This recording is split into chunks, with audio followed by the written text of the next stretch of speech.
Fair warning. This is gonna be weirder than usual. Can't be helped. You called me. So here I am.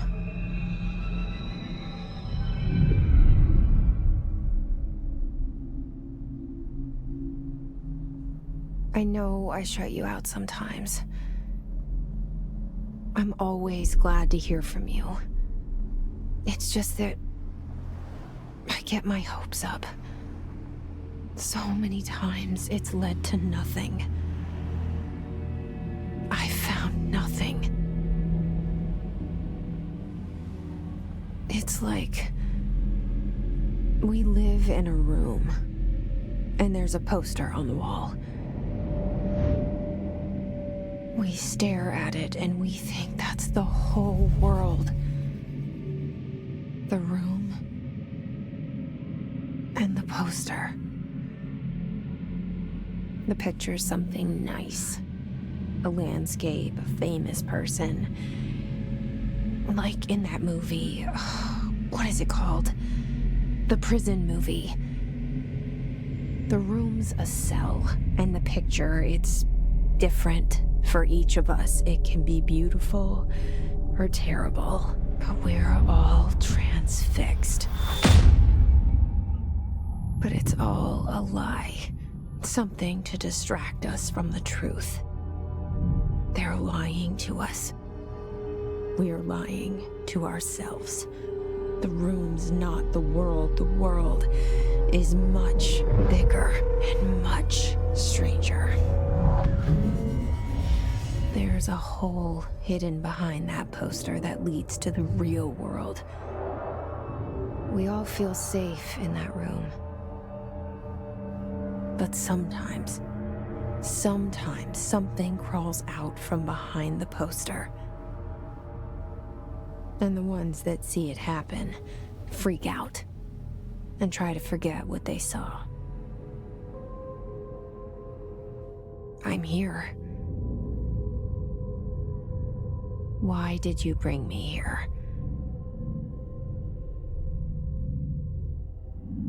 Hello? Anyone here?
This seal. I saw it a long time ago. I keep seeing it in my dreams.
Federal Bureau of Control. All these years I've been looking for them, and they were hiding in plain sight.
Hello?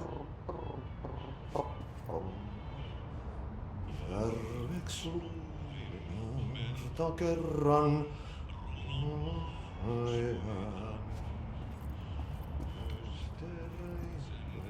syövereissä elämän alla kentältä meren harjoisvaeltaa.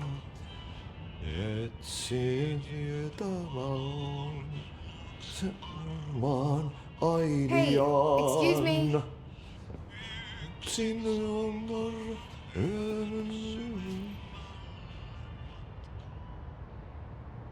There you are. You are here about the job. Janitor's assistant. You need to go to the interview. Go that way to the elevator. Thanks. Elevator that way. Got it. Very good. I'm Ahti, the janitor, by the way. You'll work for me. You can say I sent you.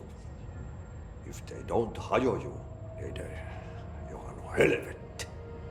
There be work for the axe. Take them behind the sauna, jumalauta.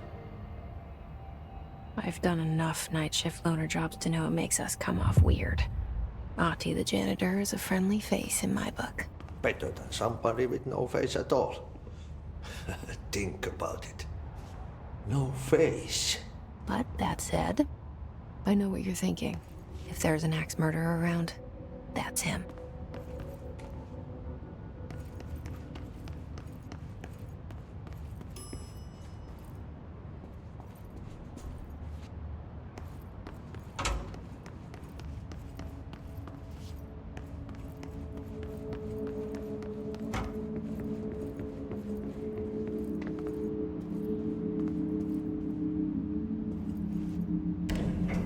The cell and the poster. I was 11 years old the first time I saw behind the poster. They told me I imagined it. I've been trying to pull it down ever since. Will you help?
Did I lose you there for a moment?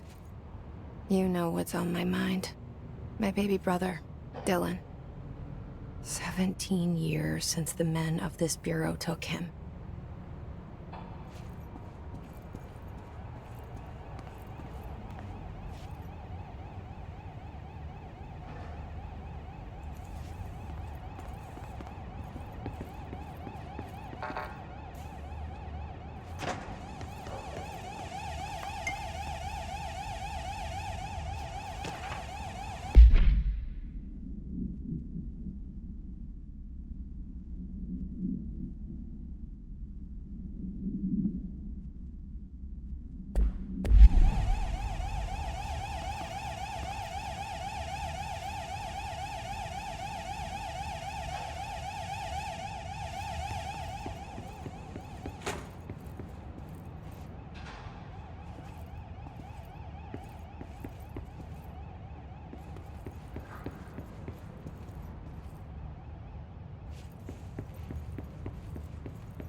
Shit.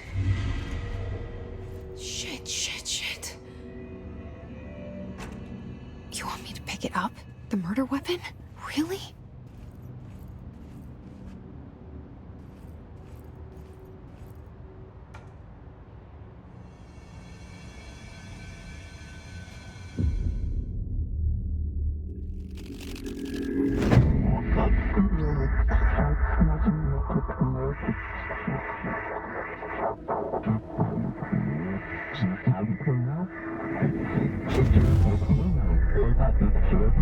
And there goes the poster.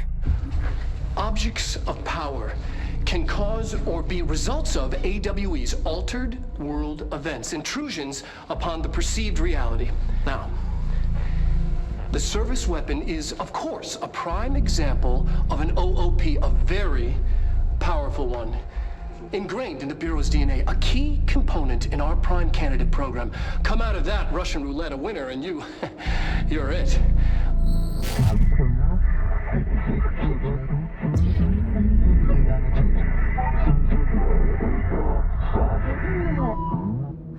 Look at this place.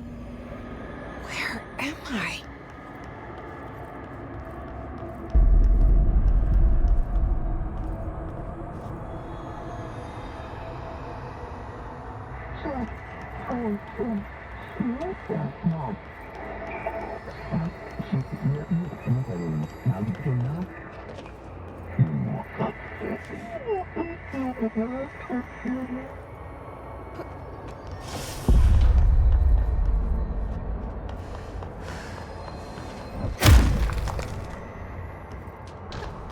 The same gun.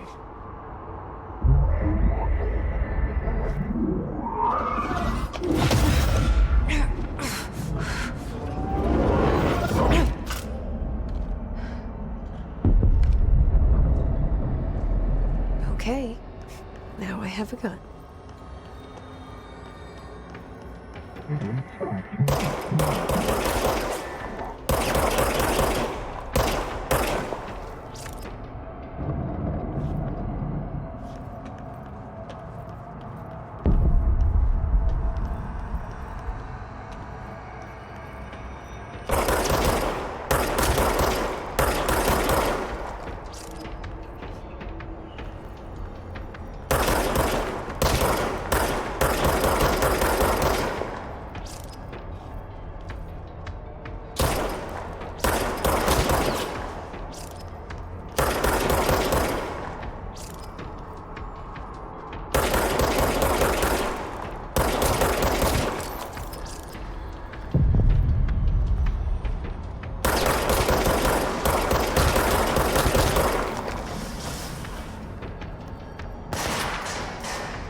Something's coming. This threat. An attack. Duty as director. Keep the Bureau safe. Did you hear that? It's the dead man. Right after the pyramid spoke to me, and it was just noise, and I understood every word. And this gun's alive. You know what? I'm happy. Happy to be here. Things have quieted down outside. Is it safe to go?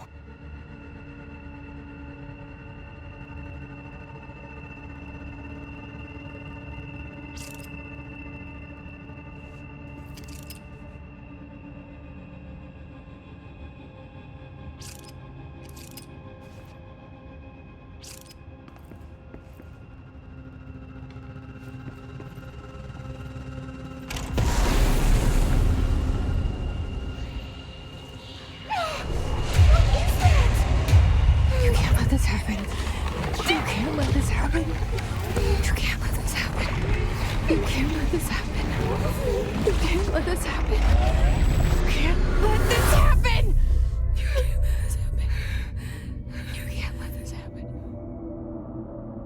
You stopped it. You... Oh, thank you. That was... horror.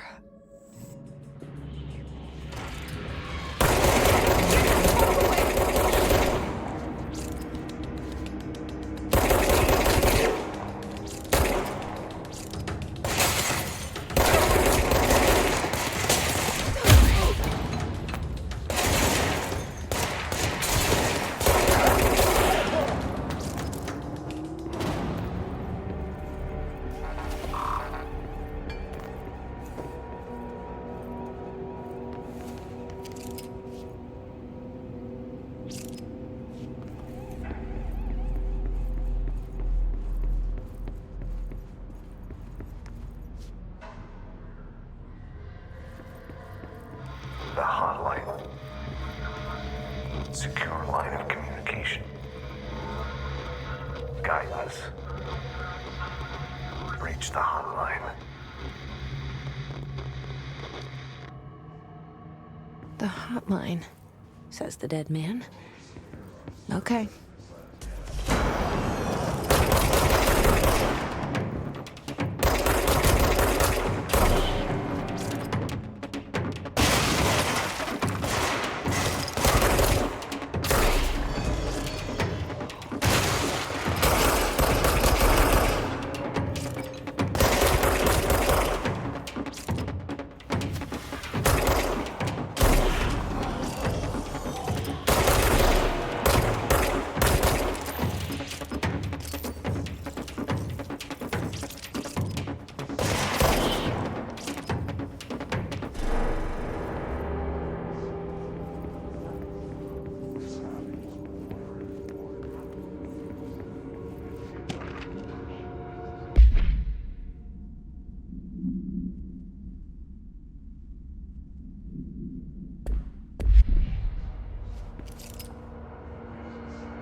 Reminder, if you experience an unanticipated building shift, follow these simple steps.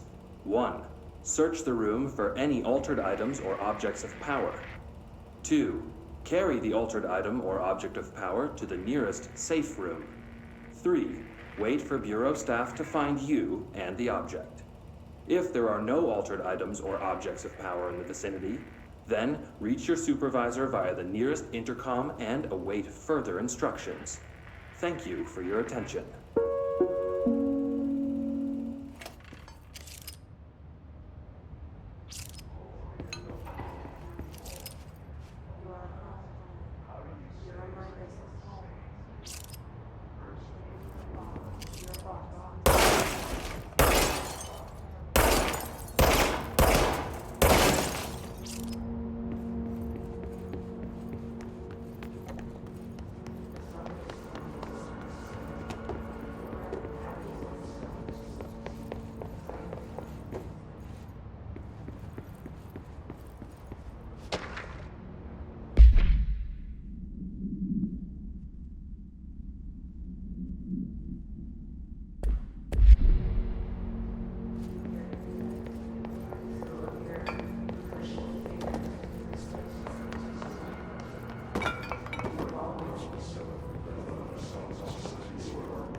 Hissing sound that tried to invade me earlier. The hiss. burrowing into everything in this place. Is the hiss your enemy? Alright, it's our enemy.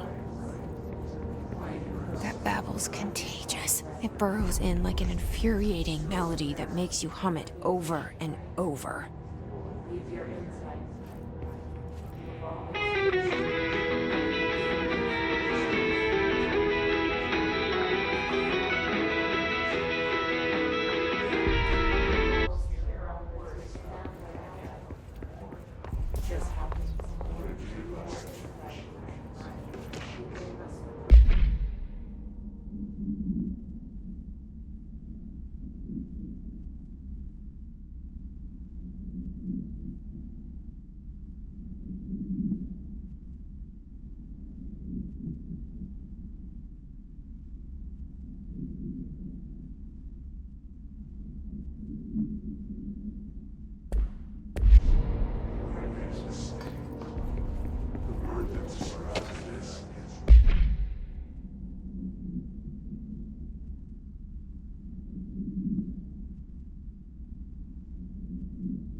Must cleanse control points. An enemy. Corrupt. Spreading. Cleanse the control point. What does that mean? Help me fix it.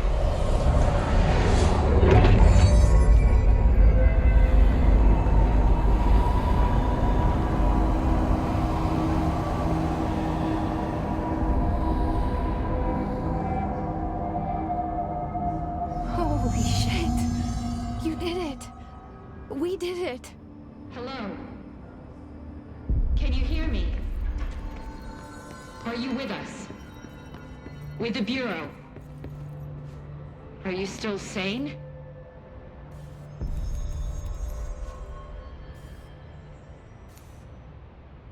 I can't tell you how happy I am to talk to somebody sane. The feeling's mutual. Yeah, I'm Pope, Emily Pope, Dr. Darling's assistant. My turn. Should I lie? Jesse Faden. I'm just visiting. I should have lied. Oh, shit. You're the new director. Hold on. We're coming out.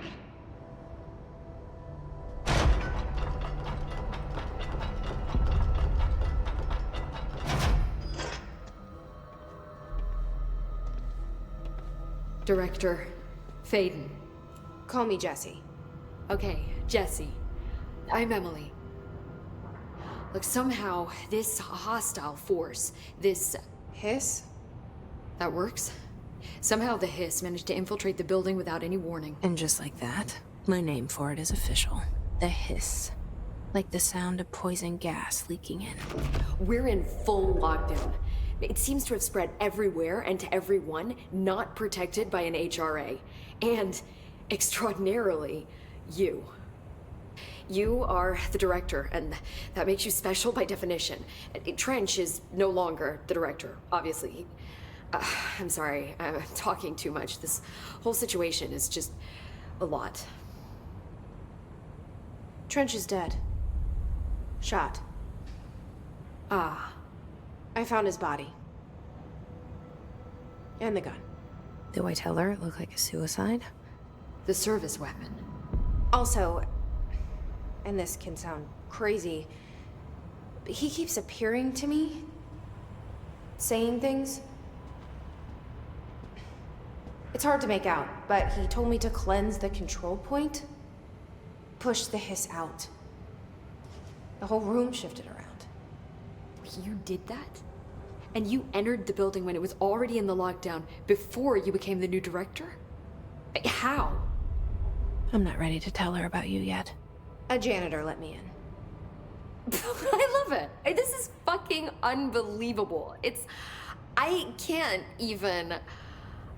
Look, Jesse, I have a million questions, and you probably have a million more. Like, do you know my brother Dylan? Not yet.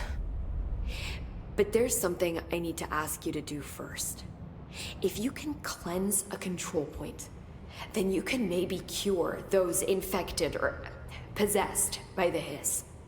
Because if that's possible, our options are very different. Emily Pope. I don't know her, but I like her already. She's the opposite of the faceless agency I've blamed for what happened to me for so long. But I can't trust her yet. Or rather, the bureau she's a part of. Yes. I can try. I'm speaking for you, of course. We can try it together. Okay. You with me? We did it before. Push the hiss out.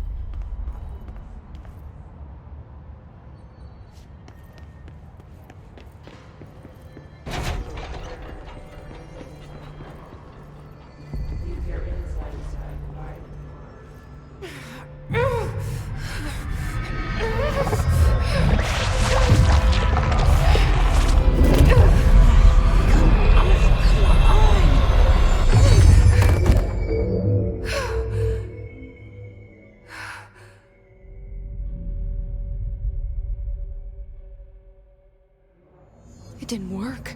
The hiss has burrowed too deep. Ripping it out rips them apart. Jesse, over here. We need to make a plan, Jesse.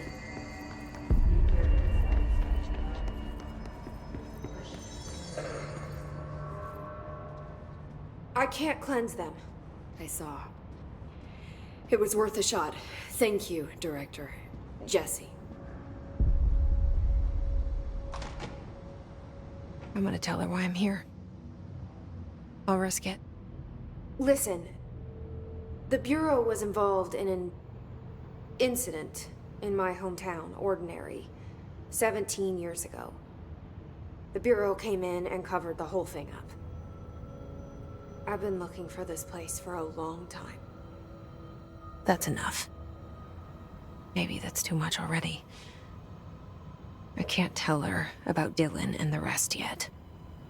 I've seen mentions of an Altered World event case dealing with Ordinary. You were at Ground Zero as a child? It was one of the big ones, and before my time. And very classified. I can try to dig out some old files for you. My boss, Casper Darling, would know, but he's missing. I think he knew this was coming, or suspected. He came up with the HRAs, the Hadron Resonance Amplifiers. I think they're what saved us. Or a few of us. And Director Trench would know. Trench. The ghost, or whatever he is. He mentioned something called the Hotline. Said I should find it. It's another object of power, like the gun, an old Bakelite telephone. A direct line of communication between the director and the board. Maybe he can talk to you more clearly through that. I mean, Trench has years and years of experience. He might know how to destroy the hiss. Where is the hotline? It's kept in the communications department through the mailroom. It's part of this sector, so we can access it even with the lockdown in place. We'll get the door open for you. Okay, that's my next stop. That's Tomasi's department. He's the head of communications. I don't think he had an HRA. He kind of made a point about not wearing one earlier. Keep an eye out. They call me the director. But that's not me. I'm not a director type. I'm not a leader. Why am I here? I think you already know. Yes, I came for my brother, but there are other reasons too. I said I was looking for answers, but I might never understand them. I'm not looking for proof. This is already it. More than enough. No matter what they told me all those years, I know it's real now. I didn't imagine this. I want to be a part of this world. What scares me shitless is that I finally found it. Only to see the hiss destroy it all.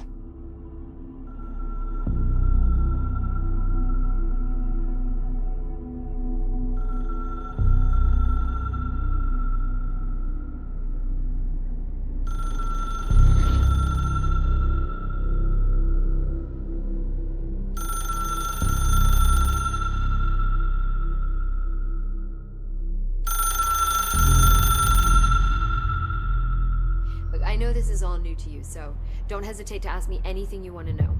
There are no stupid questions. The door to the comms department? The hotline should be in the communications department.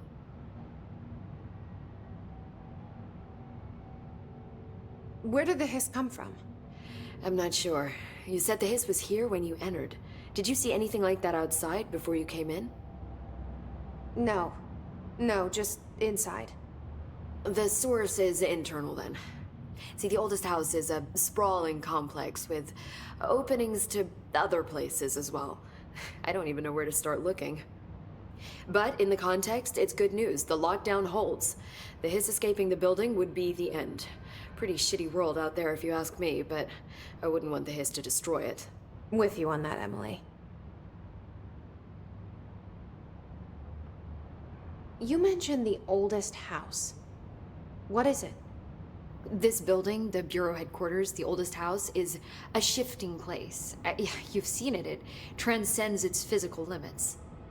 I've been to New York a few times. How didn't I notice this place?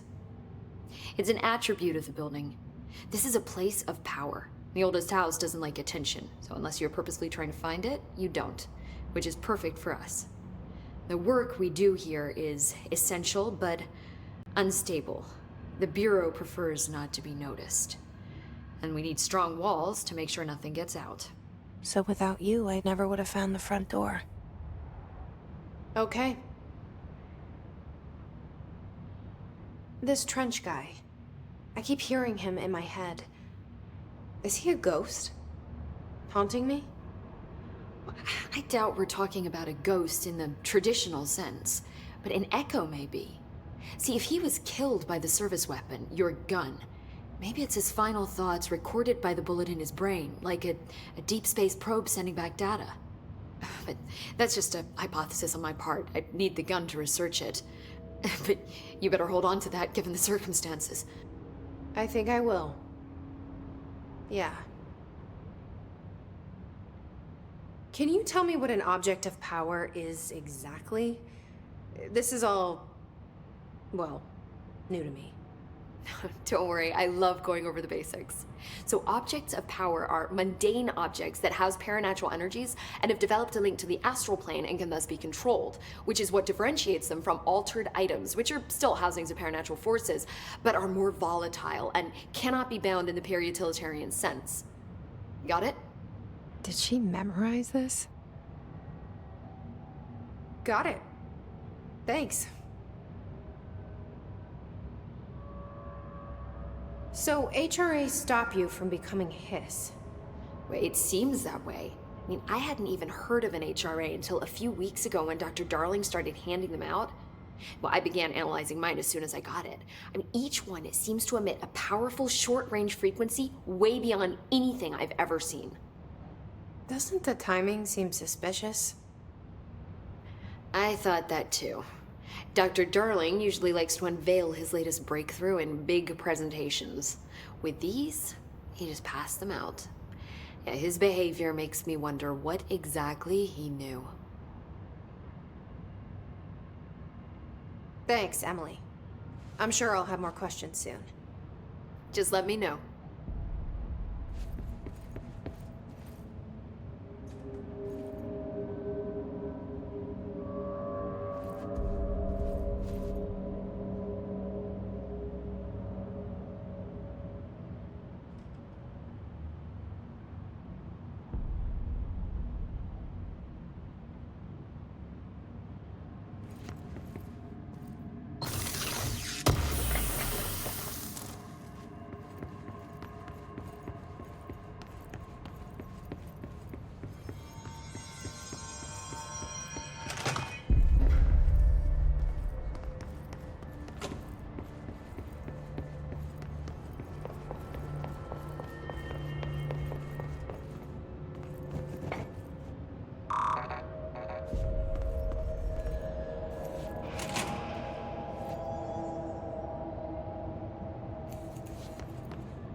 Leave your insides by the door.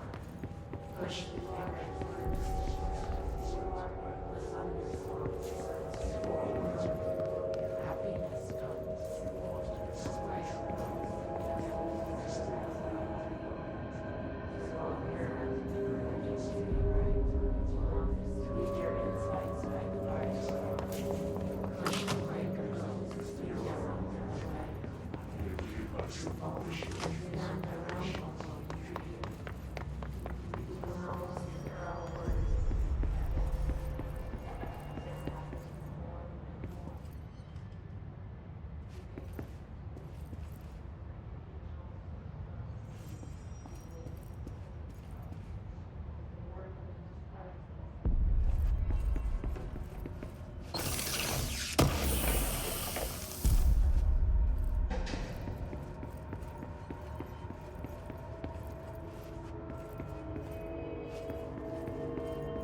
There it is again. Our welcome message.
Just look at it. 8 inches wide and capable of storing a whopping 80 kilobytes. Stolen by our friends at the CIA, the disk held the launch codes to Soviet nukes. This is not the disk, of course, but one exactly like it. A perfect fusion of concepts vibrating in the Cold War era collective unconscious. A receptacle. It is a receptacle for dangerous energies to hone in on. And they did. We don't have the details, but when things started flying around the disk, it was transferred to us.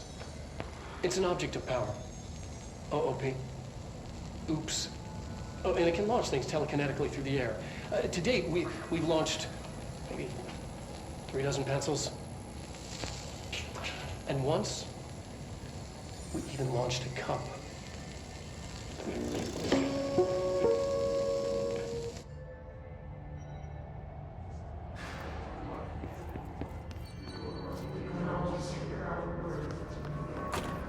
Communications.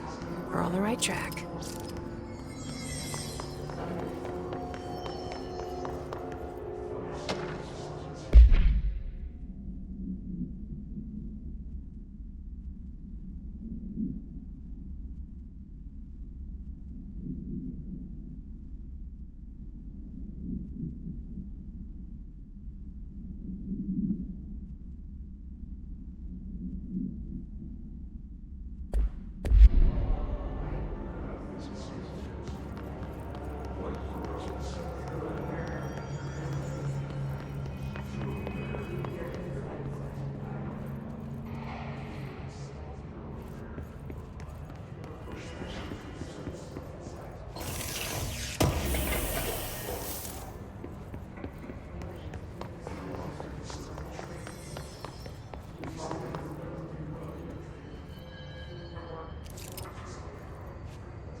the city and didn't come back. I don't know what missing in actions is, but I sure wish someone would find her. I'll help you look, Topher. We'll find your mama together.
Object of power. Looks like the hiss have latched onto it. We need to cleanse it.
It's harder to hear you when I'm here.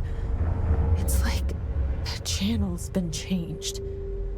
The board's in charge here. They're pyramids in the Bureau seal. Are they really the ones pulling the strings?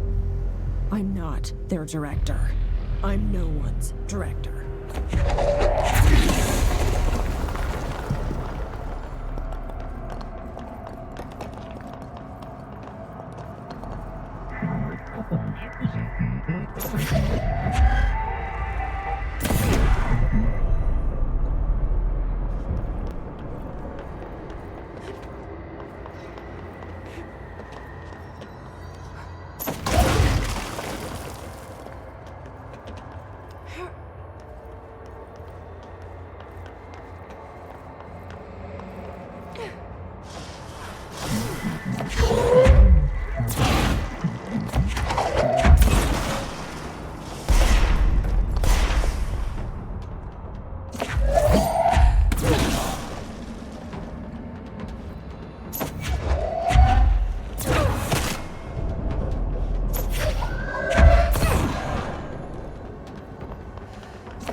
There you are.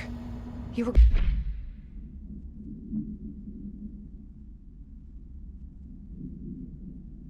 gone. Cut off. I got it. Just like you wanted, right? This will help me with this.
Emily said that the hotline can be reached through the mailroom.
You're listening to America Overnight, mystifying the airwaves for more than 29 years.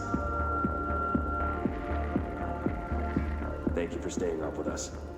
Ghosts. We've had many callers over the years tell us of hauntings, voices, and other phantasmagorical phenomena. Today, friend of the show, Dr. Quincy Reagan, tells his story. Quincy. Thanks. This is something I experienced recently while staying at the Chili Pines Motel in Macon for last year's SuspiciaCon. I was in room 47. The night manager, an avid listener of the program, insisted I take this particular room.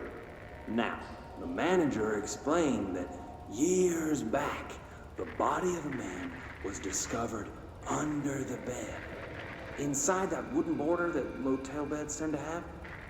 And the body had been there a week, he said. Guests had stayed there, sleeping with the corpse a foot below.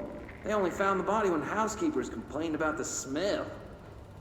Hauntings have been reported in room 47 ever since. I happily took the room. I fell asleep pretty quick, checking under the bed first, of course. No ghosts visited me, no chilly spots or flickering lights. But when I woke up, I found myself under the bed. It was dark and stiflingly hot. Luckily, I was able to push the mattress off and crawl out before I suffocated. The night manager was kind enough to find me another room.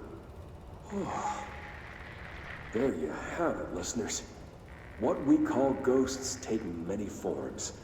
Quincy was brave enough to tell his story, and I encourage you to keep calling and writing whenever you encounter something strange, something you can't explain.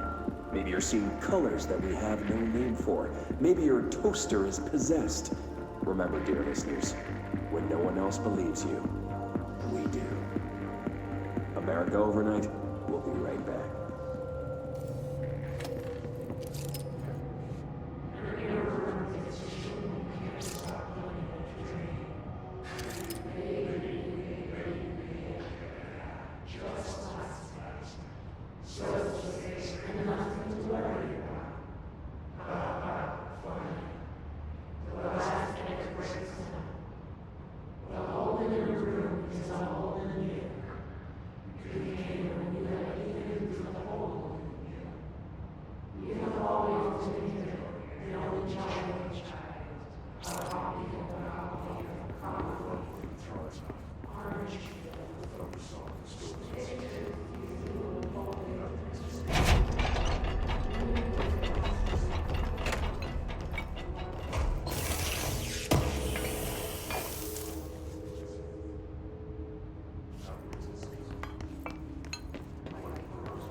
This must open the door.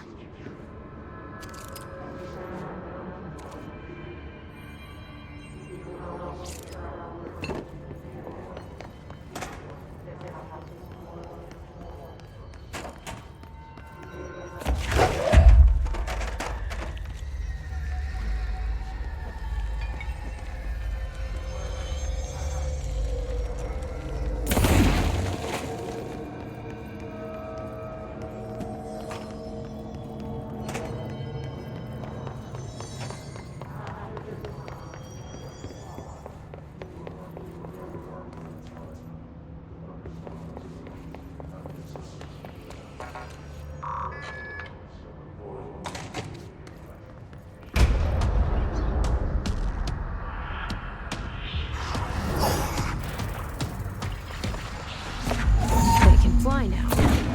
Great.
have a feeling he'll be back.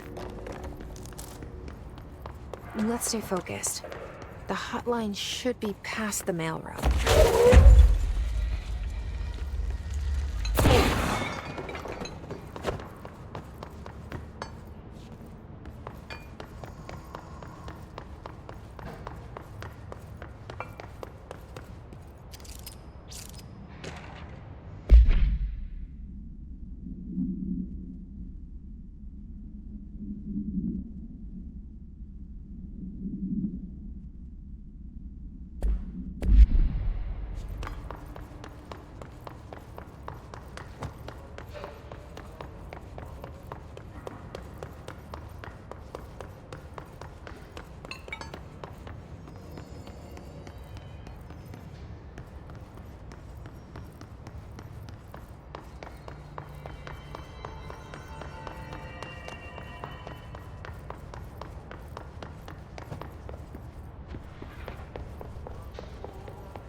Alberto Tomasi, head of comms.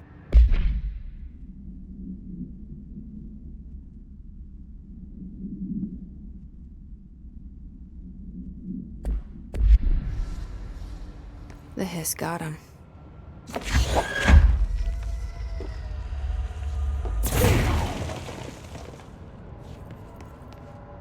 All right, take this down.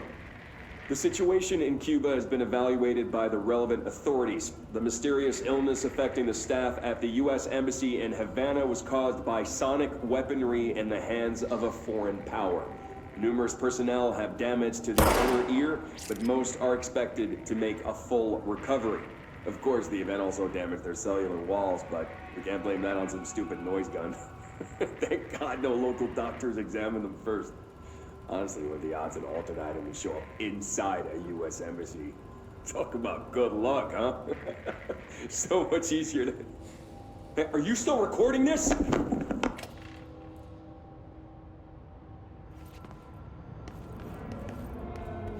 The hotline can't be far now.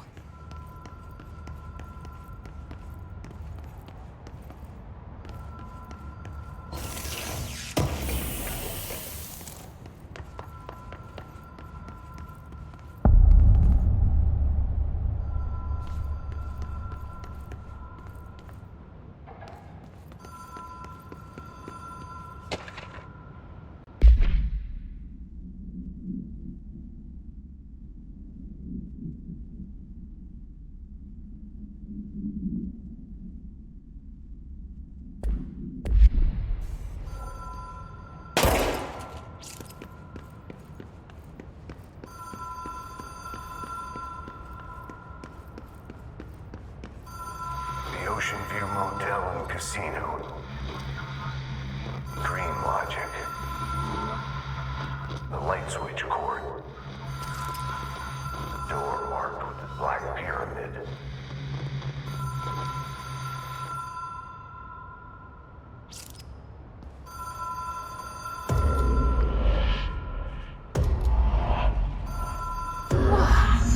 Have we been here before? No. I've stayed at a lot of roadside motels across the country, on the road, on the run, under the radar. This feels like all of them, like something recognized from a dream.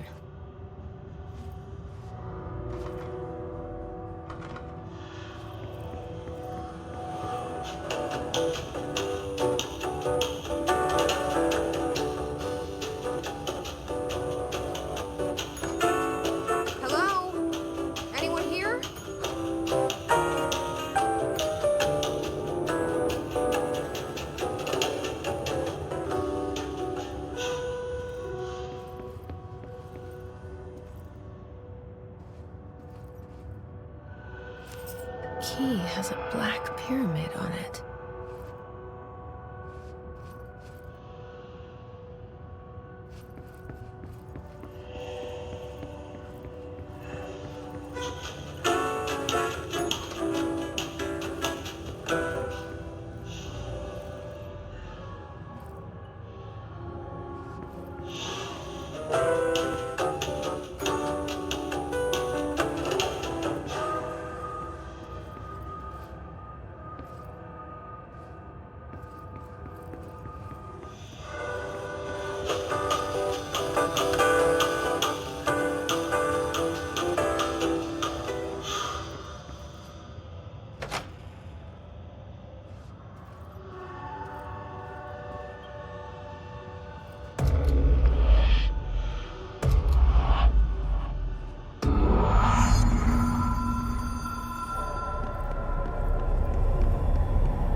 It is a phone.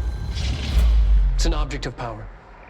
It doesn't connect to any typical network. A direct line to the astral plane and the board. And my hypothesis is, under the right conditions, to other planes of existence as well.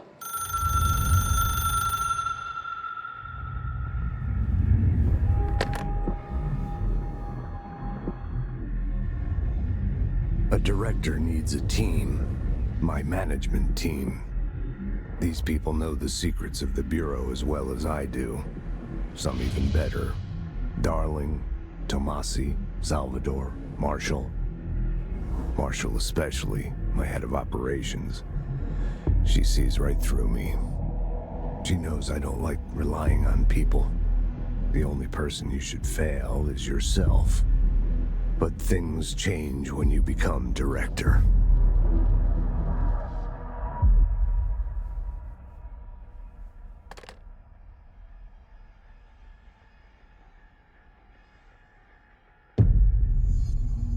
I have it. The hotline. I can reach Trench. Well, listen to him. He feels more like an echo. An echo with important info. I need to get back to Emily. People react strongly when I tell them about you. Is it too soon to tell Emily? She might be able to help.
Jesse, did you get the hotline? I mean, how is it out there? The comms? The hiss?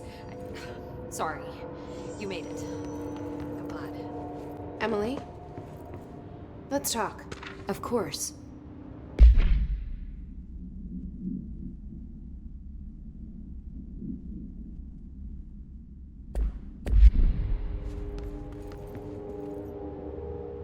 I got the hotline. I can make out what Trench is saying now. Incredible. What did he say? He talked about his management team. People who knew the Bureau's secrets. Your boss, Darling. Tomasi, but he's gone. He's gone. Salvador? He's the head of security. And Marshall?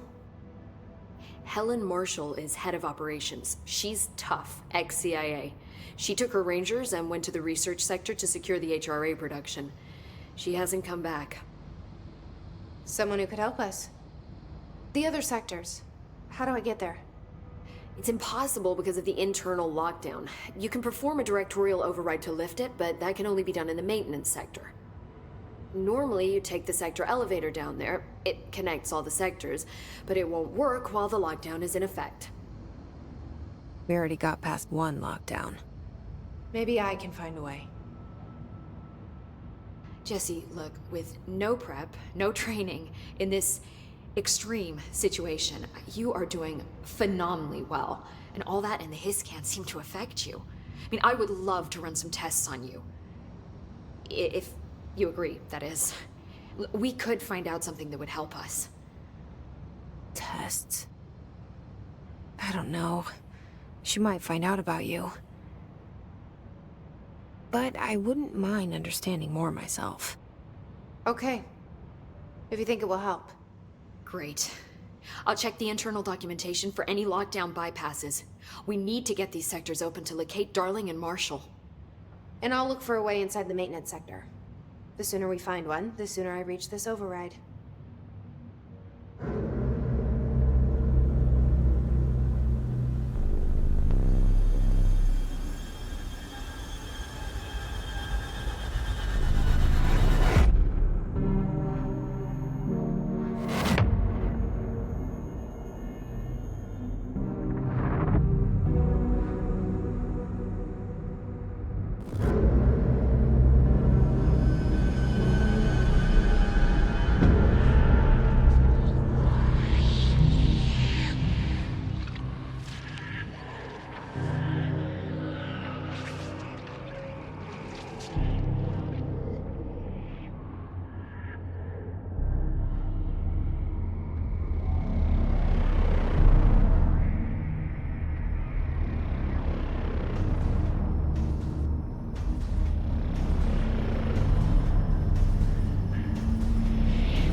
Hi, Jesse.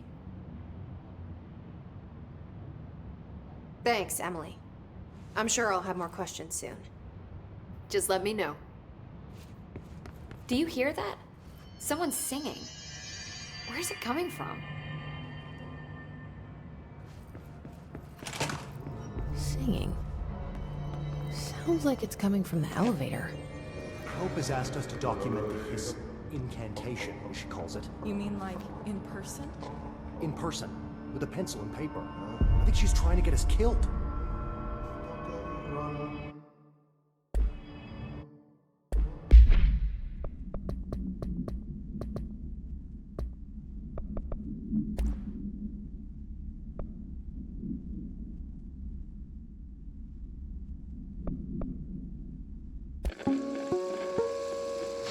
Ring, ring. It's Dr. Darling calling.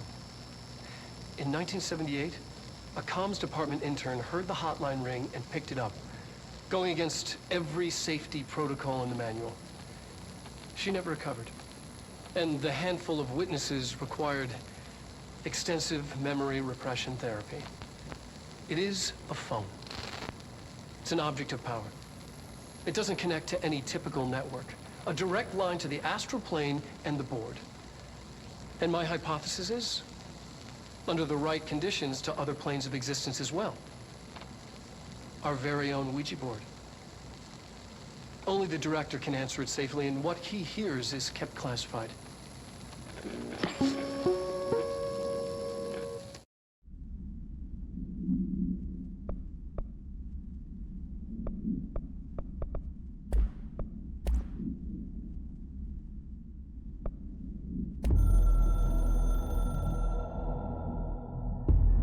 I can hear the hotline ringing in my dreams, constantly ringing.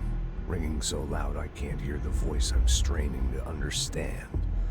Why don't I pick up? It's a secure line of communication with the board. They would tell me what I need to know. Do I fear their answers? Would they have warned me of this threat? I didn't see it coming. The traitor in our midst, a conspiracy plotted right behind me. I can't trust anyone. I must assume all my intel has been manipulated. The hotline is the only channel I can trust. Bind it, control it. The rule and the ritual with objects of power. It can't be tampered with. The lifeline to the astral plane and the board. I must seek guidance. Soon. I'll rest first. I'm so tired. Always tired now. But I must reach the hotline. I think I'm under attack. An attack of dementia, exhaustion. It's a brain cloud making me forget. The hotline. I must reach the hotline.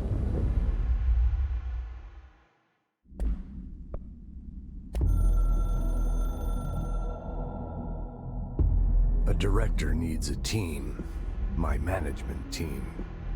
These people know the secrets of the Bureau as well as I do. Some even better. They have proven themselves. Darling, Tomasi, Salvador, Marshall. Marshall especially, my head of operations. She sees right through me. She knows I don't like relying on people. The only person you should fail is yourself. So I followed my own orders. Northmoor hated my guts for that. But things change when you become director. You suddenly see this dark void for the horror show it truly is, filled with screaming fear we pretend to control. Sand leaks through my fingers. The roses I pruned in the garden back when I still had a family, all dead. Heat escapes my body. My thoughts are scattered. The universe keeps expanding. I can't keep up with it alone. When I forget that, things go wrong. And my team has to pick up the pieces. Damage control. To help me get out of my mess.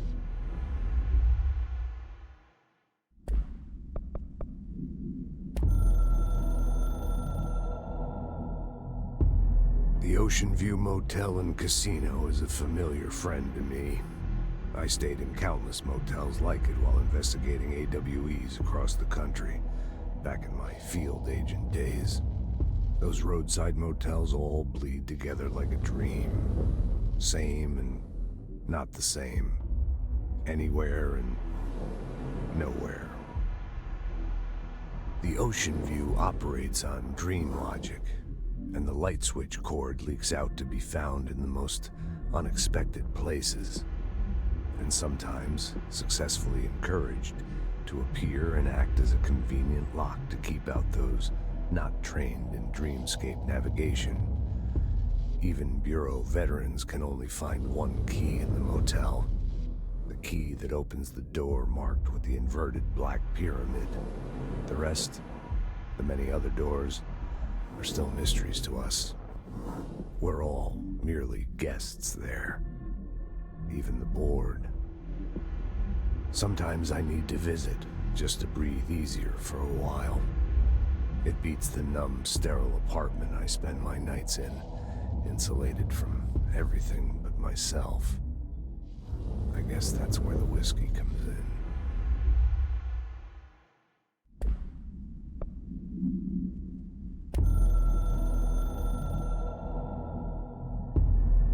Something's coming. The whisper's growing louder. The worst winter storm in Bureau history. A retribution for my sins. Our sins. This threat could destroy the Bureau, everything I've built. Destroy me. A web spun, turning this place against me. I catch glimpses of it in the corner of my eye. It's just out of reach. Elusive. It's clever. A perverse game of hide and seek. Is this part of an attack? obfuscating the facts, dimming my eyes. It's hard to tell. I need answers. I haven't heard back from Darling. I fear for my friend, my closest ally. I think we made a terrible mistake all those years ago. That thing he studies is putting us all in danger. It's my duty as director to keep the Bureau safe. It'll be difficult. What's done can't be undone. There's no easy fix. Magical thinking is a requirement for survival. Pain and suffering are mandatory. To change things, you have to break yourself. I don't know if I have the strength. I'm old and weak. I'm afraid. I can see my hands trembling. I'm losing control.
Time to work. Meet me in the maintenance. Like I said before, the janitor is a friendly face.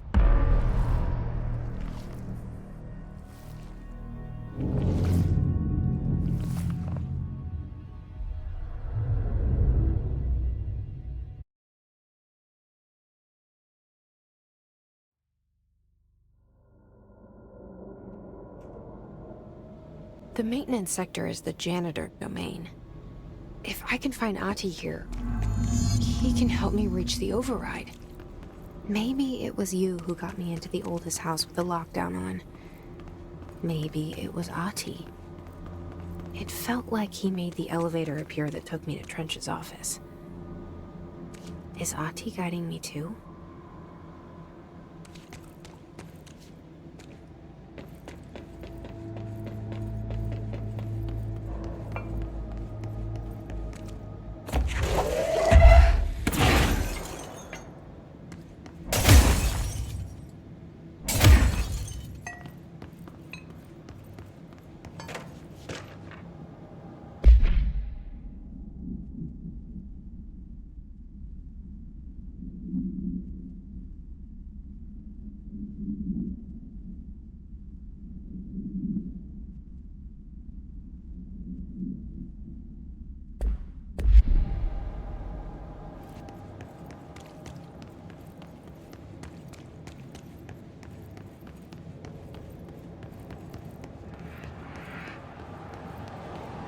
The directorial override is right there, in the control room. How do we get there?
What's down that way?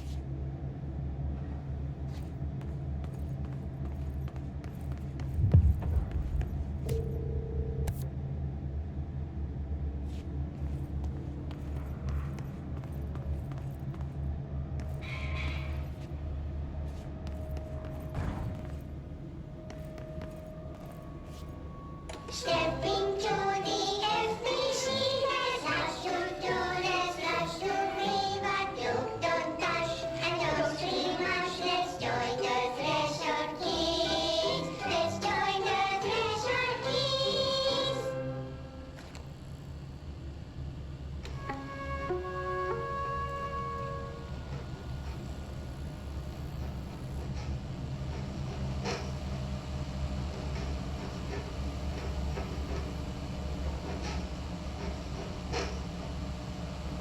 Hey, Meg! What are you drawing? I'm drawing a dog! I'm drawing the pyramid. The what? The pyramid.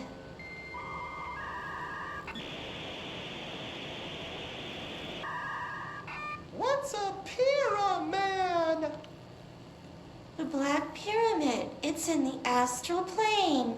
Airplane? Astral plane. It's big, white, and empty. Or is it? It's a weird, crazy alien dimension. The white goes on forever. You can get lost in all that white and never find your way back home. I miss my home.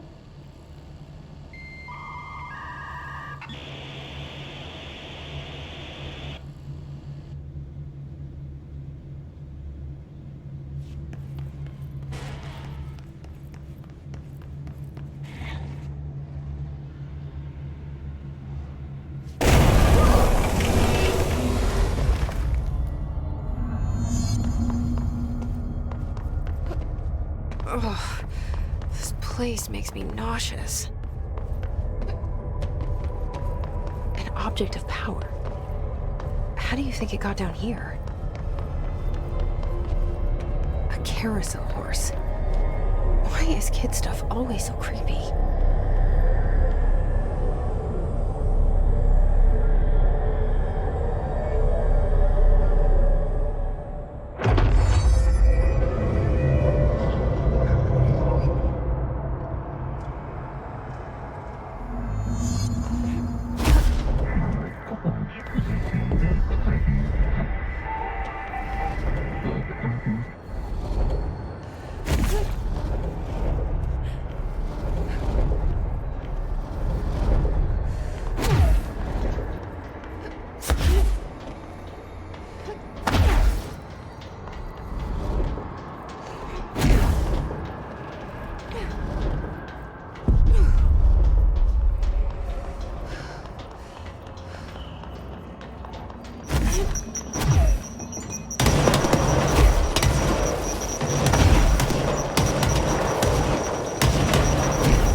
Let's see the Hiss keep up with me now.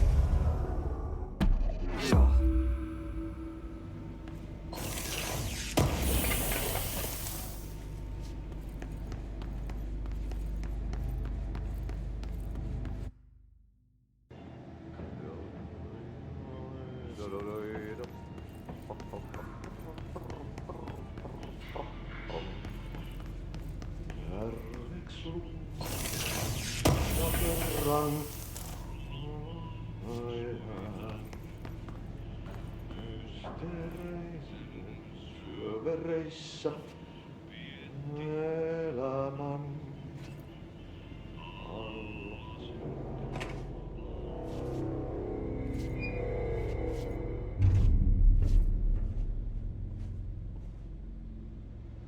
Well done. You got the job. It's place for congratulations. Yippee, saatana. It happened in the last drop. I truly need an assistant.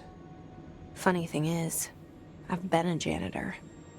I'm more at home in that role than as the director. Only Ati here seems to see that.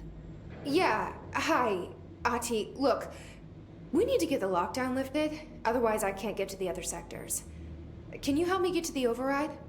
Yes, easy peasy. It's just around the corner. But first, we need to get you working. Very small, couple of hours job. Something tells me it's gonna be more than that. Yaha, you think there's a dog buried in this?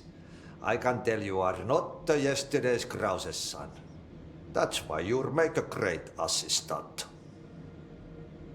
Very well. I'll hit the facts on the table. Mä kyllä sanon perkele suoraan, että this house has a vermin problem. A bad one. They've already messed up the cooling pumps. And the power generators of a power plant, perkele. And the pensioner inside is starting to feel the band around his head tighten. The situation needs to be fixed before the plant blows up. And we all disappear like a fart in Sahara. Trying my best to keep up with this. Fix the coolant pumps and the power generators, otherwise the power plant will blow. But don't you worry. I've left you clear instructions. You'll catch the end of the thread before I go to my vacation. The work's on the task board here. You can do later, when you have time. Vacation? Right. Yes, no one's gonna cancel my holiday or seat's gonna rattle. But don't worry at all. You'll take care of it and soon this crisis gonna be last winter's snow. You better go now, so you don't have to run with your head as your third leg. The door in the back leads to the plant. The door in the back. That's great. Thank you, Ati.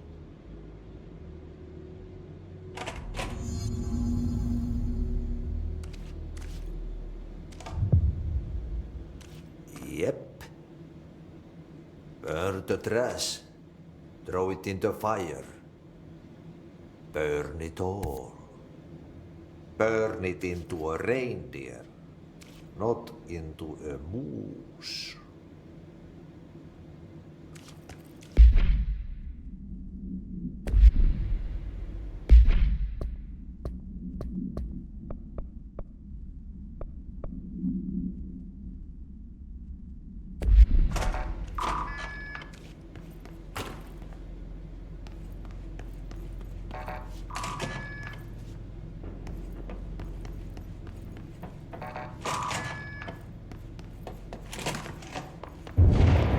Okay, so what happens again if that thing blows up? Power. Explosion. Too much. Director's duty. Keep the lights on.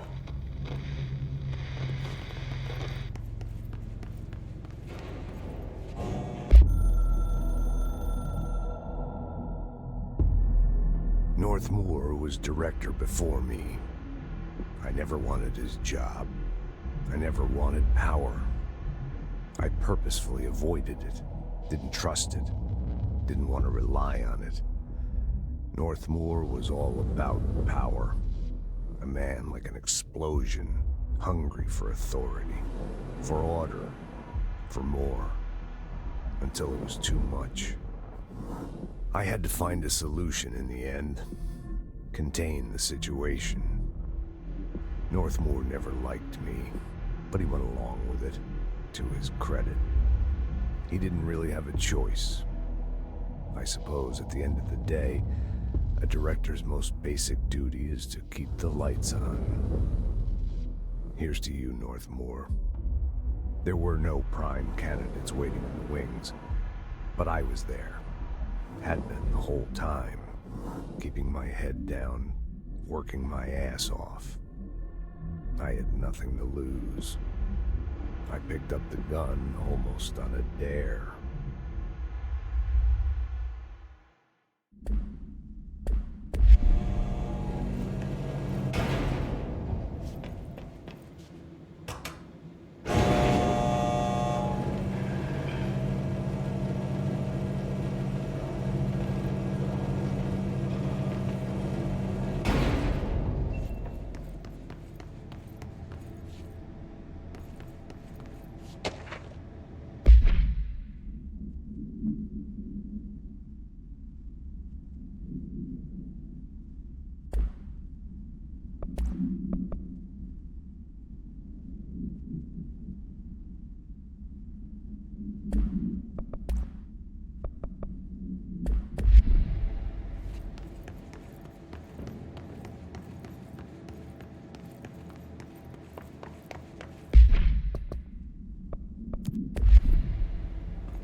Dangerous out here, lady. Go see Chief Arish. He's just inside. He'll help you.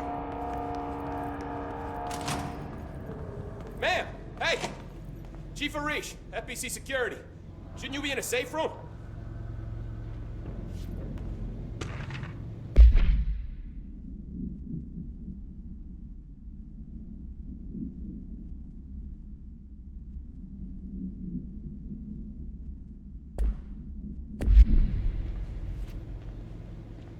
They all have HRAs. We're on the same side. My name is Jesse Faden. I'm here to perform the directorial override to get the lockdown lifted. Yeah, Chief Arish, FBC Security. I'm just... Oh, hang on, you're the new director. It's a pleasure, ma'am. Let's skip the formalities, please. Right. Faden, ma'am. Look, as you can probably tell, it's a bit of a shit show down here. We've been holding our ground, but whatever's gotten into our buddies has them wrecking the coolant pumps and the power converters. The NSC keeps overheating, and my crews keep getting shot before they have a chance to make any repairs. NSC? Oh, sorry. Bureau jargon. It's what we call the power plant. You know, the big rumbling metal thing? Salvador, head of security, asked me to protect it in case of an attack. See, what's inside is dangerous. Dr. Darling seemed to know it would be a target. Darling? He's here? No, he came down a few days ago, before everything went to hell. He was out of it. Smelled like a bar mat. He was ranting about vulnerabilities and how he only had one large-scale HRA, but that he needed it somewhere else. Still, at least he gave us these personal HRAs before he left. Hey, did I mention that he was tearing his clothes off? Crazy dude. Darling knew the hiss was coming. Listen, I love playing 20 questions as much as the next guy, but we have got to get the water and electrical systems repaired before this baby blows. I'll have my guys unlock the doors out of here for you. I'll take care of it. You stay and keep the hiss away from the plant if you can. The hiss? That's what we're calling him? Oh, that's catchy. Oh, listen, the radios aren't working, so if you find my boss Salvador out there, could you please ask him what the plan is? I'm sure he will have one by now. I'll keep an eye out for him. He sure has a lot of faith in his boss. Try to stay alive.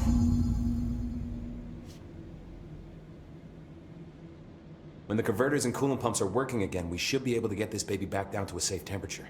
I hope. What do you know about the hiss? Not much, only what I've seen. Well, they use the same tactics that Marshall and Salvador taught us, which makes me think that the hiss haven't completely erased the people inside, which is a pretty fucking horrible thought. Or they're just using whatever they find in their victims' heads. In any case, they are really eager to get inside the power plant. Why do you think that is? Shit, I don't know. They want to make my life harder? What do you do here, Arish? Security chief of the maintenance sector. I make sure all the weird shit down here doesn't bother the maintenance crews. Learned everything I know from Salvador. The best security agent this bureau has ever seen. And you like your job? I love it. You know, everyone thinks that maintenance is the lowest rung on the ladder just because we fix pipes instead of writing memos, but I gotta be honest. These are the bravest people in the goddamn building. I'm proud to work with them. I've done a few odd jobs with these kind of folks. They say what they mean. I like that. What exactly is the power plant? Listen, I only know what Salvador told me, but I know it generates all the electricity for the Bureau, and it's got two very simple rules. Rule 1, keep it below a certain temperature. Rule 2, don't ever, ever open it. Oh, and 3, it's classified, so I shouldn't ask. Sounds like secrets are standard operating procedure around here. Oh, yeah. It's all part of the job. What do you know about the service weapon? Not much. That thing is director only. Salvador told me by the time he saw Trench use it. Sounds like that gun can do some serious damage. Yeah, I did see pictures of it once, though, and it looks different to that thing you're carrying. You modded or something? It's new. Is new a good thing? Given the circumstances, I'd say new is our best bet. Do you know this Ati guy? Of course. He's my favorite coffee break buddy. Dude has got some crazy stories. And he probably knows more than anyone else around here, if you can make sense of what he's saying. Any idea where he's from? I'm guessing Sweden. He's from where he's from. Look, there are just some stones that are better left unturned, you know? I should be going. Right. You got a lockdown to lift.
Replace the parts.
did Ati mean barrels full of hazardous biological material?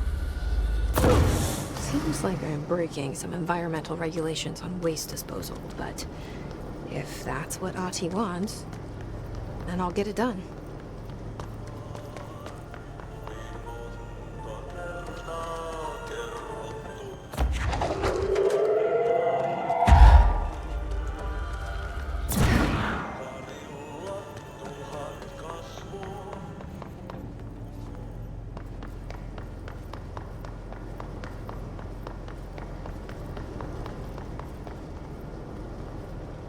My name is Dr. Pierce, lead researcher of the Parakinesiology Department. I believe that I've discovered a Code Omega paranatural entity residing within the Bureau itself, right under our noses.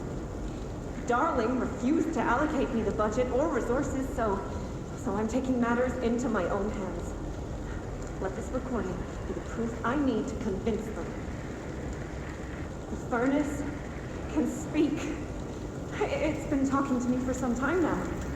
Listen.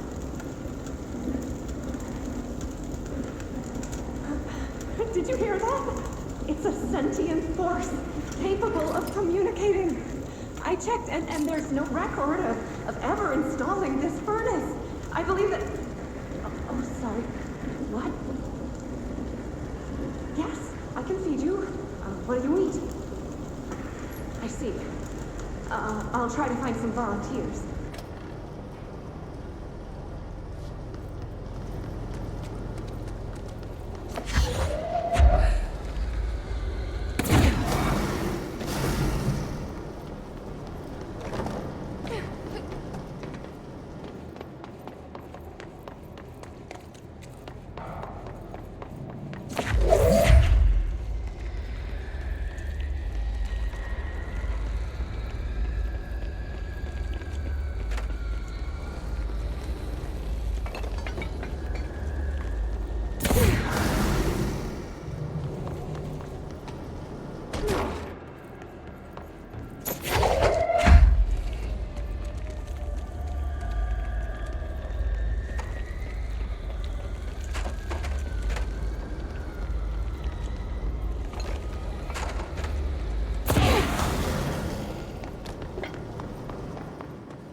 place is gonna come down.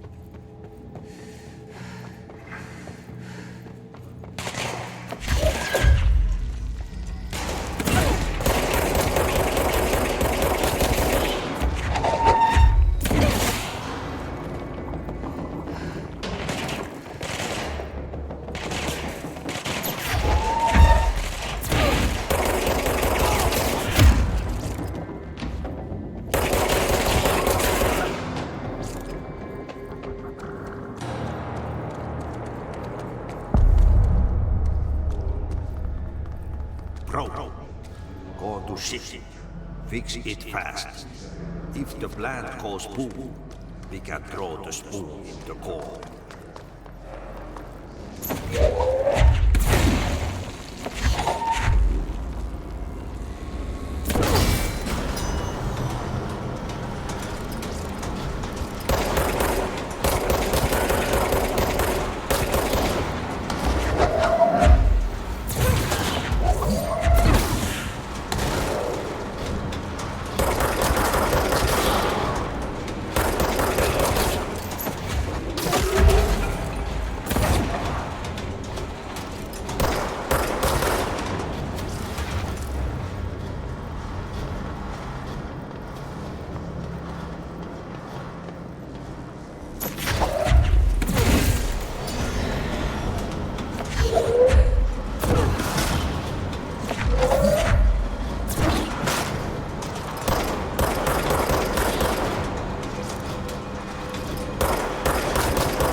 My old enemy, the clock, is blocking the pipes. You need to deal with that shit. He's very clever. He's trying to sneak in. He got him caught with his hand in the fish trap. Get rid of him.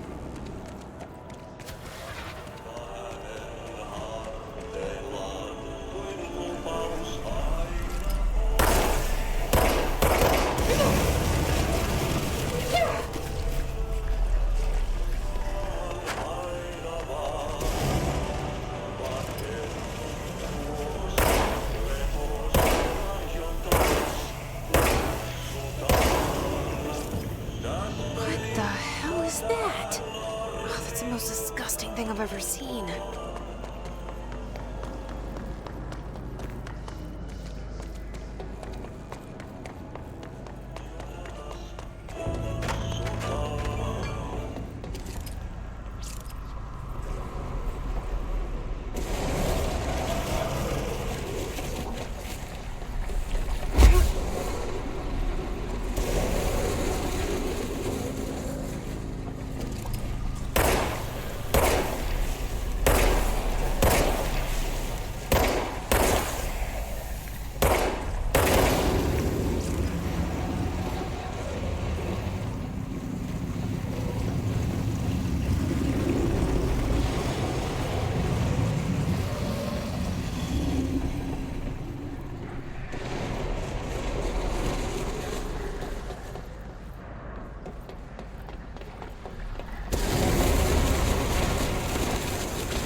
together a little longer. There go the pipes. Nothing more satisfying than manual labor.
We need to hurry.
It's fried up.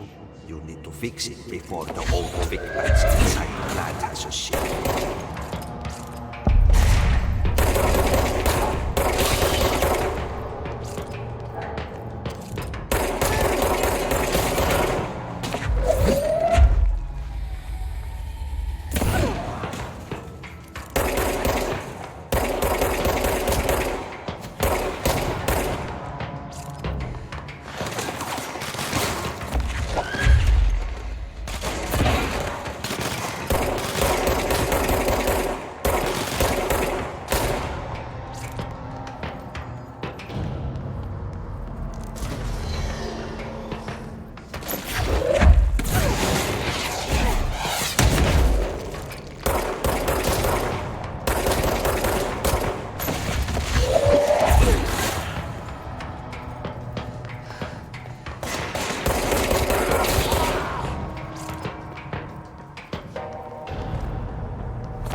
Let's go lift the lockdown.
protect them.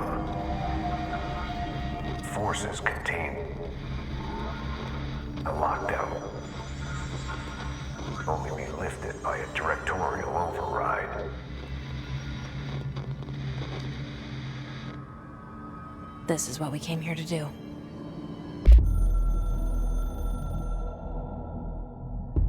So much is expected from the director. The responsibility, the privilege to steer the Bureau into dangerous waters and safely out again. To inspire and lead its people, to protect them. The board is there to advise you, but they want things in return. You hold all this in your old, trembling hands. I had to lose everything before I could see the Bureau is the director's life. There's no room for anything else. If the forces contained here escaped, we'd be dragged back into an age of superstition, terror, death. Assuming you think we ever really left that behind. Any emergency, any major containment breach, and the lockdown goes into effect. I implemented this security measure in my first years as director. I knew we were vulnerable. I'd personally seen the cost of sloppiness. I made sure the internal lockdown could only be lifted by a directorial override, only to be used when the director is confident the sectors are safe to be opened again. This way, the director is the last line of defense. And if I screw up, it's on me, and me alone.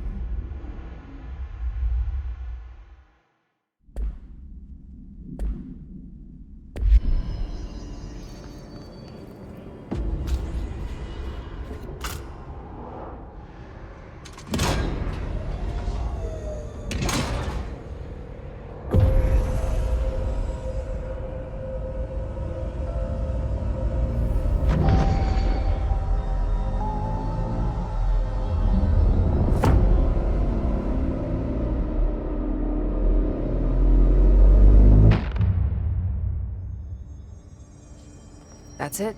The other sector should be open now. I think it's time I told Emily why I'm here. I'll risk it. You two should get to know each other.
They say the new director can launch objects up to 20 feet. Bullshit. We've never recorded any distance over 5. Obviously, you never read the P6 data.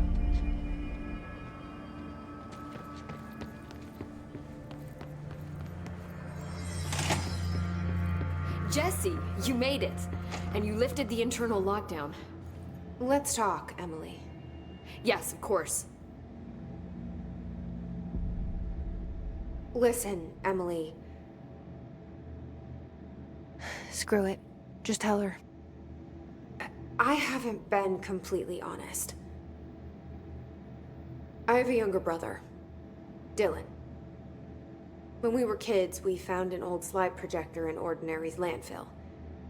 The slides created doorways to other places. Bad things happened. Came through. That's all she gets. The rest stays locked inside. But we found help. Through one of the doorways, we met something. A being. A being? What kind of being? It's hard to describe, but she helped us. We managed to turn the projector off. The bad things that came through the doorways were gone. After that, your people came. Tried to grab us. I ran away. They got Dylan. I left him behind. Bureau agents took your brother? Yes. You covered it up. No one believed me.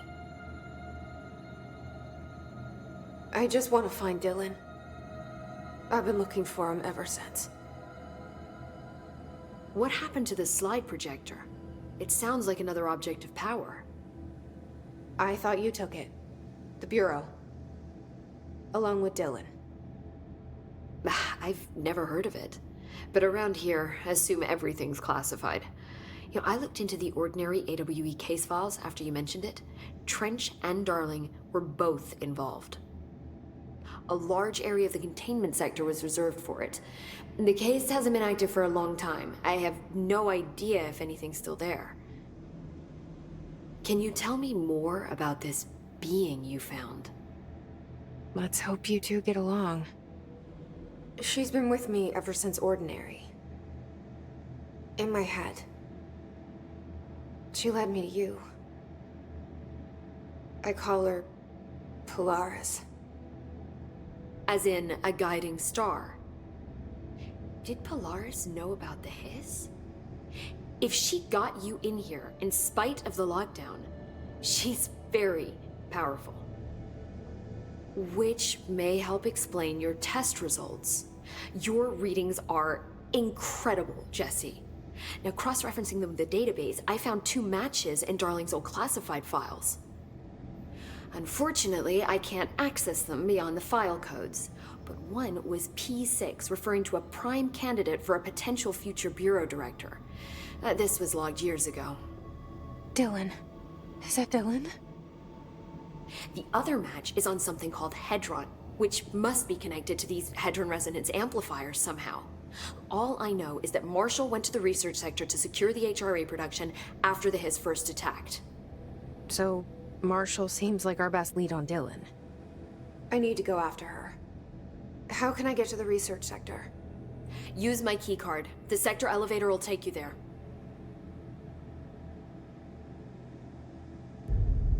Marshall is the next step. What Emily told me about Ordinary, my powers being connected to things in the Bureau's past. I am so close to something. Do you feel it? Something's coming. We take turns to come for a visit. I helped you. You owe me now. And when time comes, I will come calling.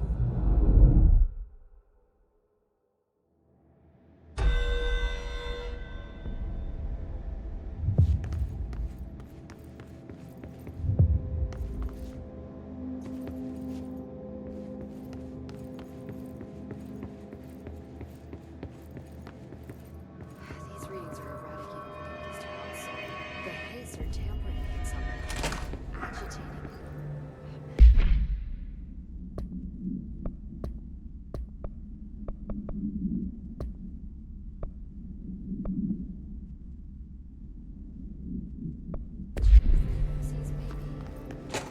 I heard the hiss attack the power plant. Brings up a lot of new questions. Are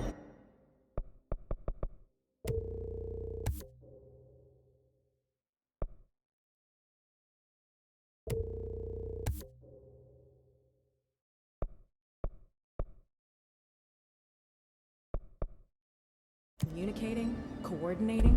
What about the plant attracted them? The power plant is largely confidential. No use guessing what this plant is if you don't even know what kind of energy it uses. What do you mean? It has to be a fusion reactor. There's no other way to create that kind of energy properly. Right?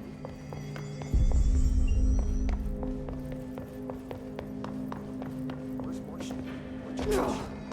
Although no one's taking charge here.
Welcome to the research sector of the Federal Bureau of Control.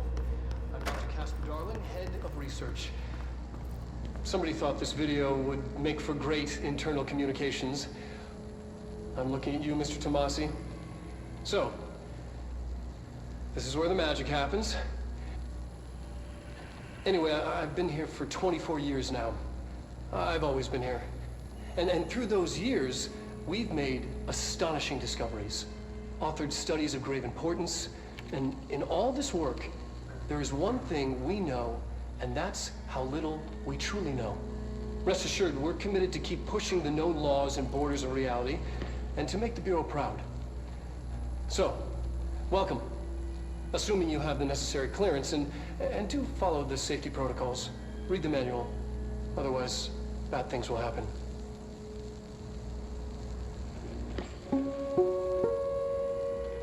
Research sector, huh? Home of the Bureau's mad scientists.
constantly changing labyrinth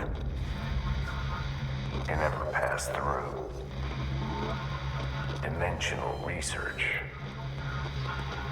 Every measure of security.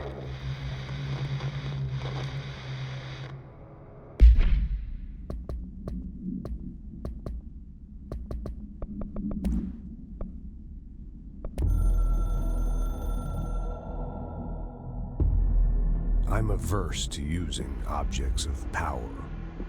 I don't want to lean on things I ultimately can't trust. But the ashtray and the cigarette, smoking there forever, have their uses. The ashtray maze they conjure is an impossibly changing labyrinth that no one but the Binder, and those the Binder invites, can ever pass through. The things we hid in dimensional research, the things Darling studies, the danger and the risk involved, call for every measure of security and protection I could bring to the table. The maze, hands down, is our strongest lock. I gave Darling and his chosen crew license to pass through the maze. Lately, I've started to think I should revoke that license.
I've been fielding questions recently regarding HRAs. What are they for? Do you always need to wear them? And what's the deal with the Hedron resonance anyway? Fuck.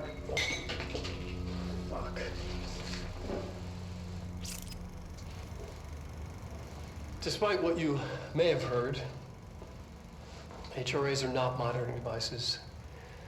We're not tracking your movements. We're listening to your conversations while you're wearing them. We do that regardless whether or not you're wearing an HRA. Think of them as a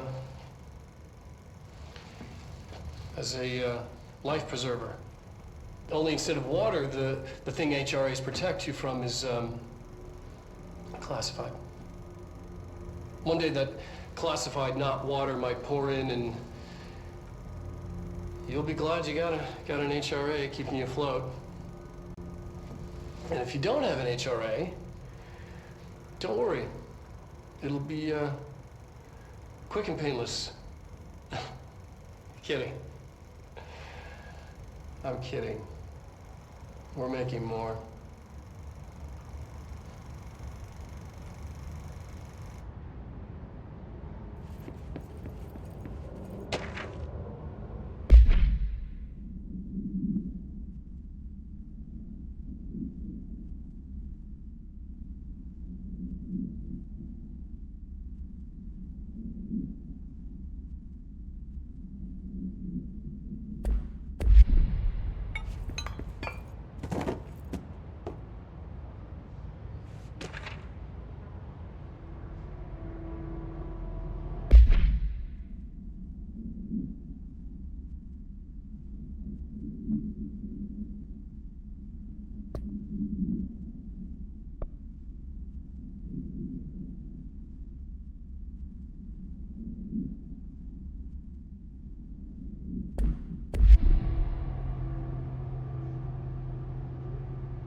lightning to the sound of thunder. A darkness quiet, singing such haunting melodies.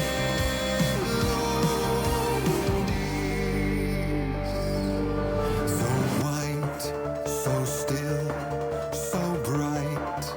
It's almost too painful now. I'm ready to fight, to run from the light. And here now comes the sweet, corrupting reality. While now I'm free, will I once cease to be? Will I awake? Will I get a ride with you in this race of two? We are momentary masters. We're false kings and bastards. Without names we're fantasizing, dancing like plagues, mesmerizing. A darkness quiet, playing such eerie harmonies. I'm making waves and diving under, lightning to the sound of thunder. My darkness quiet, singing such haunting melodies.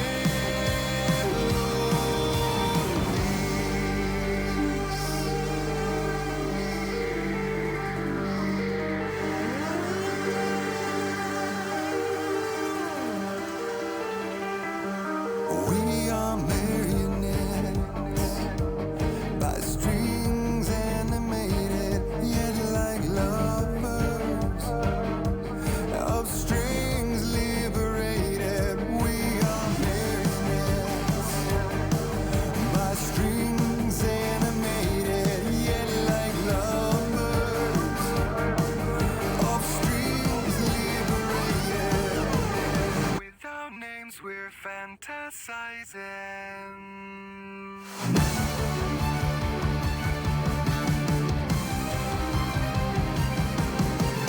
Without names, we're fantasizing, dancing like flames, mesmerizing. My darkness quiet, playing such eerie harmonies. Making waves and diving under, lightning to the sound of thunder. My darkness quiet, singing such haunting melodies.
She's in trouble. I need to reach her.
The astral plane.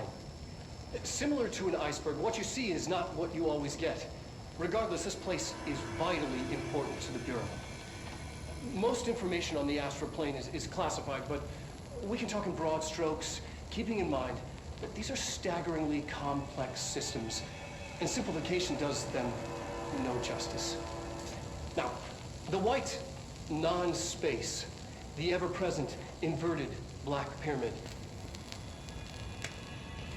the board, all linked, intrinsically tied to the oldest house, tied to the director, the process of choosing a director, tied to all objects of power in terms of who controls them. Yes.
An early hypothesis was that the mindscape of the astral plane is subjective.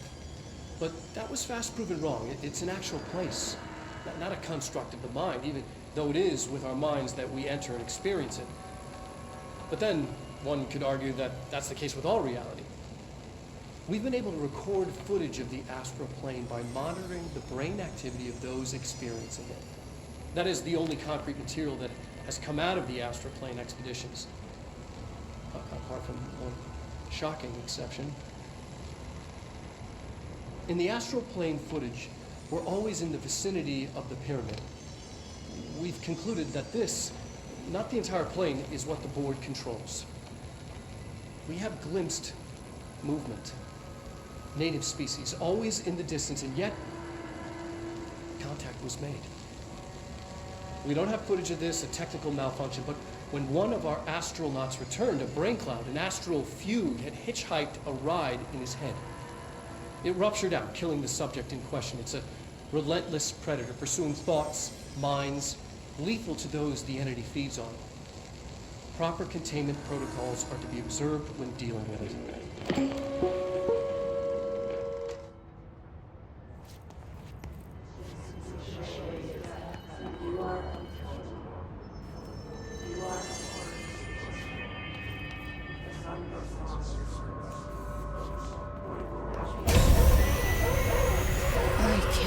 They keep that thing here.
Bureau doing with that thing?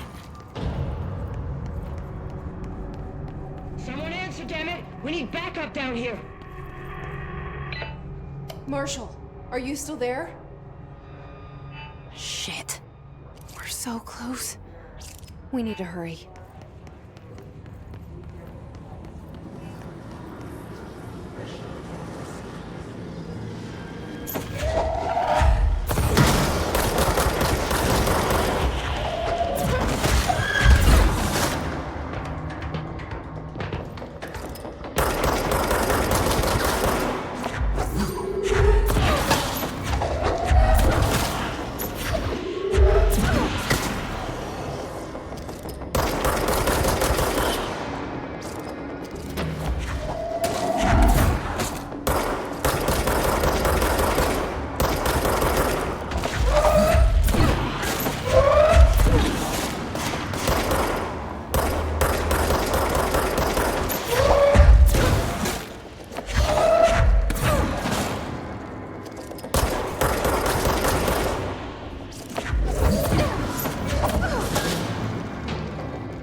department. All agents are ordered to converge here.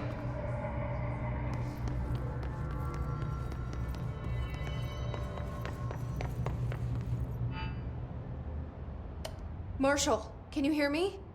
Yes, I can hear you. Who is this? My name is Jesse Faden. I'm coming to help. Faden?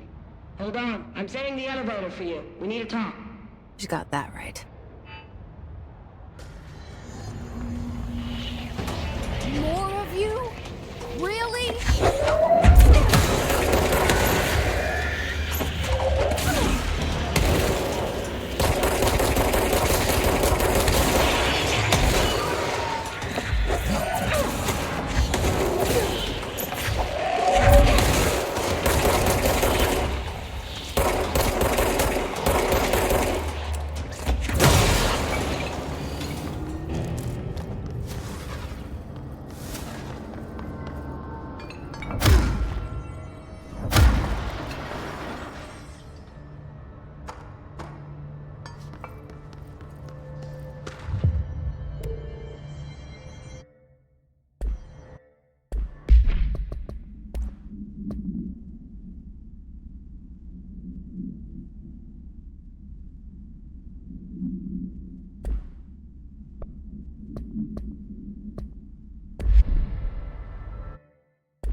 I see it. Another object of power? They're just standing there, mesmerized by it.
exposure to the astral plane can result in death, disability, personal injury, corporeal entangling, cognitive collapse, loss of ego, and partial to full dementia. Yeah. I am. And you acknowledge that your use of the astral conduit, aka the X-ray light box, is purely voluntary? Yes, I do. Perfect. Your suit is good? Okay, you're all set. Open the door for Mr. Warren, please.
Their brains were fried when I took over the object.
Trench said his team knows all the Bureau's secrets, Marshall especially.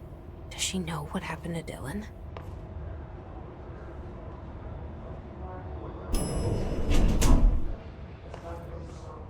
Welcome to the party, ma'am. Marshall is right down the hall.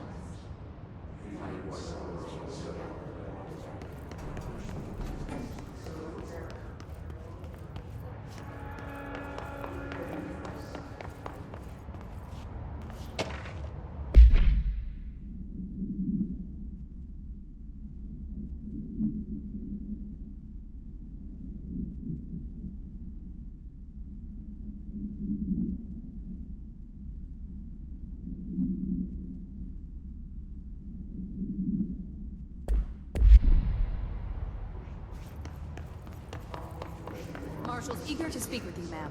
She's just down the hall.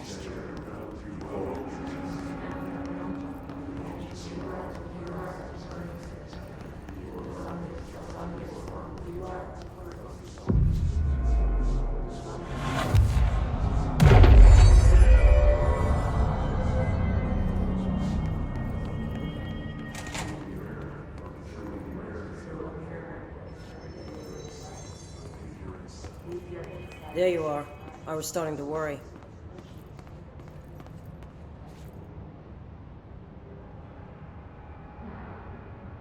Congratulations on your appointment, Director Phaeton. I'm Helen Marshall, head of Bureau Operations. Zachariah's dead then, and I assume you found his gun. Just call me Jesse. Trench told me to find you. He said you could help. And he told you this through the hotline. Makes sense. None of this phases her?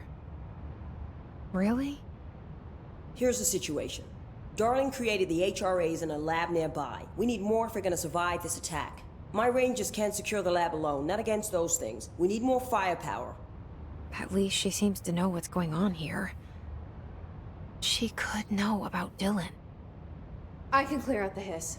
I'll be your firepower. That's a good answer. Is she testing me? Darling has systems in place to protect his labs. This should help you get past them. We'll talk more after you clear out the hiss. Rangers, let her through. We'll have to lock the door behind you. Sorry, but we can't risk a breach. The layout of this place almost invites an ambush. Guess we never thought we'd be fighting on our own turf. Seriously, I've been in Threshold safer than this. Yeah, it sort of turned the house into a threshold.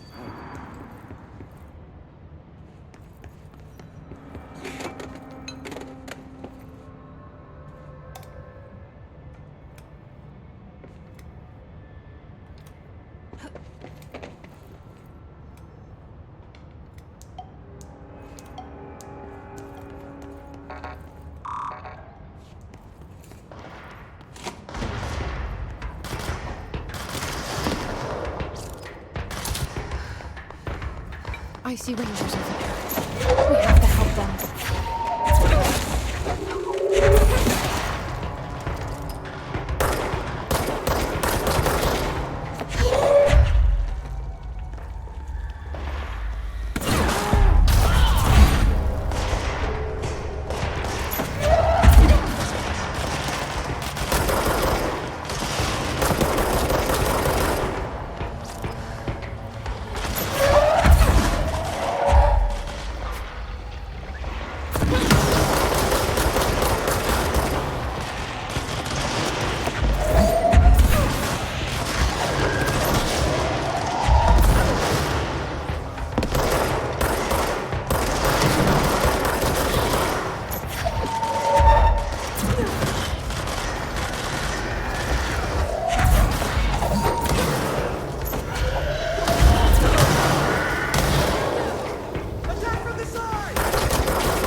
forest of positive interactions.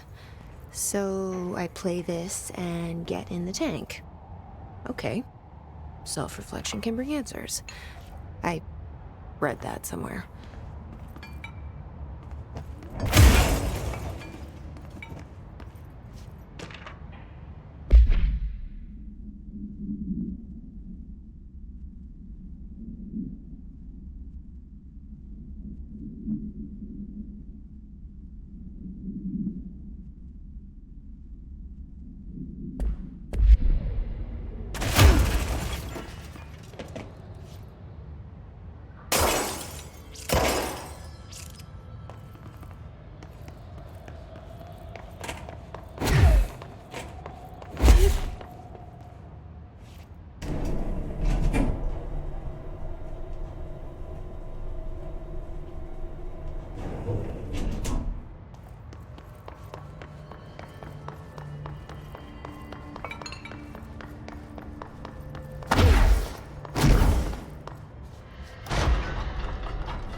Altered item number 52AE analysis, session 2. I will begin by introducing various stimuli to the item. First, a low voltage electric shock. No response. Next, I will introduce heat via a standard Bunsen burner.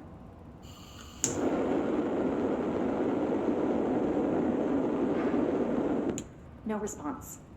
Next, a series of solutions will be applied, each with a different value on the pH scale, from 0 to 14.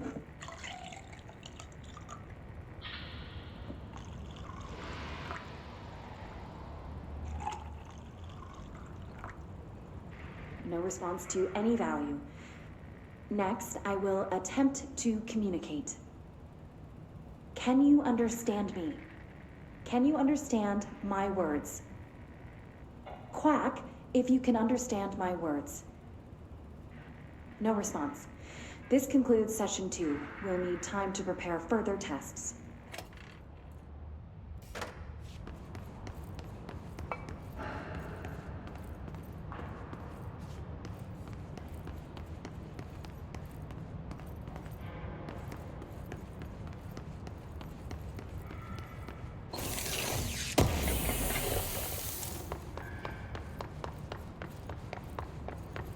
This way to the lab? Okay. You must like these HRAs. Sounds like Darling built them.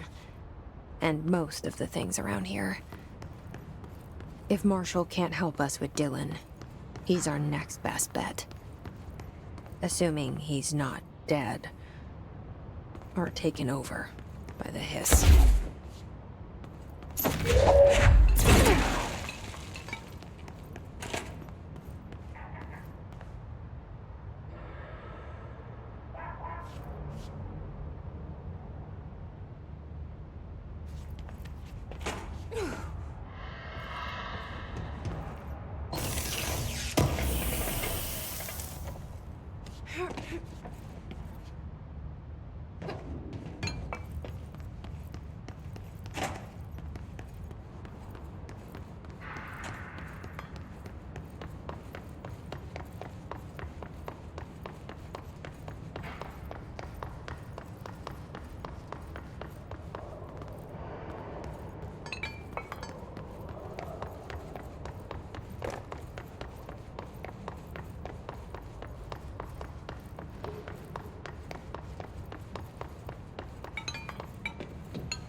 led me here.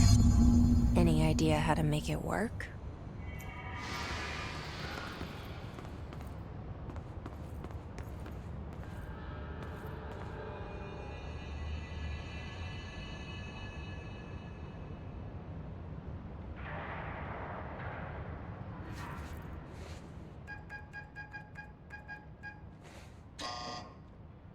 Hello again, Director. It appears we have a new problem. We need to get the HRA machine working. I've replaced a couple of spark plugs, but this looks a bit more complicated. Darling must have had a system. Randomness isn't in his nature. The punch cards, the symbols, the terminals. How do they connect? I'll see what I can do.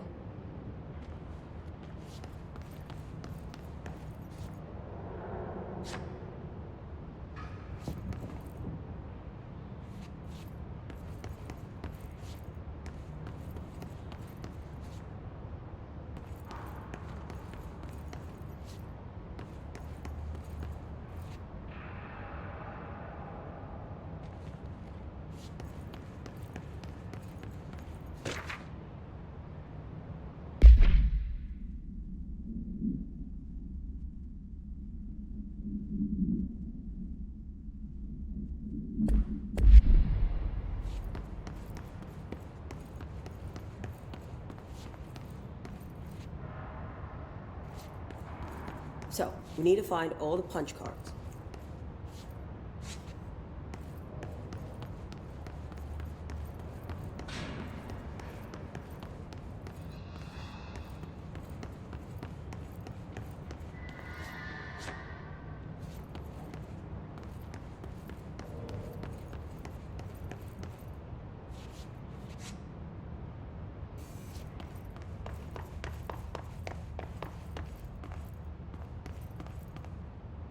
Embracing the erratic, an audio journey. This must be one of those sensory tank tapes.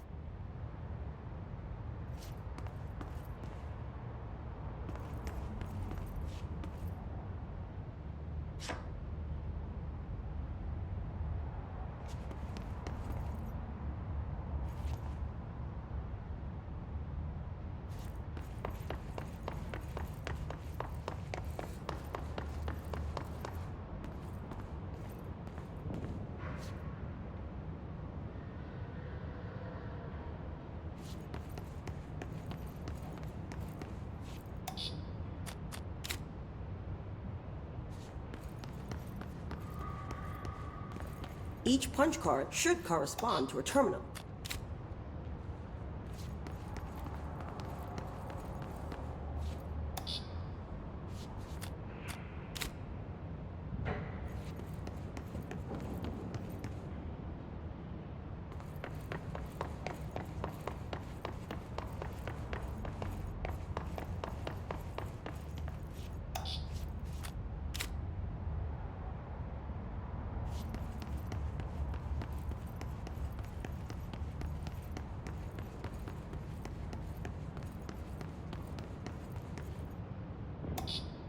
These whiteboard drawings may be important.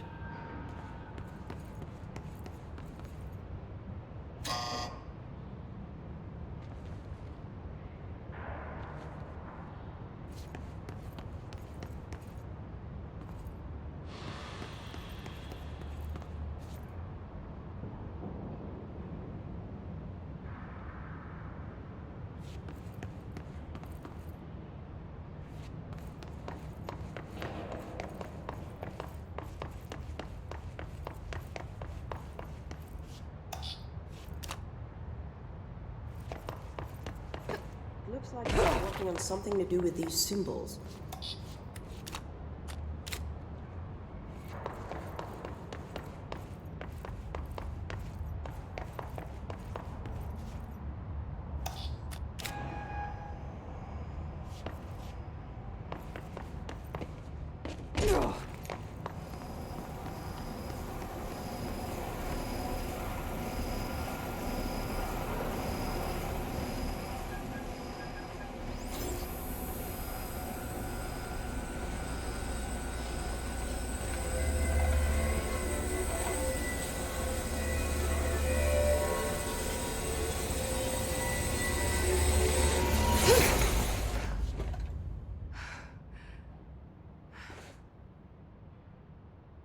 The prism shattered.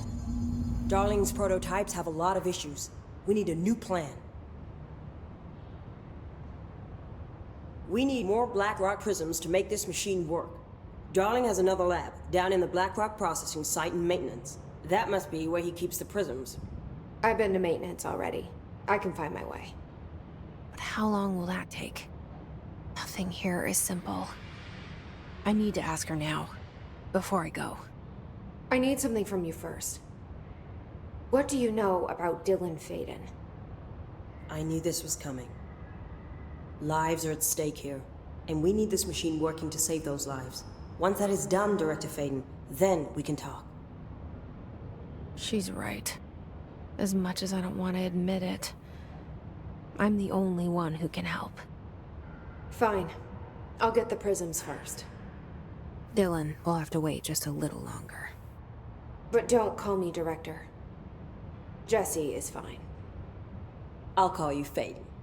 Here, you'll need this keycard. Thanks.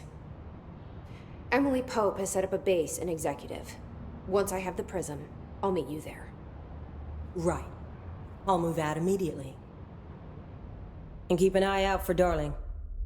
Finding him might be the key to stopping the hiss. It's just one large-scale HRA.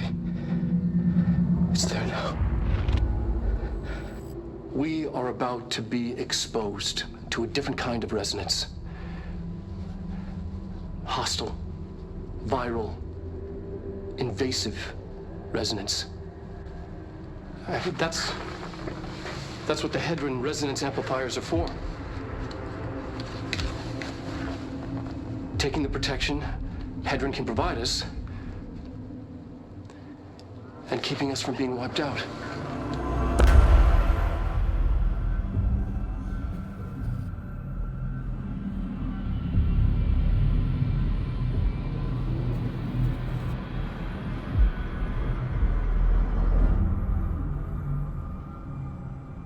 Here, this will lead back to Central Research.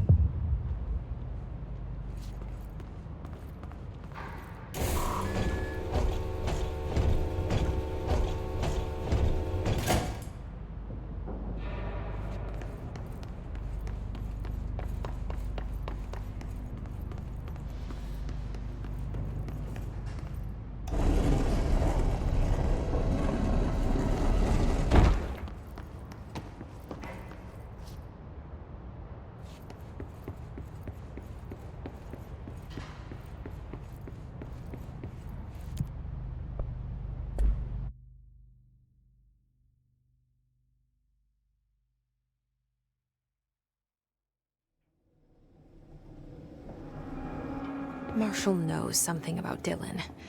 Is he here? Is he all right? HRAs first. They'll help save everyone, including Dylan. Once I find him. Can you keep him safe? Like you do with me?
Okay, we need to find a way to Blackrock processing. That's where Marshall said we'd find a prism.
See, you're still you. I'm not doing so hot. You're fine. We'll push through this. The Hiss are the ones doing the pushing, Doc.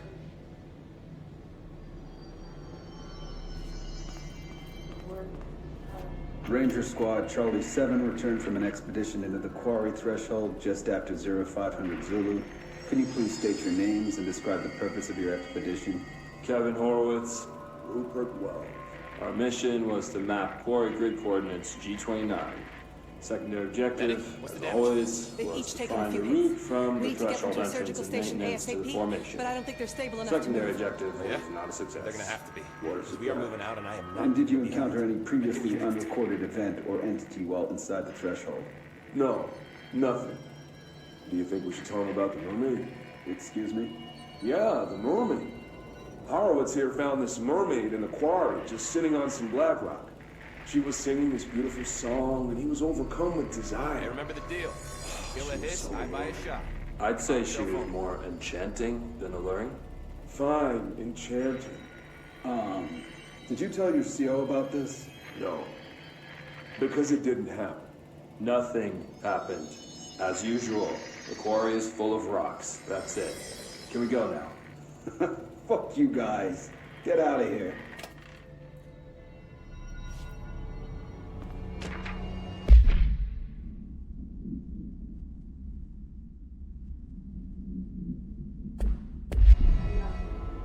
running low on everything.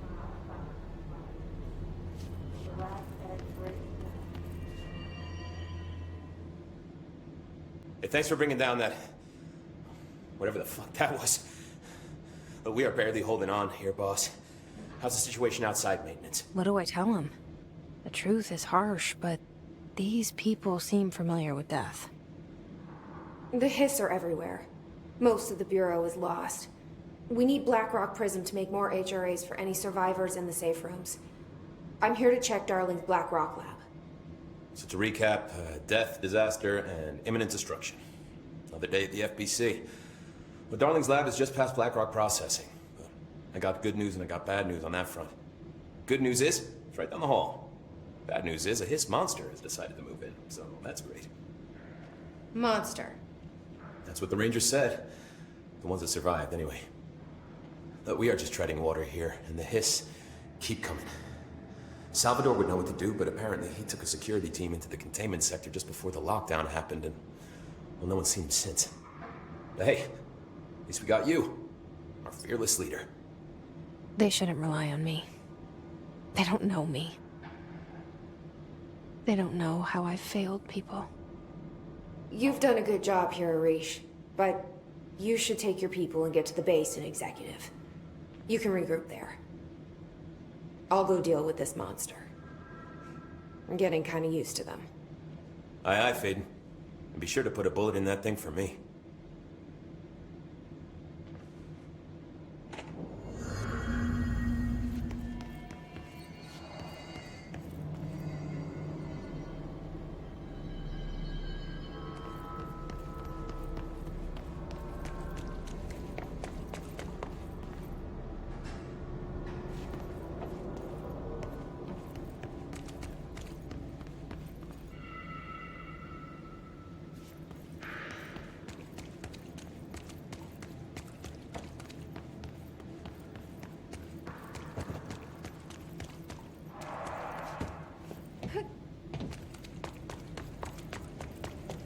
Arish wasn't kidding about that monster.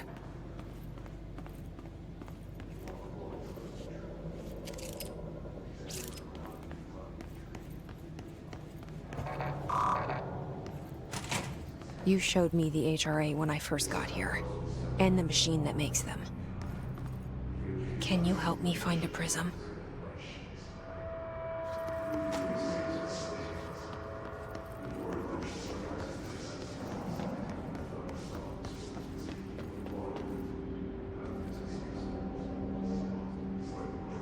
Shit! They're shattered. Not a single... What the fuck?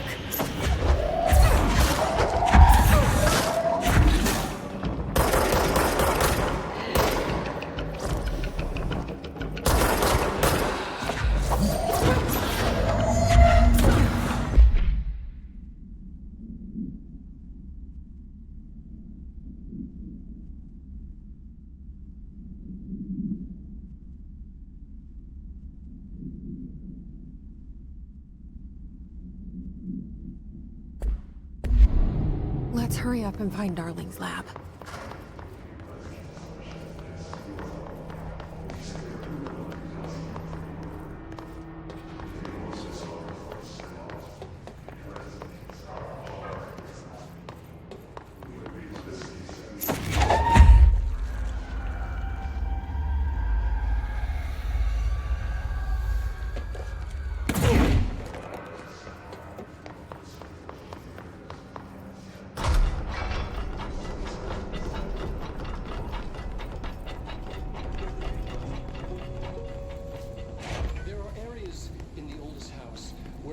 Conditions, when the frequencies match, other dimensions leak in. We call these areas thresholds. The quarry is one of the more stable thresholds in the maintenance sector. That's where Blackrock comes from. You heard that too, right? Dimensional matter. Blackrock comes from a threshold quarry. So the prisms must be there too. Contained. Think of it as paranatural lead. Our research involves many dangerous things we absolutely need to keep in check. That's what the Blackrock line fire breaks are about. The panopticon container cells. Sorry to interrupt, sir, but I need the code for the quarry elevator. Oh, Emily. The code's BlackRock 665. Neighbor of the Beast. Get it?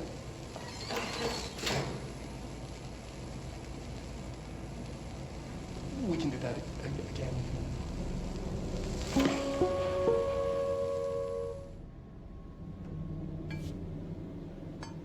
Darwin's key. This should get us into the quarry.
Everything here is crazy.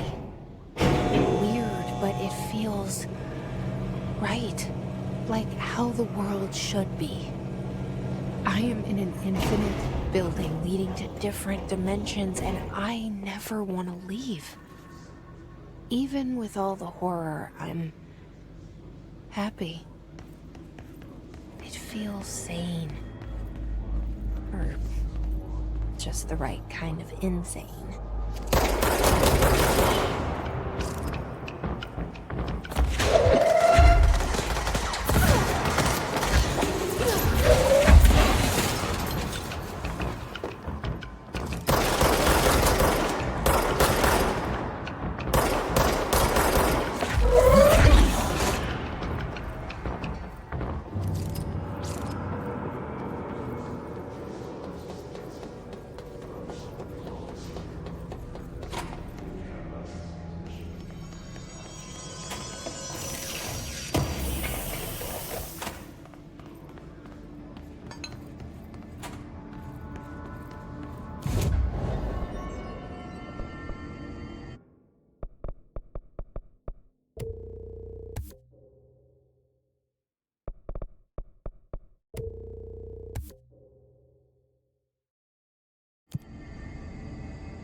not what I expected.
And there it is, right where you led me.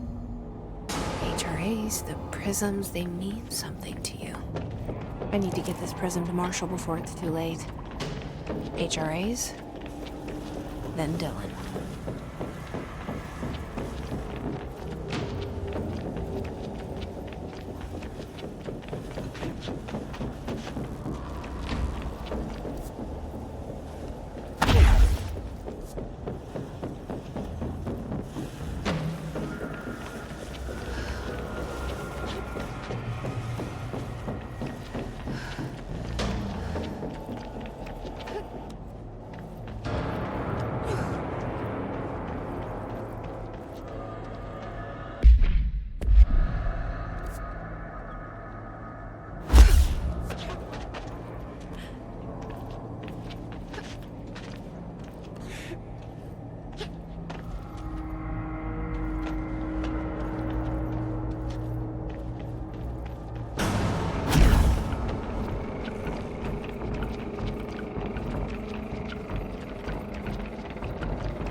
Situation report. All sectors. Executive is in the process of being fortified, as per your orders. Maintenance is relatively stable. A security employee named Arish has apparently prevented multiple key locations from being taken by the Hiss. Research is overrun, with a small team currently holding the HRA lab. Containment is, well, it's gone dark. No one's heard anything from them since the attack. Let's hope no news is good news. Let's hope. Collins, any word on survivors? We've located numerous safe rooms with survivors inside. We're waiting on HRAs before we open them. Once we can safely bring them out, the survivors will be escorted here straight away. Wonderful. Keep me updated. Had to take a detour into the quarry, but I found plenty. Here. We will start HRA production immediately. I promised I'd tell you about Dylan once you helped us. This is it. She knows. 17 years I've waited.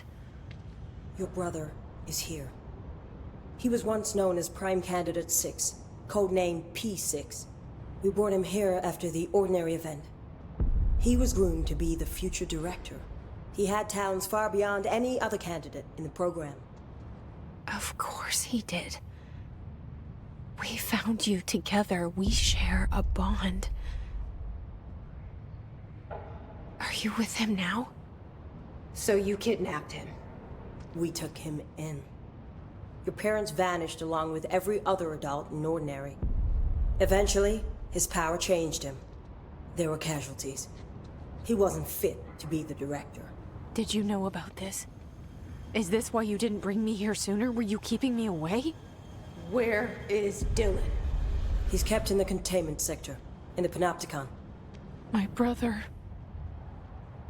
I thought we were the same. What if we are? I'm going. Now. I expected as much. I need to go check on something. Something I cannot let the Hiss find. It shouldn't take long, but you must watch the Bureau while I'm gone. And remember, Dylan is dangerous. Do not let him out, Director Faden. How do I make her stop calling me that? I'm not here for them. Nothing simple here. These people took my brother, but they've accepted me without question. Are they my enemies or my friends? I need to see Dylan. I need to know. I wish you could tell me what you know, explain things. Just stay with me, okay? I could use a friend right now.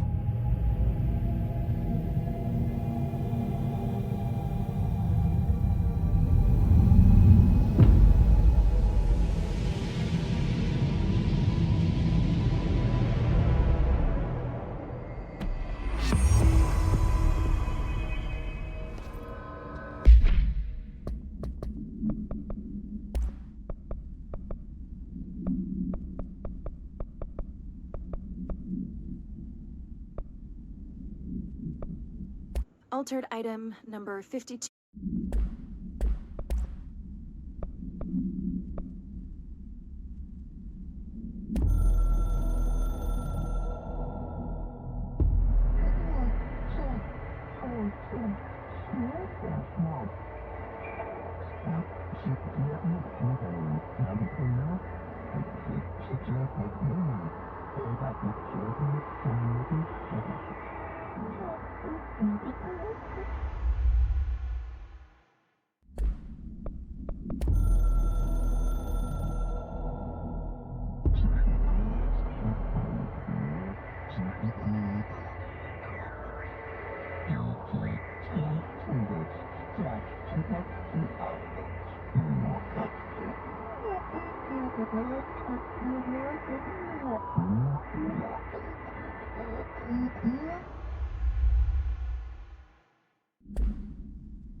Remember, the Hiss isn't the only danger out there.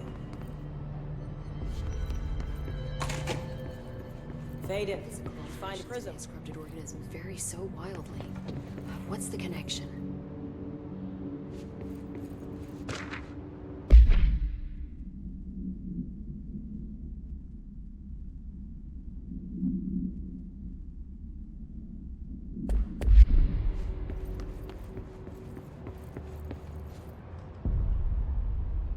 Jesse, when you were down in research, did you run into a Dr. Rhea Underhill? I didn't. Who is she? She is a colleague of mine. A researcher studying a kind of extra-dimensional mold growing below research. Well, I don't like the sound of that. No one does. Look, I haven't heard from Rhea since the Hiss arrived. Would you mind having a look around for her next time you're in research? Of course. Thanks, Jesse. Now, what's on your mind?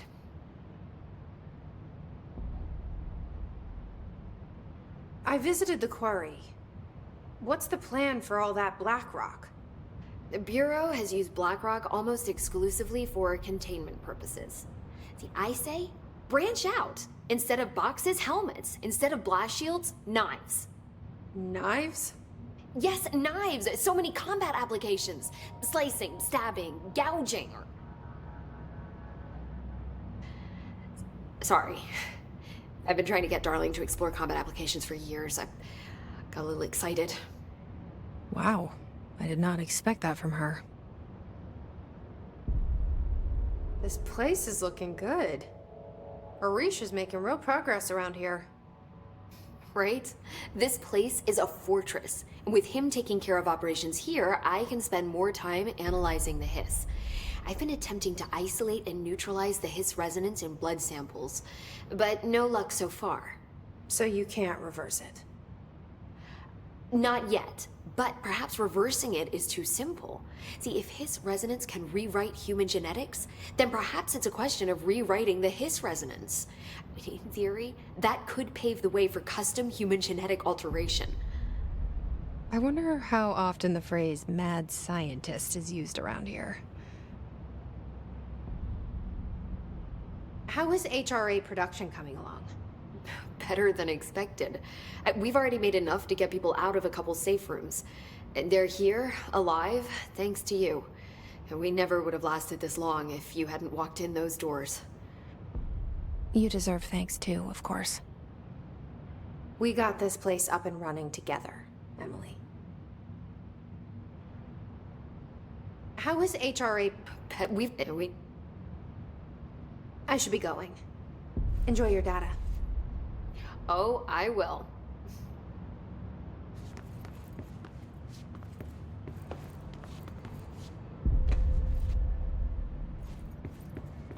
Don't get lost out there. Hello, Director.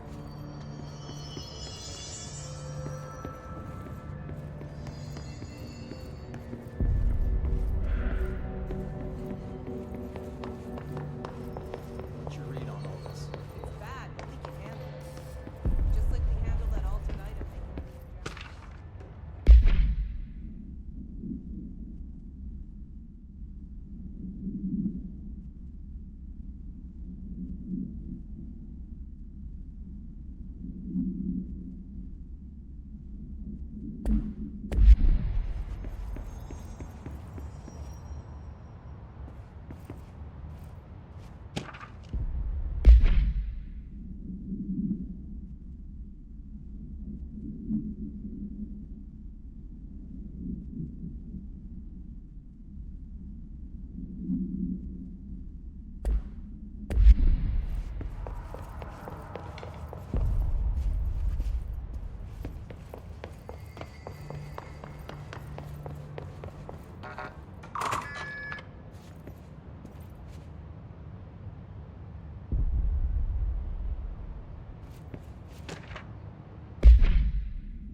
janitor had a hand in this. I never trusted that freak.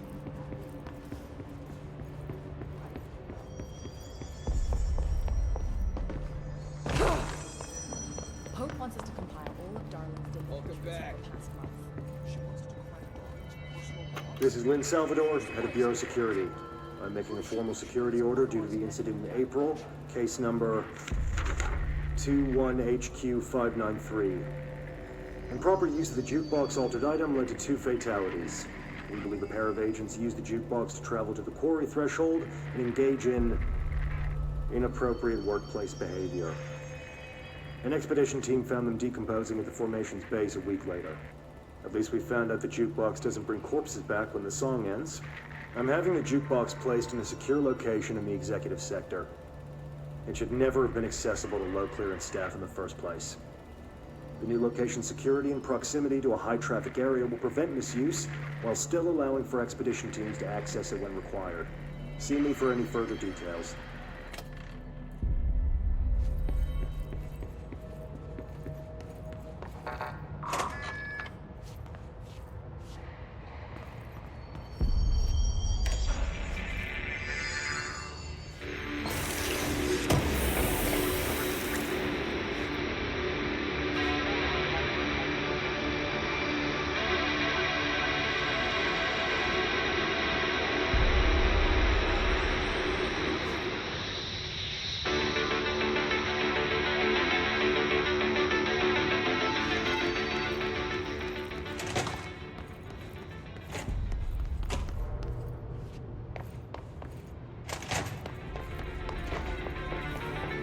No Hiss followed you in, right?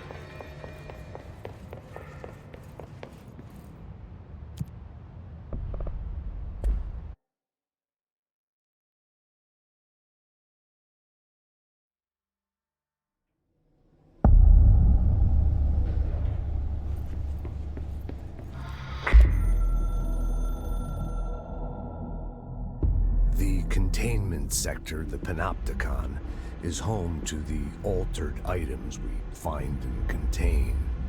It is a maximum security prison. It's a vault for the most valuable treasures on Earth. It's a powder keg big enough to blow this world to dust. A temple, a place of worship filled with idols of angry gods. It's all of these, and none of them. It's something more profound, unbelievable, unknowable, something worse. Altered items. We've found many. They appear mundane, but nothing could be further from the truth. They're all powerful, dangerous. They press heavy on our minds because that's their nature. They've been altered because we can't stop thinking about them. We put them on altars because they're used to being worshipped. This keeps them calm. We contain them, but they don't want to be controlled. We study them to discover what makes them tick. If this place were ever breached, it would be chaos of biblical proportions.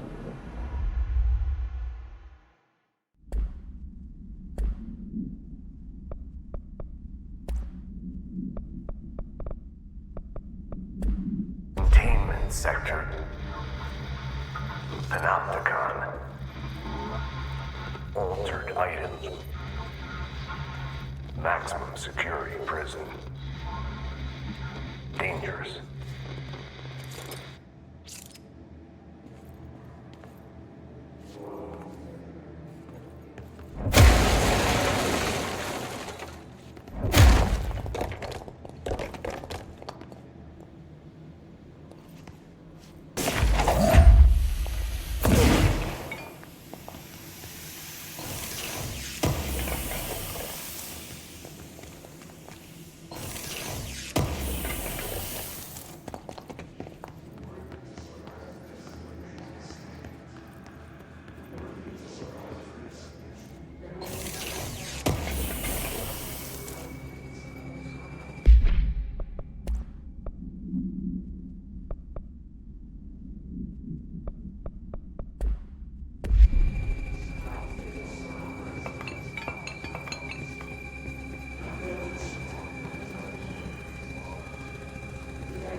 Reminder.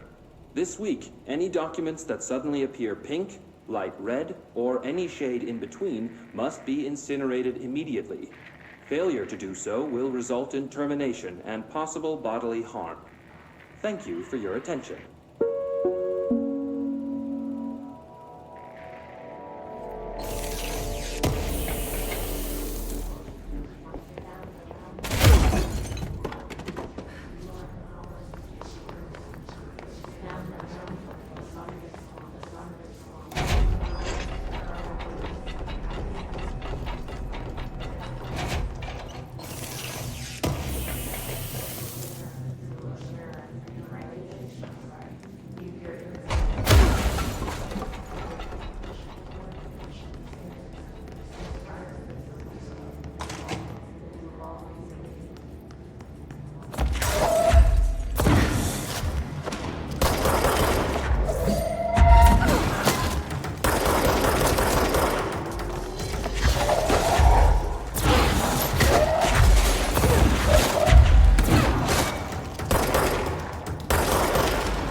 Someone needs help over there. I'm here. What happened to you? I got in a little scrap. Name's Horowitz.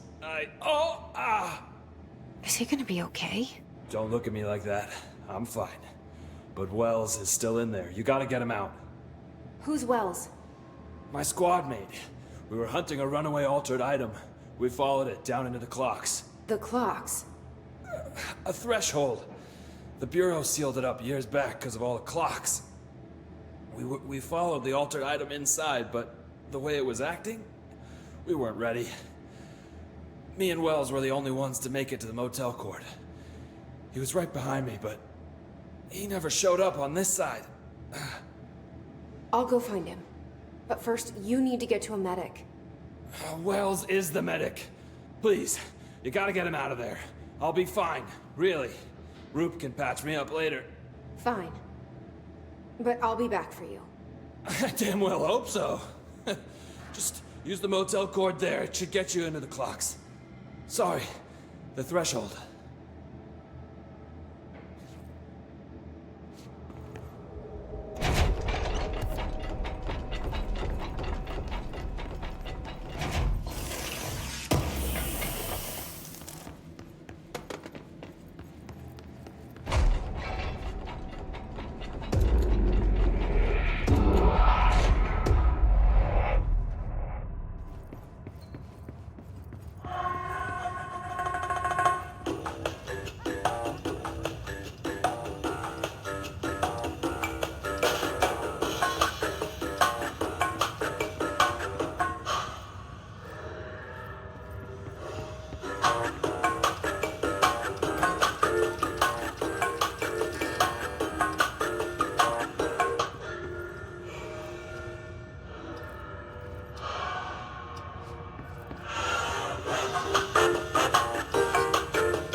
This Wells guy can't be far.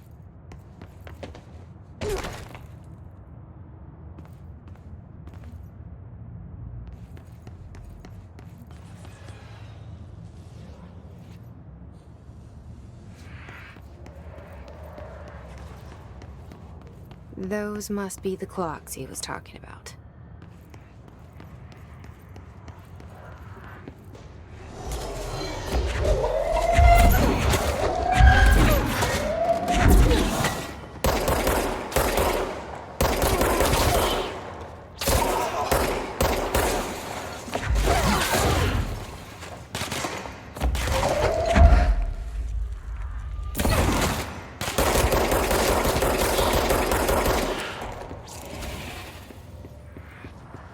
That must be our guy.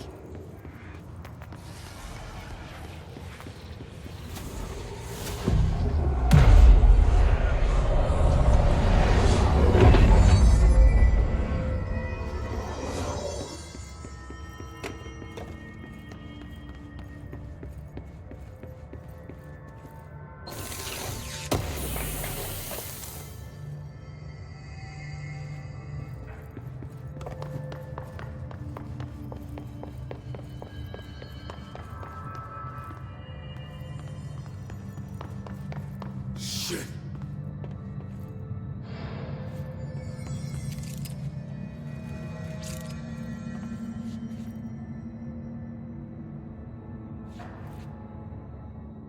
Are you Wells? Your friend asked me to come looking for you. That must be Horowitz. Glad he got out.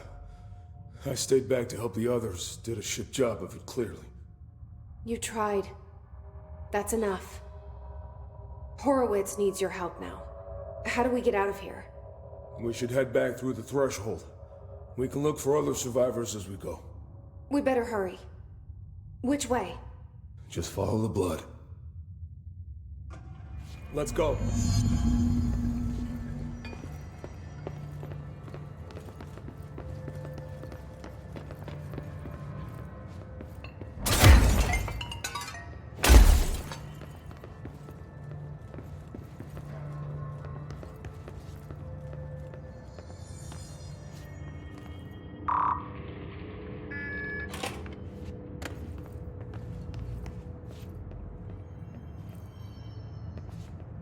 What's with the clocks? Threshold effect. This used to be a regular office wing before the threshold manifested.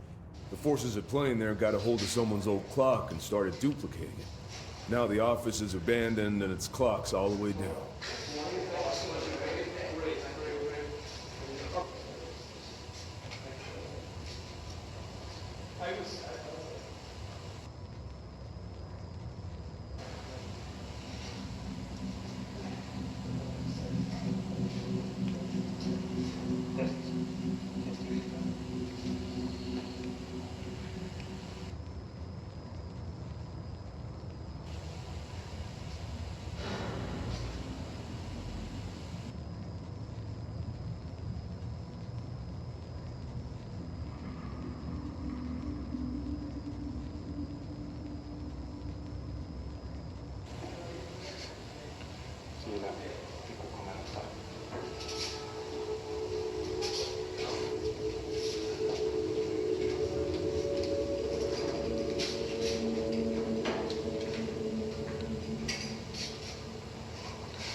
That's O'Neill. Shit. No one else got out.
That safe room was where the altered item cornered us.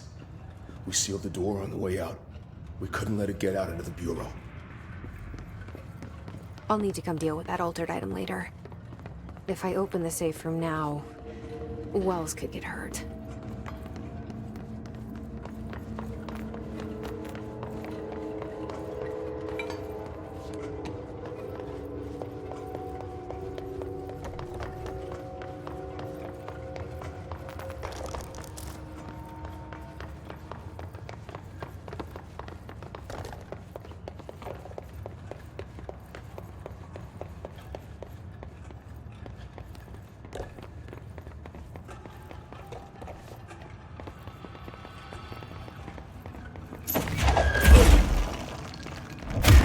When it was clear we couldn't contain the altered item, Horowitz ordered a retreat. We got out, but Hiss were waiting for us. I took Horowitz to the motel court and went back for the others. That was brave of you. I'm the medic. It's my job.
We're not far now.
Come on. The motel court is on the other side of logistics. Horowitz should still be there.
Let's go.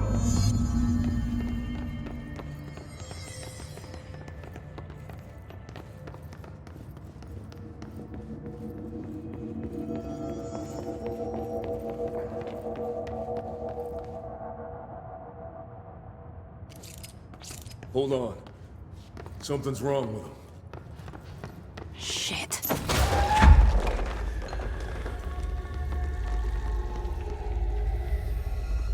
Horowitz. Oh, God, no.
should talk to Wells.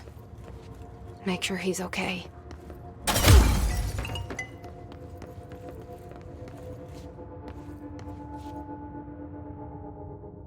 I'm sorry about your friend.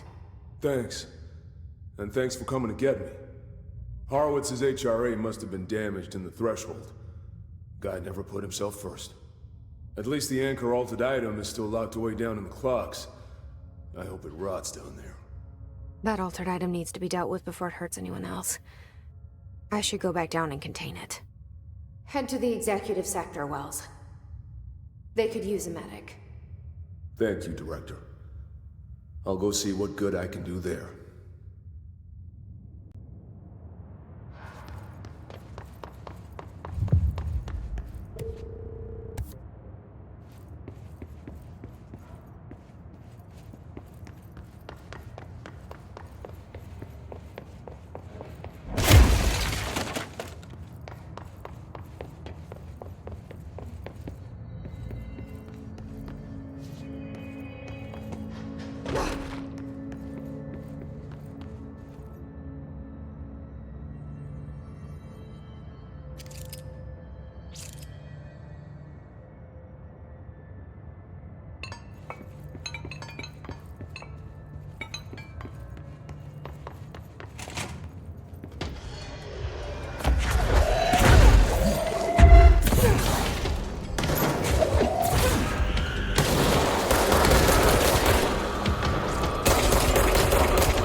This is the safe room Wells showed me.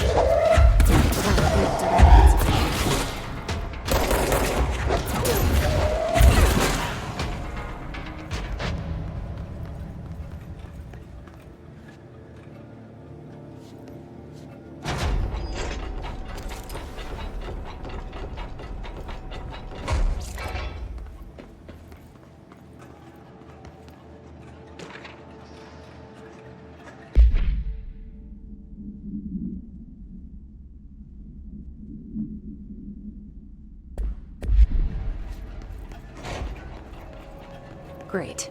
More clocks.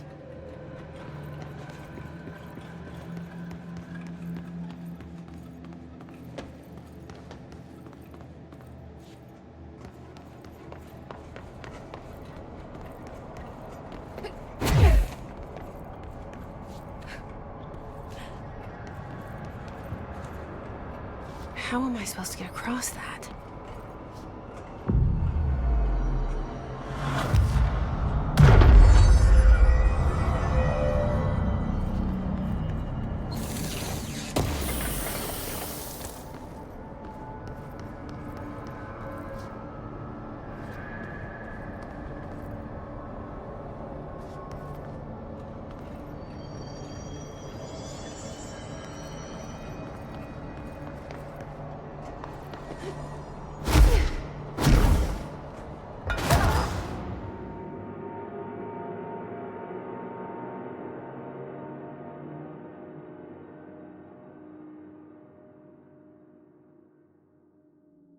How am I supposed to get across that?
so I just read this.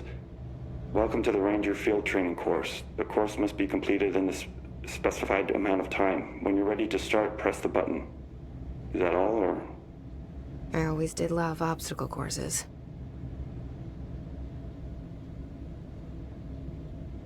Get ready, Ranger. Course starting in 5, 4, 3, 2, 1. Go.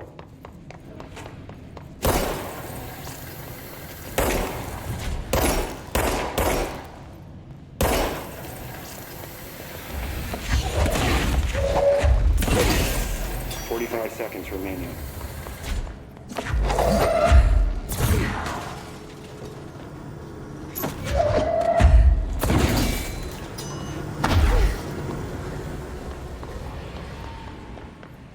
Seconds remaining.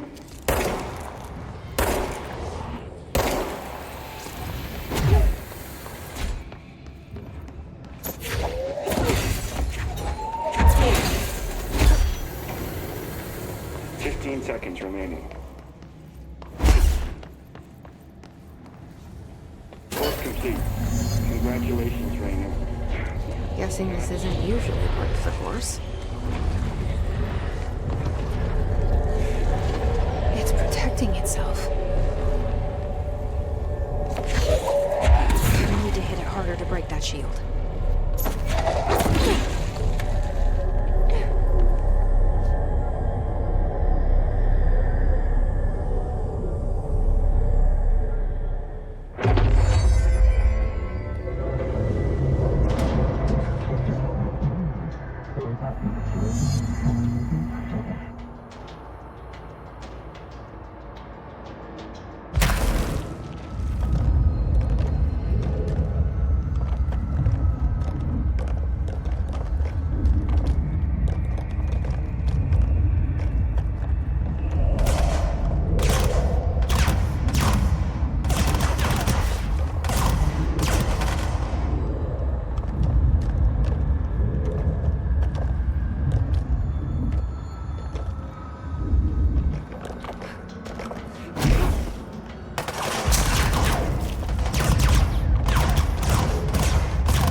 This should be interesting.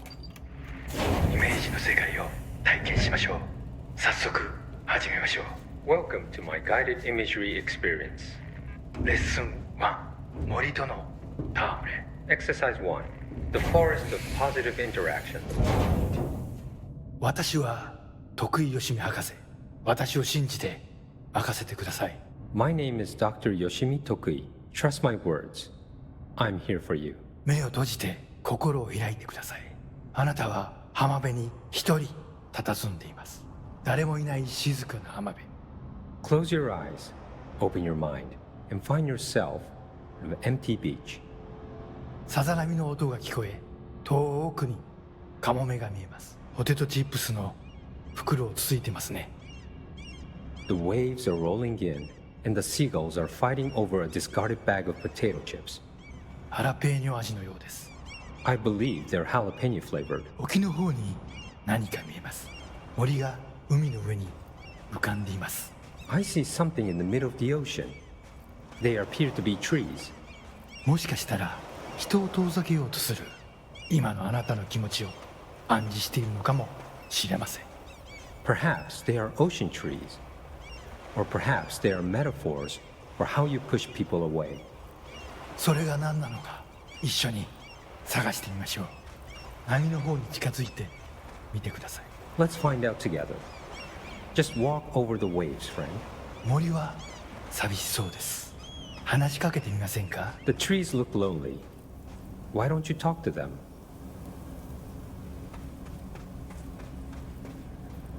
森にささやきかけましょう。あなたは愛されるに値すると、誰もが愛されるに値すると森もうなずいています。 You whisper to the trees. You tell them that they deserve love, that everyone deserves love. The trees agree. 木々は健康になり、お互いに愛を育んでいくのでしょう。They will now go on to form healthy, respectful relationships with other trees or shrubs, whatever they prefer. さあ、森をそっとしておいてあげましょう。Now let's leave these trees to their love. 覗き見は失礼ですからね。Voyeurism is impolite. おや、何か不穏なものを感じます。何でしょう？ I sense a disturbance in our love garden. A menace. 行ってみましょう。森の危機かもしれません。行ってみましょう。Go find it. Do not let it darken our forest of emotions.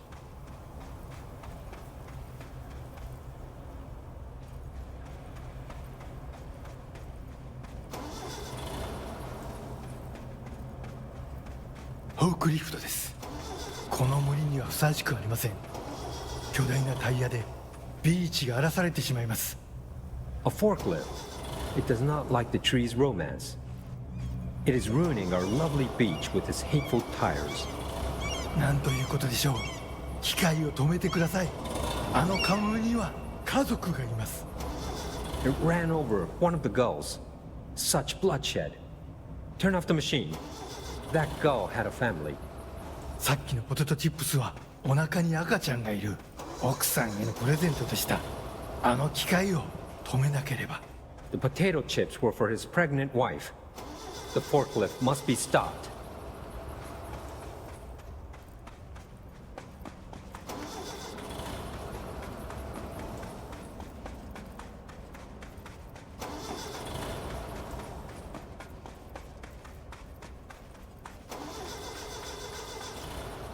やりましたね。あの恐ろしい機械は止まりました。You did it. The murderous machine will kill no more. The trees can love undisturbed. フォークリフトも孤独な木々ももうありません。あなたの心は安らぎと慈愛に満たされているはずです。 Our beach is no place for forklifts or lonely trees. Your mind is a safe haven for love. 心が穏やかに健康になった感じはありますか？ Doesn't that feel nice? Aren't you feeling healthier? さて、もう時間のようです。感受性の豊かなあなたのままでいてください。 Oh my, it seems we're all out of time. Stay receptive, friend.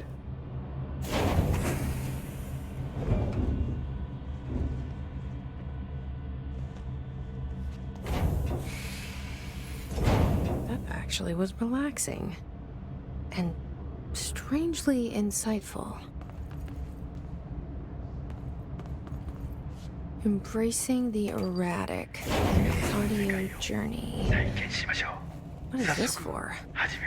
Welcome to my guided imagery experience. レッスン2、気まぐれを受け入れるです。 Exercise 2. Embracing the erratic. 私は徳井義美博士。私を信じて任せてください。 My name is Dr. Yoshimi Tokui. Trust my words. I'm here for you. 目を閉じて心を開いてください。想像してみてください。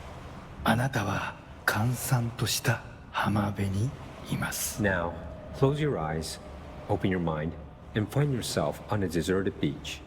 波が岩に打ち寄せ、カモメたちが旋回しながら近づいてきます。 The waves are crashing against the rocks, and the gulls are circling overhead, drawing ever closer. カモメたちが怖いですか？大丈夫。彼らは危害を加えません。 Are you scared of birds? If so, please try not to be. 自動販売機があります。あなたは喉が渇いています。 Look, a vending machine. You must be thirsty. さあ、渇きを潤しに行きましょう。 Let us go quench your thirst. あなたのお気に入りのソーダがあります。ボタンを押してみましょう。 They have your favorite soda. You know the one. Press the button. 自動販売機が逃げていきます。追いかけてください。 The machine has run off with your favorite soda. Chase it.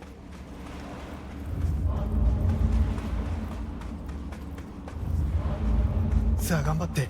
あれはあなたが世界で一番好きな飲み物です。 Fight for it. This is your favorite soda in the whole world. 人を殺してでも手に入れる、それくらい好きなはずです。急いで走ってください。 The soda you kill a man for. Hurry, run. Soda. ソーダが出てきました。やった。 The soda tumbles out. Victory. あ、ちょっと待ってください。これは違う種類です。 But wait, it's not the right kind. いや、このソーダを試してみましょう。 I guess you'll have to try something new. きっと気に入るはずです。 Go on. You might like it. 美味しいですよね。新しいお気に入りができました。 How delicious. This is your new favorite soda. 新しいものに挑戦するときこそ人生の一番素敵な部分を発見できます。 When you try new things, you sometimes discover the best of life has to offer. それがソーダのレッスンです。 That's a soda lesson for you. 今度は別の自意識に目を向けてみましょう。Ah, another personal realization awaits. 走ってください。運動することは良いことです。 Hurry over. Run. Exercise is good for you.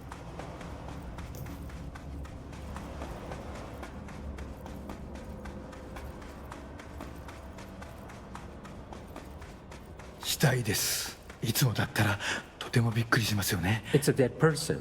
This would normally be quite an upsetting thing to find, yes? 心配しないで。あなたは安全です。 Do not worry. You are safe. ちょっと死体に触ってみませんか？ Why don't you try touching the dead person? 面白いことが起きるかもしれません。 It could be interesting. なんてことだ。死体がたくさん出てきました。どこから来たんでしょう？ Oh, merciful gods. Dozen of more corpses appeared. Where did they come from? ひどい匂いです。恐ろしい。ここはもう今までの浜ではありません。 Oh, the stench. The horror. This beach will never be the same. なんで死体になんて触ったんですか？はあ、最悪の間違いを犯しましたね。 Why did you touch the dead person? You made a grave mistake. 死体を隠して間違いを正してください。 Fix your mistake by hiding it. 死体を埋めて腐敗した心をきれいにしてください。 Bury these bodies. Clean your mind of the rot.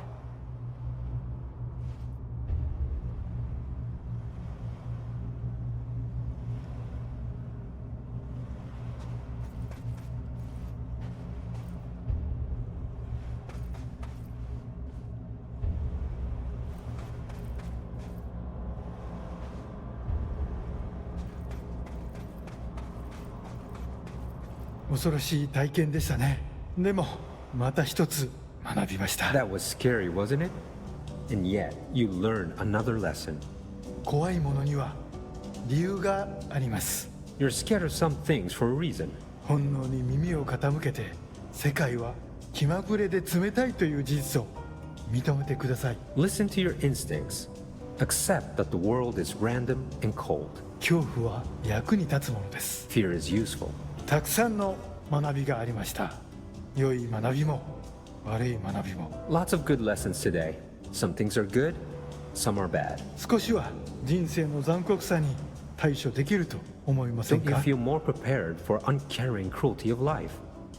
私はできるようになりました。 I know I do. これでセラピーを終わります。 This concludes my guided imagery therapy. あなたは徳井義美博士に認められました。これでこの荒れ狂う世界を探検できるはずです。 You are now approved by Dr. Yoshimi Tokui to explore this rotating rock we call Earth. 幸運を祈ります。歩みを止めず旅を続けてください。徳井義美でし Good た。 luck, Star Wanderer. Stay actualized. And see you next time.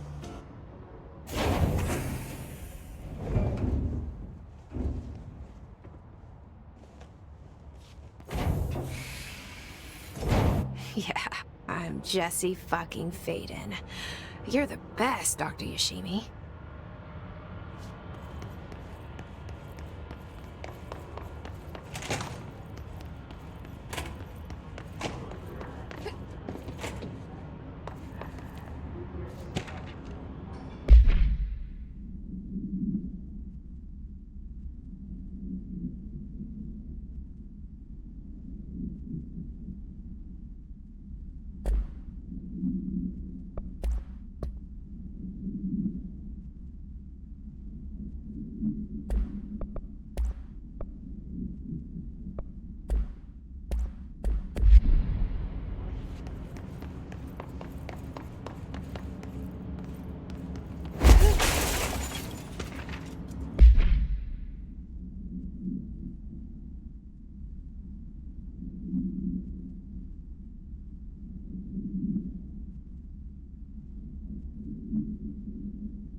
area's under quarantine. I wouldn't go in there without talking to Underhill first. Even if you have, I still wouldn't go in.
Down here. This place is fucking weird. This is nothing. The clocks? Now that's weird. What's weird about a bunch of clocks? Shut up! I think that's the new director. Excuse me? Are you lost?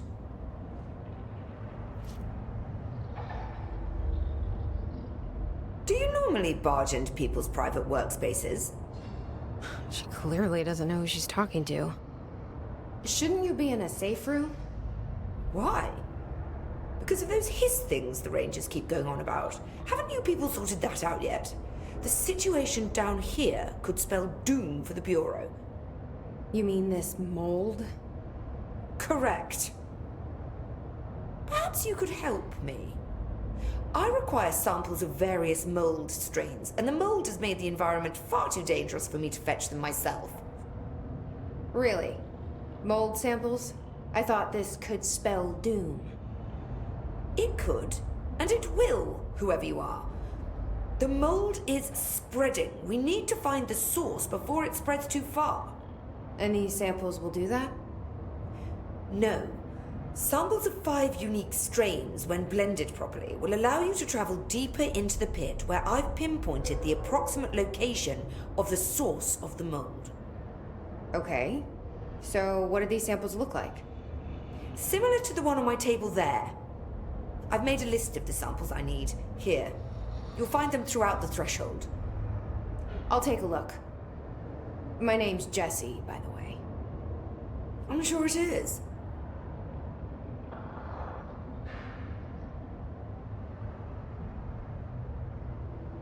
Have you worked at the FBC very long? Not long enough to understand their inane methodology. They want me to solve the mold, but how is one to solve anything when the basic molecular structure of this fungus is an utter enigma? Oh, sorry, are you asking me? It's rhetorical. The Bureau wants to control, not comprehend. But to answer your question, I'm a seasoned threshold researcher that's been brought in on a provisional basis to resolve this matter. That's all you had to say.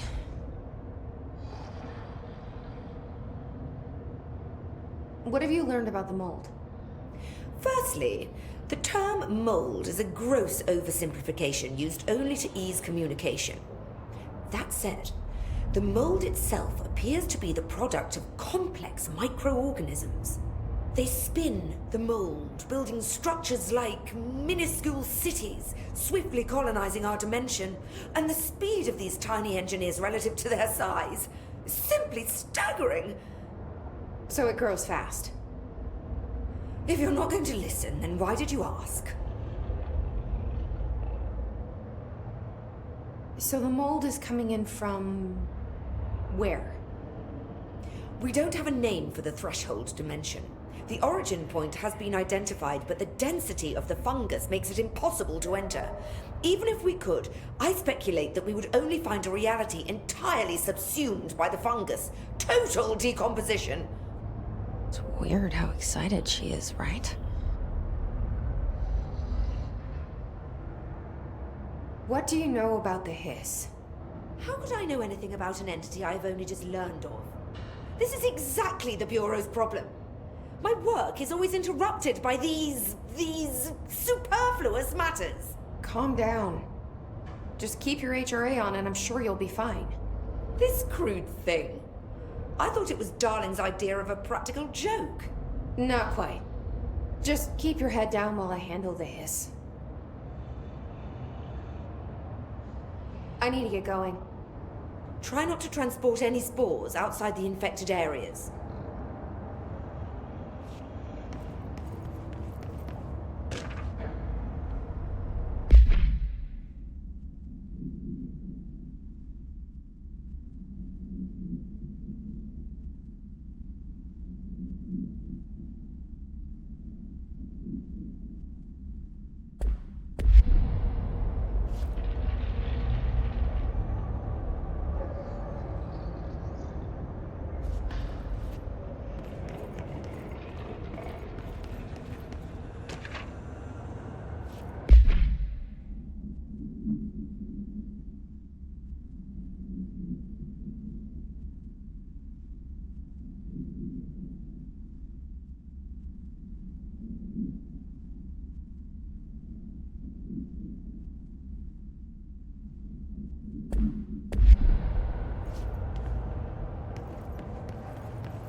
I'll get back to more important things.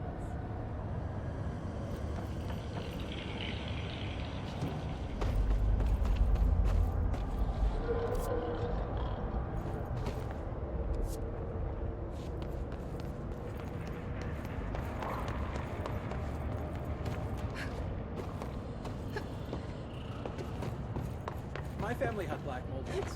Bleached it. Has Underhill tried bleach?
So sweet down here. Suddenly I'm really hungry. I wonder how this mold tastes.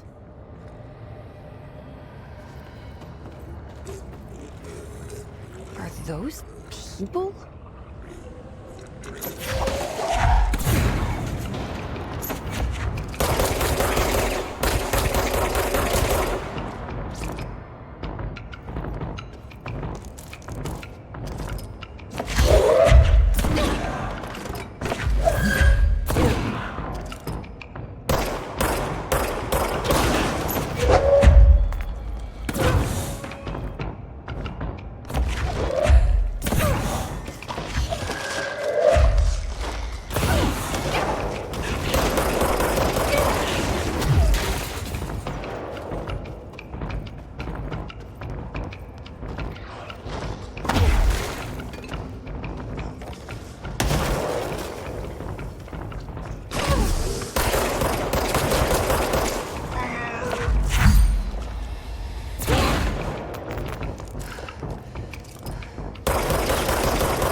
gross. Underhill is gonna owe me for this.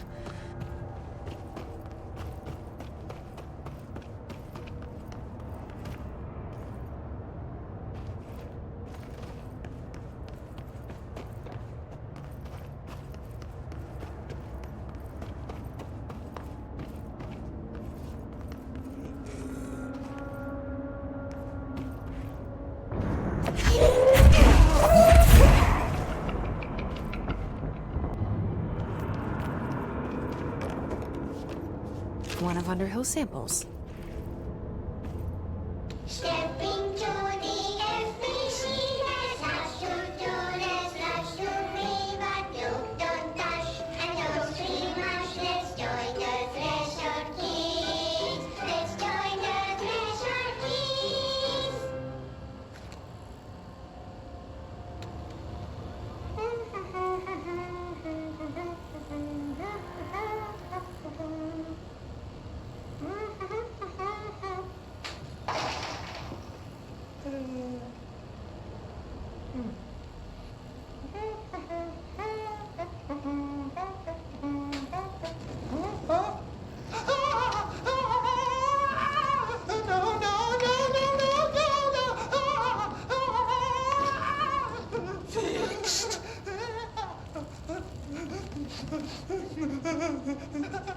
Building shifts occur at random and without warning, but with the Bureau's cutting-edge technology, we can stabilize the oldest house. Safe employees are happy employees.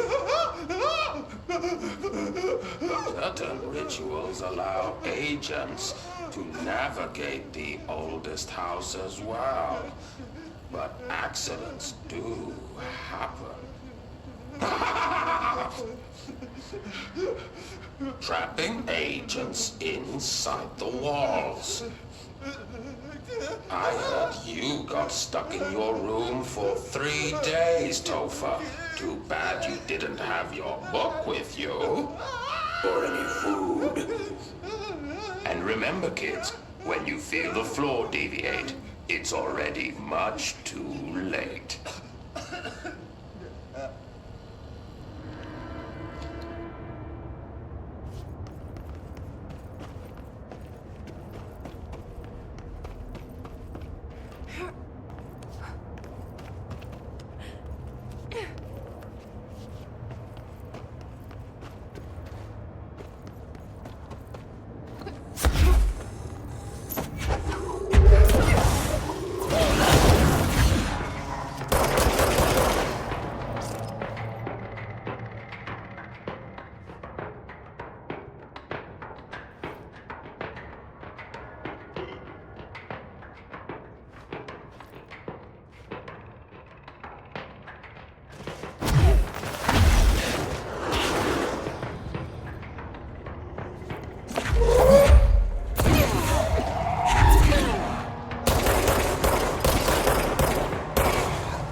Found one.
This must be one of the samples.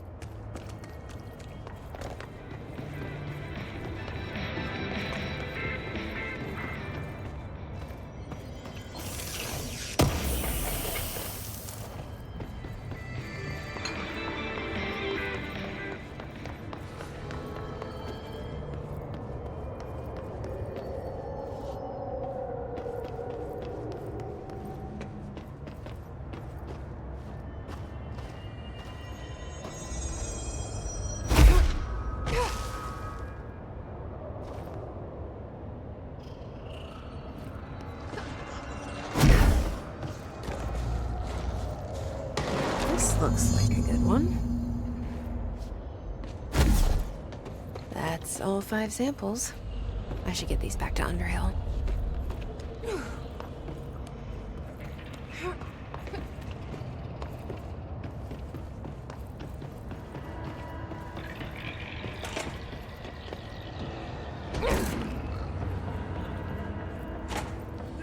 You look like a woman with mold for me.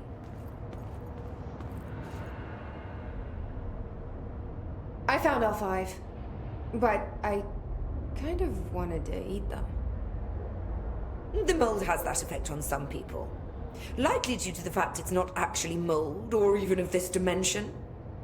I suspect it is the result of 2 incompatible molecular structures, one dominant, coming into contact. I call it mold, or fungus, because it's closer in appearance and behavior than anything else we know. Except perhaps bacteria. She reminds me of my old biology teacher. Did you happen to meet any more members of my ranger detail? I didn't see any rangers. Just walking mold people. Unless... Yes. If you found mold people, you found my rangers. I refer to the creatures as hosts. They, like other unwary agents, succumbed to the appetite. But that's nothing for you to worry about. The pill I'm about to make with these samples will make the lower level perfectly safe to traverse. It has the added benefit of immunizing you against the pit's toxic spores. Now leave me to it.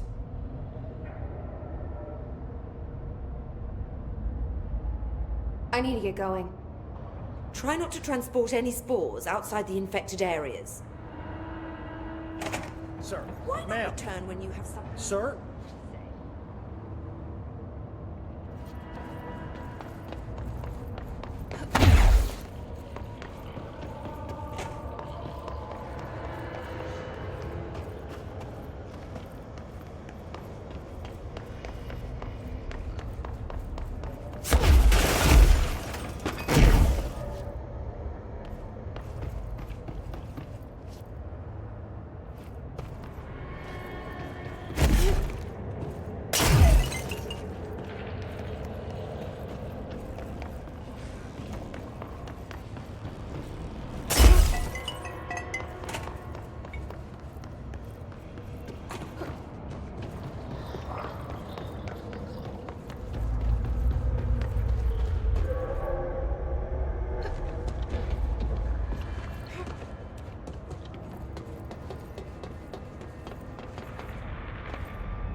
August 4th, 1964.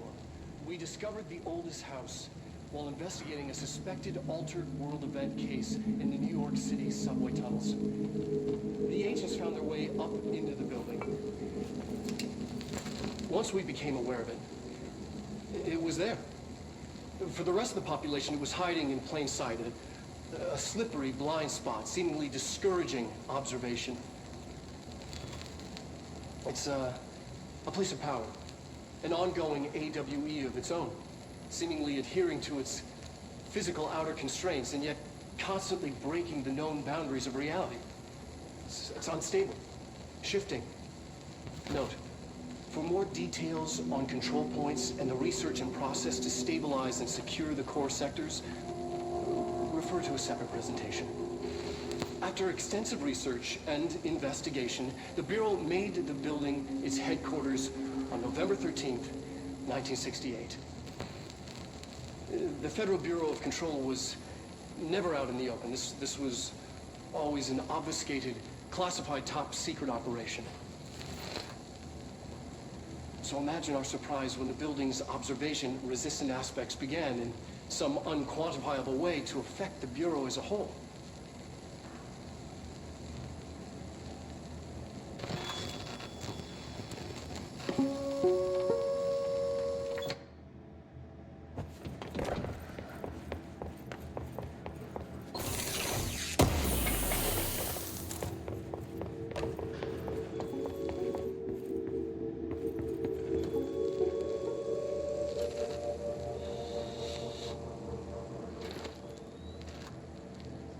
August 4th, 1964. We discovered the...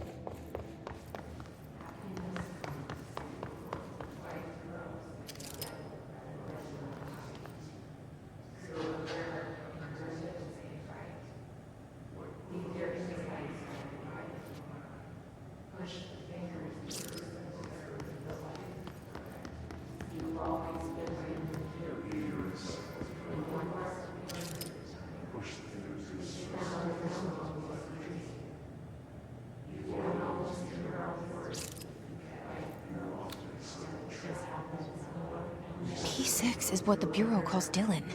His cell's been breached. Has the Hiss found him? Are you there with him? Can you protect him?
been a long time since Dylan and I knew each other. I've wondered about him. What kind of man he'd grow up to be. Were things as hard for him as they were for me? Maybe in here, they were even harder.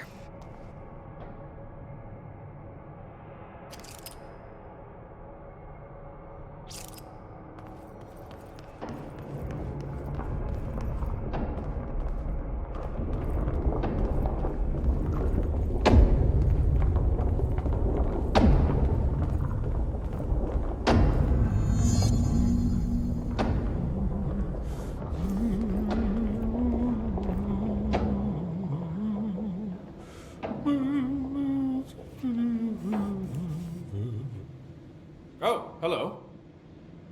Is there something I can help you with? I'm Jessie, the new director. I need to get inside. New director?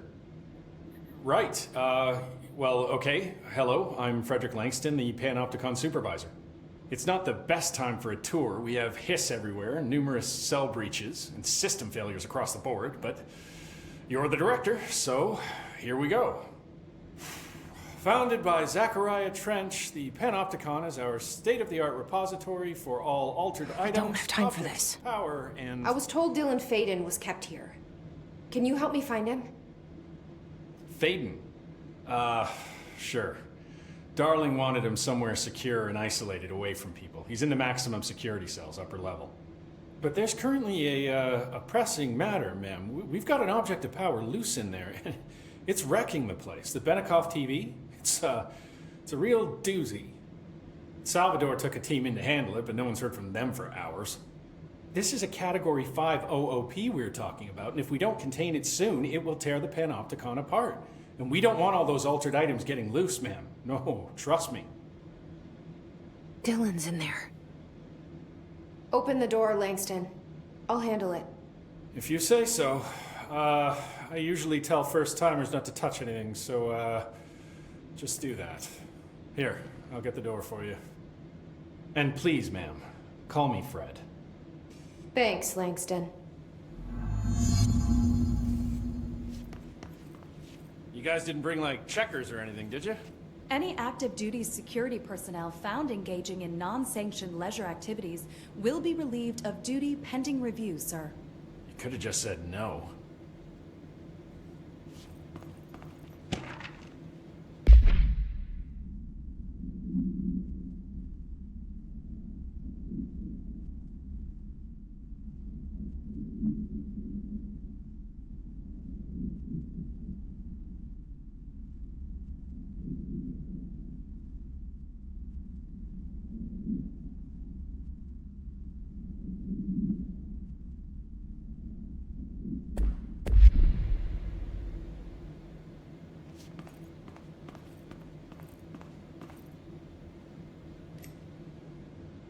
Is the TV back in its box yet?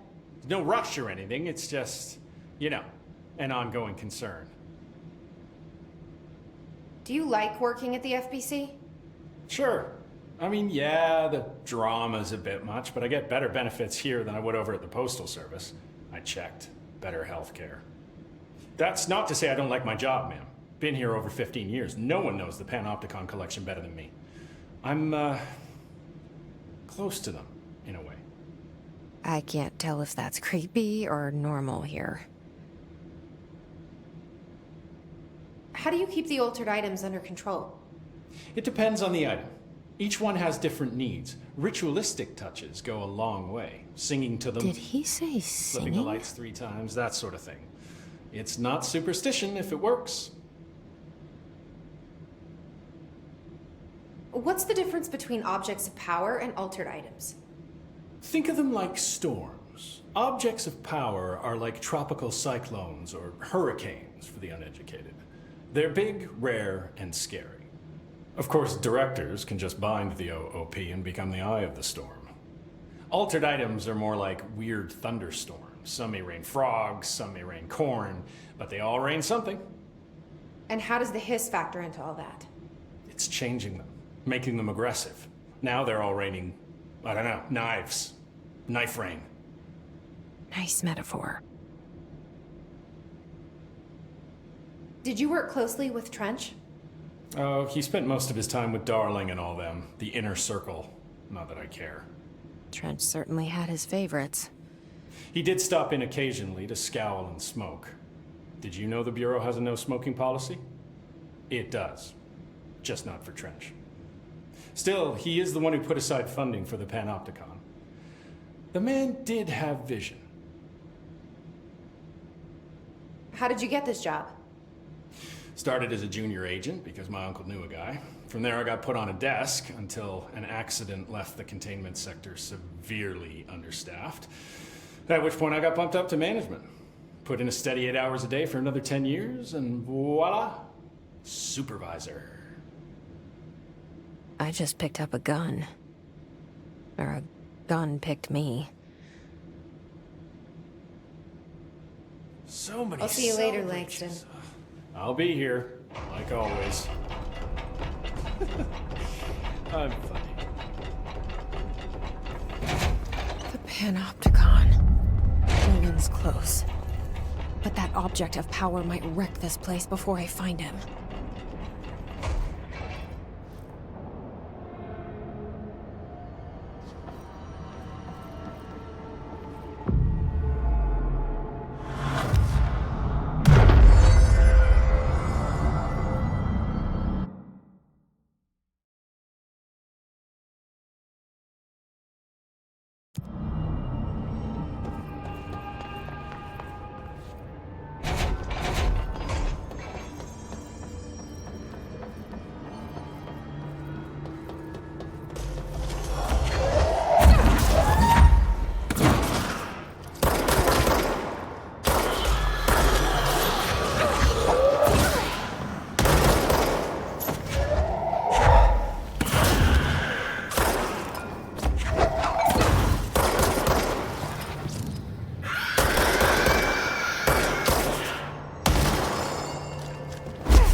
Something went wrong with the Bureau's plan to make Dylan the next director.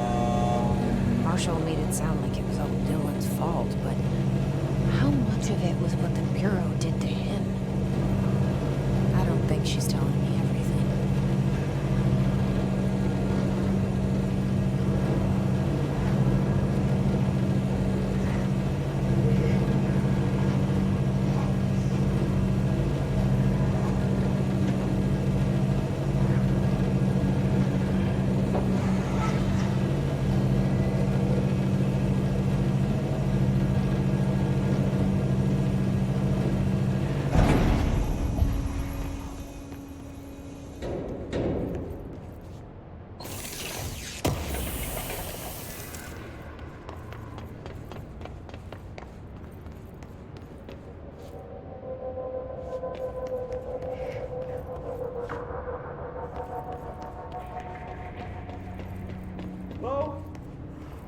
Is anyone there?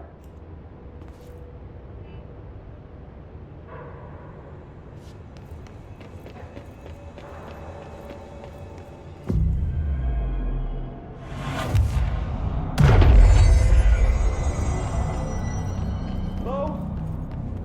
Is anyone there? What are you doing in there? Oh, thank God! Look, someone has to watch this object at all times, or it deviates. My shift replacement never showed up. Can you help me? Damn. I can't, I'm sorry. There's an emergency. I'll come back, I promise. Okay, just don't forget. I can't stare at this thing much longer.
That's the object of power.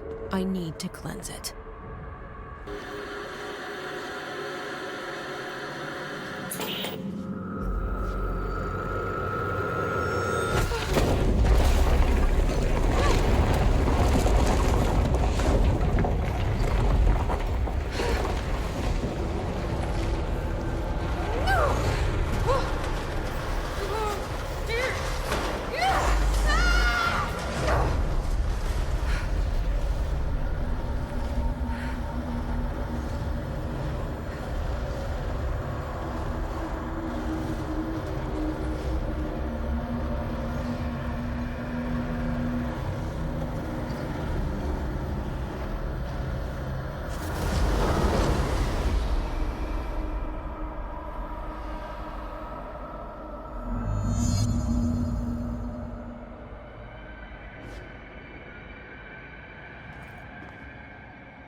door, the head of security. His team didn't stand a chance against the hiss. No one here does.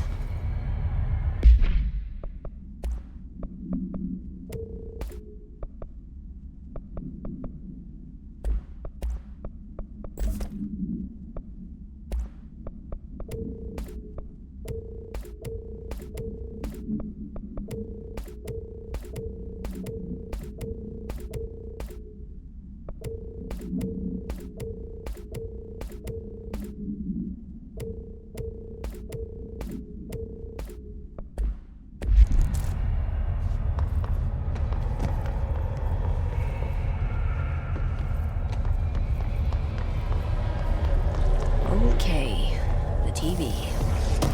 Another object of power gone nuts. Here we go again.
Okay, dealt with the TV.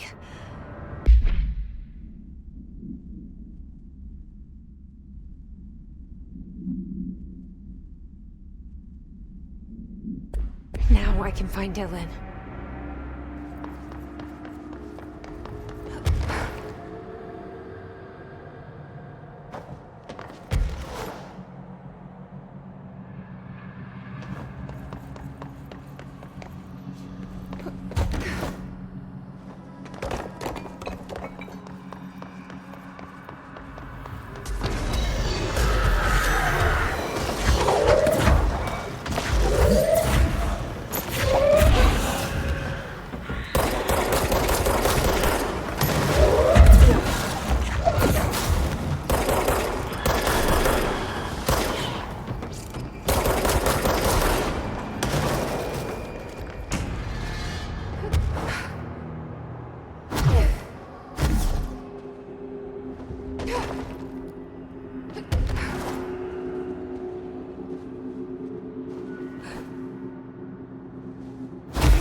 Stepping to the FBC, there's lots to do, there's lots to read, but you don't dash and don't scream much. Let's join the Threshold Kids. Let's join the Threshold Kids.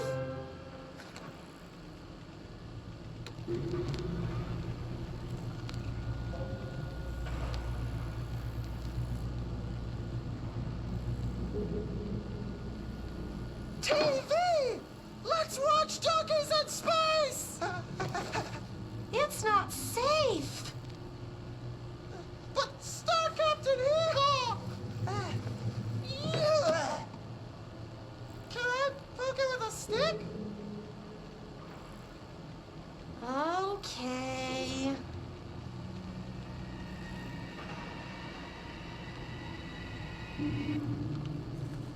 Bureau rule number 74.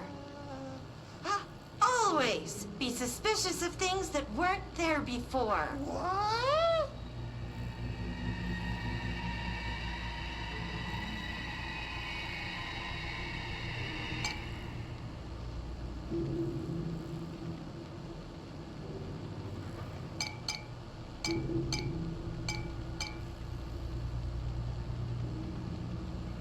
Looks safe to me. Donkeys in Space! Wait! It's not even plugged in!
Dylan. He's so close.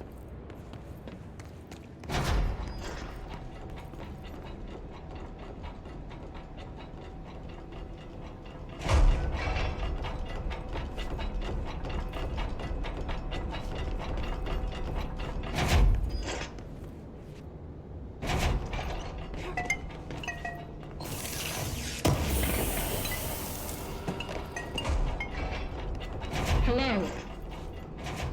Can you hear me? Jesse.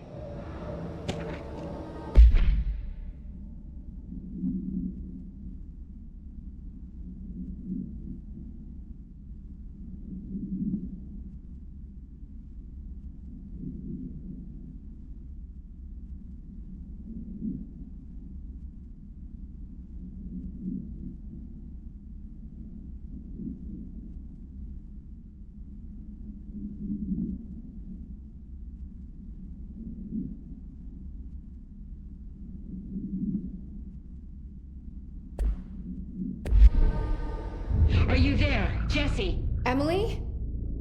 He's gone. Dylan isn't here. He might be nearby. Or maybe the hiss got to him. I don't know. Jesse, listen. Dylan's here. With us. He just walked in. He says he is giving himself up. He's been affected by the hiss, but he is different than the others. We must isolate him. I'm on my way.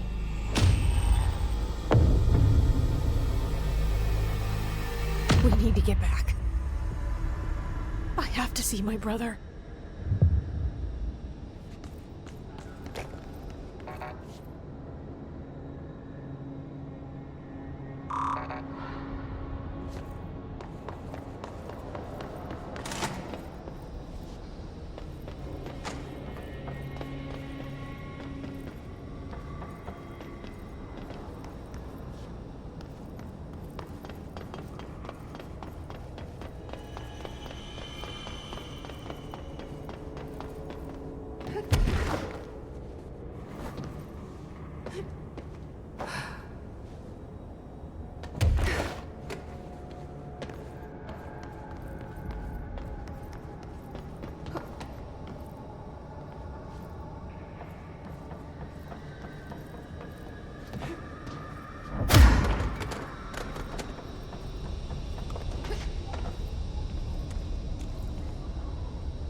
All right, I won't take up too much of your time today, Dylan.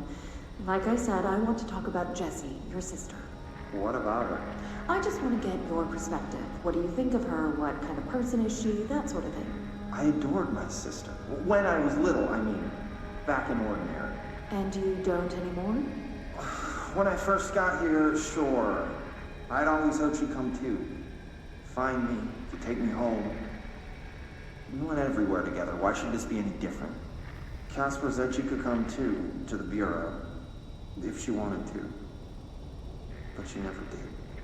Why do you think that is? Because she didn't care about me. She always wanted to be out on her own, seeing the world. She always said so. Guess she got what she wanted. Great. So she wanted to see the world. Did she ever mention any place in particular? Why? We like to ask questions around here, you know that. Any particular cities, towns, landmarks, anything like that? I don't remember. What about family and friends? Were you close with anyone living outside of Ordinary? I'm done with this. Tell Casper I want pizza for lunch today. Dylan, wait. We're not leaving. End of session.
your eyes open, Philip.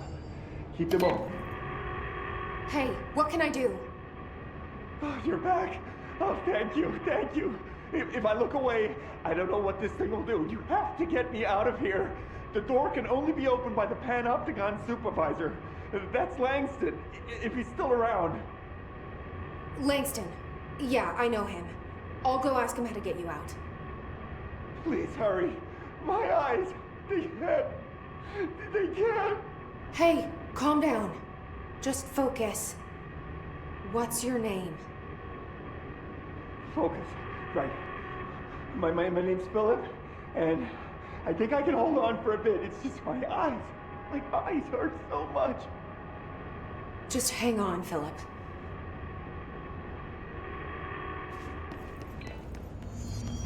Keep your eyes open, Philip. Keep them open.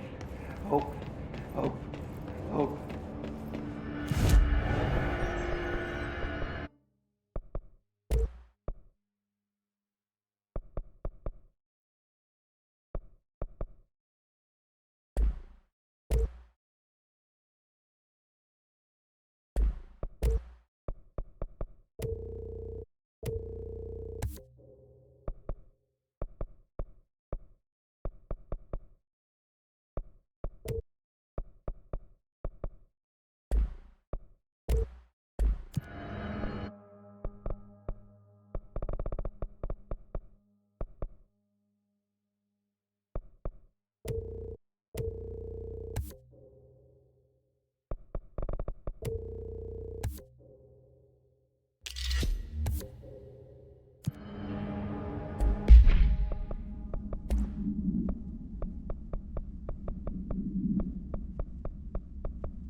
Stop hits theaters tonight. Can't believe I'm missing an Alex Casey movie for this.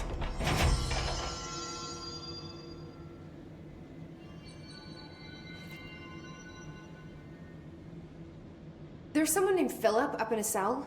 He's watching a refrigerator and very rapidly losing it. Philip? Oh shit, I forgot about fridge duty. He's been in there for over a day, I totally forgot. You forgot about him? There's a lot going on. The hiss, the Benikoff TV. Considering the number of things I'm juggling, ma'am, I think it's... Listen, it's fine. We just need to get him out of there. He said you'd be able to open the cell door? Yeah, I can unlock it on my terminal. There. Done. Door open. But Philip can't just leave. The fridge is behaving erratically. Ocular contact is the only thing that seems to placate it. If we don't have someone in there watching it 24/7, people will die. I'll figure something out. I'm pretty good with these things. Being pretty good with altered items isn't standard bureau procedure, ma'am. He doesn't know us very well. I'll see you later, Langston. I'll be here, like always.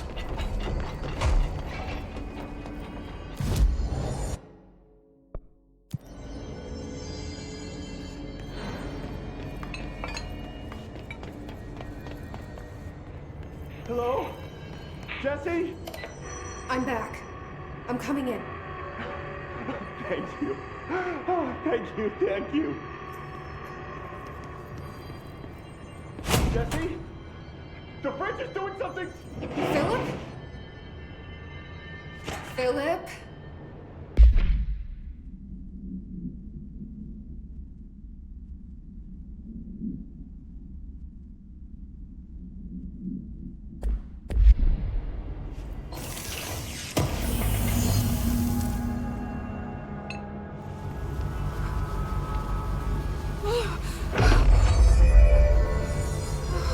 If I look away, it hurts me.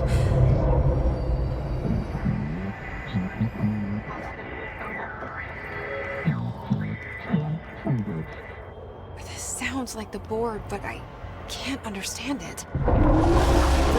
Fuck?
pyramid here.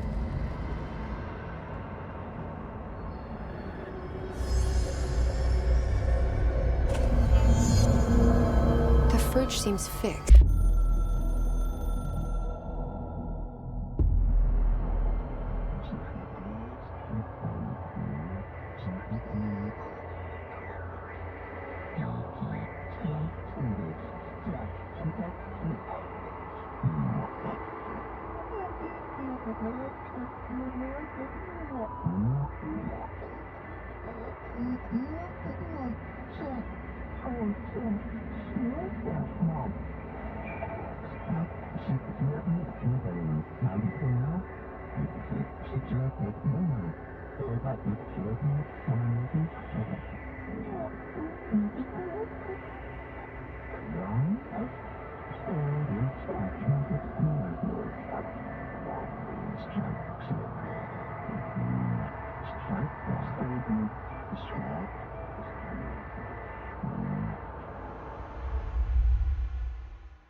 Did fighting that thing off change something?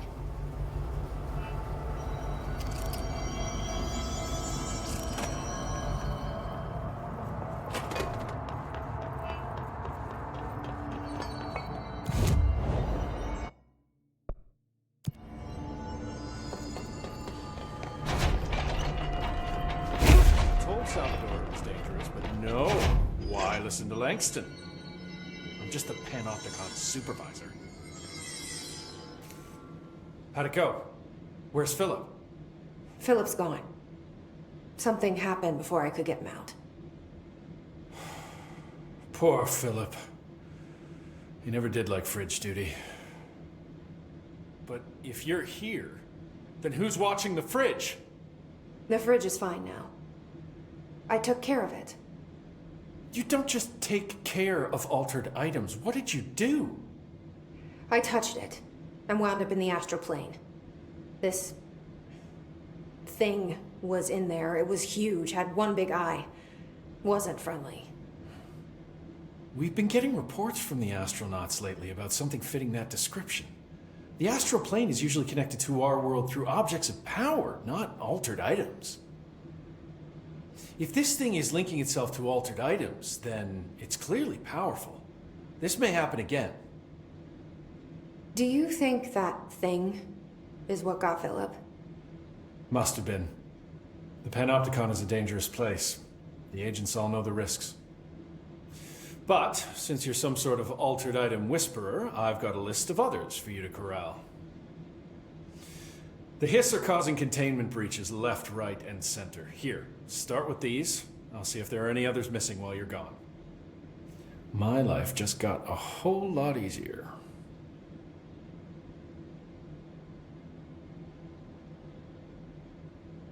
I'll see you later, Langston. I'll be here, like always.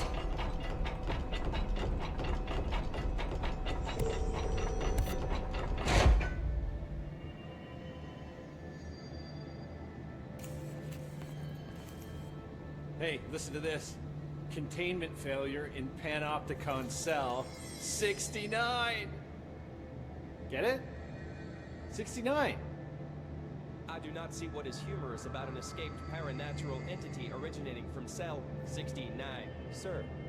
But you just said it. Come on, you guys. It's funny.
finished synthesizing the samples.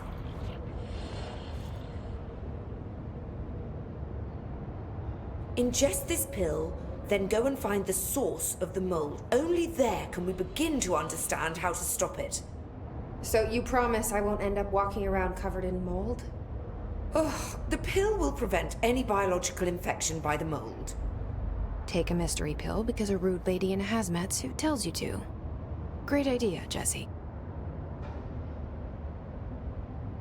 Ugh. Honestly, did you want me to wrap it in cheese? Not the taste, the smell. It stinks in here now. Good. That means the pill is working. The worse it smells, the safer you'll be. Now go. Find the source.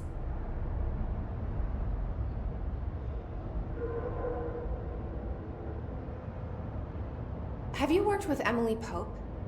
Our paths have crossed. Darling arranged for us to have a coffee. A meeting of the minds, he called it. She's talented. I can certainly see her doing well here. I feel like there's a but coming. But she's drunk a bit too much of the Bureau's proverbial Kool-Aid.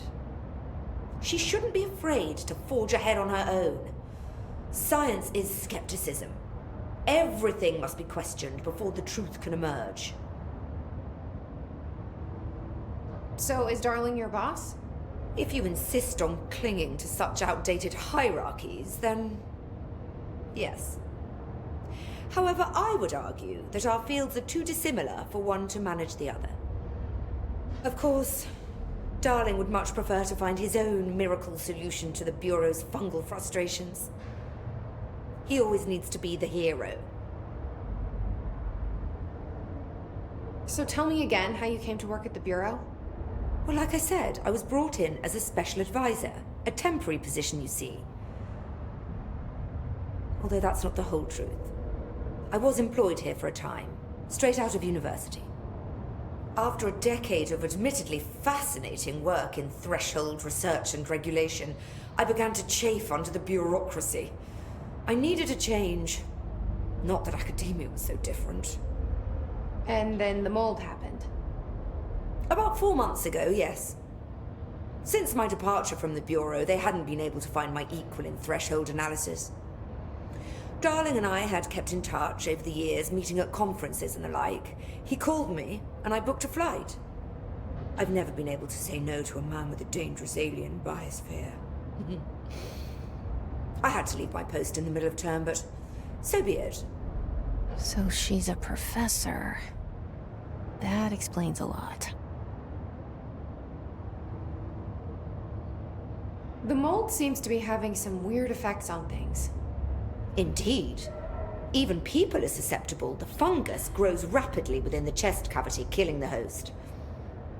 Luckily, one must ingest the stalks to become infected. Don't eat the mold. Okay. We've always cremated the infected bodies after autopsy, but I believe there may be another stage of maturity. A blooming, if you will. I never thought the word blooming would sound so horrible. Thanks for the information. My pleasure.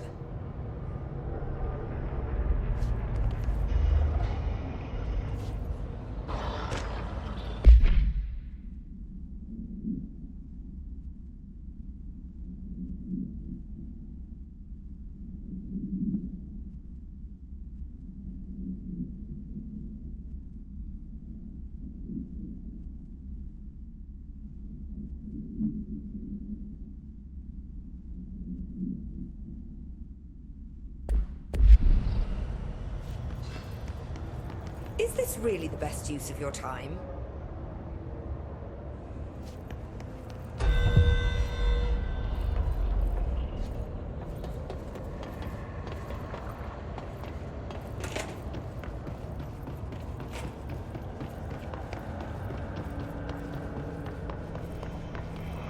This must be the pit Underhill was talking about.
go, the worse it smells.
Ramsey, Ranger Captain, note 7.28. Wait, 6, 7, whatever. Still in the threshold. Oh, he's straight up eating the vegetables now, because, well, why not? Mom said, eat your vegetables. Eat too many and your skin will turn green. Green like Ollie's. Hey, Ollie, what'd you find now?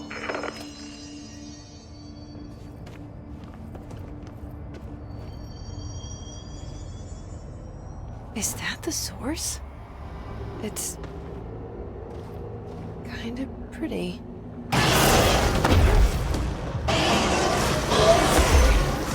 Nope. Not pretty.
Is that the source? It's kind of pretty.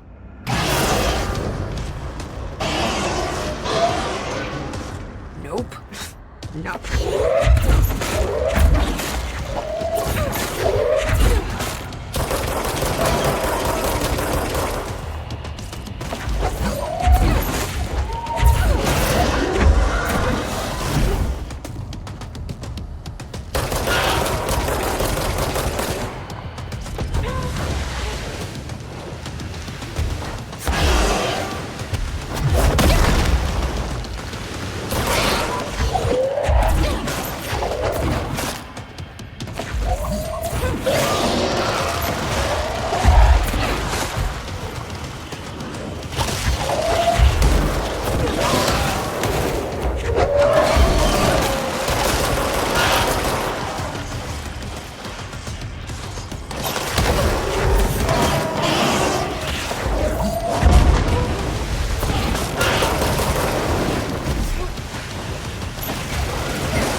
need to stop being surprised by all the weird shit in this place.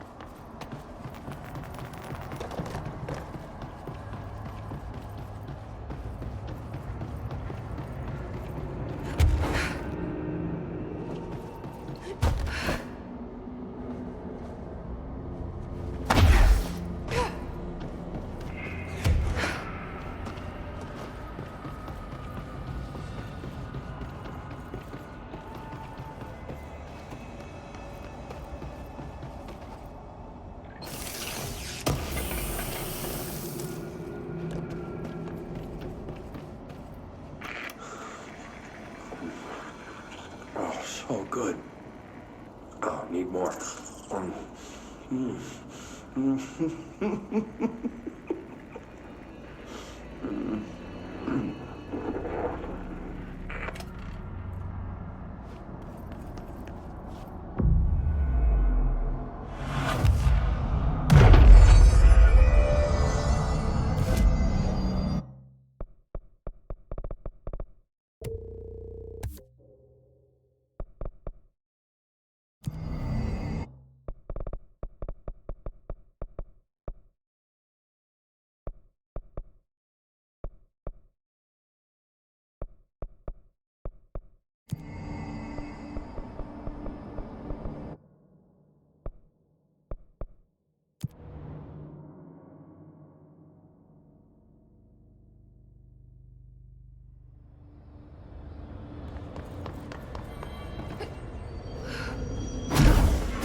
You've returned, I see. And you're not sprouting mold from your eyes. I take it that means my pill worked. Now tell me everything. Did you find the source? You did, didn't you? I found a big, angry plant. Like, gigantic. I killed it. You killed it! You found the source and you killed it! I could have learned so much from a live specimen. Her concern is touching. Really, it's too much. Here, I brought you a sample. A piece of the innermost mold. You're not such a lost cause after all. Strange. So different, even superficially.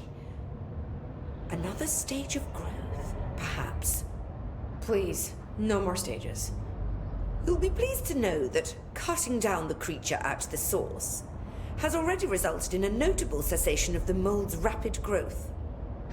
You've bought me time for further study. So what now? I'm glad you asked. While you were busy in the pit, a number of mold hosts were sighted beyond the threshold. They managed to sneak out without the rangers noticing. There's a reason I didn't send Steve and Andy to find the mold source with the others. These vagrant hosts must be eradicated as soon as possible. The mold can still be spread by their overgrown bodies. Any idea where they went? The hosts I've observed are not a sprightly bunch. Here are the reports I've received. They'll help you find them. I'll go take care of them. Good. And do be quick about it. There's a nice way to say that.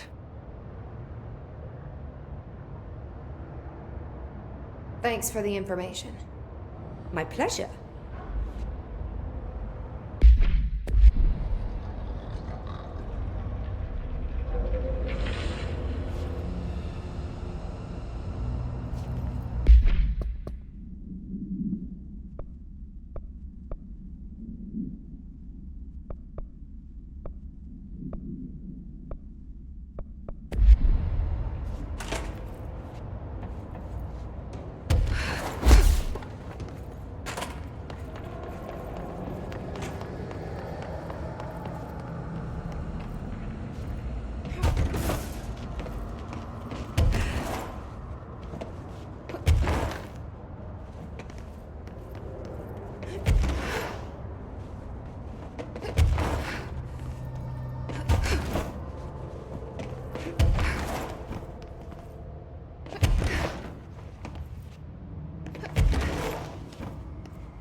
sequence is purely antithetical to every variant of the Hiss signal I can arrange. But how did Darling create it?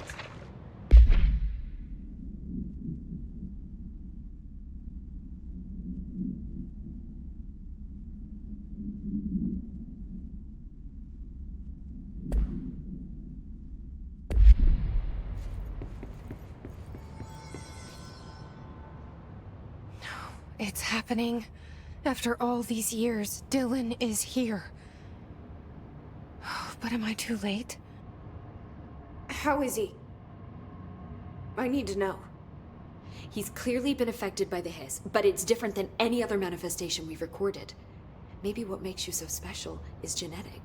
He was a prime candidate. Or maybe it's Polaris protecting him, something else affecting the situation. I need to run tests. He seems more in control, more present. I want to see him. My brother? Or is he? Of course. Now, Marshall set up an HRA-warded cage to contain him. It's on the upper floor, up the stairs. Okay, I need to go. Jesse, be careful.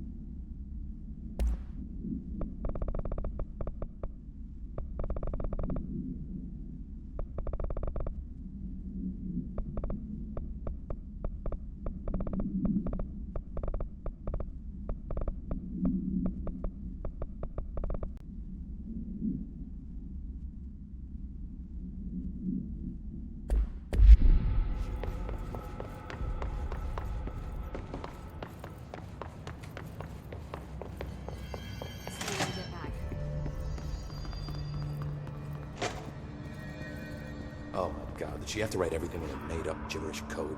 Fucking Marshall with her CIA spy shit, god.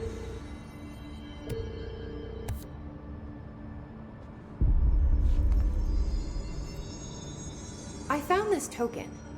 Any idea what it does? Ah, that is a jukebox token. Little bastards turn up in the weirdest places, like bad pennies. The Rangers use them to activate an old object of power. A jukebox, I assume. Does it have any good songs? Nope, just the one record. Hey, be careful turning it on, though. When it's playing, you get a free trip to the formation. The formation? That sounds ominous. Why does it send you there? The Bureau has been wondering that for years. I mean, it's just a pile of rocks built by God knows who, but... Well, researchers have confirmed it's in the same threshold as the quarry. Well, no one's ever been able to map a physical route to the formation from maintenance. So it's in the quarry. You just don't know where. Pretty much. We only send in annual expeditions to the formation now. Checkups, Salvador calls them. This year's team went in the day the Hiss arrived. Come to think of it, the song should have brought him back hours ago.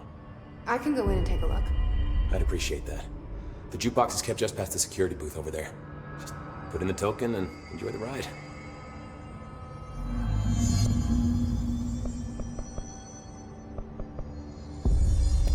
What's the deal with BlackRock? Oh, fuck. Don't get me started on BlackRock. You know, ever since research found out that it blocks paranatural stuff, they have just been parading dangerous materials in and out of the fucking quarry. Fucking lab coats, man. Love making my job harder. Sounds like there's some tension between departments. Still, at least the quarry's got a good view of the night sky. You know, me and Salvador used to have after-work beers down there. What do you know about Dr. Darling? About as much as anybody, I guess. Head of research, loves to hear himself talk. All of those science types absolutely do. He's been acting a little bit psycho recently. Although HR told me not to use that word, so... Everyone thinks finding Darling will lead us to the answers. But if he's completely lost it, then what help could he be? You're security, right? Do you work with Rangers? Not often. Rangers are specially trained in threshold reconnaissance and ground zero AWE response. Security is more interested in the dangers inside the Bureau. They must see some weird stuff out there. Oh yeah, definitely. You know, every week they are tackling things that were previously unknown to the human experience. Most Rangers, they retire due to cognitive collapse. I looked up the medical definition. Not fun. How does the Bureau handle thresholds? Handle might be a bit of an optimistic way to put it. Marshall sends her Rangers in to map them, check growth rates, locate epicenters, take samples, measure stuff, basically. Sounds like he's done his homework. Now, down in maintenance, thresholds are used just like any other tool. Lab coats mine black rock from one, maintenance siphons water from another. We use it for pretty much everything, except drinking. Why don't you drink it? Do I even want to know? Yeah, a lot of time we find these little chunks in it. It's pretty gross. I didn't want to know. What do you think of Marshall? Marshall? Marshall's a fucking badass. Rangers could not ask for a better leader. She's a little, intense, but given the stuff she's seen, I'm not surprised. She does have a bad habit of disappearing, though. Where does she go? Last time she vanished, I did some digging into the security logs. I found camera footage of her entering the quarry. She was down there alone for days. Now, typically that's not allowed, but Marshall is kind of above the rules. I wonder what she finds so interesting in the quarry. I have to go. Me too. You're not the only one who's busy, you know. Stop by anytime.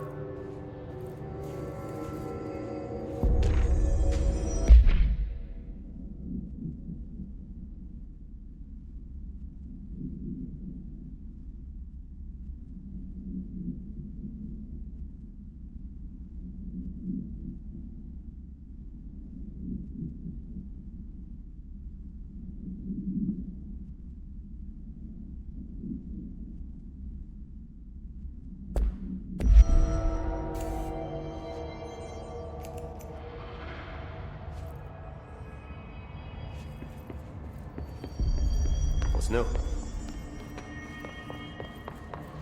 Did you hear that his prisoner they captured is the Brother. And she brought him here? She's gonna get us all killed. What if she's working with the Hiss? Isn't it strange she showed up just when they did?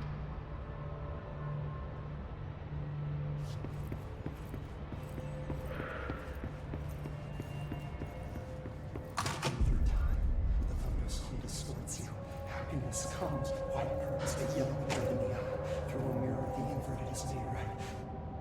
Leave your inside by the door. Push the fingers through the surface into the wet. You are a worm through time. The thunderstorm distorts you. Happiness comes, white pearls, but yellow and red in the eye. Through a mirror, the inverted is made right. Leave your insides by the door. Push the fingers through the surface into the wet. You've always been in there. You walk as the patrol. We stand around you while you dream. You can almost hear our words, but you forget. Through time, the thunderstorm distorts you. Happiness comes, white pearls, but yellow and red in the eye. You are a worm through time. Shit. The thunderstorm distorts you. That's Happiness Dylan. comes, white pearls, Can you but hear yellow me? and red in the eye. Oh, come on, Dylan. I'm here. I found you. Into the way. You've always been in there. You walk as the patrol. Do you know who I am? Oh, you know me. Say it. You are Dylan Faden's sister. He's talking in the third person. Always a good sign. Do you know who you are? Not Dylan. Trench and Darling made sure of that. I'm P6. P6. But I'm better now. The Hiss made me better. Push the fingers through the surface into the wet. You've always been the new you. You want this Can you to stop be that? true. Please. Not exactly the reunion I'd hoped for. It feels good to say those words. I want to say them. They sound good. They make me feel good. Don't you want to say them too? No. Fuck off, no. You need to help me get this thing out of his head. If he is still in there, if there is anything left, you have to help me. You! You came in through the hole in you! We let you in! You've always been here! The only true! A copy of a copy of a copy of a copy! Stop it! Orange peel! Shit! Shit! He can see you. This is not safe. We found Polaris together with my sister when we were very small. In Ordinary. In the desert, through the door opened up by the slide projector. But she didn't help when Trench took me away. She didn't give me any powers.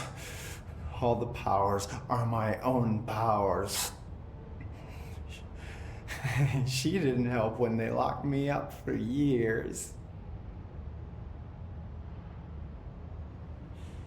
After the song time for applause, we build you till nothing remains. The egg cracks and the truth will emerge out of you. You are home. The Bureau brought the slide projector back here with me.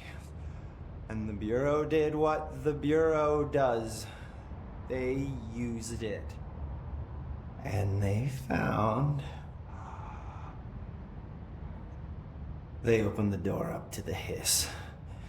That's the only thing I can thank them for. There. There it is. We stopped the Altered World event in Ordinary when we shut down the slide projector. And now the projector's here. An earworm is a tune you can't stop humming in a dream. Baby, baby, baby, yeah. Just plastic. So safe. Nothing to worry about. Funny. I welcomed the hiss. I let it in. To get rid of her. The hiss set me free. Polaris is using you. The Bureau is using you. You are a puppet. You can almost hear our words, but you forget. If we shut off the slide projector, maybe that will stop the hiss. Your regulations. Maybe it's not too late for my brother. You must see the truth for yourself, Jesse. Sister. The horrible truth about the Bureau. The hiss is the better option. Go to the Prime Candidate program in the containment sector. I have the keycard to get you there. Salvador wanted me to have it. Wanted? Bullshit. I saw what the hiss did to Salvador. What it turned him into. Okay, Dylan. I'll go. I want to see the truth for myself. I'll go. But only to look for the slide projector. You can help me. We can end this. You are a worm through time. You are a worm through time. The thunderstorm distorts you. Happiness. I don't know what else I'm hoping to find here. Dylan. Can we talk? I'd like to tell you about a dream I had last night. Off to a good start. Okay. I'm listening. I was back in Ordinary, before all of this happened. But in the dream, I was alone. It was just me. I was the only child. A girl. My name was Jesse Dylan Faden. But then the Bureau came and caught me, brought me back here, locked me up. Have you ever noticed that our names, Jesse, Dylan, they could be girls' names, boys' names, could be anything. Don't you find that weird? I find that weird. Sure. What the hell was that? Is he trying to mess with me? You are a worm through time. The thunderstorm distorts you. Happiness comes.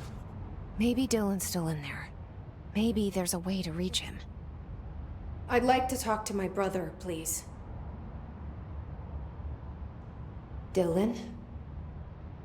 Dylan would like to tell you about a dream he had just now. This again? I was going to be the new director of this place. I helped you get a job here so that we could be together. You were an office assistant. You'd make coffee and deliver the mail, and there was always plenty of work to do. And it stayed that way, forever and ever. It was nice. Really nice. That's debatable. But here's the strange thing. The dream shifted, and none of it was real anymore. It was a game. We were in a game, and it was a fucking boring game. But you couldn't stop playing. And then it shifted again. Or maybe it was another dream already. Or maybe I'm just confusing them. But in this other dream, it was more like a musical. This is an ordinary song about an ordinary girl from an ordinary town. It's the ordinary story. She worked an ordinary job in an ordinary office. And something. And that's all I can remember of that dream. Maybe that's for the best. You are a worm through time. The thunders. Maybe I can learn more about the hiss from him. Can we talk? I just had an interesting dream. Shit. That's fascinating, but let's talk about the hiss for a change, yeah? This dream was about the hiss. Best I'm gonna get. In my dream, the hiss had broken free of this prison, this house. I'd set it free. And the president himself was there to welcome us. He was the first one to take the hiss in. Spread the word. At first, many people thought it was horrifying. That he was horrifying. But also, many people who heard his words wanted to welcome the hiss in. And slowly, more and more of them came around until the whole world was brought together by the hiss. It was wonderful. Okay. Thanks for sharing that. For the record, that will never happen. Not as long as I'm alive. The thunderstorm distorts you. Happiness comes. Maybe I'm just here to punish myself. Any new dreams you'd like to share, Dylan? I'm glad you asked, sister. This dream, like all dreams now, felt very real. Like reality. And reality now feels like a dream. Maybe it's all a dream. Maybe it's all real. Dream where my brother endlessly tells me about his dreams. I was in a dark place, and there was a dark man there. His name was Mr. Door, and he told me that there are many worlds, side by side, on top of each other, some inside of others.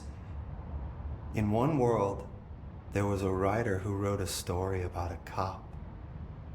In another world, the cop was real. Door said he himself was in all of them at the same time, endlessly shifting between them. I asked him how I could reach these worlds. I wanted to bring the hiss there. But he didn't want to help me. He didn't like the idea. What did he know?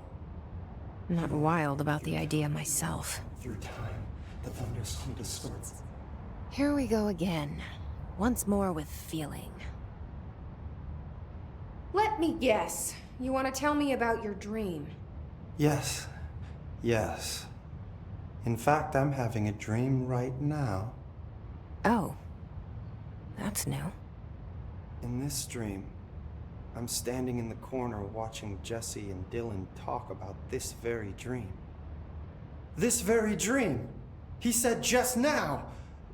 And repeated it again now! I'm standing there and watching, and that's all I can do. It's as if I'm trapped there. And that's all I have to say about that dream. Okay, Dylan. That's good. Is he still in there? Or is this the hiss playing mind games? I don't know. The inverted is made right. Leave your inside by the door. Push the fingers through the surface into the way. You've always been you want this to be true. We stand around you while you dream. You can almost hear our words, but you forget. This happens more and more than you give us permission and regulation. We wait in the stands. Bluntly describes this as Gregarian. Repeat the word, the name, the sound. It resonates in your house. After this new world, through time.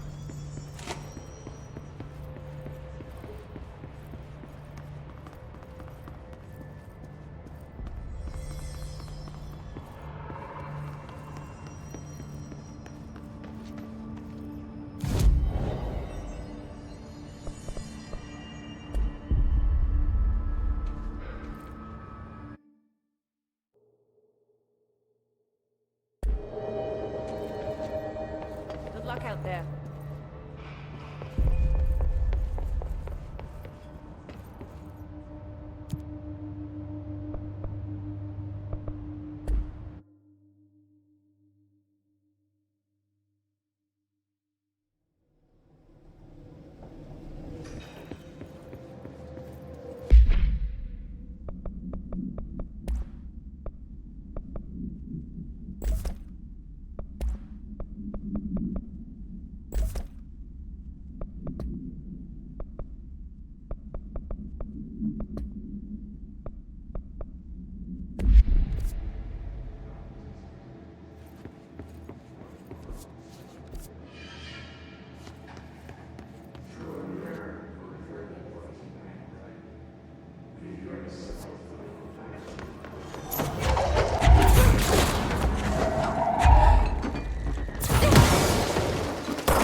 Mark Gibson, male, age 28, returned from the astral plane approximately 13 minutes ago. This was his 21st dive.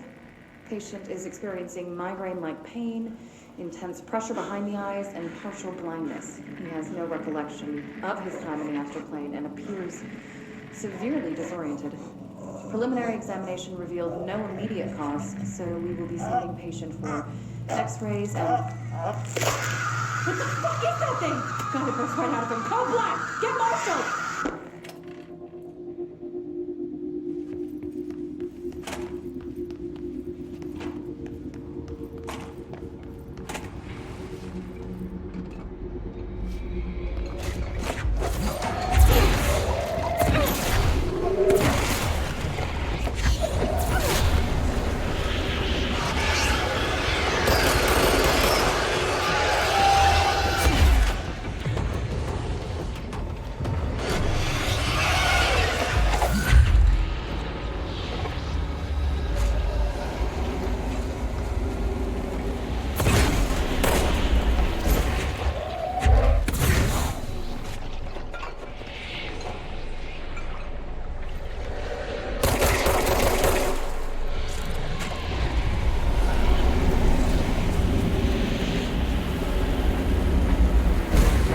Easy peasy.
August 4th, 1964. We discovered the oldest house while investigating a suspected event case in the New York City subway tunnels.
Find new prime candidates.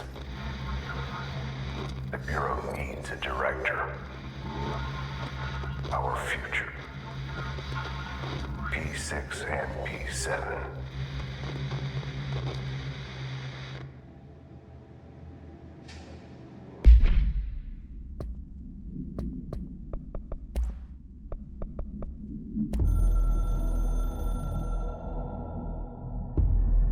After North Moore stepped down, I doubled every effort to find new prime candidates.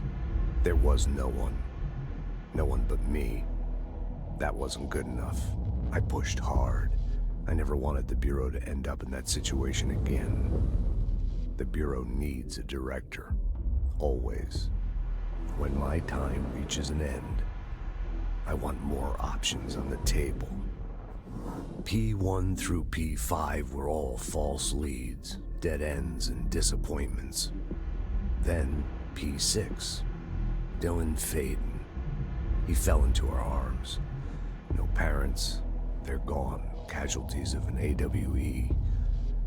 The boy has exceptional talent. The oldest house will be his home. We'll build him from the ground up. He'll be trained and taken care of. Darling can be in charge of this project. I can't. I'll stay away. I will not fail the boy like I failed my own family, my daughter and my wife. We weren't careful enough back then. Something came home with me. I took work home. My Susanna got sick. When I realized my mistake, I wanted to bring her here for Darling to do what he could. Kate flat out refused. Civilian doctors treated our daughter, but they didn't have a clue. She died. Kate left me. Same old story. That was a long time ago. The Bureau is all I have now. And the prime candidates are our future. There are two, P6 and P7. We're spoiled for choice.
I can see you're upset, Meg. Why don't you tell Uncle Mr. Bones what's wrong? I did bad on my clairvoyance test. You can't ace every test, Meg. You see, everyone has different brains.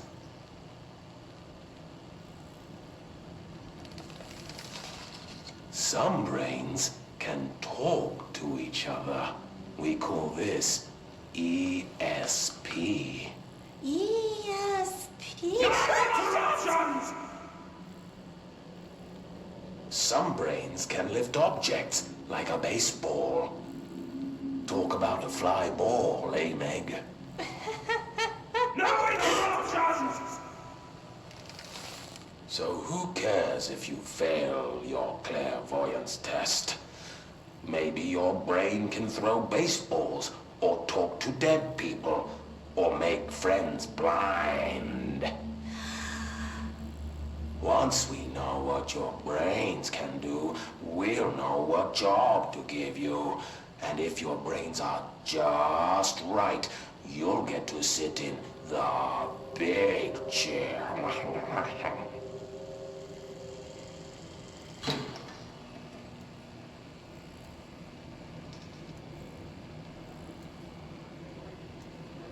What if I don't want the big chair?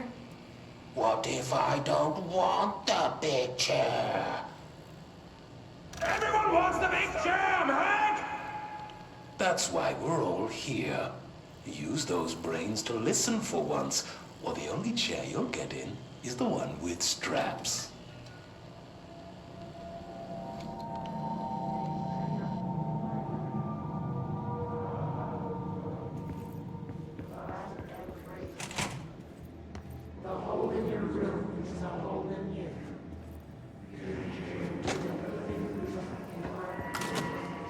I wish things had gone differently in Ordinary for us. But wishing won't change things. Finding the projector will.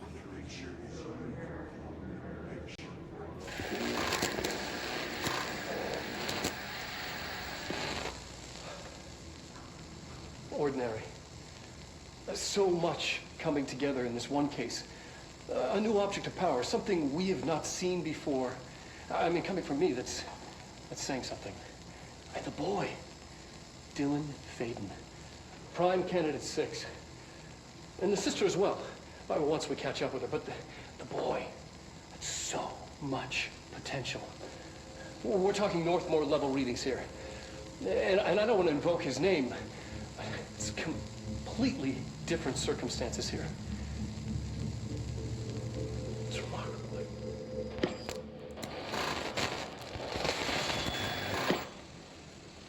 There was an incident. Yes.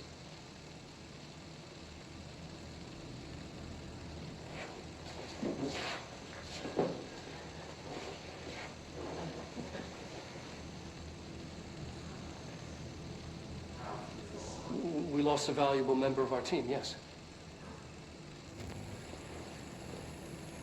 Excessive force. Dylan has so much. But he's just a kid. I'll take the blame. He needs some slack. I mean, boys will be boys. He's exceptional and under a lot of stress. Robert's got killed. It's an unfortunate accident, that's all. Marshall needs to realize this. We will make this work. We'll make this work.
Is this what Dylan wanted me to see?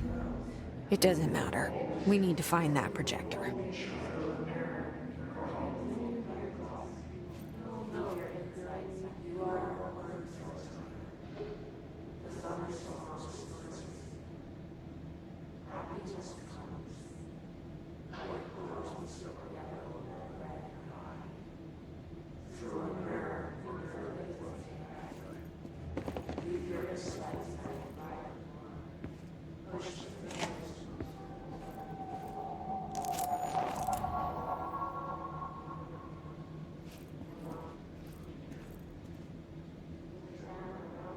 All the times I felt paranoid, I was right. The Bureau could have given me the answers, but they just stood by and watched me.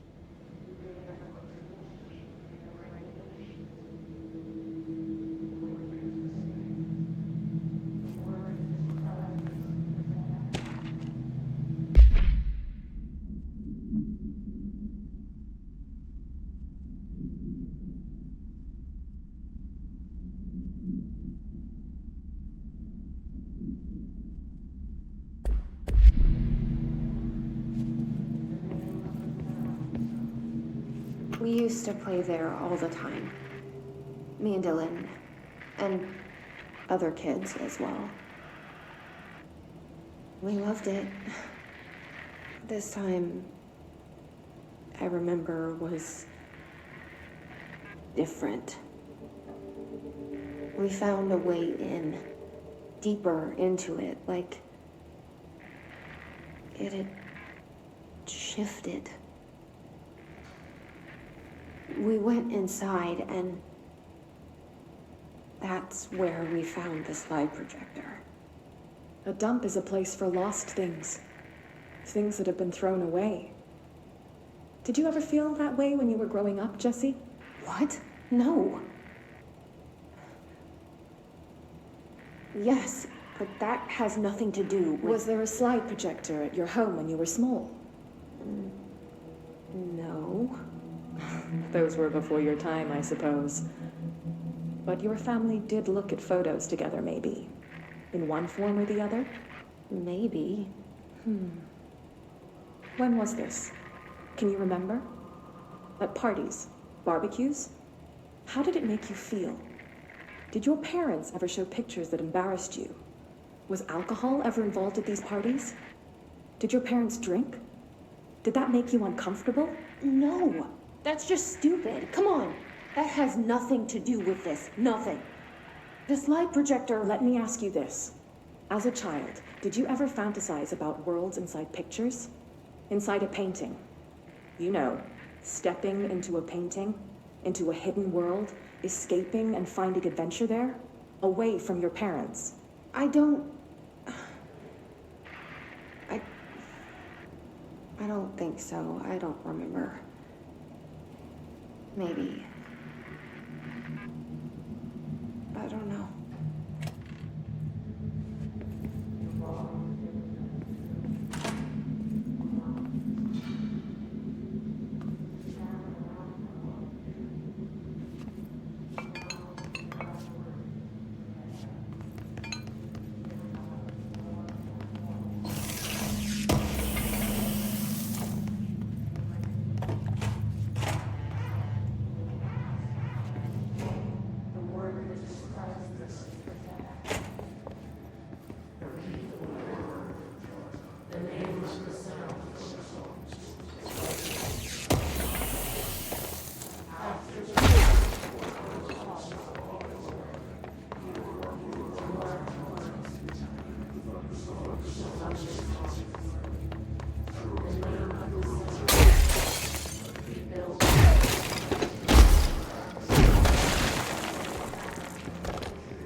studied what happened in Ordinary here. That's the place to start looking.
Dylan and I were both prime candidates. Experiments.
We're going back home. Of course we are. It started there, and it's never gone away.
gotta be a way to rotate these tracks.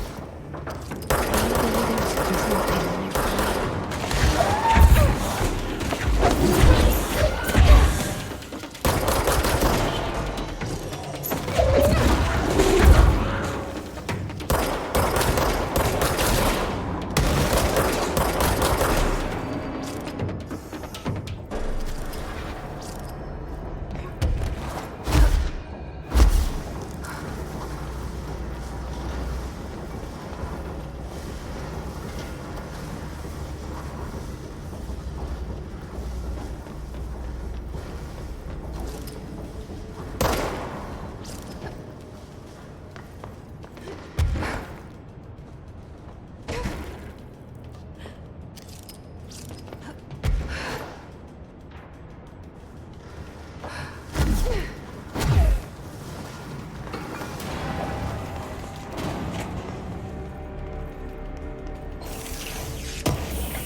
There's gotta be a way to rotate these tracks.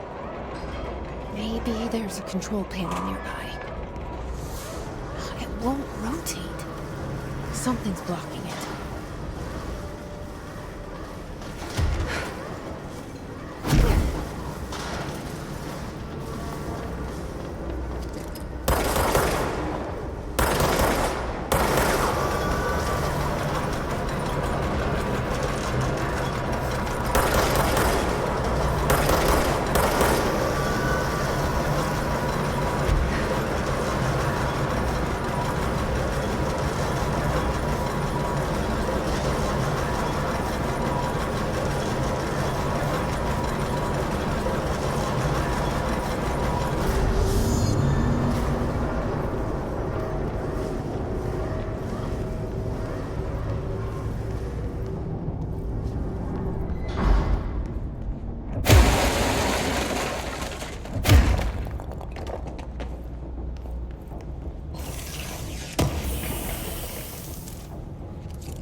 listening to America Overnight, celebrating 29 years, shining a light in the shadows.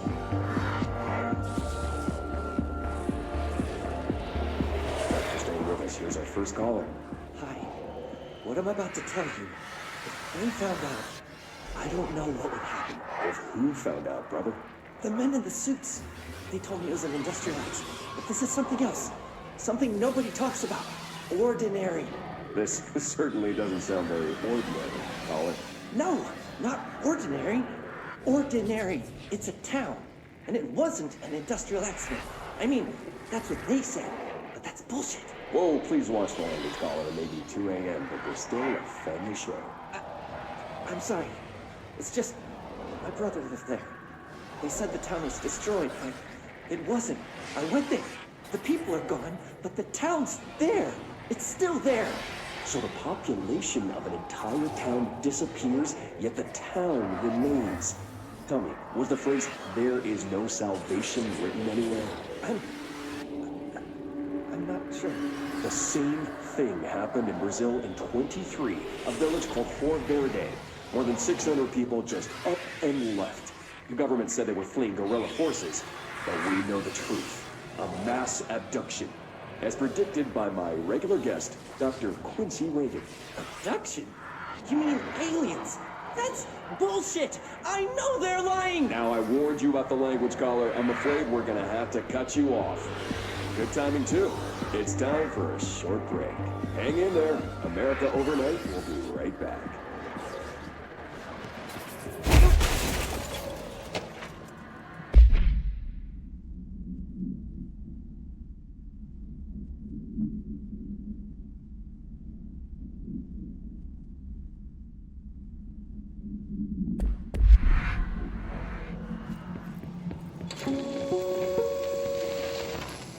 There is a curious correlation with the yet unknowable forces intruding upon our world, in the form of altered world events. These forces gravitate toward archetypal objects, a gun, a television, a supposedly haunted house. So clearly humanity affects this process. Our collective unconscious is a map of sorts. We hold the key, but we don't know how to use it. We create these archetypes through everyday life. Popular culture, urban legends, but we are observing and influencing a complicated system in action. We can change the likelihood of something being a receptacle for these forces just by thinking about it. But we haven't found a method to control the outcome. And yet, there's something unique in us, in our dreams, in the conceptual reality with power, with our minds. What's the cause and what's the effect? Are we the starting point or just a necessary evil in this? A byproduct, a reflection, a projection? We'll struggle to find the answers to these hard questions. Or die trying.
Annual evaluation of Dylan Faden, formerly P6, performed by Dr. Carla Vaughn. The questions asked here correspond to the 5th iteration of the gunner's psychological assessment. Are you ready, Dylan? Let's begin then. In a single word, describe the world around you. Where's Casper? Dr. Darling is out of the building today. He's never out. He didn't want to come, did he? He never visits, not since Roberts. Tell Darling it wasn't my fault. I couldn't control it yet, but I can now. I learned. Will you tell him? In a single word, describe the world around you. A prison. A cold, empty prison. Not even a poster on the wall. What is the next number in the sequence 3, 6, 9, 12, 15? 18. What day is it, Tim? How the hell would I know? It's not like you give me a calendar. You find a rabbit in the woods. It is breathing, but not moving. You cannot see any blood. What do you do? Leave it. Expand on that. It doesn't matter. The rabbit's not real. None of it's real. What day is it, Tim? Do you enjoy asking people questions that can't be answered? Is this what gets you up in the morning? What you dreamed of doing as a scared, stupid little girl? Can you describe a dog to me? In ordinary, we had a friend. Nosebleed Neil. And when it all went crazy, you know what I mean. Nosebleed Neil turned into a dog. Or something like a dog. What day is it tomorrow? Fuck off! I don't know! There is no calendar! How can I fucking know? Dylan, calm down. Fuck you! Fuck you and fuck Casper! Hey! Are you watching this, you old fuck? Did you send your bitch because you're too scared of me? Where is Casper? Security, get a team in here. I need...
See what they have on ordinary.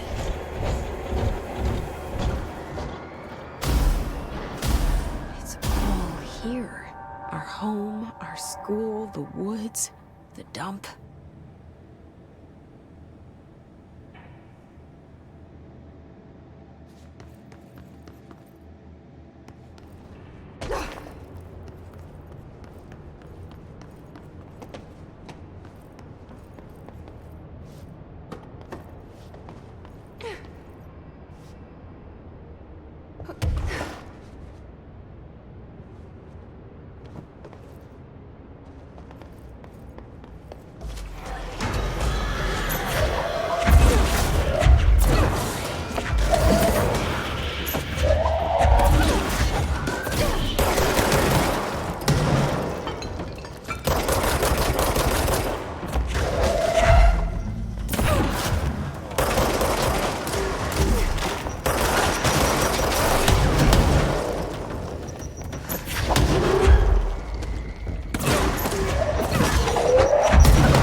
Projector in the dump outside town.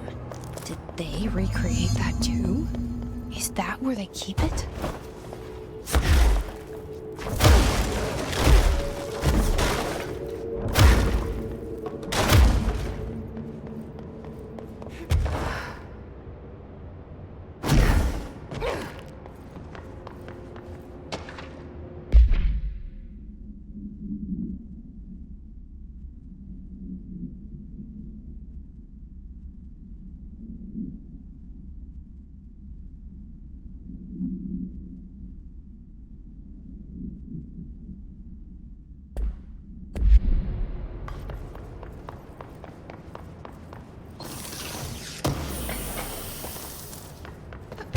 They say when you visit your childhood home, everything feels small. Like a miniature, not real. They got that right.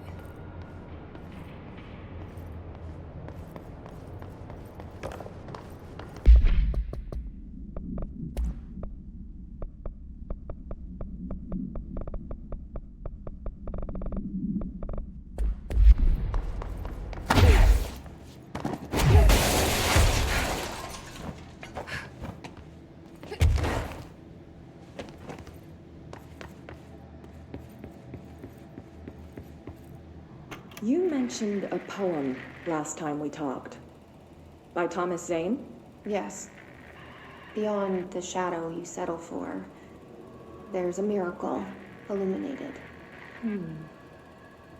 I looked the poem up. Only I couldn't find any poet by that name. I did find a European filmmaker who moved here in the 60s, named Thomas Zane. What? I don't... No matter. It suits you very well. The poem. How you see things. Maybe you wrote it yourself? I didn't. No matter. You've said a few times that you feel like there's a piece of you missing. Can we talk about that? Okay. Yeah, it's this... I feel an emptiness, a yearning for something that I think I lost. It's natural for you to feel that way. Your brother and your parents are dead. No! No. Dylan's not dead. And that's not even it. You're referring to the imaginary friend from your childhood? Polaris. She's come back. After a long time, she's calling me. In a dream I saw, she showed me things. Jesse. It felt more real than anything. As real as what happened in Ordinary. The industrial accident in your hometown? That you believe Polaris caused? No, it wasn't an accident. There was no industrial accident, and Polaris didn't cause it. She saved me and Dylan. Jesse... No! It was a cover-up. The government knows about it. There were agents there. Agents from...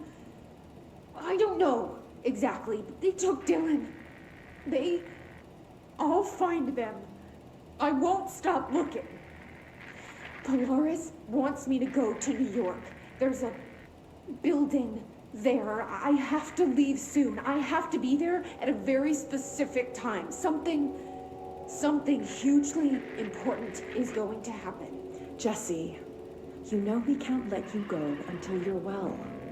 And that begins by understanding what's real and what's imagined.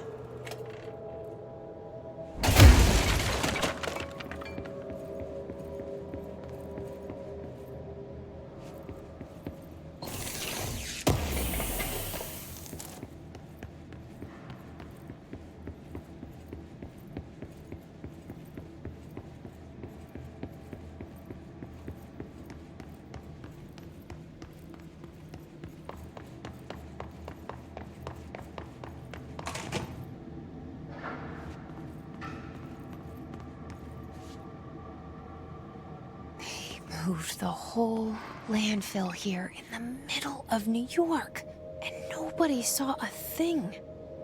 Pretty unbelievable.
Effective immediately. I'm setting up a new department. Dimensional research in the research sector. Transferring the slide projector there. That's where my focus will be now. The ordinary site remains as is. We'll be back to... I don't know when.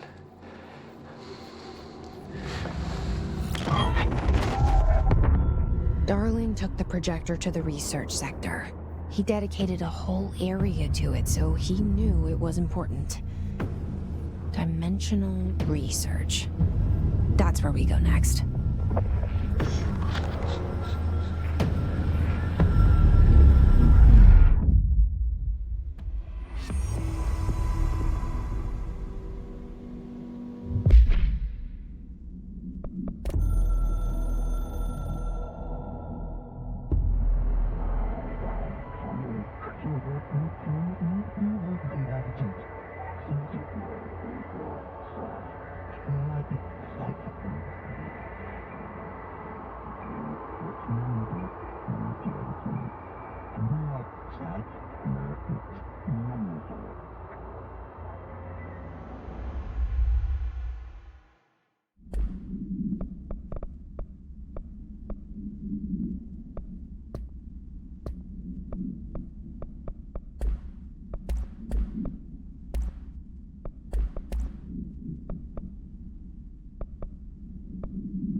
Dylan's a lost cause. I know I struggled to see this, but we contained him now.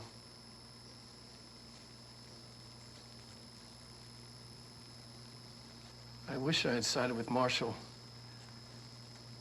Back when it was just one person. So many dead.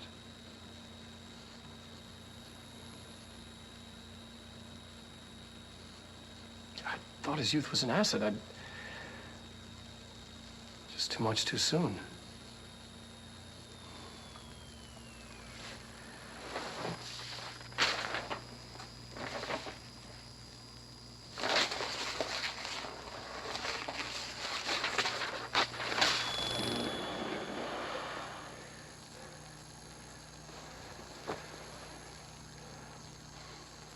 Effective immediately.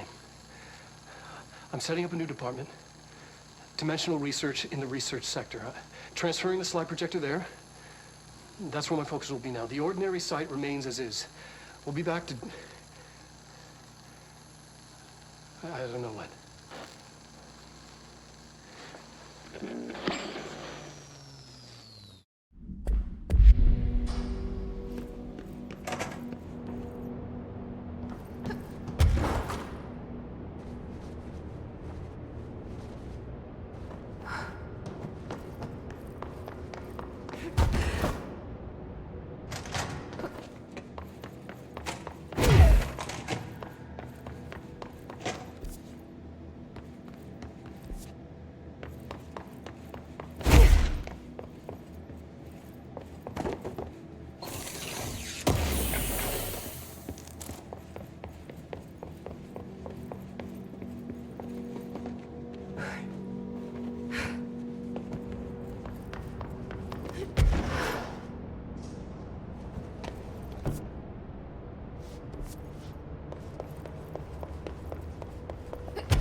I need the containment protocols for every altered item or object of power with an audio-related effect. I'll send a team to contact Langston and get that information, sir. If yes, why? What do we tell him? Tell him that the hiss work through sound, so any countermeasures designed for similar altered items should be considered for field use. I don't think I ever told you this, but I was actually on the path to being a ranger once. Did the whole boot camp thing, even got rookie status. Anyway, not the point. My old ranger squad was a great bunch. There was 6 plus me. Remus, Hazard, Cho, Guy, Heptonstall, and Thompson. They were supposed to get back from an expedition yesterday. We had beers and wings planned. Problem is, they weren't here when Darling handed out the HRAs. Then they had nothing protecting them from the hiss. You see, they prepped for the worst, but I think that we're already past that. We all wore these pouches around our neck, and I really don't want the hiss to get them. Could you find them for me? The squad would have come back through maintenance, but they probably spread out from there. I'll keep an eye out for them, Arish. And I won't let them stay hiss. I have to go. Me too. You're not the only one who's busy, you know. Need something?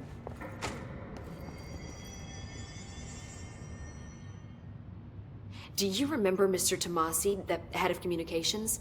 The hiss he was changed into showed up in containment, near the turntable. I'll take care of it.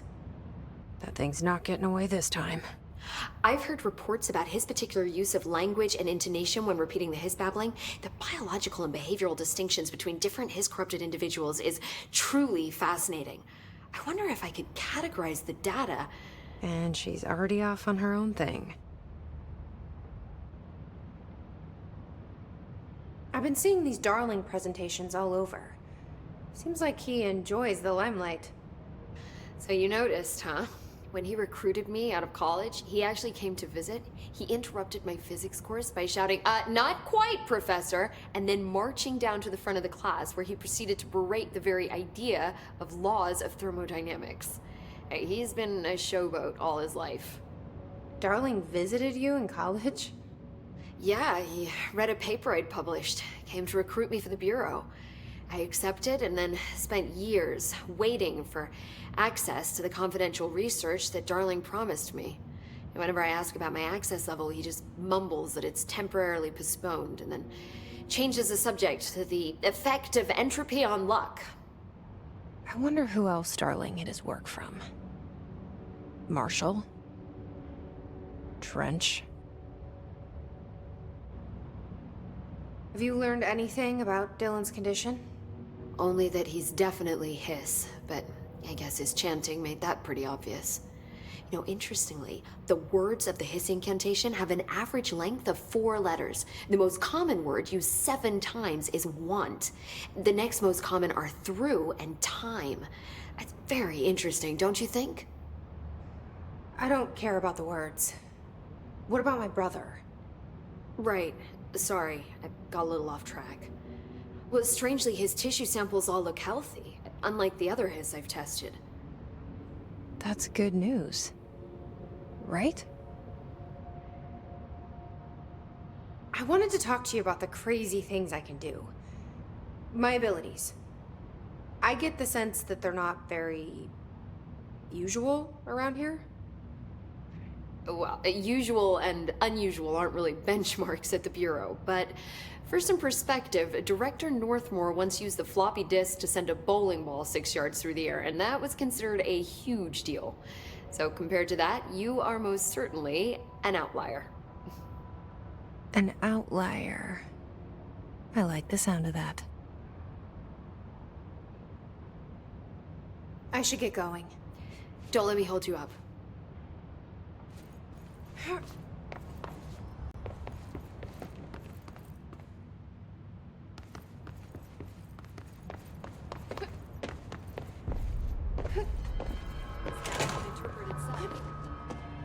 They're endangering us by bringing a hiss in. If Trench was still around, he'd have stopped this. Please. Trench was part of the same shadowy group that are responsible for every disaster this country's ever seen.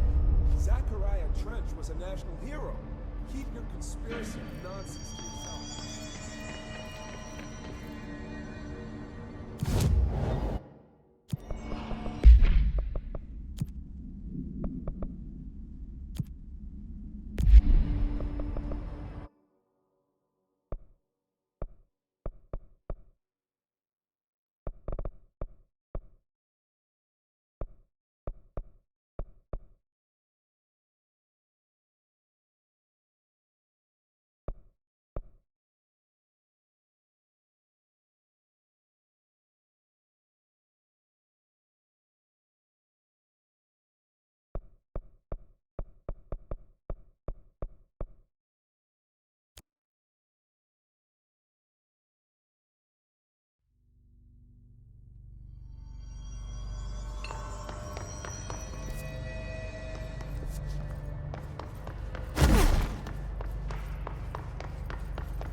Contact the janitor if you need to get through. Broken? How many dead ends can this place have? We need to find Ahti.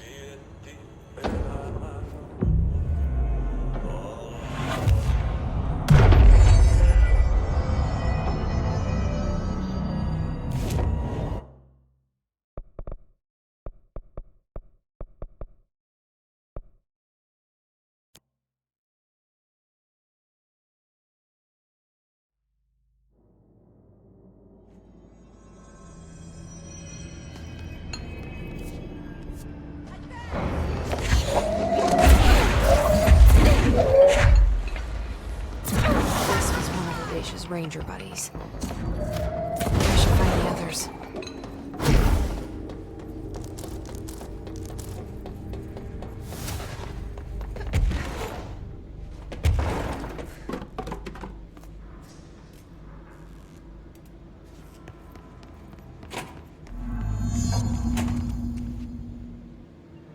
There's no Ahti.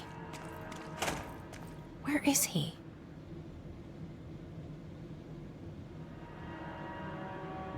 Now this boy left, said the son of Annikki Tähti.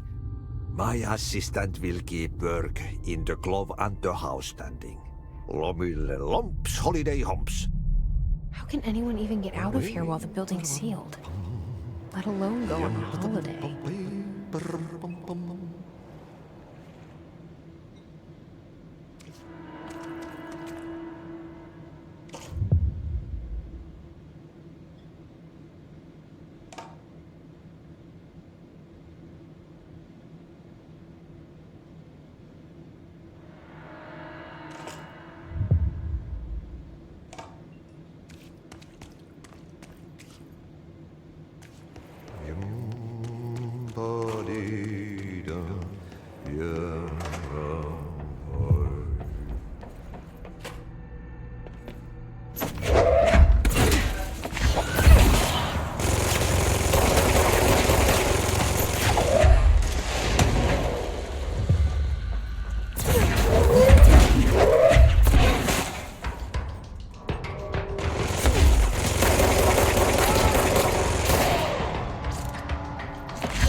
Mold's gotten in here too? All right. Let's get these. Said, copy.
Slow it down.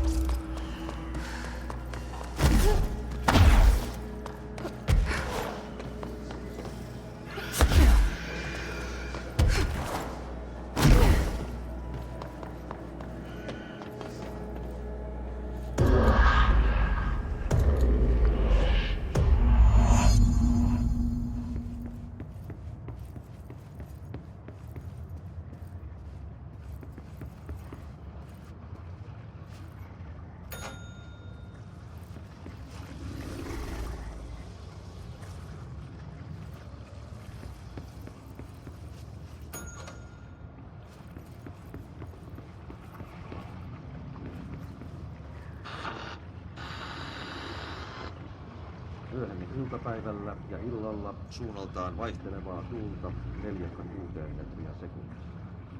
Yöstä alkaen tuuli tyyntää. Hyvä näkymys. Selkämeren eteläosa 6-10 metriä sekunnissa. Yöllä tuuli väliaikaisesti tyyntyy. Hyvä näkymys.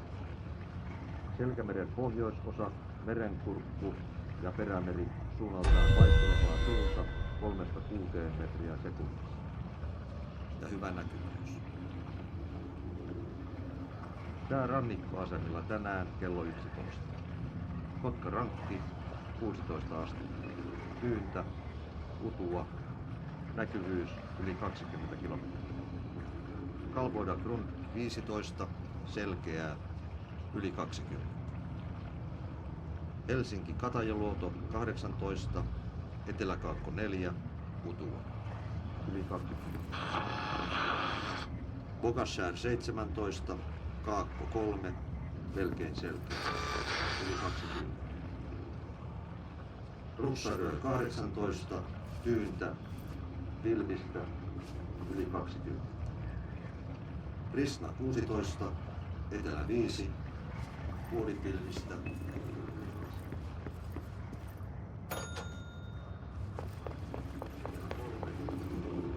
selkeää, yli 20.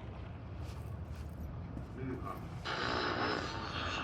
Kaakko 4, selkeää, yli 20. Kotka Sander 20, Tyyttä, selkeää, yli 20.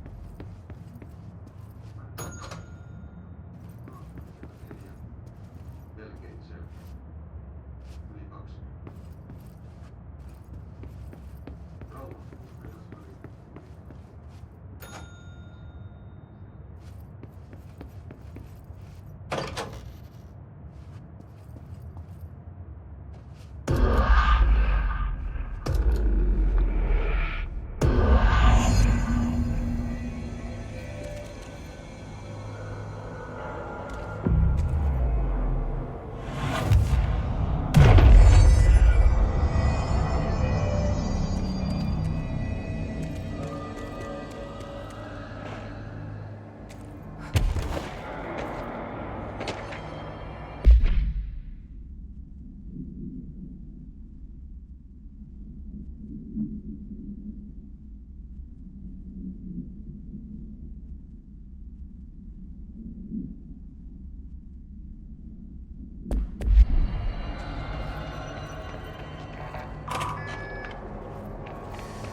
se armaan ainiaan.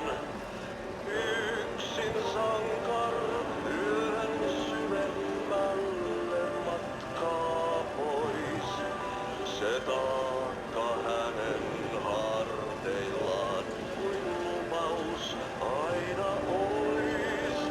Täs pelissä tää narri lyödään maahan aina vaan.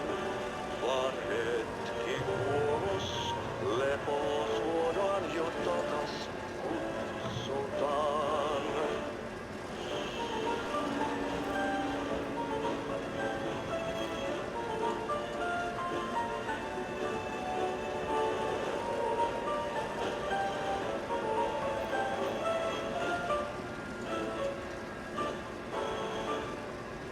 Aika särkyy ikuisuuteen, laukaus kajahtaa. Ei onnellista loppua hän kohtaa milloinkaan. Niin monta kertaa kerrottu tää tarina jo on. Sankarilla 1000 kasvoa, polku lohduton. Yksin sankar.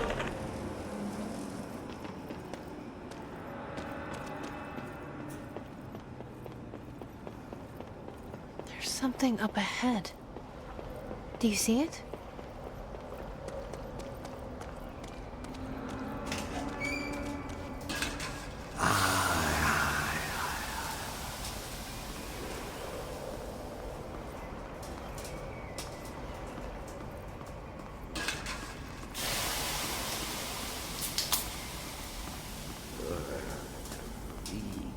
Saatana, kestänyt ruottalaisen velikset kunnon löylyin.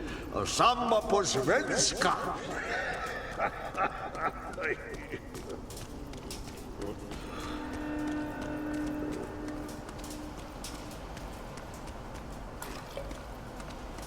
Hey, girl.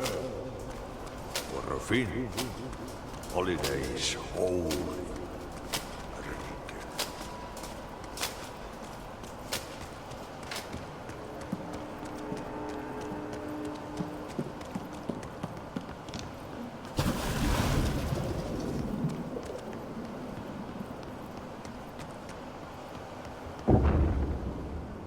Adi?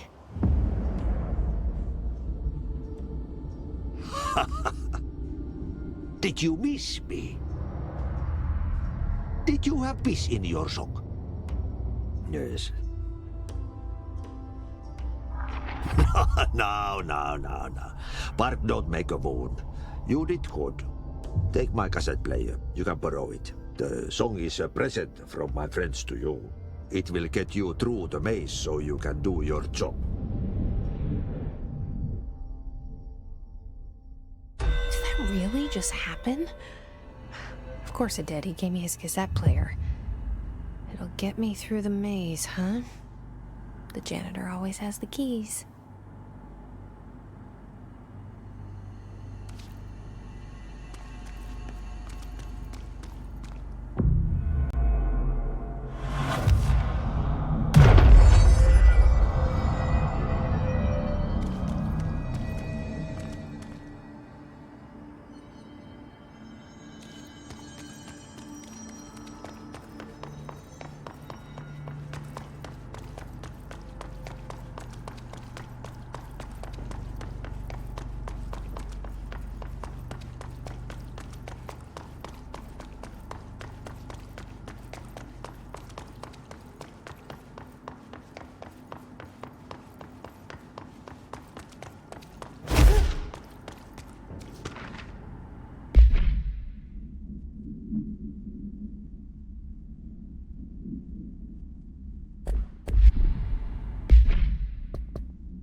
was awesome. Projector. The expedition into Slidescape 36. What Darling brought back changed everything.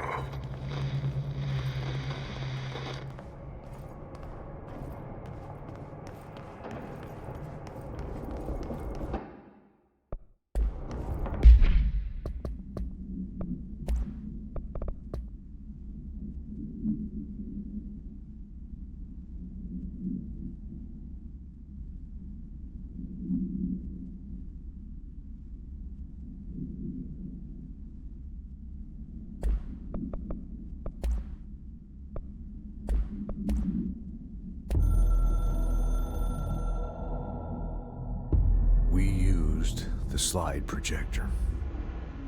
I led the expeditions into Slidescape 36. They told me not to go. The director should not put himself in danger. I told them to fuck off. I've seen action before, and I had to witness this myself. To find some meaning in all of this, I couldn't sit on my ass, alone with my thoughts, my memories. Anything but that. Those who survived were deeply affected by what we found there, by what Darling brought back.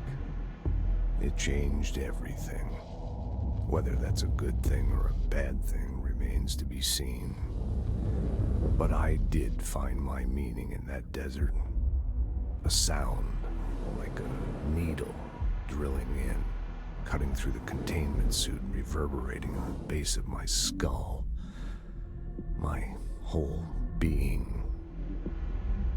Darling said it was nothing. But he was wrong.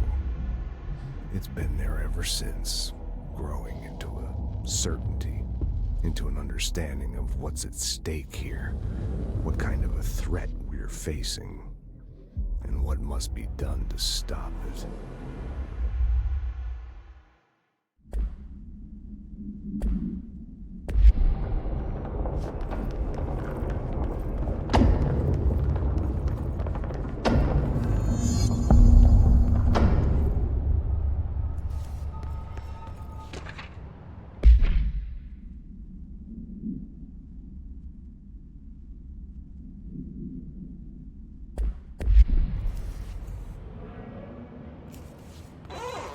Yeah, you want me here.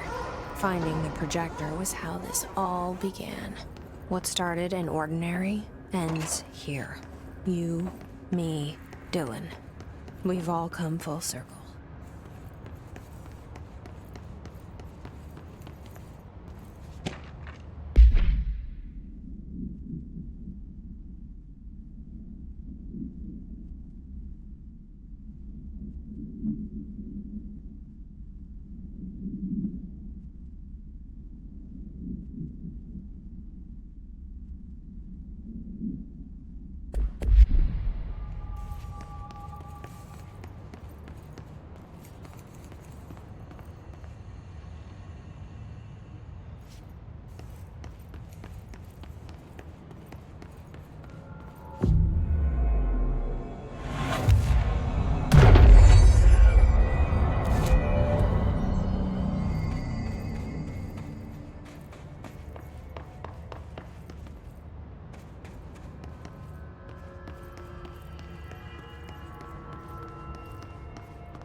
There was a doorway here, to where Dylan and I went, where the projector took us, where we met you. The Bureau opened the same door here, but there's just an echo now. Are you close? Just on the other side?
Projector's not here. Moved again. What did Darling do with it? I've got to find out.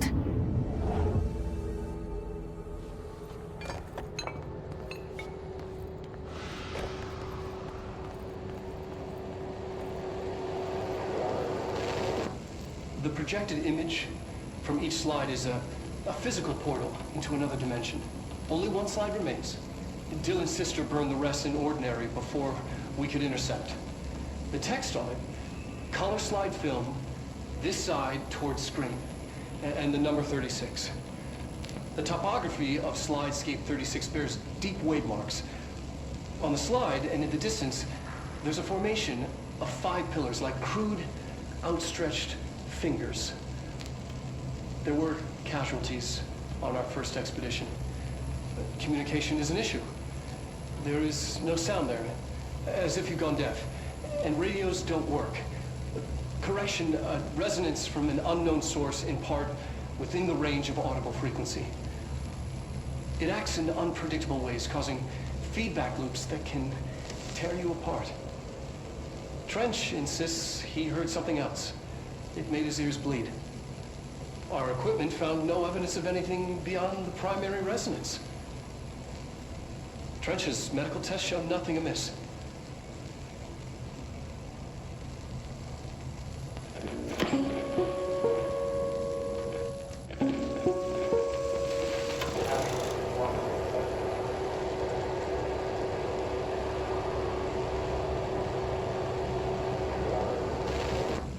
The projected image from each slide is a physical portal into another dimension.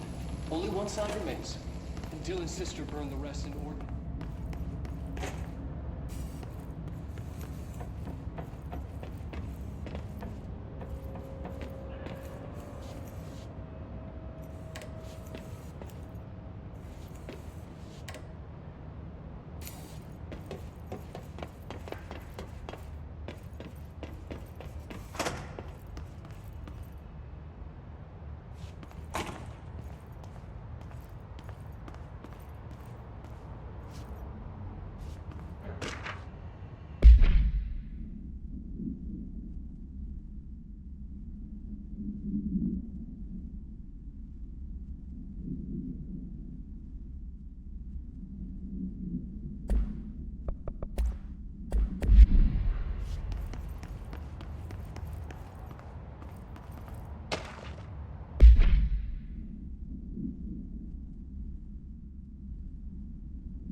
Expedition 3.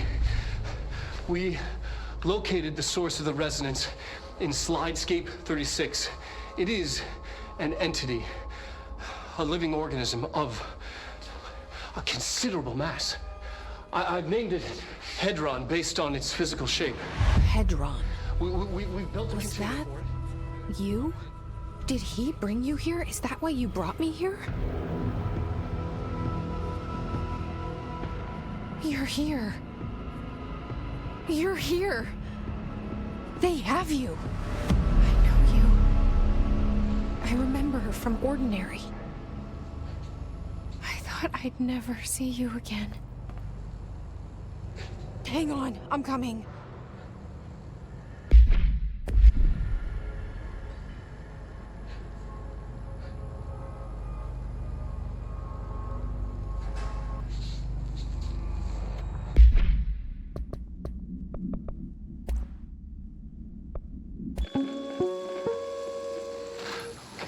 is. Expedition 3. We located the source of the resonance in Slidescape 36. It is an entity, a living organism of a considerable mass. I've named it Hedron based on its physical shape, the part that we can perceive. I honestly think there's the resonance it emits, the frequencies. We've never seen anything like it. We've built a container for it, and we brought it in. This changes everything. It is beyond our understanding. We have brought so many questions with us through that hole in the wall. I will dedicate. I'm never going home.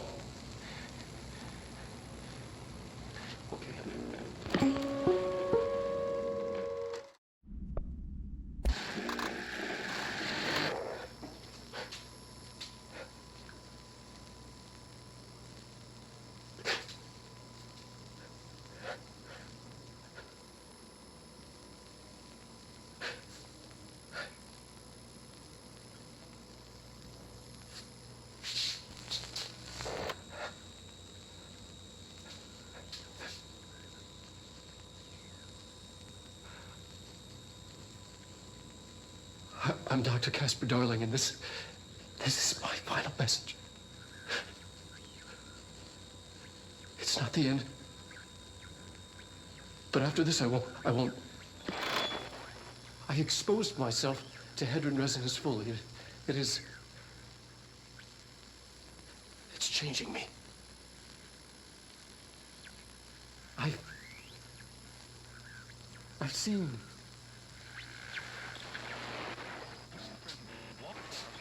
I've been shown so much.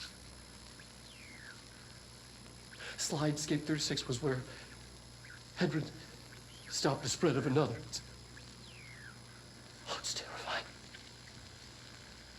It really is. It's another source of resonance.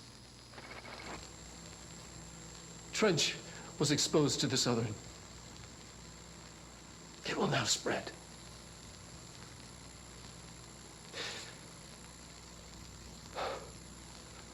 I've done everything I can to stop the Hedron resonance amplifiers.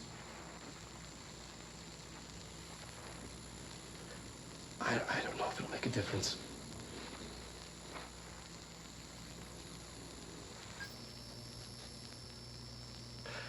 I won't be here when it happens. I should have told Emily more.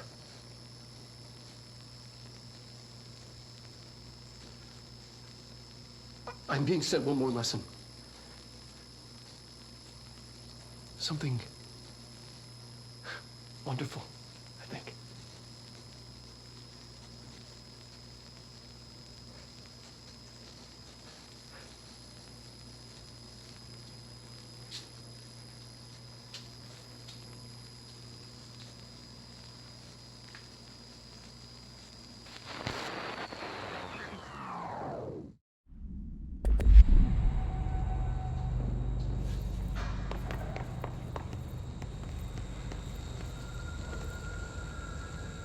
I'm Dr. Casper Darling, and this is my final message.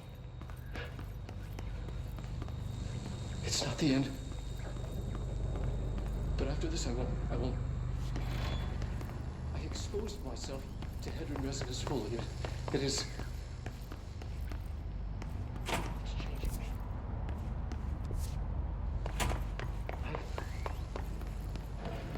I've seen.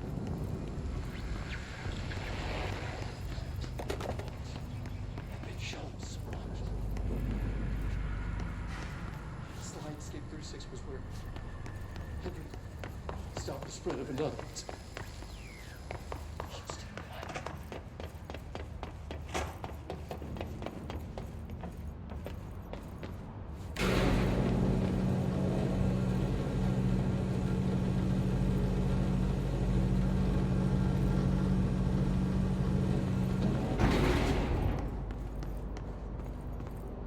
Through here?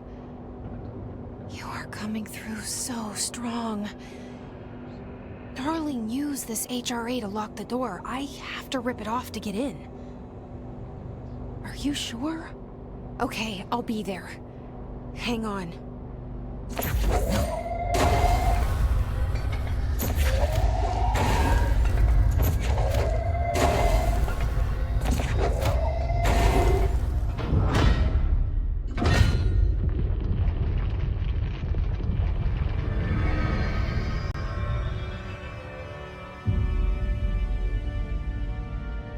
Hi. I made it.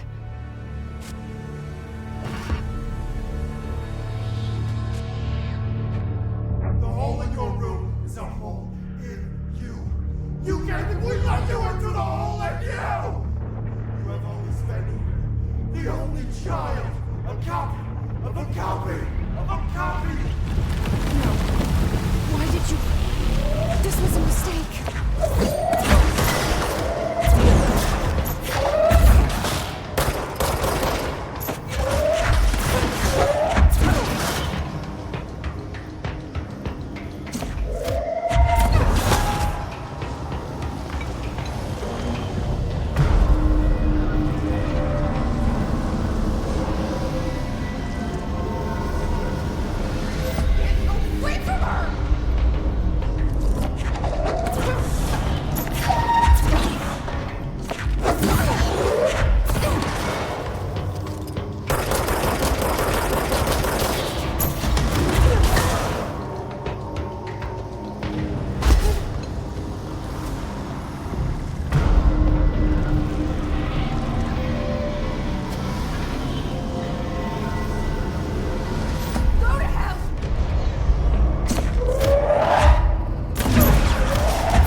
Poster comes down, and there's nothing there. It's just the cell. And death. I was wrong. There was never anything there. Hello? Dolores, are you there? Please. Let me sleep. Please. I just want to sleep now. Let me sleep.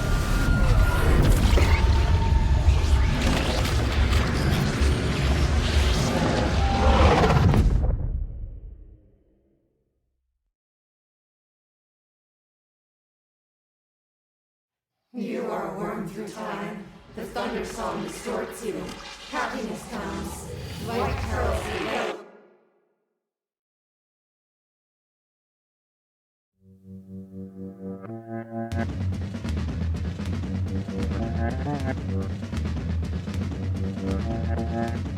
She's the one makes me feel these ways.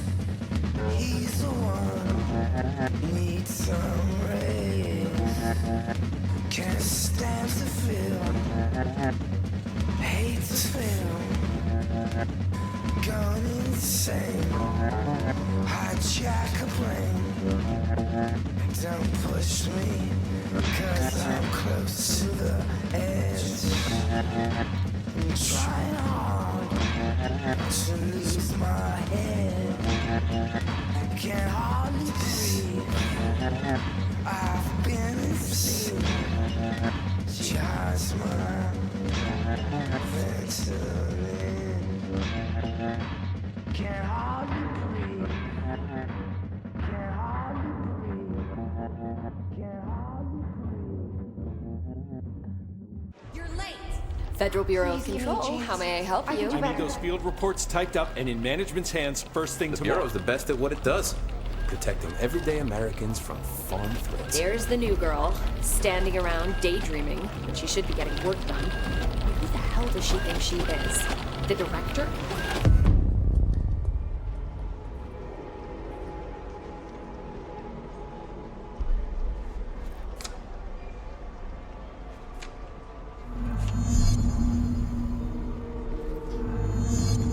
Why do they keep you around? I can fix it. I'll try harder. Fine. Now get out of here. No problem.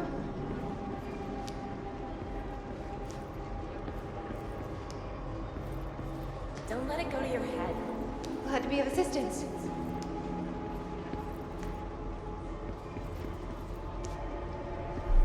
That'll be all. Anything for the Bureau.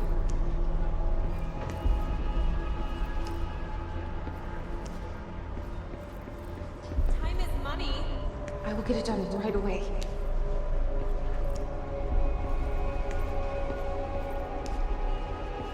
I've got nothing more for you.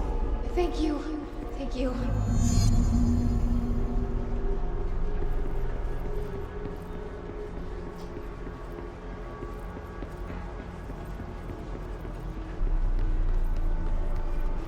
No, he's not in.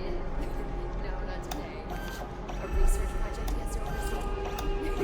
Yes, top secret stuff. Strictly classified. Oh, he is, isn't he? Wait, did you see him sing karaoke at the Christmas party? Oh, dreamy. Ugh, don't remind me. We have this new office role, and I honestly don't know how she got the job. No experience. Every little thing needs to be explained. Internal recruiting, if you can believe it. I heard she was in maintenance before. Yes, really. Yeah, it's great. Oh, look, I gotta go. Call you later? Okay. Yes, we will. Bye.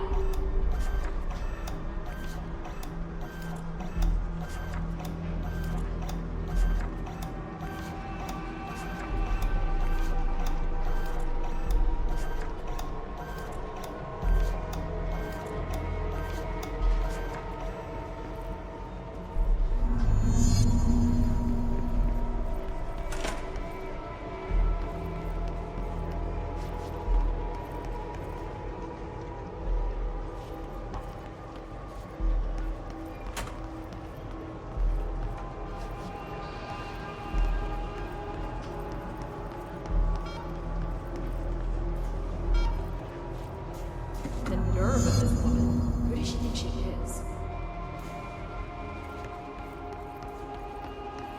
Someone has to take it to him. Better go through me.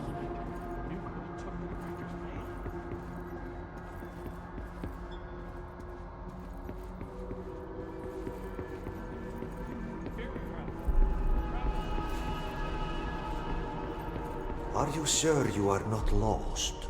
Maybe you can find yourself in the director's office.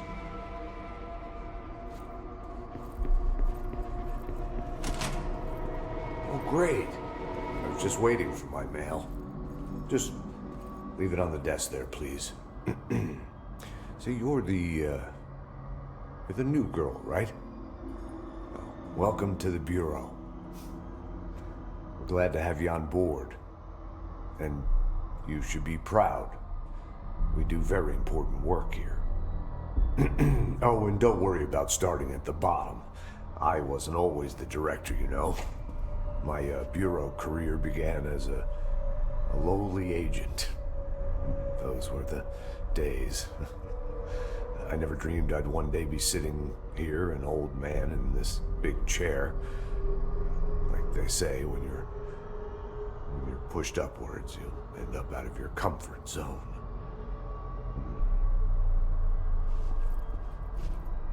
Please, take the outgoing mail as well. Thank you. Very good.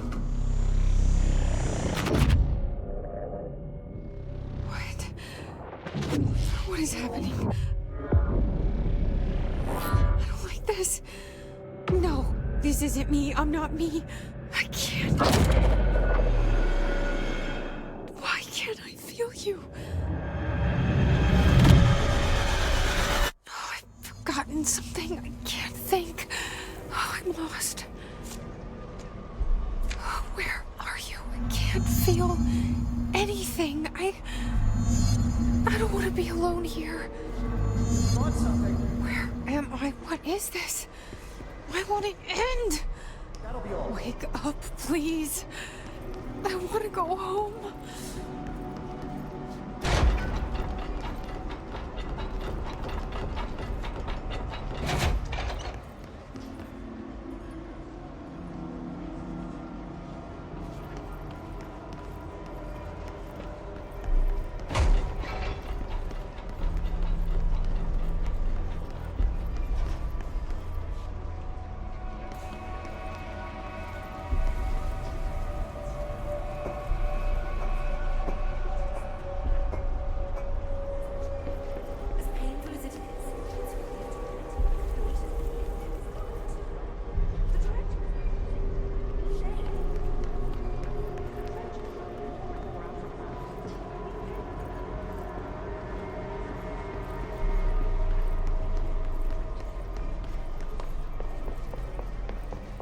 On the desk.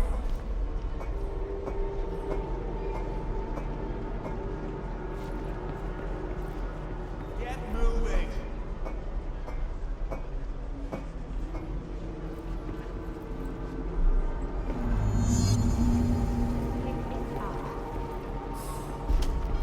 Have you seen him? Mr. Faden, the new director?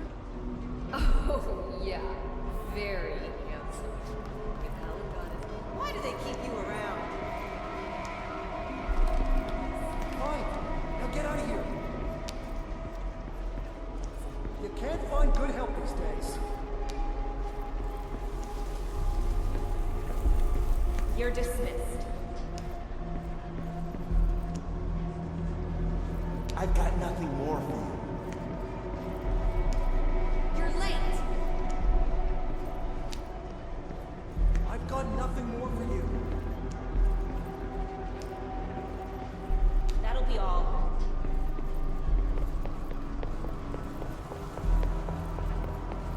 You can't find good help these days.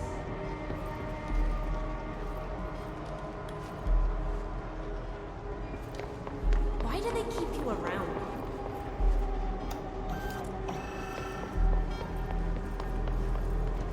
Doesn't she know how dangerous the old director is? He's unstable. Tear her apart. She's getting to the old director's office. They must be working together. She must be in on it.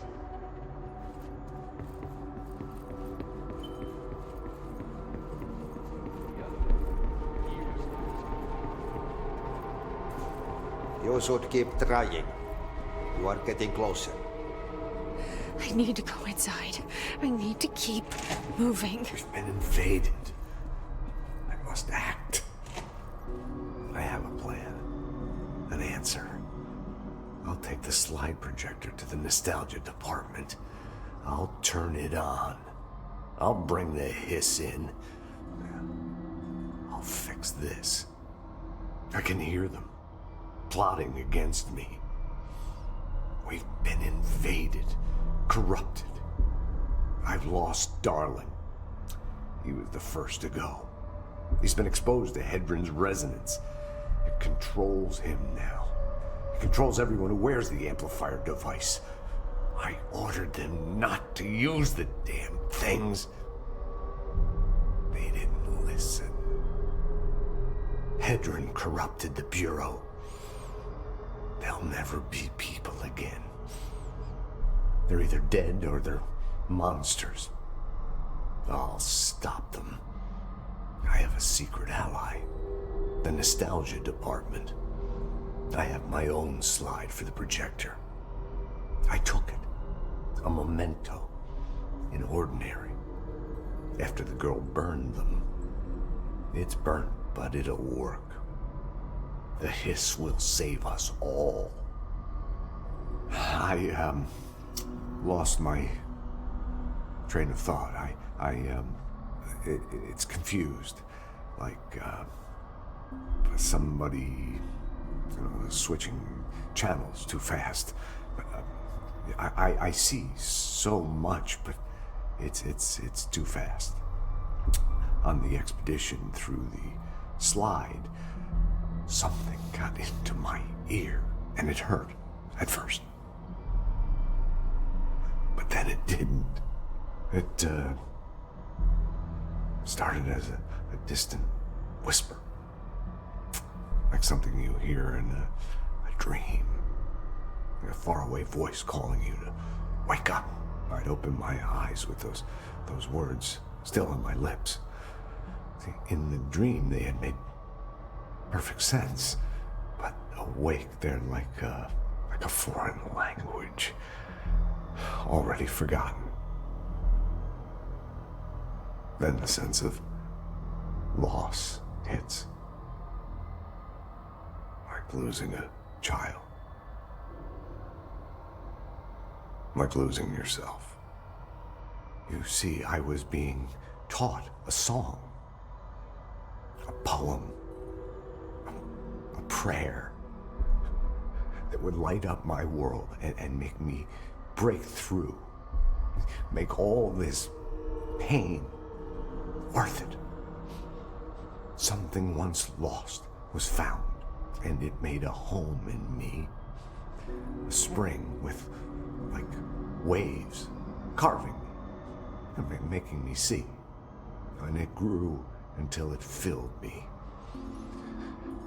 And I receded deeper into myself, into this office, locked in this oldest house, which is my aging body. I stared in awe through the people, and I was filled with knowledge and made better. I often feel like I'm being watched. Yeah, like there's someone watching me. They can see me, but I can't see them.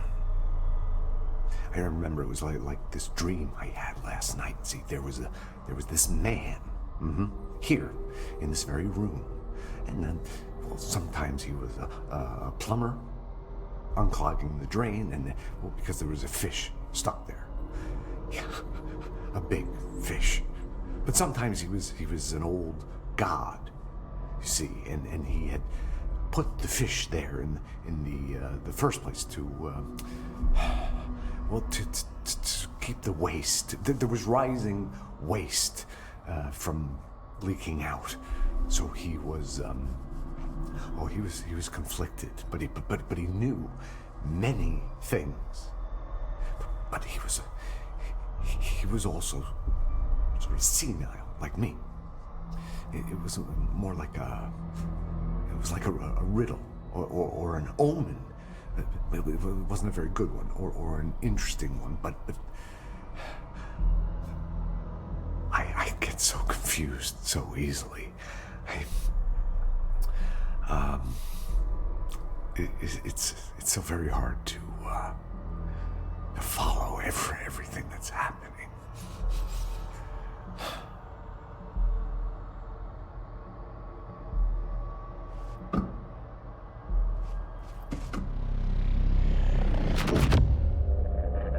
I won't let them win. That's how it happened. The Hiss got Trench first. He turned on the projector. He let them in. I have to remember the Hiss. The Hiss is the enemy.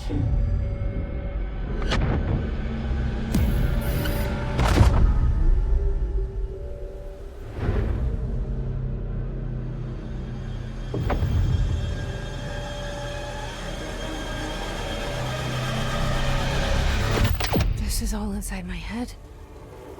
The Hiss burrowing in. I'm trapped in here. They're taking over.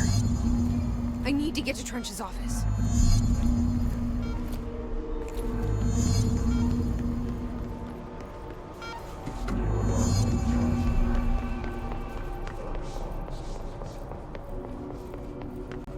I will fight this. I will find a way to push them out.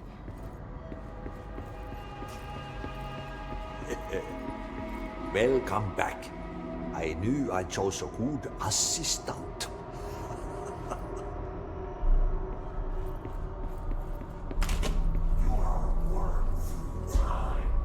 I need my gun. The thunderstorms don't change you. Happiness comes. White pearls real, yellow and red in the eye.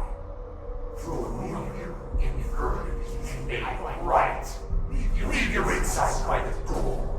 Push the fingers through the surface into the wet. You've always been. You want this to be true. We stand around you while you dream. You can all kill your worth, but you forget. This happens more and more now. You get no permission to your regulations. We wait in the stains. The word that describes this is redacted. Repeat the word, the name of the sound. It resonates in your house. After the song, time for applause. We build you. You are a worm through time. The thunder soul sorts you. I know what I must do. Start at the beginning. I should have seen it earlier. This is my mess to clean up. My fight. No one else's. I am the director.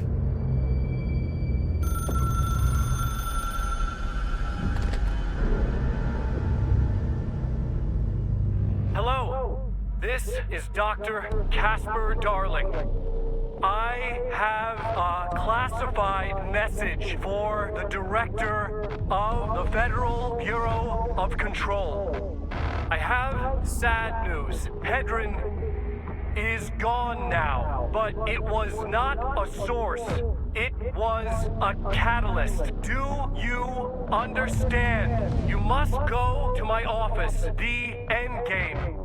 It will be revealed.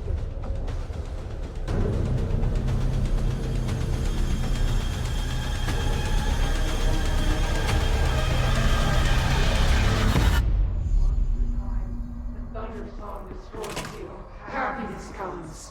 White pearls, yellow and red, round through time. Thunder, thunder, thunder, thunder, thunder, thunder, thunder,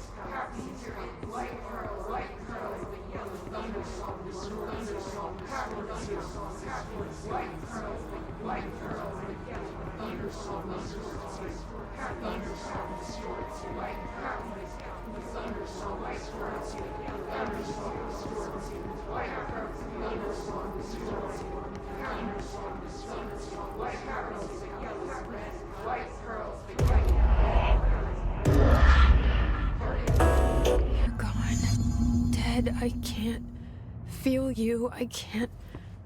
This is what Dylan wanted all along. But there's something. I can feel it, but I don't know what. The motel is a place of power, of change, a place to pass through, connecting everything. This is a dream inside my head. Why shouldn't it take me anywhere I want to go?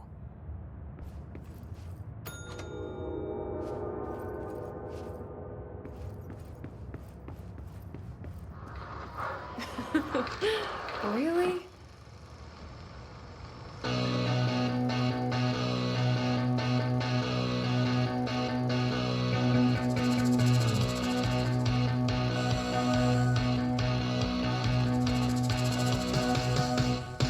Nobody knew her name, but she turned up just the same. There was a knock on the door, a thump on the floor, and the party turned insane as she called out her name.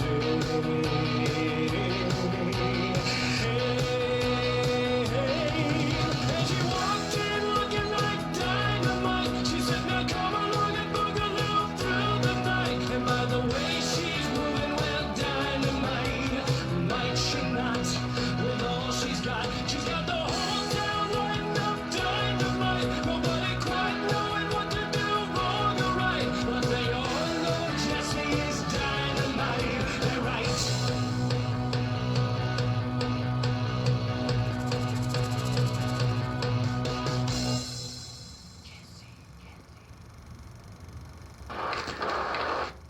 This is so weird. But it is my head. You're such a weirdo, Jesse.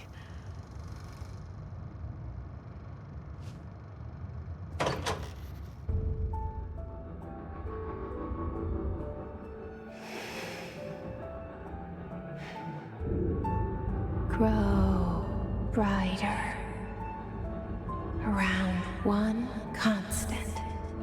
They revolve.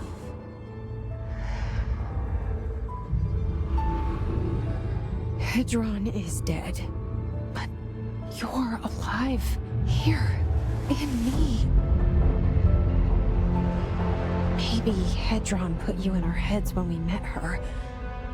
Maybe you were always there, and she was just trying to teach me how to trigger you. Maybe I'll never understand. Maybe I don't need to. Trench was the first to be corrupted by the hiss. Slowly, over the years. His need for control only made it worse. It was Trench who took the projector to the nostalgia department. He opened the door to the hiss. Just like that.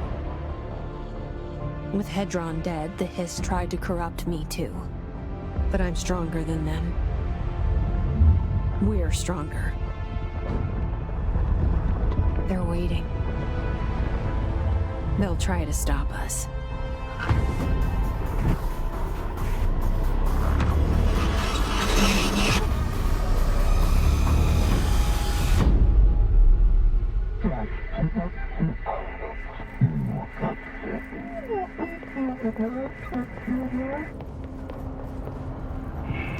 My sister had this dream. A bad dream. And the whole world was agreeing with her. Dylan? She convinced herself that she was awake. She's always been stubborn. I knew I had to end her dream. I had to wake her up. I had to rip down the poster she'd been staring at. cut off her eyelids to make her see, to save her. You are worth your time. The thunder song distorts you. Happiness comes, white girls, but yellow and red in the eye. I know he's still there somewhere. Locked inside. I know, because that's how it was for me.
Dylan's in a coma. I don't know if there's anything of him left in there. If he'll ever find his way back. The portal's been closed, but the hiss is still in the oldest house. And the lockdown can't be lifted as long as any trace of it remains. I'm working on a solution with my management team, but there is still a long road ahead. I'm the director of the Federal Bureau of Control. We're in this together. You and I.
My reflection trapped in the darkness of the coffee I nurse. The rain turns the lights of the city into a mosaic on the windows. The day's paper lists all the things wrong in the world. The list grows longer by the day. The difference between the morning and the night: coffee, whiskey. No other difference. The alarm goes off at 5 a.m. It feels like I just closed my eyes. It's dark. I sit up on the bed in the gloom. I get up, I shower. The driver waits for me downstairs, takes me to the oldest house. An old man stares at me in the car window. It's raining. It's dark. Late at night, he brings me back here. It's not a home. It's a room where I sleep in. Waking up just as tired as I was before going to bed. Endless grind.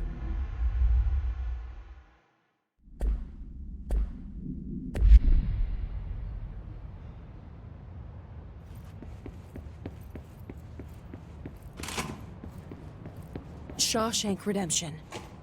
That's the name of the movie I was thinking of earlier. Not important, but that was it.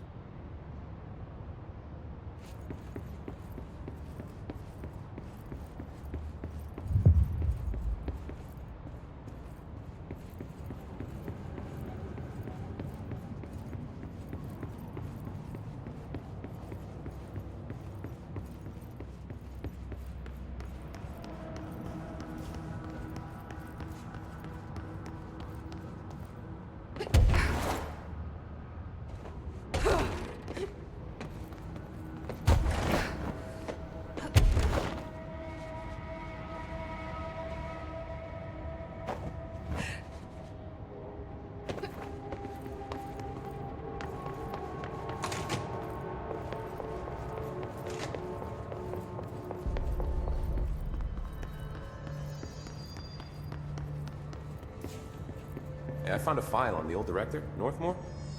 Didn't list any dated death. You know anything about that? Could be an error. The records staff process a lot of data. Maybe it just slipped through. Yeah, maybe.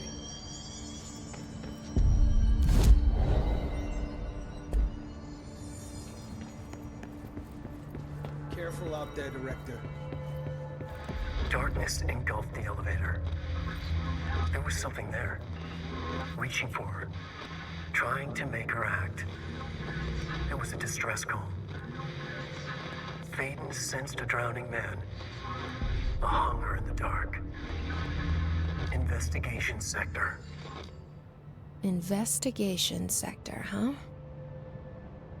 We should check this out. Everything's good here, Director.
That's an altered item up there.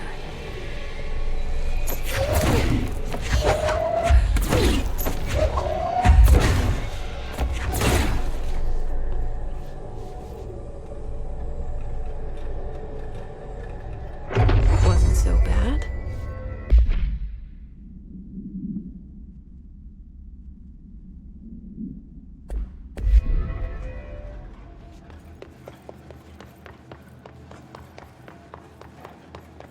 This is the safe room Will showed me. The one with the altered item inside. Great. More clocks.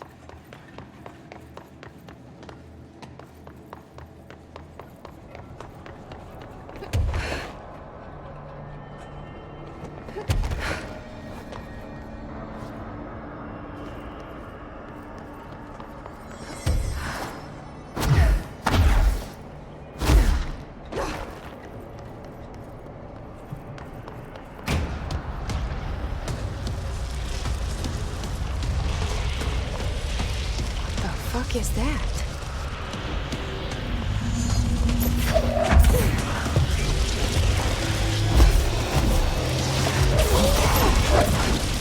It's making more clocks?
dangers had such a hard time with that one.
All this paranatural power contained in one place is a risk.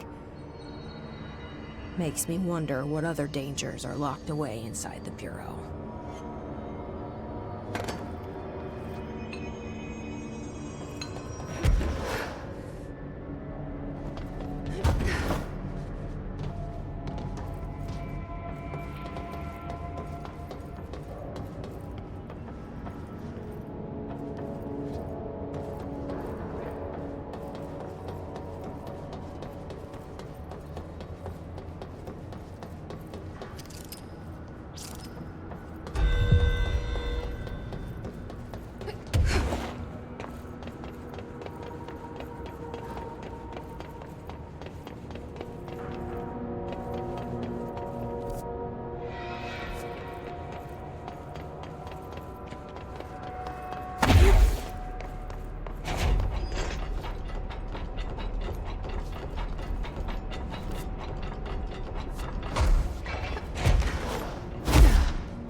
That must be one of the missing alternate items.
Escaped alternate item to worry about.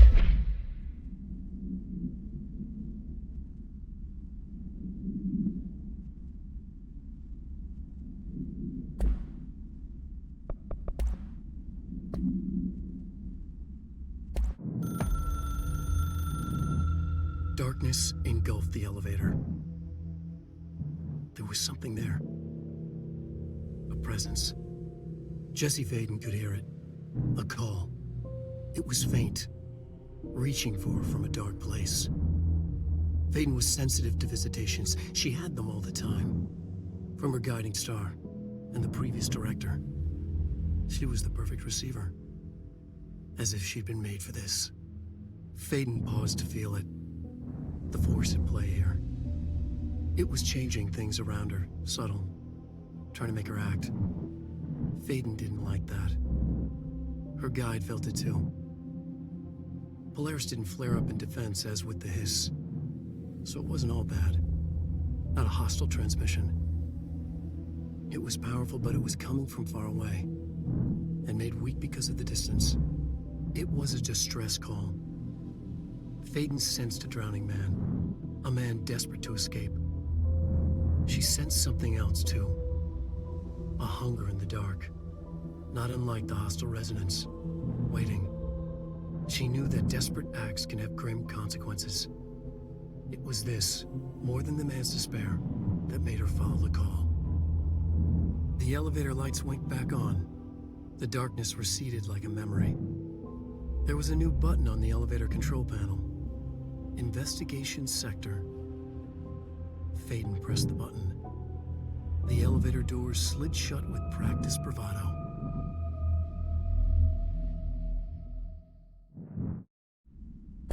Out.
That's no normal piece of paper. Okay,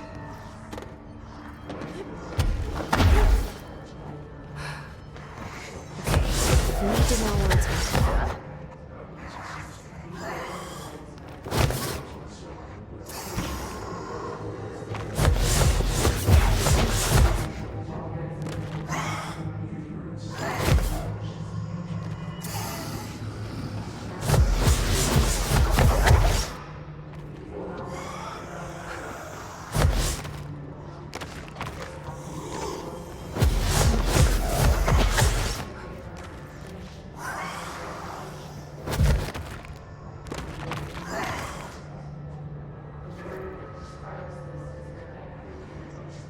I need to find the other pages.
Should be one more page.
Done and done.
distance, reassuring. What? No. Yes. Stop it.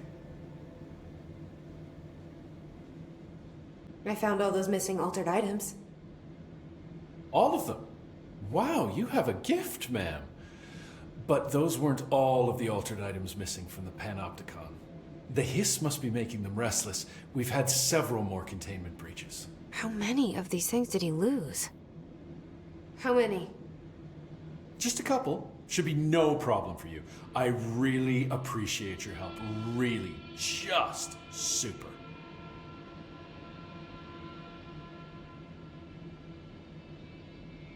Can I get a situation report for the sector? Whew, okay, we still have to perform a proper inventory of the cells. Lord knows how many altered items snuck out during all this. Staffing. We definitely lost some people. Gonna have to hit those college career fairs, am I right? Huh. Hard to imagine the FBC at job fairs. The Hiss are still tearing up the place faster than we can fix it, but the containment sector is stable. Ish. Considering the alternative, I'm happy with stable-ish. Will you stay on after things calm down, Langston? Are you asking if I'm quitting? Oh, no, ma'am. I'm not having some mid-level agent make a mess of my Panopticon. Plus, I'm racking up serious overtime hours with this lockdown. Just don't take too long clearing out the Hiss. My cat gets separation anxiety. I'll do what I can. He must have gotten a pet sitter. Any thoughts on me serving as director? I know it was a sudden change. Oh, no complaints so far. Trench was all secrets, lots of meetings behind closed doors. You seem much more approachable. But if I can give you some advice, ma'am, keep a grip on who you are. I've been here a long time, and I don't know if it's the job or this place, but people change here, and not for the better. I'll try to keep my head on straight. I'll see you later, Langston. I'll be here, like always.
this thing again.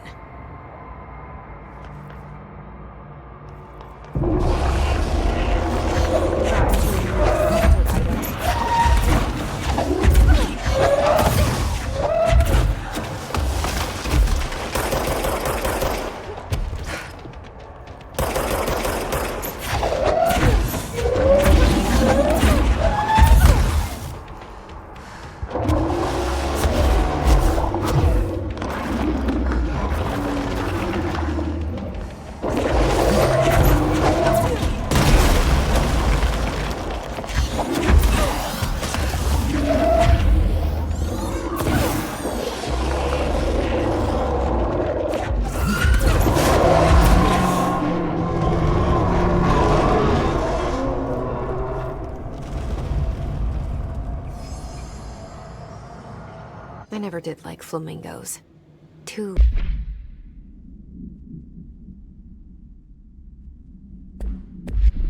pink.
Mold's gotten in here too? All right. Let's get cleaning, she said, cocking her gun.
The only thing creepier than one mannequin is a few dozen of the damn things.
New hero policy.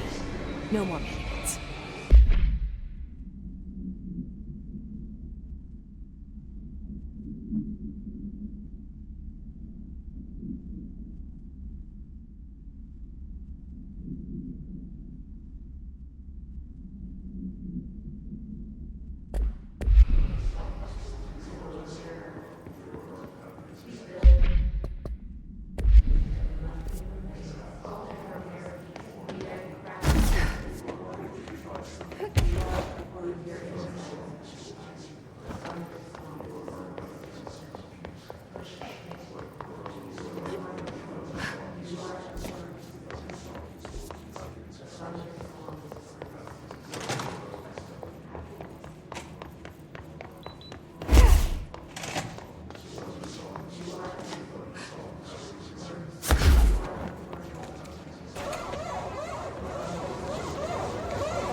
Altered item number 52AE analysis, session 2. I will begin by introducing various stimuli to the item. First, a low voltage electric shock. No response. Next, I will introduce heat via a standard Bunsen burner.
Disappearing ducks. Great.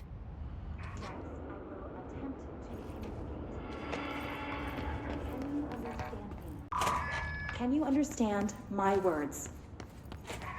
Quack, if you can understand my words. No response. This concludes session 2. We'll need time to prepare further tests.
Finally, no more quacking.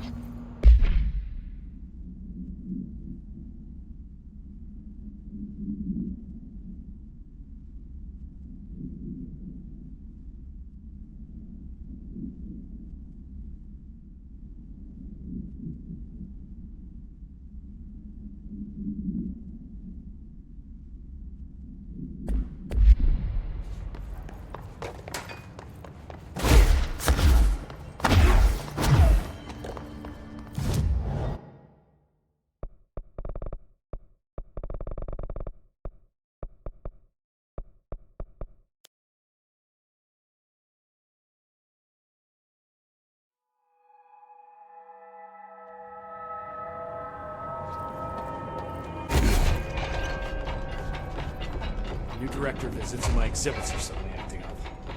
At least some of you have been my good little buddies. Every altered item on your list is now back in the Panopticon, safe and sound. That's a load off my mind. Missing altered items don't exactly reflect well on me, you know. Did they give you any trouble? The flamingo pulled me into the astral plane just like the fridge did. That same creature was there. I was looking over the old activity reports, and multiple items have been displaying much more destructive behavior in the past few weeks. There's some connection there, I bet, but that's a bit above my pay grade. Well, something to keep an eye on. And if I have any more runaways, I'll know just who to call. I guess this is my life now. I'll see you later, Langston. I'm worried about Alfred. Do either of you have cats? I possess 2 canines, sir. I am more of a reptile person. Right.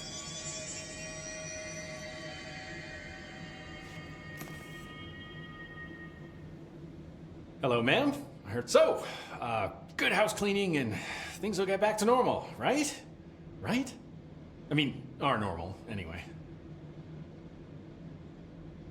I'll see you later, Langston. I'll be here, like always.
Why'd they keep an altered item here?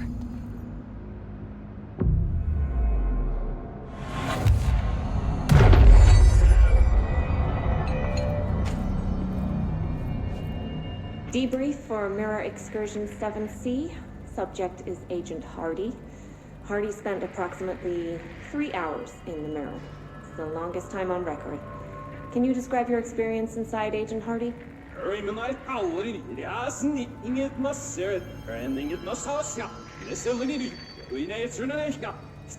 Agent Hardy is physically healthy. All tests have come back clean. Yet the speech issue has persisted for hours.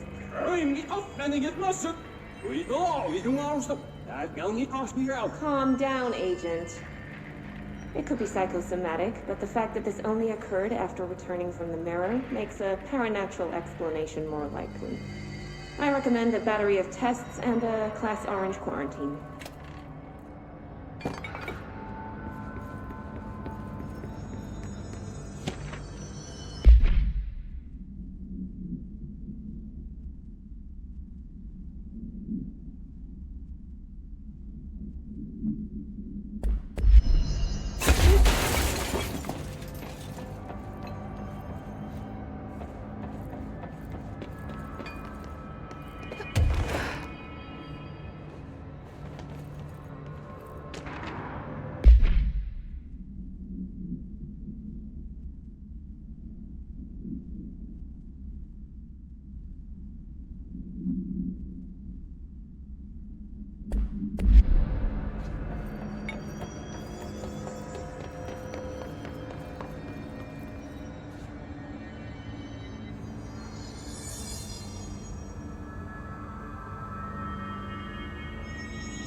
Looks like there's a mirror in there.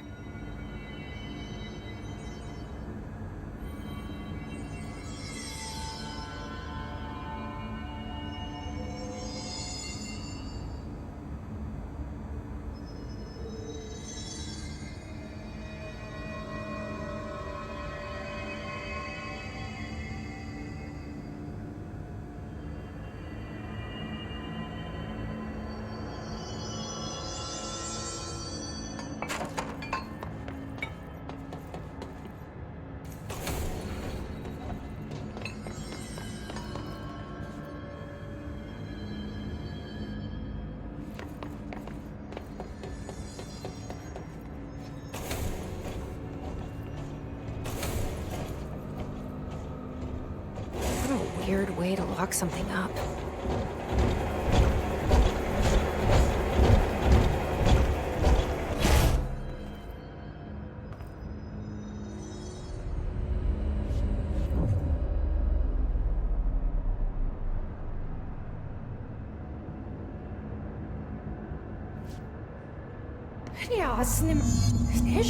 Wait, that didn't sound right.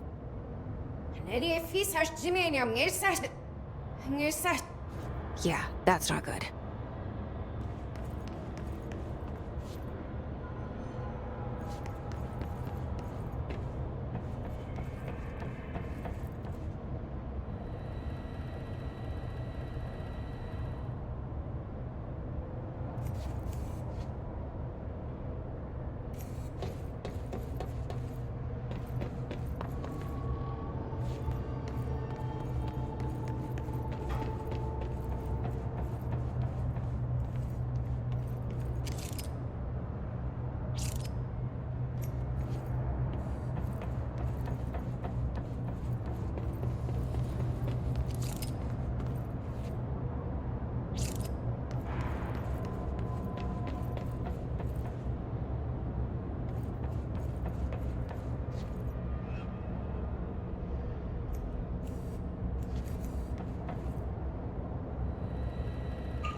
Hier nog steeds ergens neer op de absoluut. Er ook helemaal niks aan alles. Niks right hier. Hem scarpen net hier. Hier nog steeds het kerstbus. He's my best shirt scary bro fear me. What? I can't understand you. You need to listen. I saw something in there. There is something inside. You need to lock down the mirror. Sir, I of dit sister how she sleeps. Why are you talking like that? What's wrong with you? All of you? There's something in that fucking mirror!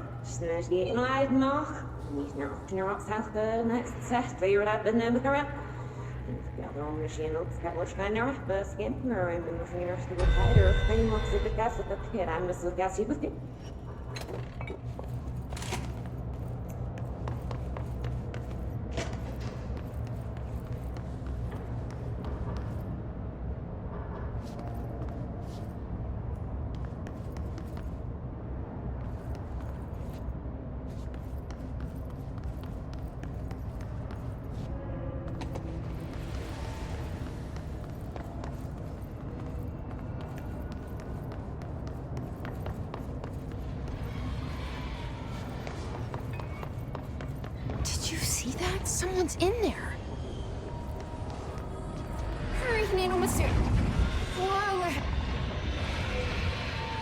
Like anyone could understand that.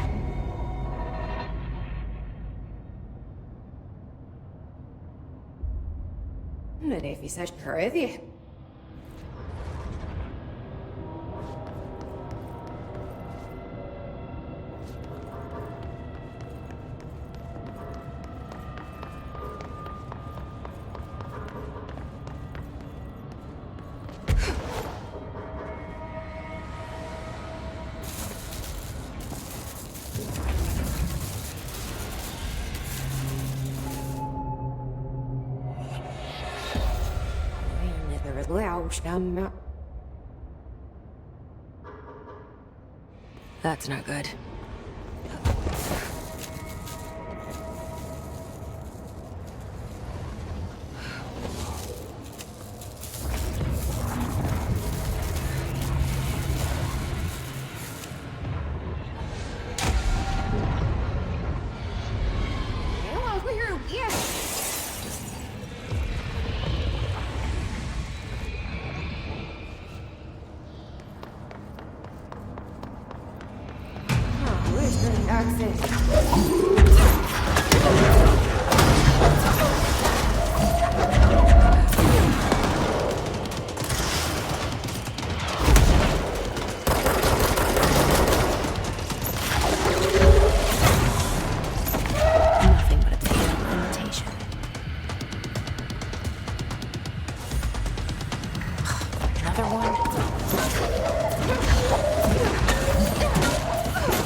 Better be all of them. That explains why they locked this mirror up.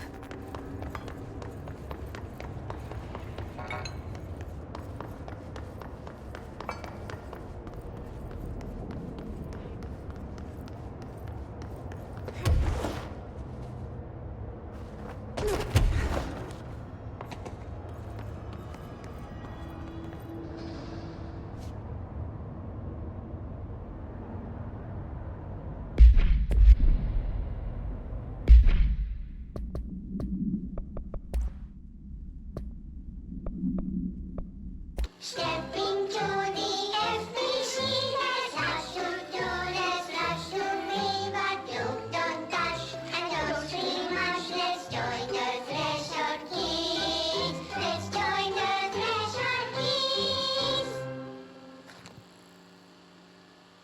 Since little Topher is taking a trip with his father into the world outside our wonderful bureau, I think it's a good time to talk about secrets. Who can tell me what a secret is? It's something you hide from everyone so they don't get scared. Partially correct, Topher. A secret is something you don't tell anyone outside the Bureau, because people outside the Bureau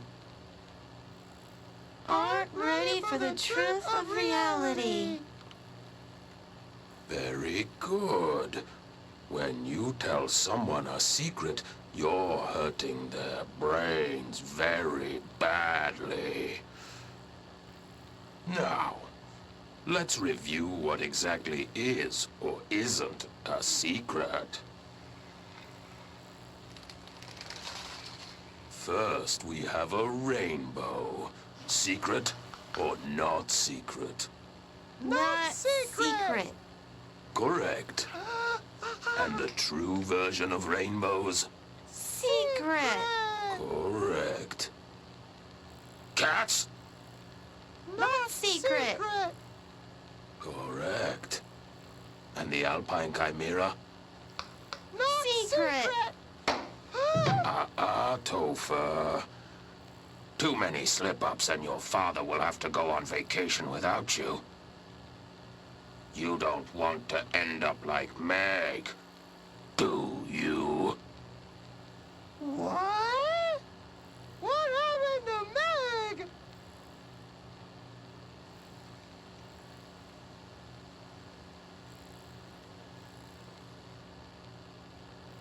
I'm not allowed to go outside anymore.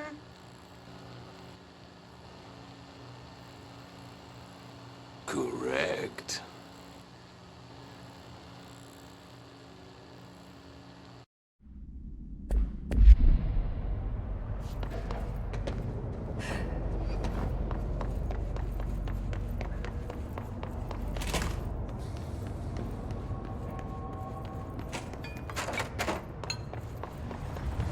I wonder what the Bureau was doing with this thing.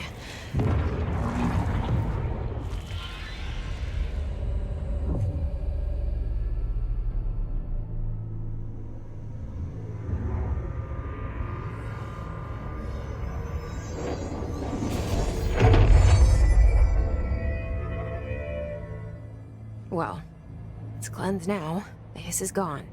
It's dealt with.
There. I guess the Bureau should start looking for a new head of communications.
You're listening to America Overnight, now in our 29th year, lifting the veil between fiction and reality.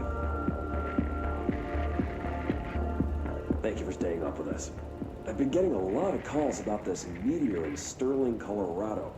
There are reports of a large spherical container that crash landed in a field outside town. Some government people reportedly took it away. Now, we happen to broadcast from Colorado, and Sterling isn't far.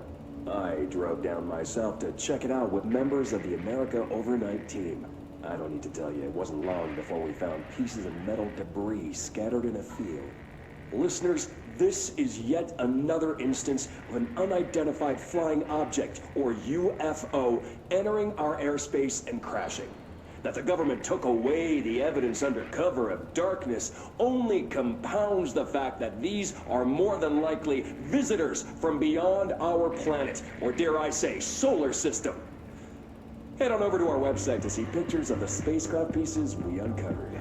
And while you're doing that, our sponsors would like your ear. America Overnight will be right back.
Dig through the archives for the rest, but I'm not going through the Panopticon. Not with the altered items loose.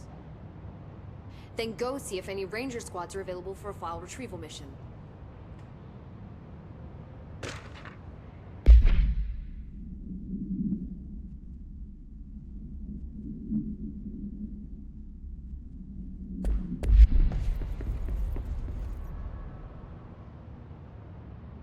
Jesse, good to see you.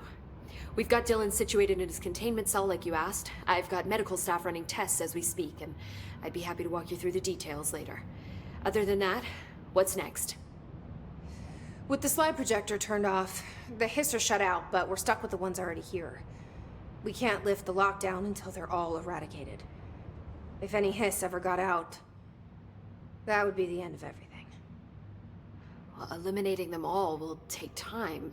Look, I'll do what I can on my end, but my research is progressing slower than I'd like. I think I can help with that. I am making you the head of research, effective immediately.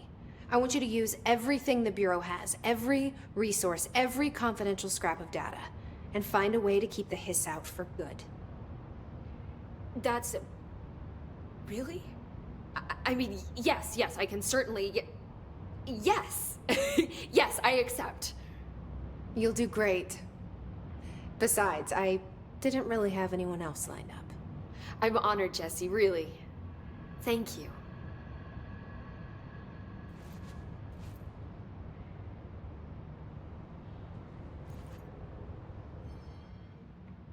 I took care of the Tomasi problem. Sorry, I forget he was a coworker. Don't apologize. That wasn't the real Tomasi. He died when the hiss got him. You're right. I just didn't want to be insensitive. Sentimentality is a weakness in situations like these, Jesse. That's Bureau 101. I don't think Emily's in danger of being called sentimental. How do you feel about me taking over as director?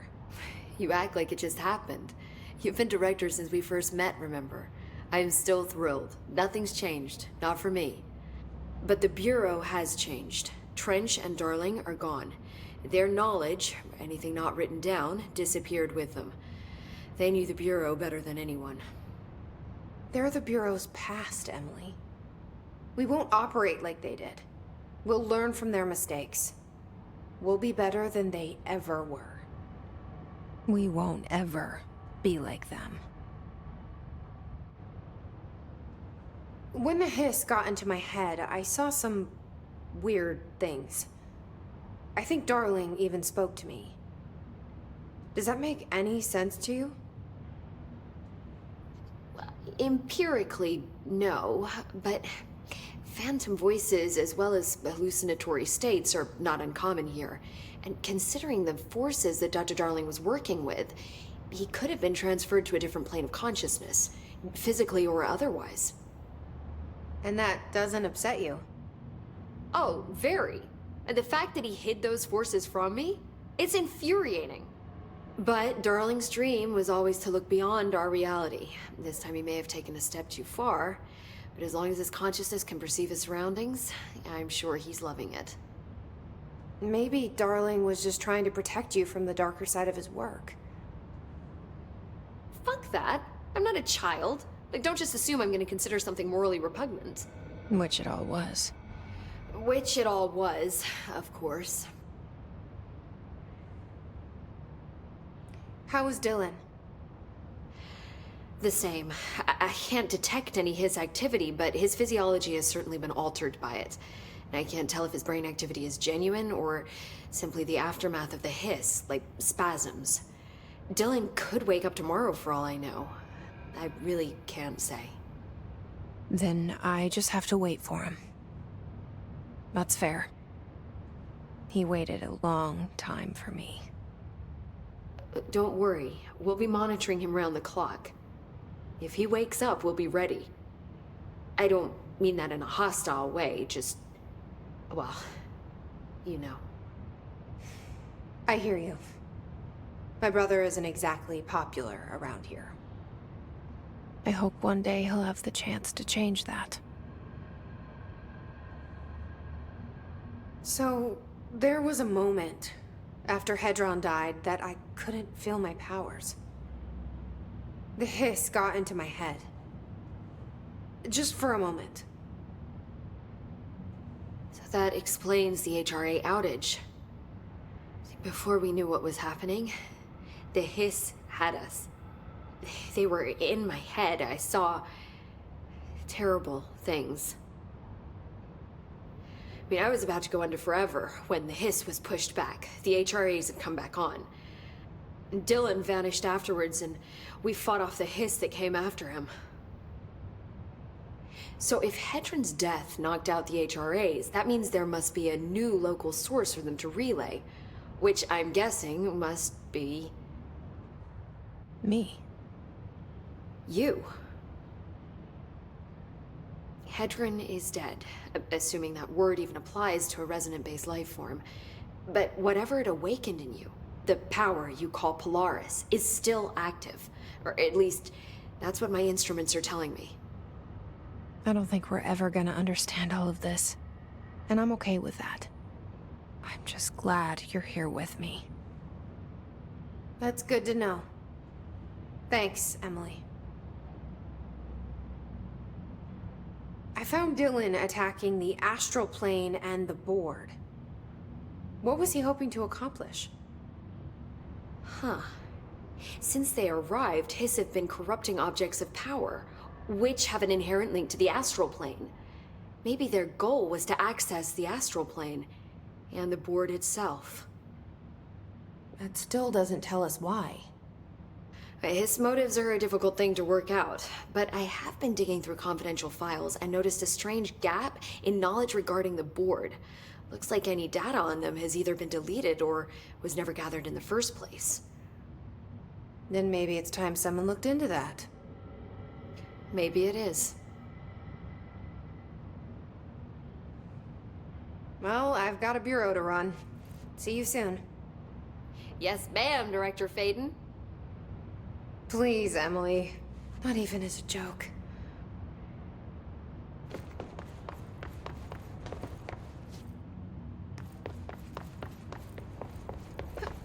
There haven't been any Hiss sightings. Could survivors be hiding inside? I gotta be methodical. Clean out every last Hiss with one thorough sweep, room by room. But if there's a building shift and even one get behind our line, then... Fuck, this place is a pain in the ass sometimes.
talk to the plants.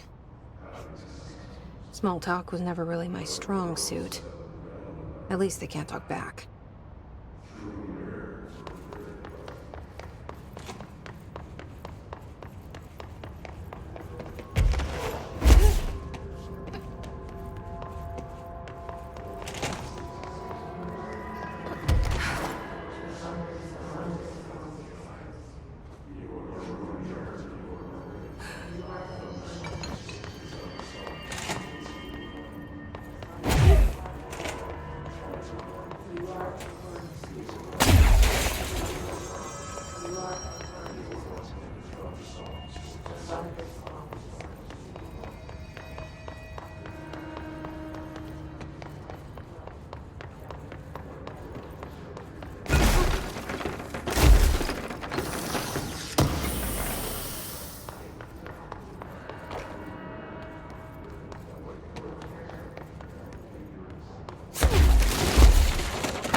I hope your day has been productive, little plant.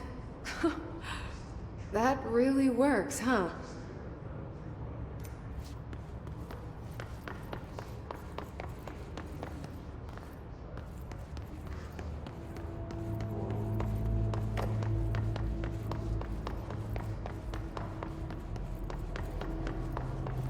I hope those nasty hiss haven't been bothering you too much.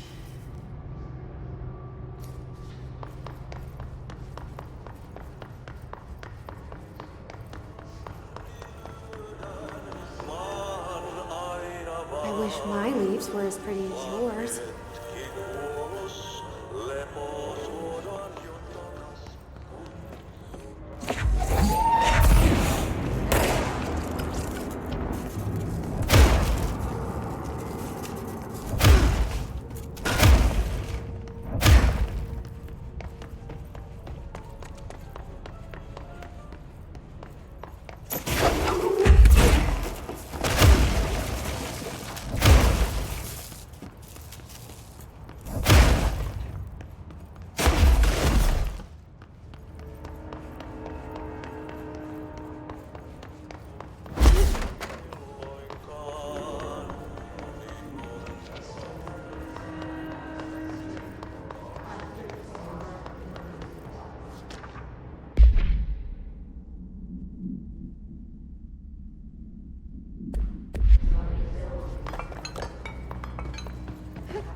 Do you have a family? I have a brother. I miss him a lot.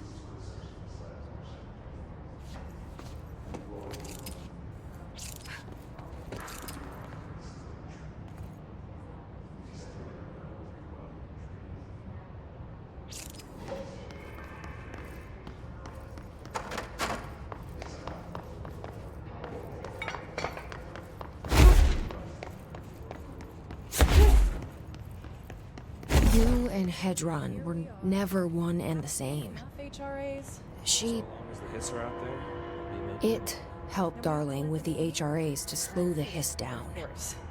And it helped me learn to tap into this power I had inside. You.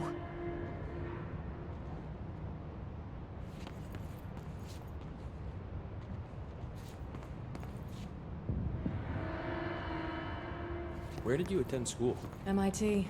How about you? Also MIT.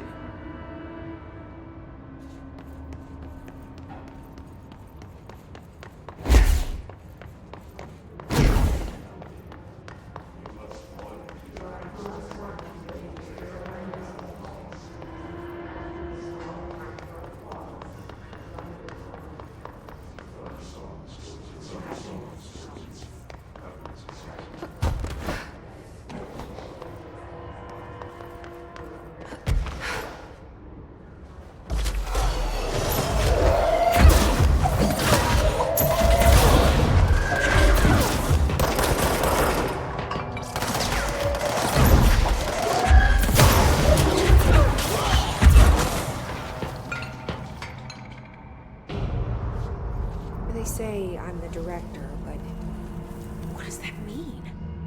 I have no experience in leadership roles. I have no on-the-job training.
chlorophyll really brings out the green in your leaves. That's all of them. But I kind of wish there were more. They're good listeners.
I should let Underhill know.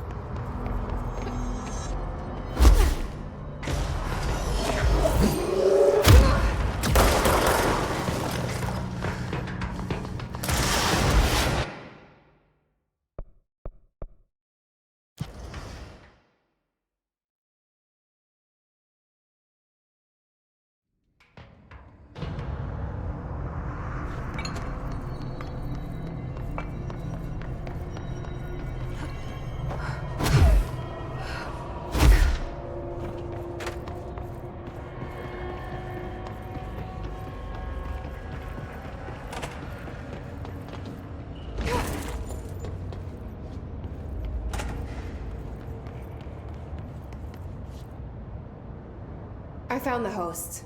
They won't be spreading any more mold. Well done. I'll send burn teams to sanitize the locations. I'm beginning to wonder if these hosts are originating outside the threshold in independent patches of mold growth. You don't sound very optimistic. Optimism is for farmers, as my mother always said. I suppose you could now return to that hiss business you all seem so concerned about. This woman has some incredible tunnel vision.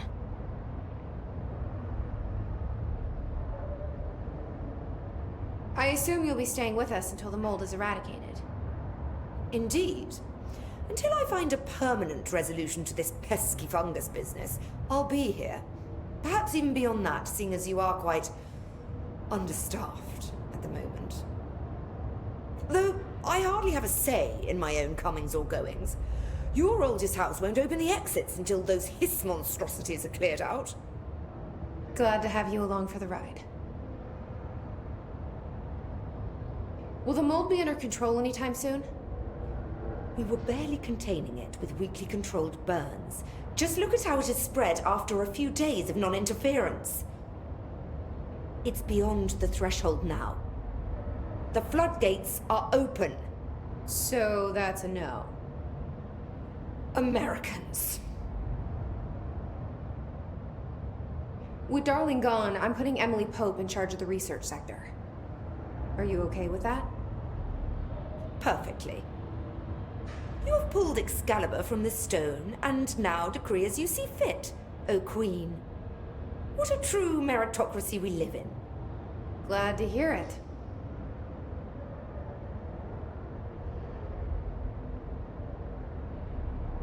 I had a dream. Or something like one. Darling was there. He told me something, but I can't remember what. I think he's gone. Right. Well, he's never where one expects him to be, is he? Well, thank God. I can finally stop writing these tedious reports that I'm sure he never even took the time to glance at.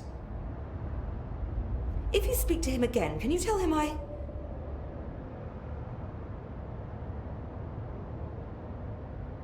hope he found what he was looking for.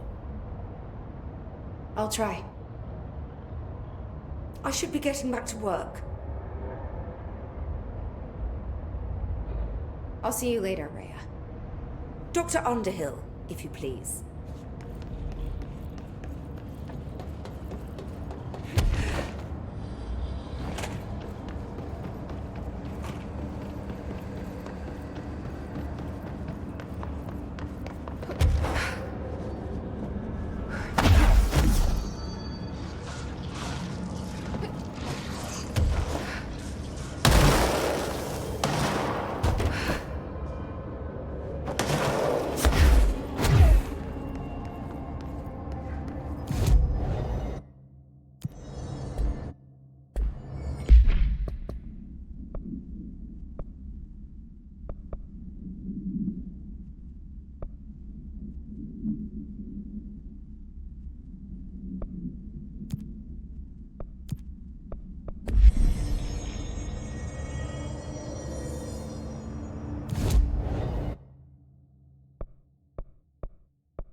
Made of voracious.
Like Arish said.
I should get these back to him.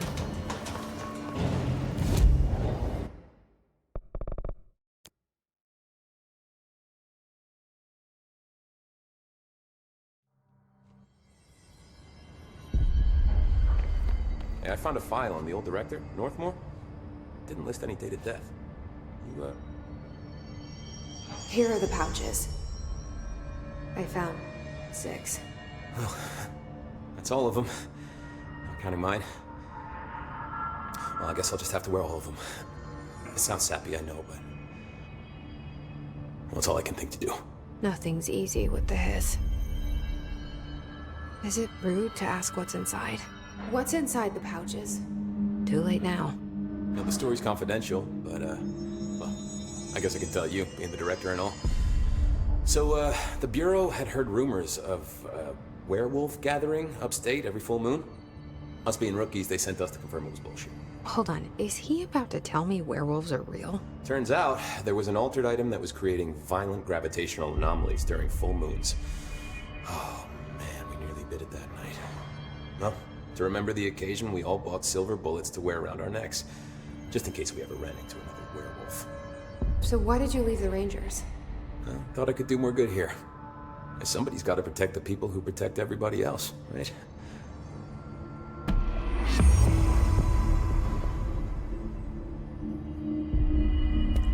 So, what's next for Simon Arish? Well, first off, I'm banning all slide projectors. That's it.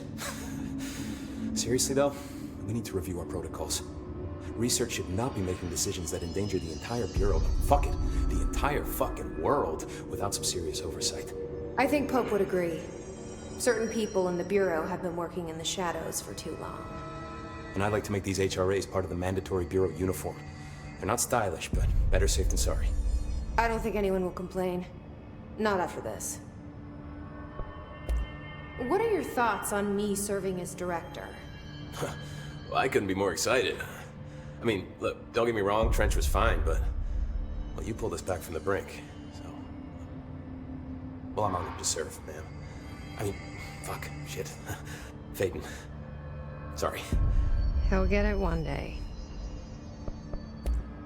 So, what's the situation in my bureau, Arish? The situation is we are still up to our eyes in Hiss. Not to mention the months of repairs it's gonna take just to get this place up and running again. But is it doable? Of course it is. You just might need to tell some rangers to grab a wrench once they're done hunting Hiss. Did anyone ever mention to you that Darling was using the slide projector? Well, Salvador never did, but, I doubt he even knew. Look, I'm well aware that it's our job to study and contain the things that we don't understand, but some of the things that Darling did were way outside of our mission statement. Look, these things are not toys, and acting like they are is only ever gonna end one way. At least Pope seems to understand that. Well, it's secure now. No one can reach it without my say-so. But thank Christ for that. Marshall's been missing for a while now. Any ideas where she could be? The last time I saw her was in maintenance when I was leading the Rangers out of the Atlas. Yeah, I told her it wasn't safe, but she said she had to go check on something. Did you ask where she was going? Whew. Marshall is not the kind of person you question. Kind of intimidating, you know? But, she was by herself, if that helps at all. Not really, but thanks. Hopefully she turns up. I'll see you later. You know where I'll be.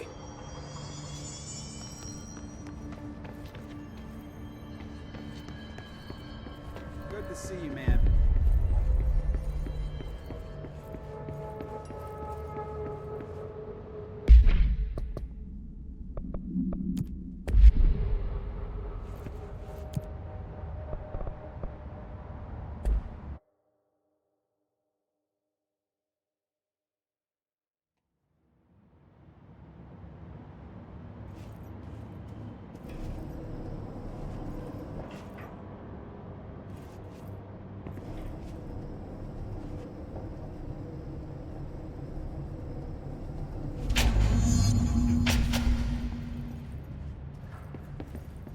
Hello? Anyone here? Guess not.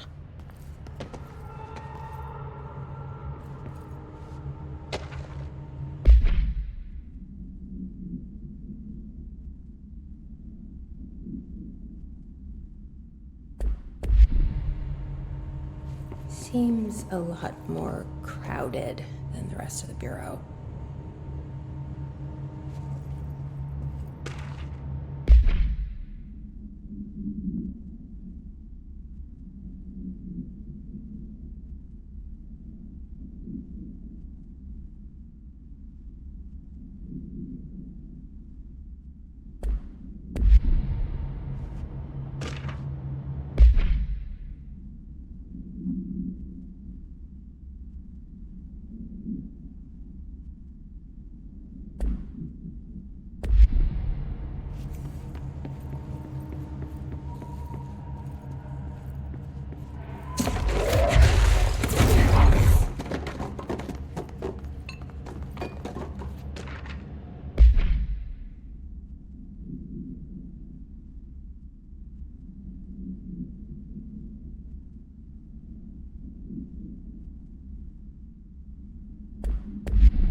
Now that gate should open.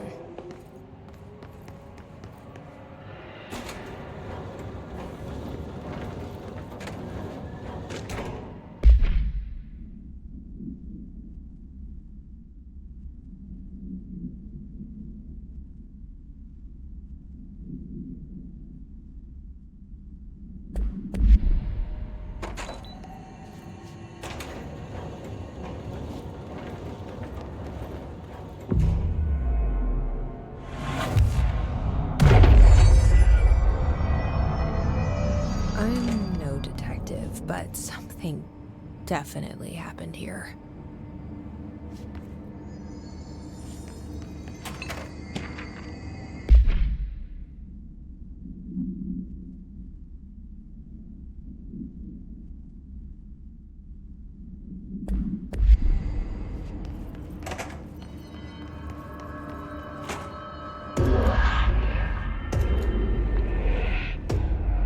Do we know each other? This feels familiar. I can't seem to... I've forgotten it. I'm sorry. My name is Alan Wake.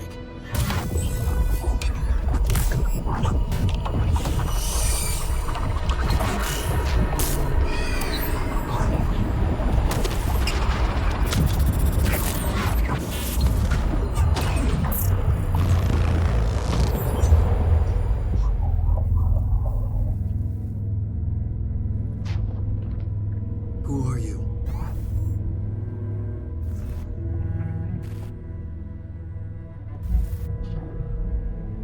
Who are you? Do I know you? I'm your friend Tom. Tom Zane. There's nothing to worry about. Tom. The poet. The diver. You look different. That was just a role. A character. The protagonist I played in my old film. I'm a filmmaker.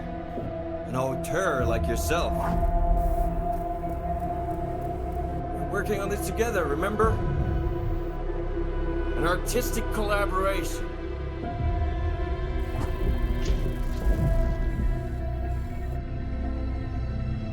You need a drink.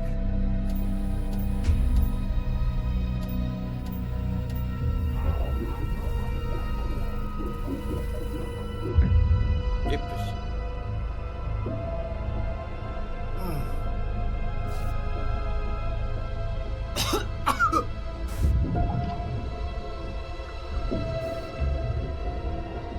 Endless darkness. Nothing holds still. But we're very close now. You've been writing. You found a way to escape. It'll work this time. Writing?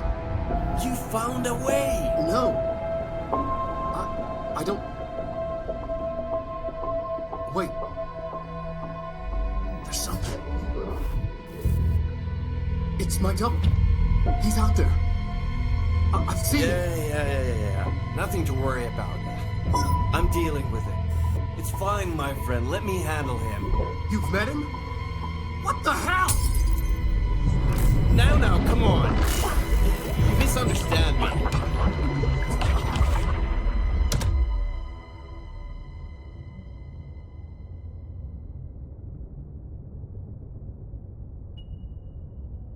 That was Alan Wake, the writer who went missing in that AWE case I read about. What's he doing here? And Thomas Zane was with him. The poet. No, wait. He was a filmmaker. I always remember that wrong.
Dr. Emil Hartman.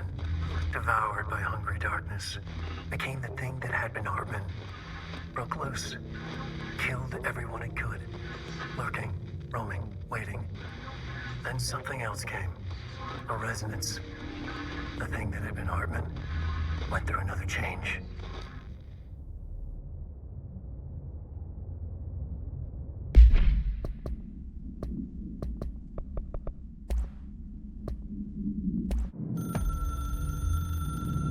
Dr. Emil Hartman was desperate. The Federal Bureau of Control had stolen his life's work. This was his last chance, his final experiment. What he'd been too scared to do before. Hartman dove into the lake, was taken, devoured by hungry darkness, became the thing that had been Hartman. Only an echo of him remained, fragmented impulses on autoplay, violent, bloodthirsty darkness in the driver's seat. Emerging from the lake, the thing was captured by the FBC, brought in, contained, studied. The thing broke loose, killed everyone it could. The FBC fell back and sealed the sector. The thing was alone in the dark, lurking, roaming, waiting. Then something else came. Not darkness, but similar enough. A sound. A resonance. It shouldn't be a surprise. If there's one, why not another? The darkness inside the thing could have been immune, could have resisted, fought, could have been passed by, passed through with no effect. But it didn't, and it wasn't. Maybe it had grown weaker over time, not aged. It was timeless, but weaker with no link to its source. A metamorphosis followed. The thing that had been Hartman went through another change.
Creepy, damp, and abandoned. Why did Wake want me to come here?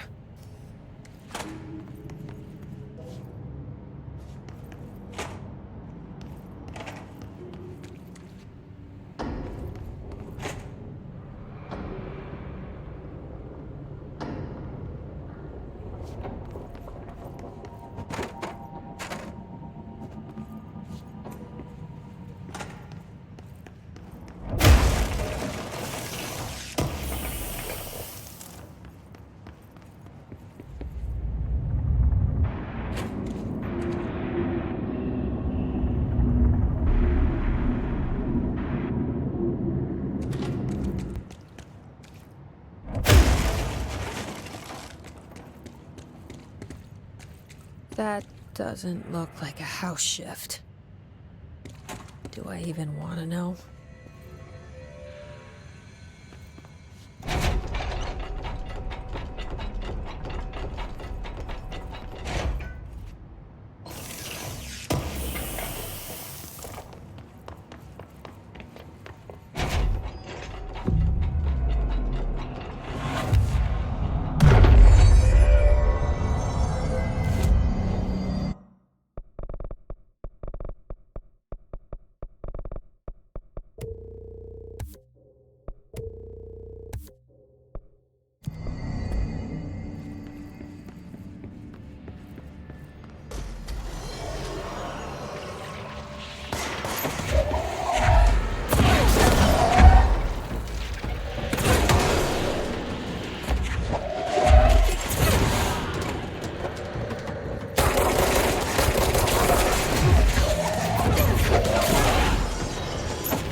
course, the hiss are already in here.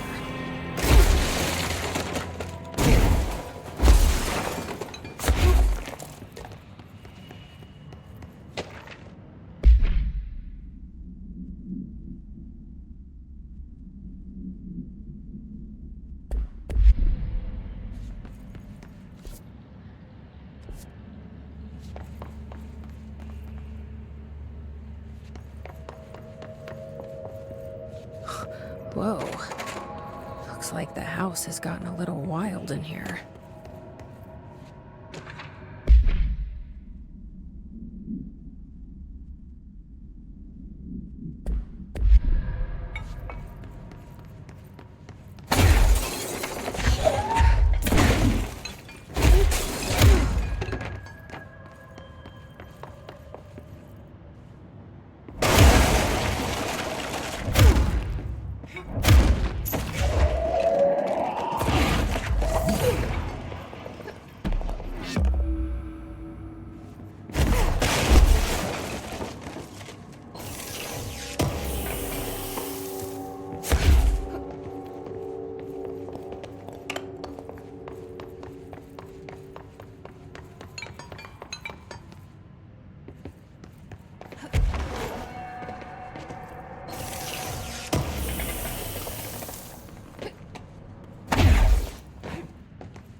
This darkness is blocking the door.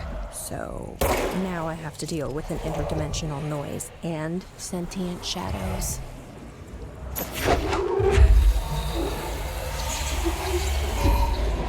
Light burns it away, huh? Makes sense.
The third thing. The sound made darker, the darkness made louder. The heart was stretched, like a worm through time. The third thing was a monster. Now we crashed out of darkness toward Phaeton.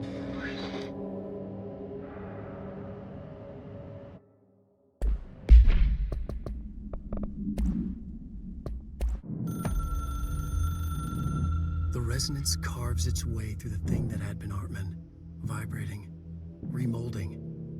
The sound changes the darkness, and the darkness changes the sound. They both changed what remained of Hartman. They all turned into something else. A third thing. The sound made darker. The darkness made louder. Hartman was stretched. Stretched as anyone when seen from out of time, like a worm through time. Almost an Ouroboros, a spiral, a maelstrom. The gravity well of a black hole, twisting inward, tightening, taking you deeper and deeper to the bottom, the heart, and through to the other side. The third thing said, when you hear this, you will know you're in new you. He said, we build you till nothing remains. He said, under the conceptual reality, behind this reality, you must want these ways to drag you away.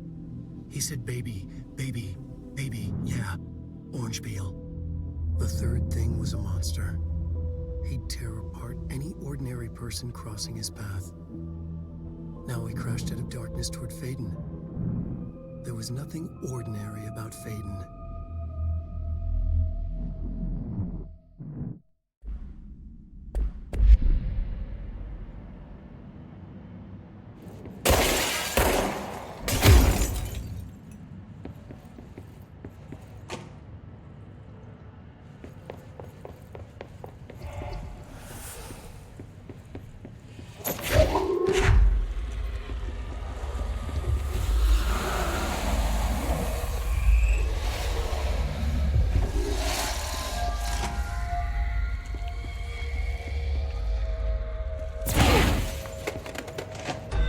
Understanding of the darkness is fragmented, incomplete.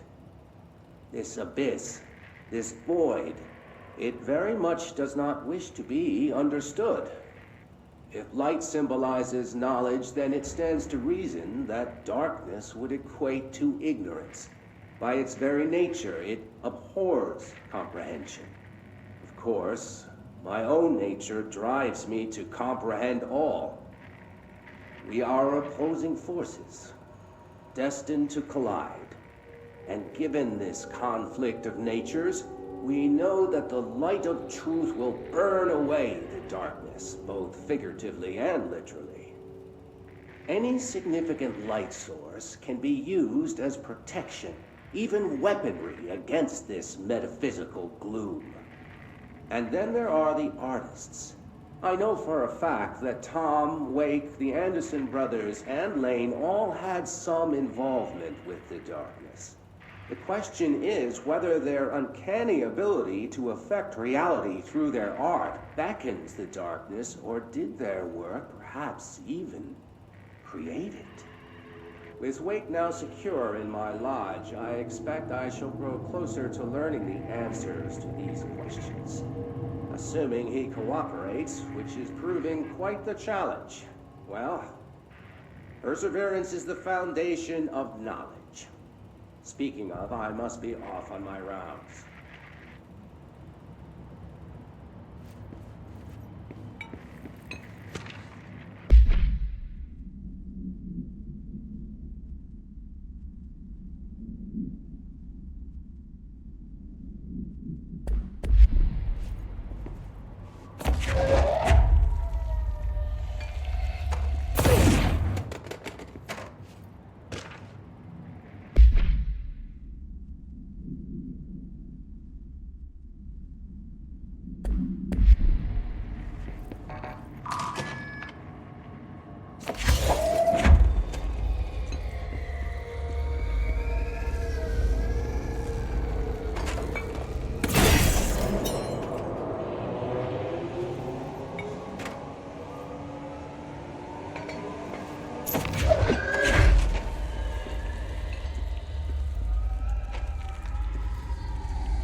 Agent Fisher, day 6 inside the motel.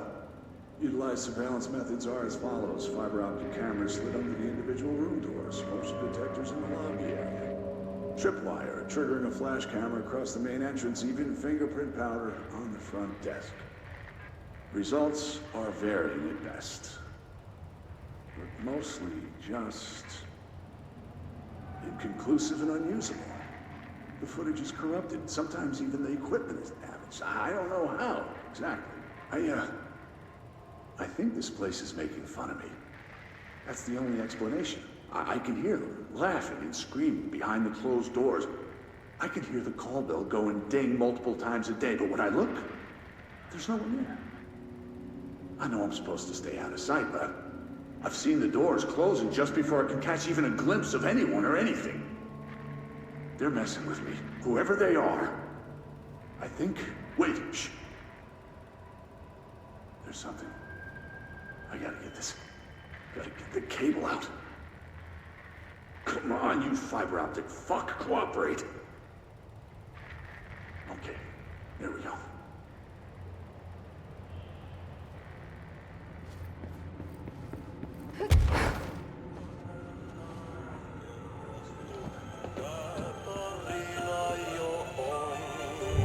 Lads in here have died standing up. Lighten them up. Ah, more plants. Alright, let's go make some new friends.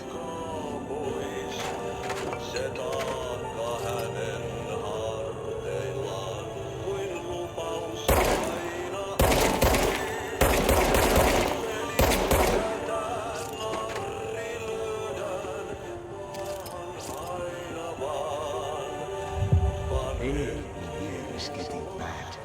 The vents, they are full of mold shit. It's not good for you. Headache, nausea, mold, depression.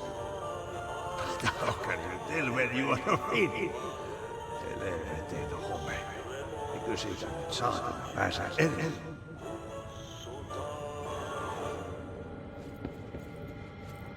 Darkness everywhere. New day, same old bloody city, said the old lady. Like tar but good for nothing. Get rid of it.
Something in this darkness is draining me.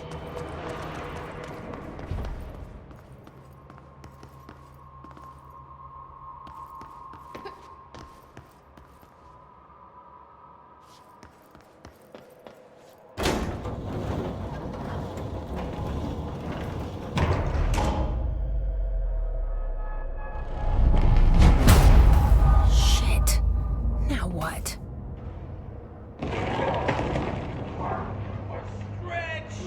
What is that? Devour my ugly darkness. Come on, elevator, time to go. Dr. Emil Hartman was desperate.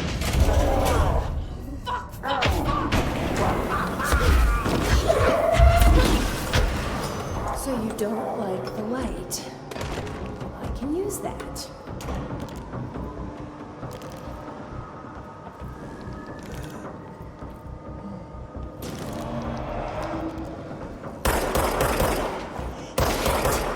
Nothing even touches it.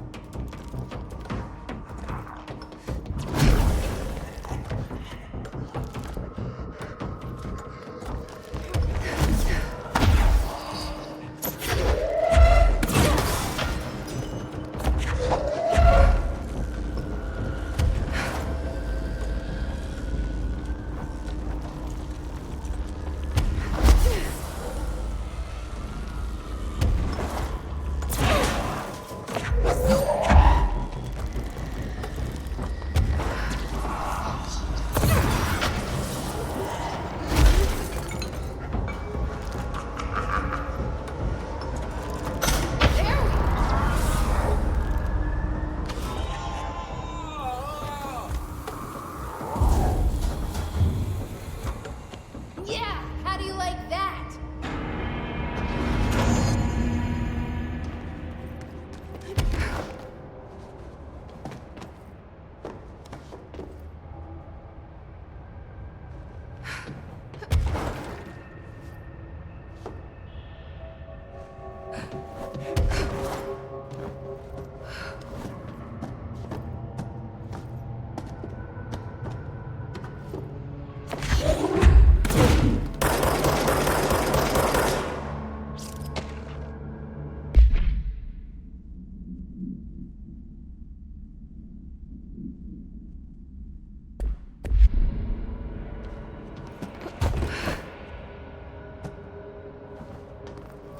Brian Hennerman, 21 years old, resident of Southern Texas.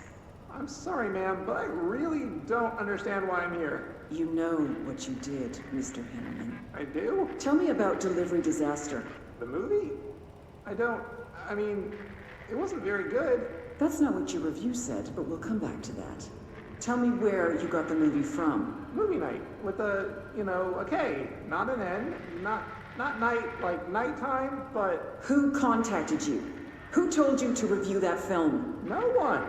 I just did it because it looked obscure. I didn't even like the movie.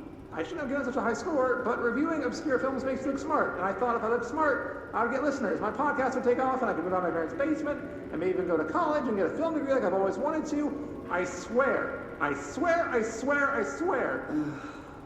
Okay, the kid doesn't know shit. I'm ending the session.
arcade machines.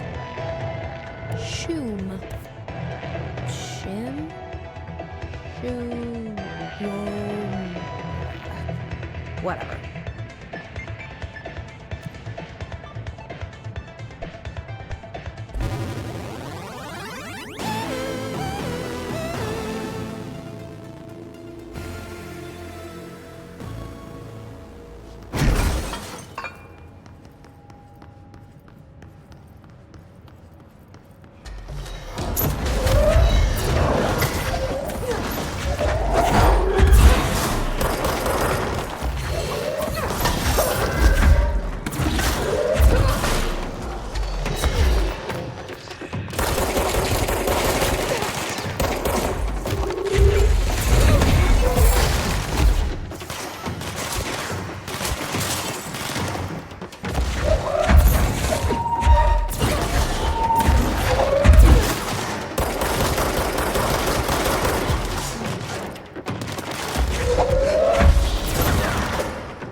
in investigations. Jesus, don't scare me like that, Langston.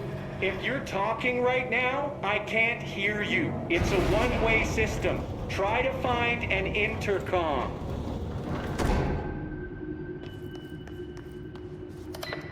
Langston, it's me, Jesse.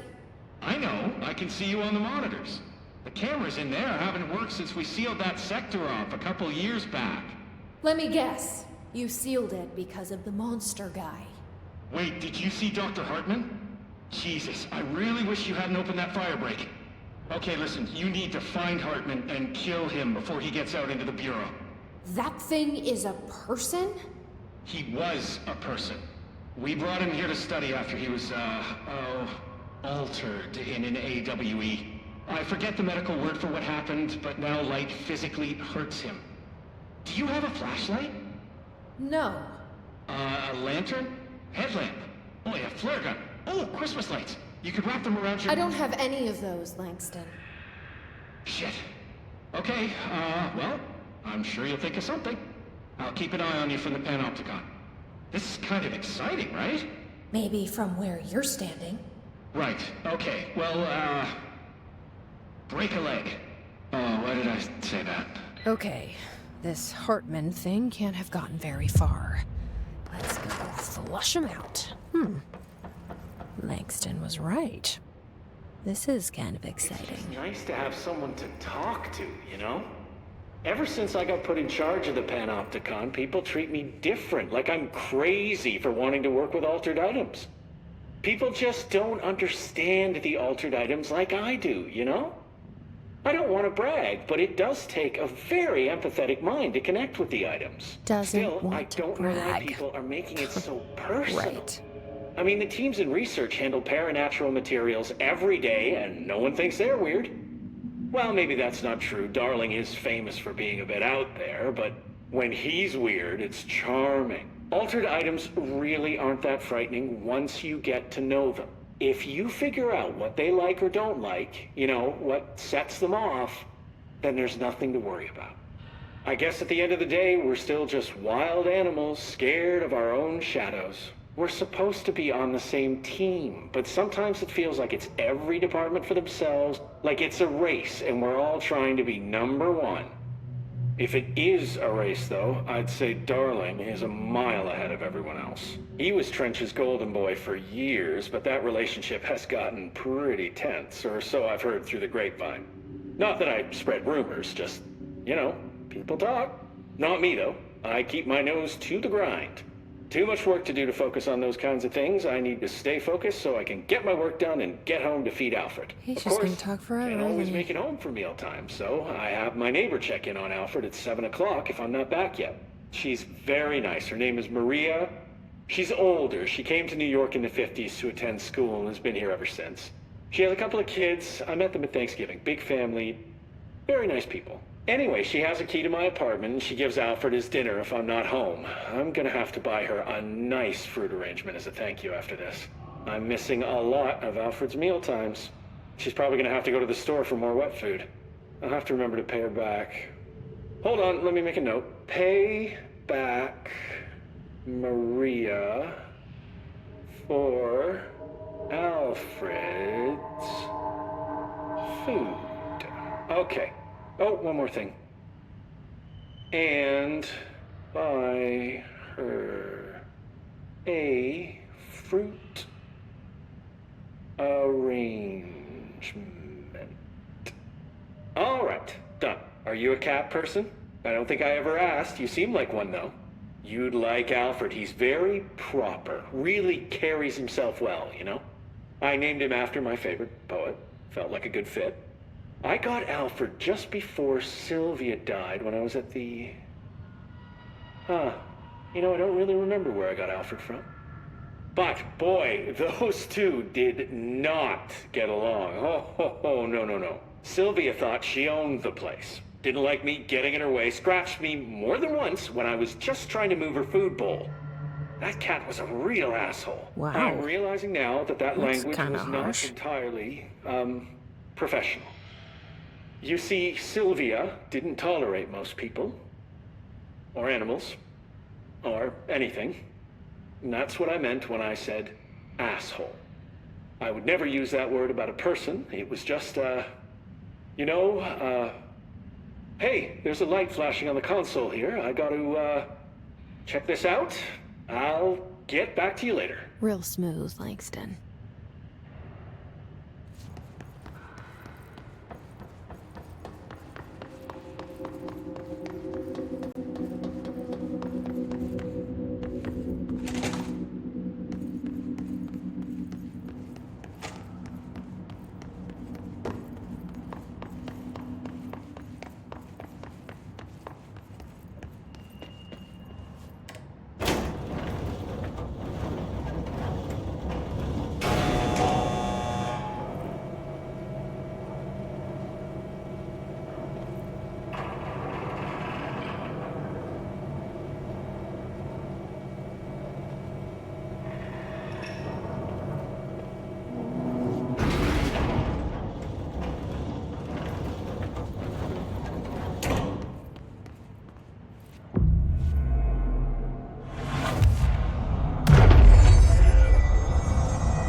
this.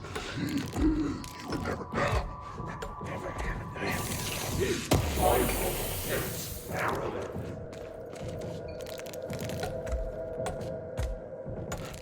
I was going.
Okay, we're gonna try this one more time, and then we're done playing with you. Understand? Jelly, Where are you from? Jumbledore. Up and loose and heavy treat sandwich.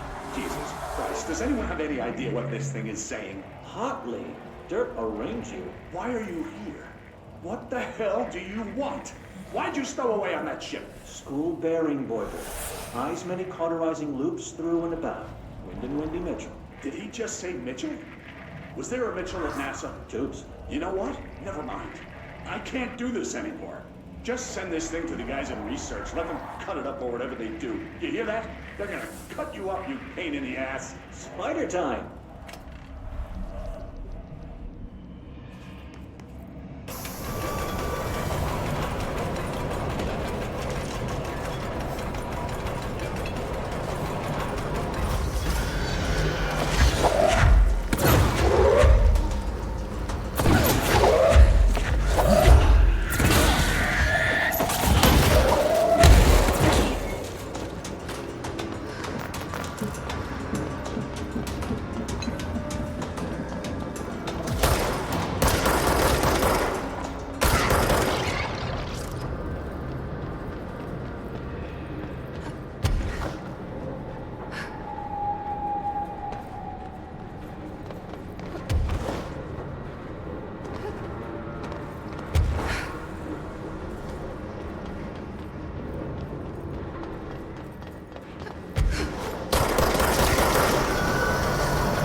Okay.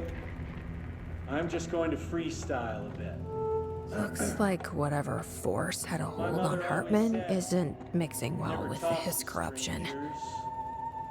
Blake did call him the third thing. Never. Always. Never. But isn't a stranger just someone you don't know? What if the only thing stopping a stranger from being a friend is that word? Stranger. Strange.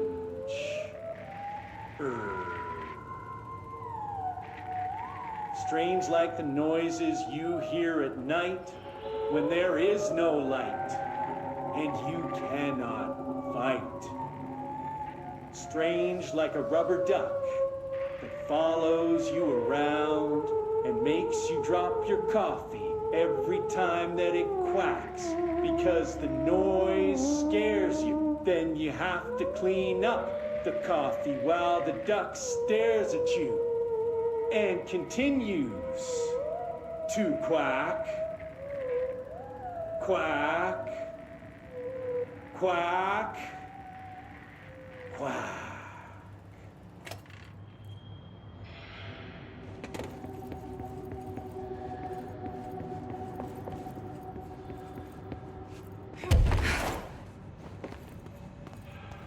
A chain letter. I remember these. Mom used to say they were evil. Better do what it says. You know, just in case. There must be a photocopier around here.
This is Director Faden. Send a ranger to my position.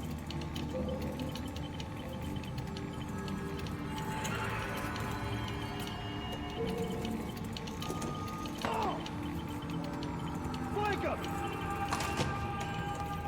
We're Tony Sawyer!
piece is called Me and You. It's summer in New York City. A boy with a wolf's head eats some ice cream. The ice cream melts. The wolf head howls. We howl together, me and you.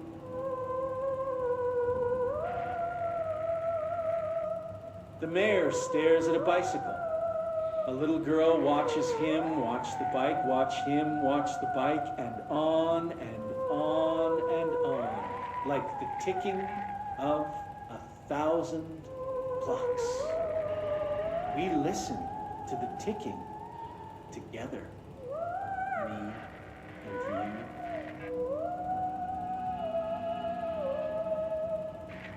A traffic light decides it doesn't want to be a traffic light anymore. People call it names, and it's heard. I take it to see a movie. We have a good time, me and you.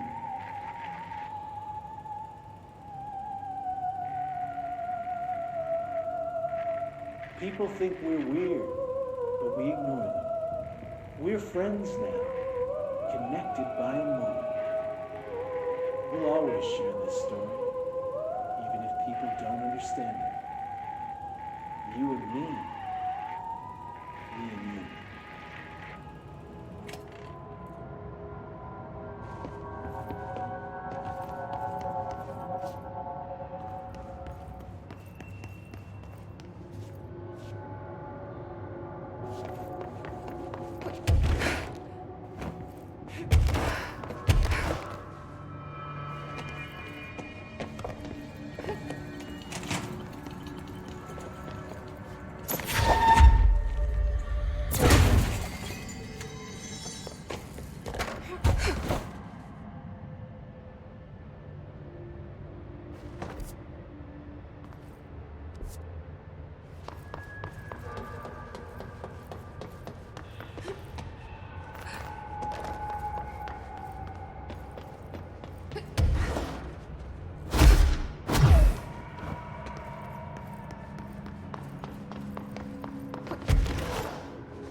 Whoa, black hole.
Devoured by our darkness.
There.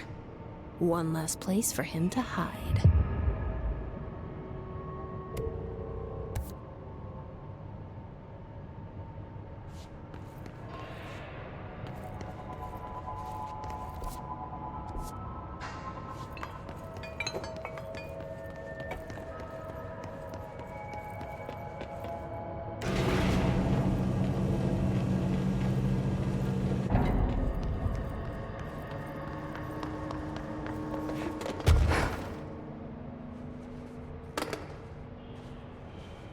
Yes, hello? Yes, me? Worry who? C to C. Hello? Hello! Great about us today. Long roads and no hardly. You are Bygone? Sure. Why are you locked up in here? Casual turning. Back and front. And Gerbil took the top head. Not being pressed for that. Lady going and loosing back for eye? Sorry, I think I'm misunderstanding you. What do you want? The head. The head for tales. For reading news, jars, words, and tumble. The reading head. Okay, take it easy. I'll take a look. So maybe it wants something to read. Or a jar. Let's just see what we can find.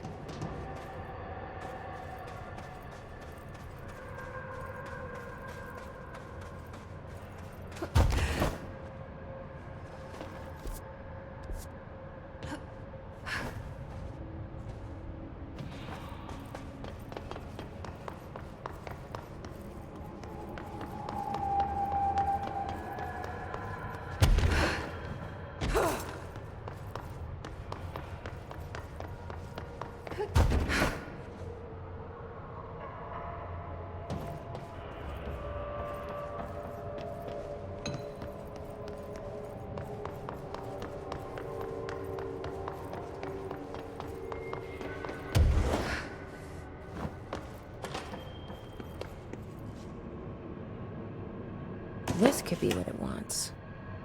Let's give it a shot.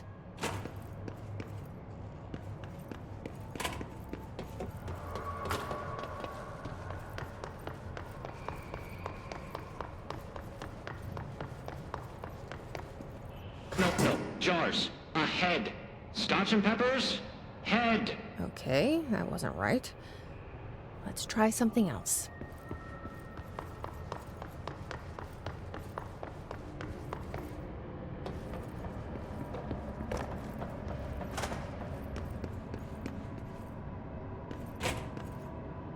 Maybe it'll like this.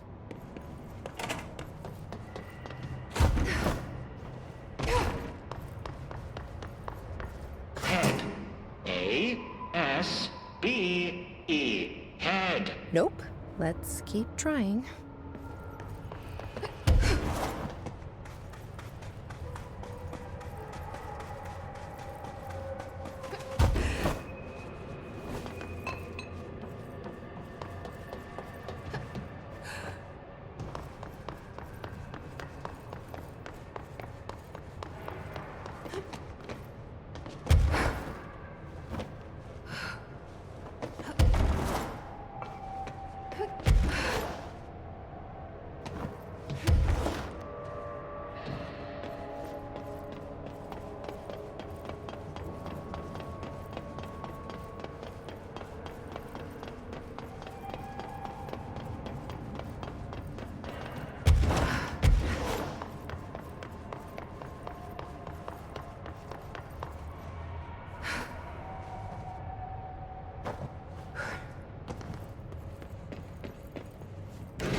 Maybe this will do the trick?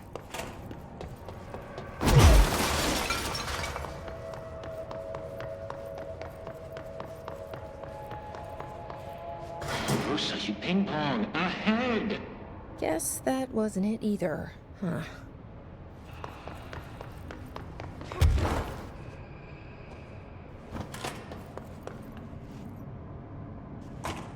This might do it. Maybe.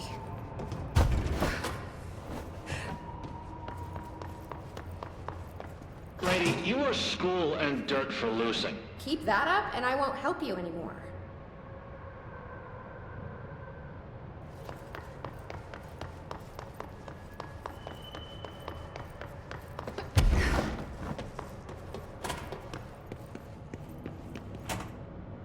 Let's see if this will do it. I'm ready to be done with this.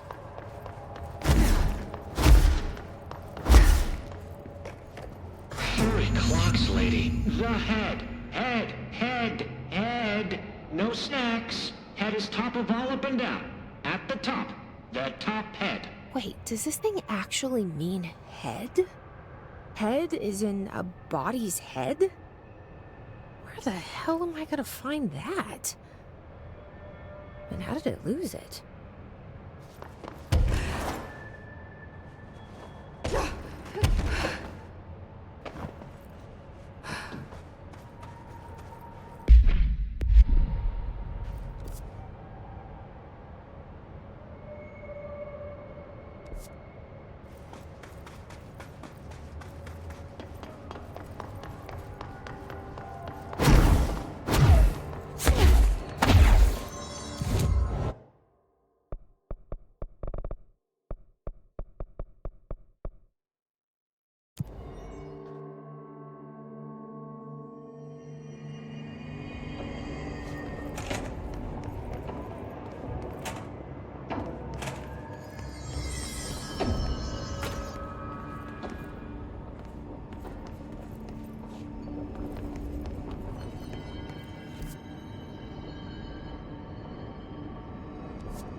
Is that what the prisoner meant?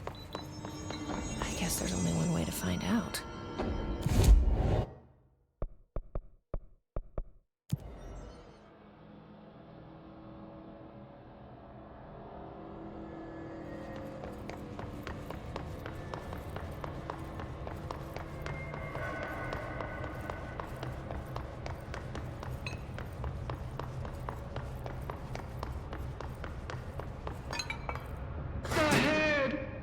Chicken station.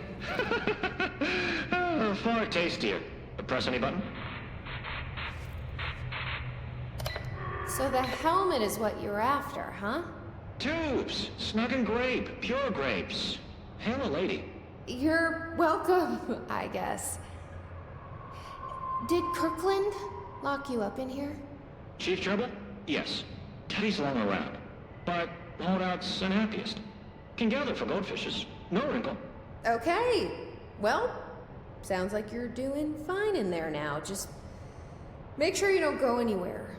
Jelly. At least we helped this guy. I think. Best we leave it locked up, though. We have no idea what it is, and we don't need any more problems out here.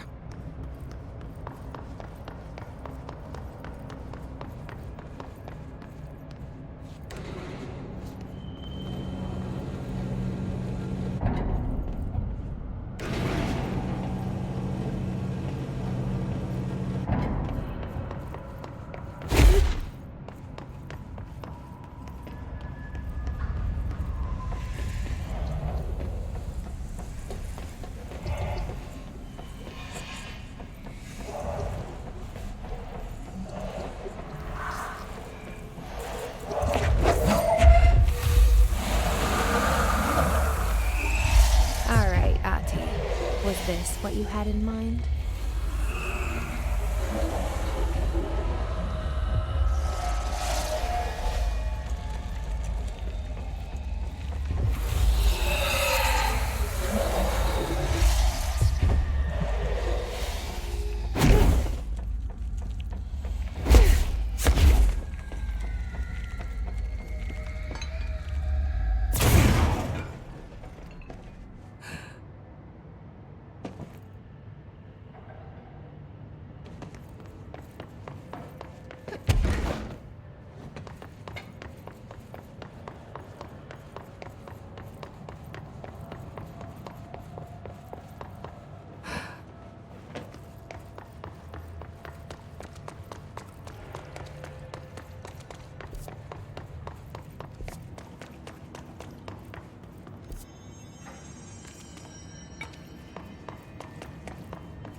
In the investigation sector when it was evacuated.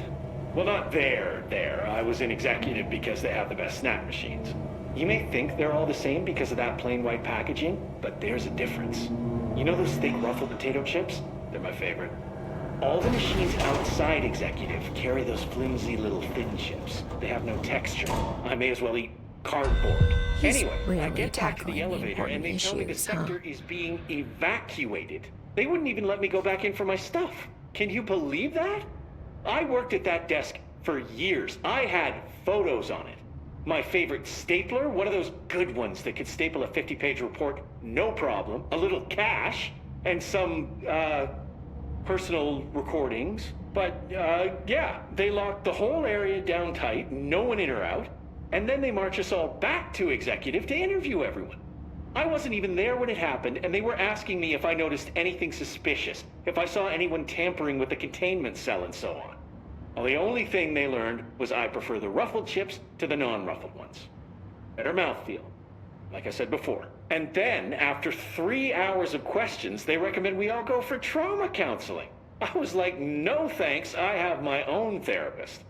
I know I could use the work therapist and save a few bucks, but I worry they're going to put anything I say in a file somewhere. A bit paranoid, I know, but I work for a secret government organization, so yeah. I stopped going a few years back. To my therapist, I mean. She said that a lot of my issues stemmed from a negative outlook. Of course, I can't tell her anything about what I do, so I just had to sit there and nod. I kept waiting for that big aha moment.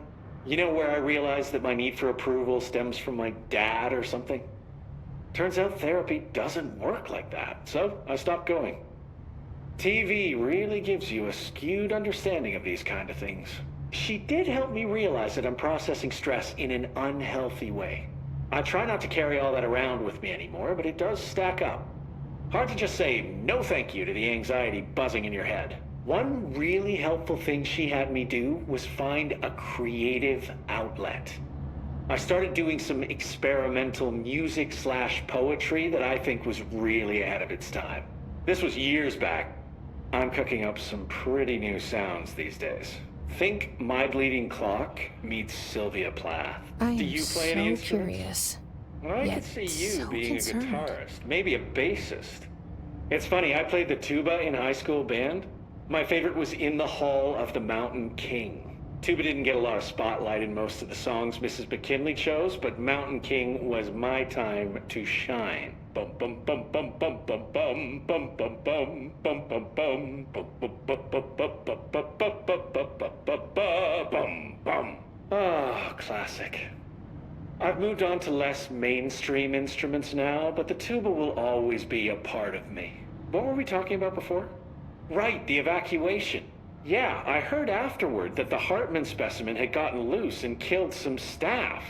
They had me digitizing records in some dark corner of the sector, so I didn't know a whole lot about the Bright Falls investigation at the time. It's a strange case. Most AWEs are one and done, but Bright Falls has pretty regular flare-ups. 3 incidents since 1970 when we first started tracking it. I got really interested when I heard Alan Wake was involved with the latest occurrence. I'm a huge Wake fan. I love the Alex Casey novels. That over-the-top, hard-boiled detective thing is right up my alley. They're making a movie of the series. It But the can't be guy a who plays coincidence Casey that I doesn't saw have him in a enough motel. gravel in his voice, you know? I Was he remember being drawn here so by the pissed when investigation? Wake killed off Casey in the books. It's not a huge surprise, though. Wake sounded like a bit of a dick. Drank too much, fought paparazzi. The tabloids even said he was an abusive husband. So, yeah, troubled artist and all that. Apparently, there were chapters of an unfinished manuscript floating around after Wake disappeared. People say they're cursed, which is a very discriminatory term against altered materials, by the way. The forums all call the unfinished book Departure because Wake kept saying it would be a departure from his previous work. I found some pages that are supposedly the real deal on the internet. It's pretty dark stuff. He was going full horror, which makes sense since he used to write for Night Springs, but I would have preferred if he did something a little lighter. I've always said Wake had a great instinct for humor. Hey, did you know we own Night Springs? Yeah, the Bureau bought the rights after the original series ended.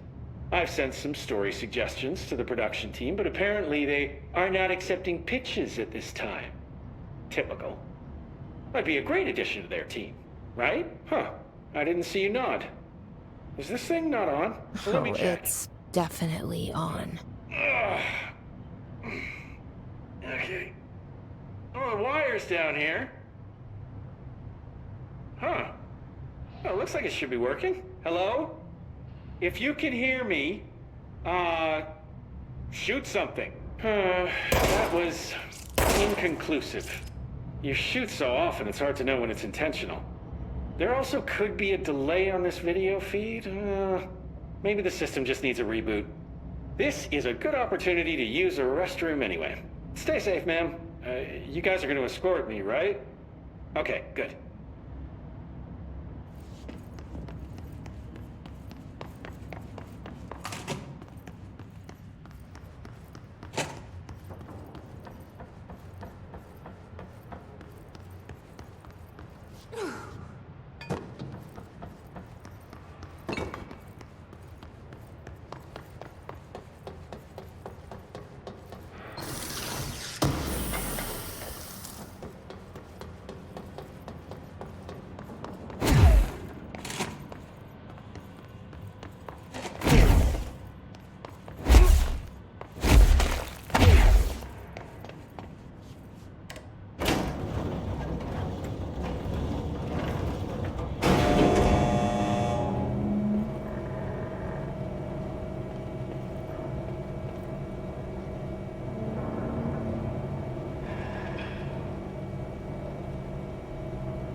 Faden here.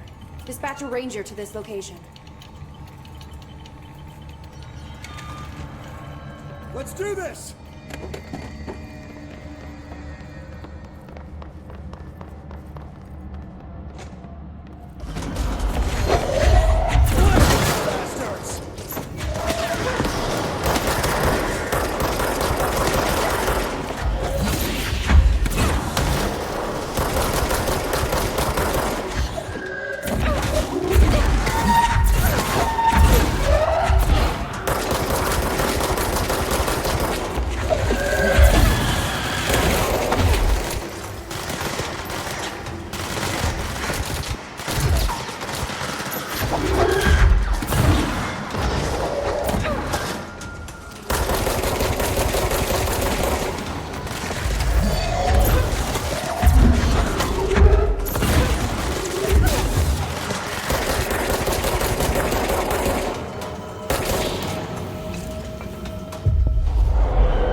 No AC, no mold spore circulation.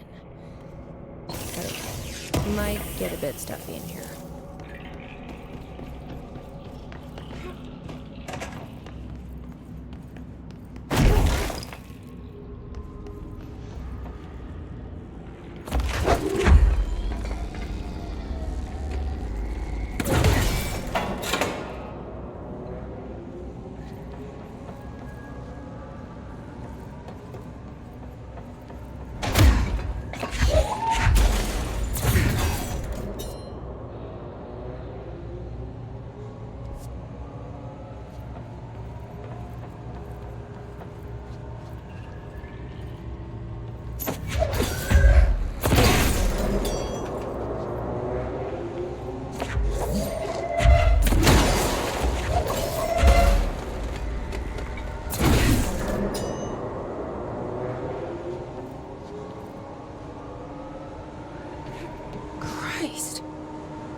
Did the Hartman thing do all of this?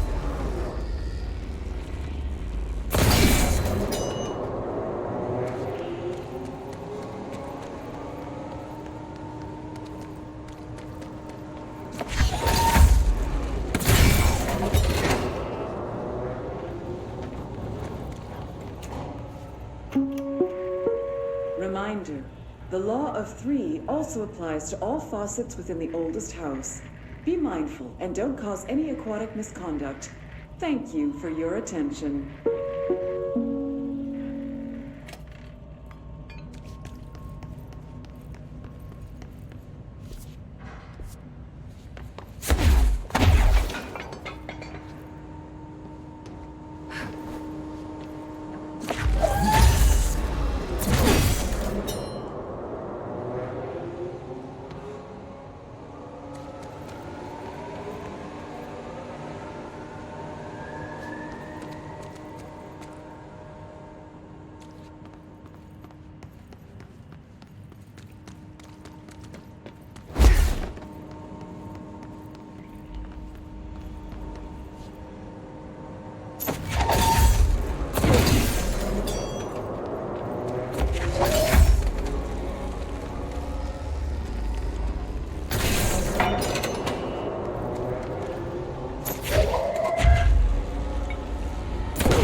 Lots of dark corners to hide in.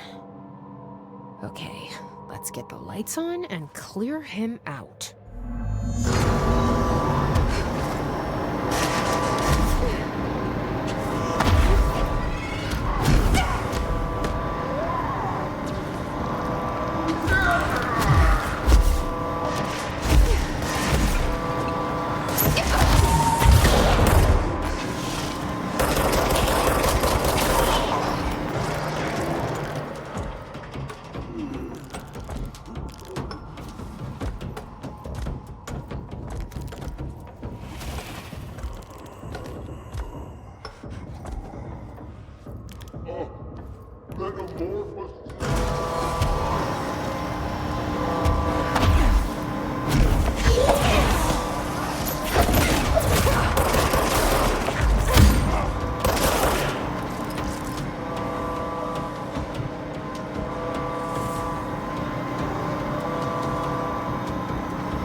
Where's it running off to now?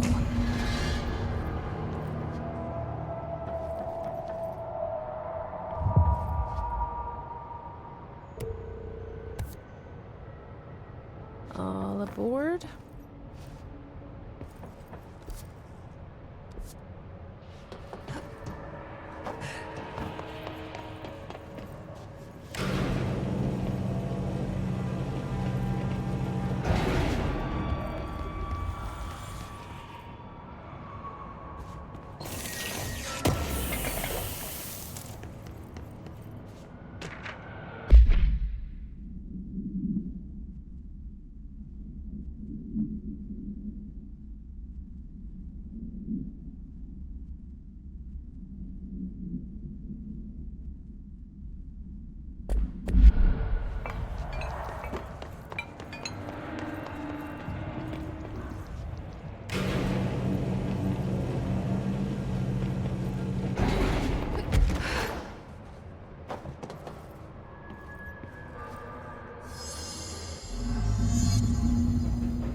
Good afternoon, ladies and gentlemen, and welcome aboard the Eagle Limited bound for Chicago. Please have your tickets ready and enjoy the ride. Good evening, all you fine-looking folks. Here's some smooth tunes to ease your minds and please your ears as we wait for that delicious dinner to roll right on in.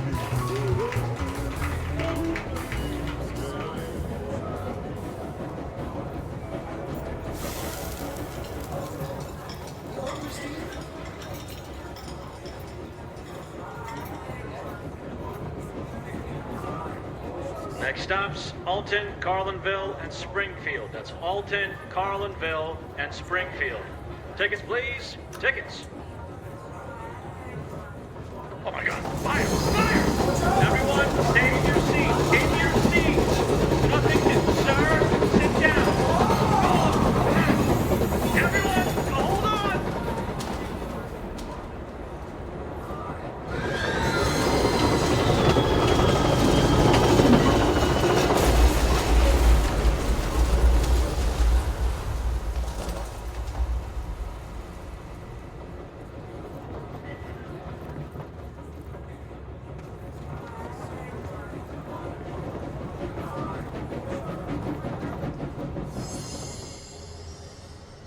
that was chaotic. Felt like it was trying to tell me something.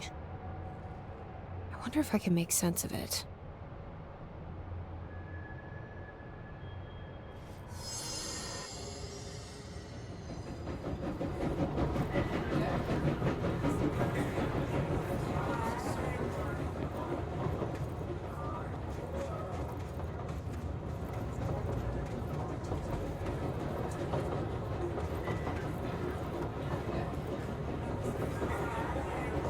Next stops, Alton, Carlinville, and Springfield. That's Alton, Carlinville, and Springfield.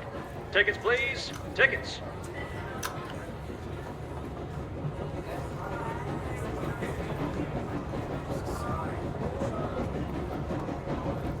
Good evening, all you fine-looking folks.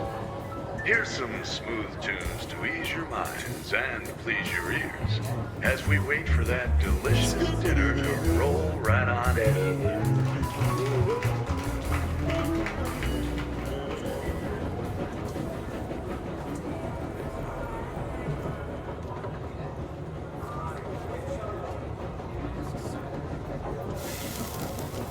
Good evening, all you fine-looking folks. Next stops, Alton, Here's some Carlinville, smooth tunes. Springfield. Alton,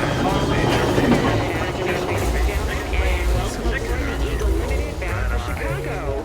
Please have your tickets ready and enjoy the ride.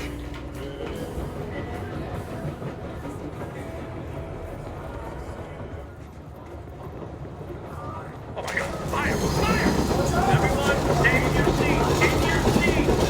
Nothing to stir. Sit down. Everyone, hold on.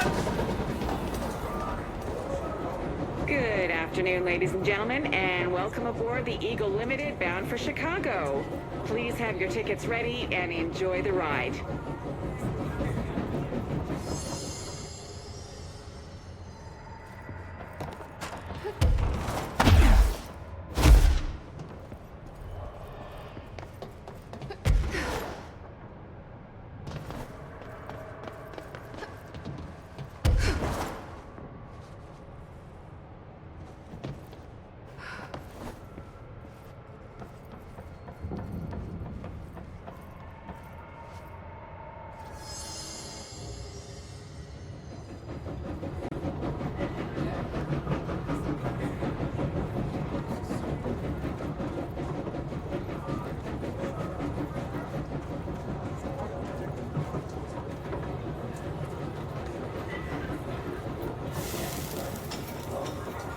Oh my God! Fire! Fire! Everyone, stay in your seats. In your seats. Nothing to stir. Sit down. Everyone, hold on.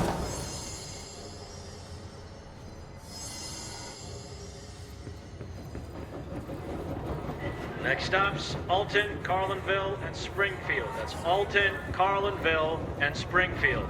Tickets, please.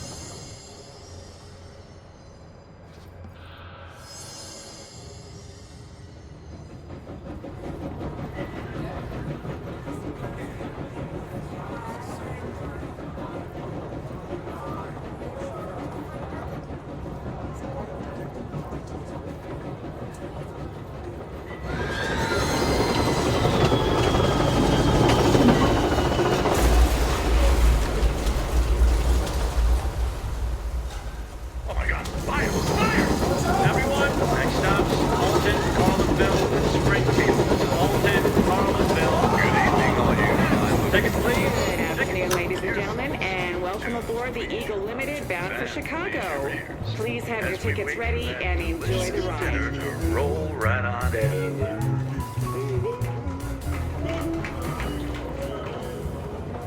Next stops, Alton, Carlinville, and Springfield. That's Alton, Carlinville, and Springfield.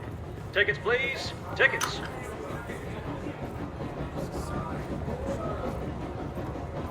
Next stops, Alton, Carlinville, and Springfield. That's Alton, Carlinville, and Springfield. Tickets, please. Tickets. Good afternoon, ladies and gentlemen, and welcome aboard the Eagle Limited bound for Chicago. Please have your tickets ready and enjoy the ride.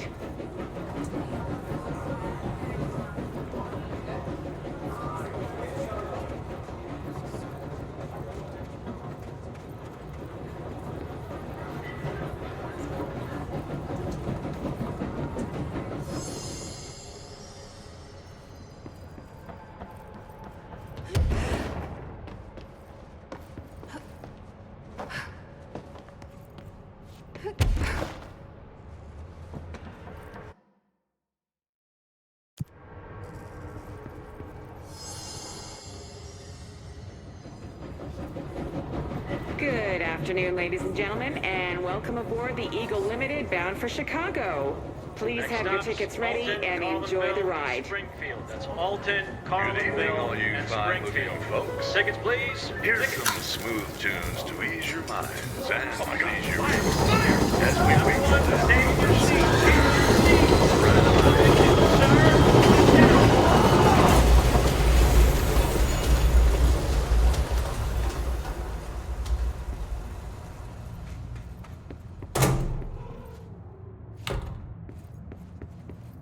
Excuse me, ma'am. Do you have a ticket?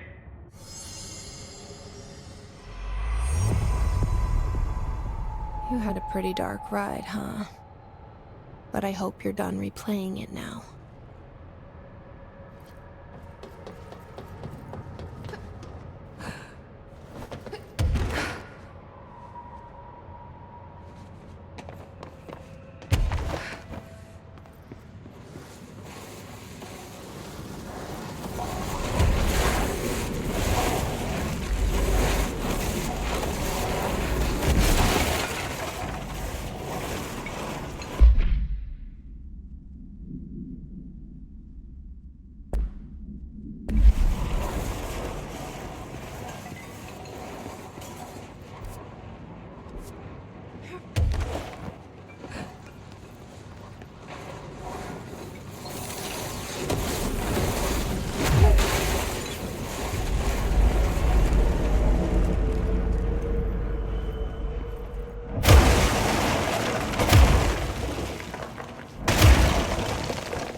The Valhalla Nursing Home, founded in 2014 for Odin and Tor Anderson for their twilight years.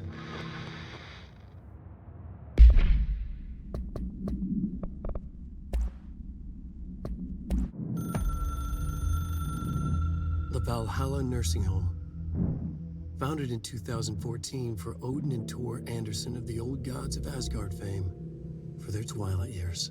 Built after the return comeback tour, flip-flopped to be their farewell tour. Cut short, canceled, to the chagrin of their agent Barry Wheeler. Wheeler had managed to coax a couple of hit songs out of them before that. Balance Slays the Demon, a couple of others. 3 massive stadium-sized gigs. The old men rocked like they were possessed by the devil. Like their namesakes. The backstage parties got out of hand. The air was thick with smoke. Wheeler squinted. His migraine flared. Booze and drugs. A rock and roll cliche. They ran off after every gig. Wheeler had security track them down to the craziest after parties. The Andersons were so old. Vampires. Princes of fucking darkness. After every gig and the rampaging party that followed, it took them weeks to bounce back. And they never did completely. Each time Wheeler expected them to croak. It was that bad. After the 3rd gig, Wheeler couldn't take it anymore. Couldn't stomach the idea of another client dropping dead on him. Wheeler canceled. Called it off. It was over. After the Old Gods comeback tour was canceled, Wheeler set up a foundation with the money from the record sales of the Greatest Hits album, and the gigs. A lot of money. Wheeler was good at his job. Wheeler set up the nursing home facility. The old men deserved it.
Get those lights on.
We need another power.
to the Bright Falls AWE site wide open. He was so ugly, like, wow. I got a good look at him, and Christ, he does not look like he used to. The hiss must have messed him up or something. He looks like a bar rag that's been twisted by the world's strongest man. Or a monster from some 80s horror movie. You know, back when it was all practical effects? Ugh, nasty. Real Did you say professional, something? Winston. Remember, I can't hear you. Never mind, just go after Hartman. Ah, so disgusting.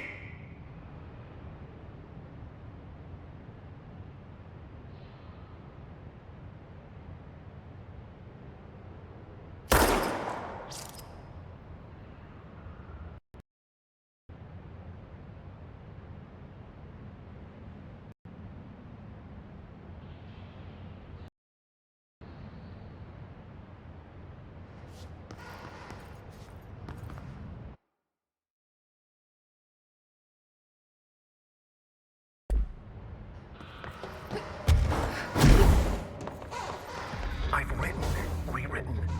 The darkness wants to hide the past to make me lose my way. I trust what I read on these pages. I wrote them for a reason. Cut through the reality, tear it apart, and rewrite it. They are drawn to the mystery.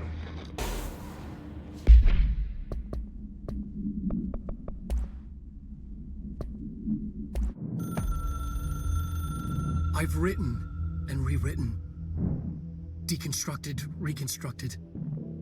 Experimented with different voices. Changed the style, changed myself. Forgotten the language, relearned the language. Have I been here before? Gone down this path before? The darkness wants to hide the past to make me lose my way. You must know where you've been to know where you're going. I trust what I read on these pages. I wrote them for a reason. My notes to myself. The only way to make progress, recap, then write more. The style then. Lose the fat. Make it clear. Ugly. Functional.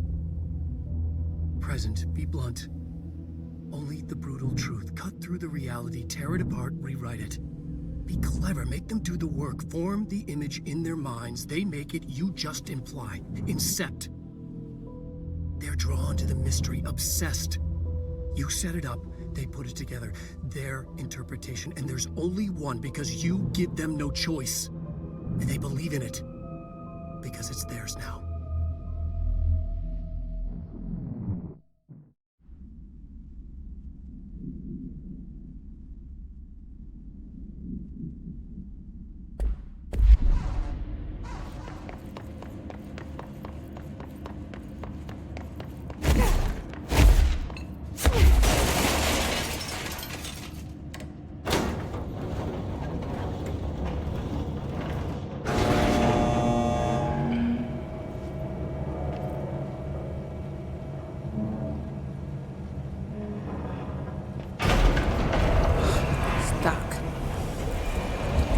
Take care of it.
Thank you for meeting with us again, Dr. Hartman. It's my pleasure, gentlemen. I hope the information I provided thus far has been of some small use. It's been invaluable, Doctor. Really, we have a much clearer picture of this event, thanks to your accounts. Well, I do consider myself a keen observer of... We did have one question, though. You mentioned in an earlier conversation that your patients displayed, and I'm paraphrasing here, unnatural abilities that you in fact encouraged during their time in your lodge. It'd be very helpful if you could fill us in on the details there. Of course. Like yourselves, I work to understand and even bend the rules of our earthly paradigm. My patient's well-being was paramount, of course, but I would hardly be a man of science if I did not reach out at the underlying truth. As I stated in my written proposal, I believe working alongside your organization could be greatly beneficial to both parties. Sharing notes, as they say. Thank you, Doctor. That's all we need to hear. Remy? Dr. Emil Hartman, you have been found in breach of codes 4, 8, and 74 of the Federal Bureau of Control Criminal Offense System. What? You can't do this. I am a well-connected man. You're making a dire mistake, my friend. You will be detained until further notice, and all personal property will be confiscated, including the Cauldron Lake Lodge. That's preposterous. You can't just seize my property. I'm a United States citizen. I have rights. That lodge is my life's work. I'm offering you years of research. Get him out of here. You're making a mistake. You have to listen to me. You have to listen.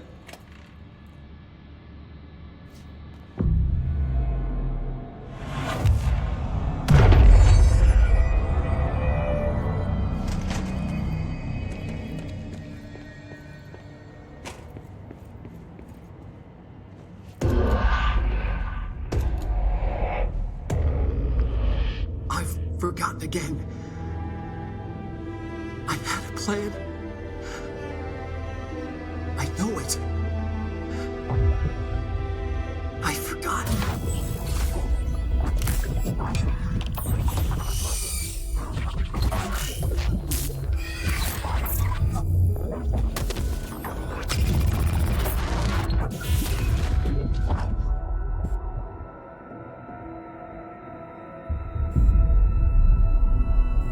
He's coming.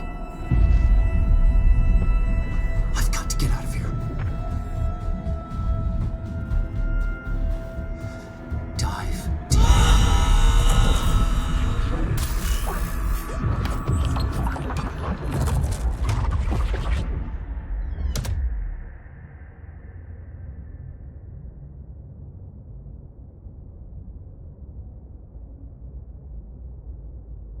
Whatever is going on with Wake, he clearly needs some help.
Going bad. Wake had to escape, right? His escape. Wake needed a hero. A hero needed a crisis. For the part in the story about the government agency, Wake needed something special. Something to convey an alien force mimicking human intelligence.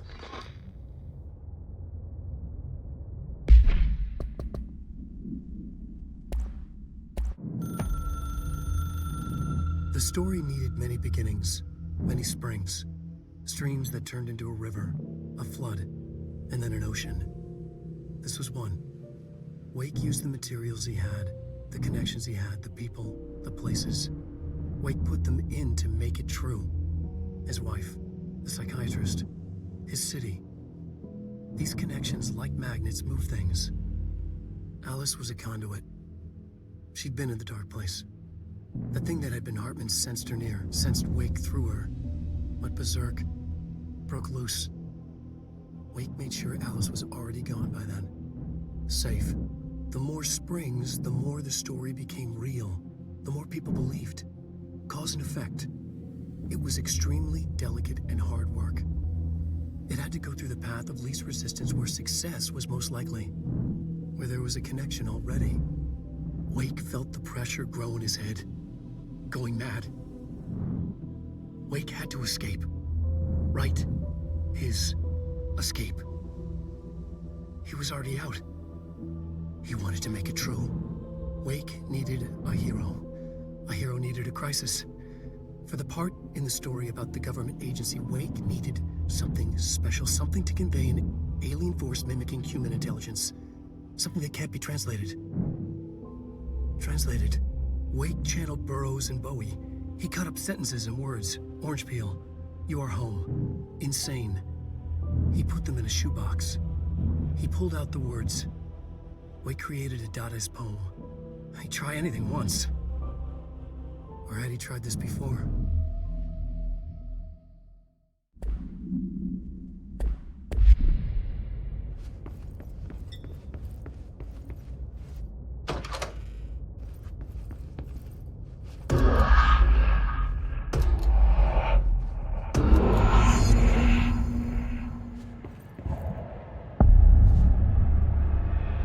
Another replica. Like the one they made for Ordinary. I wonder what happened here.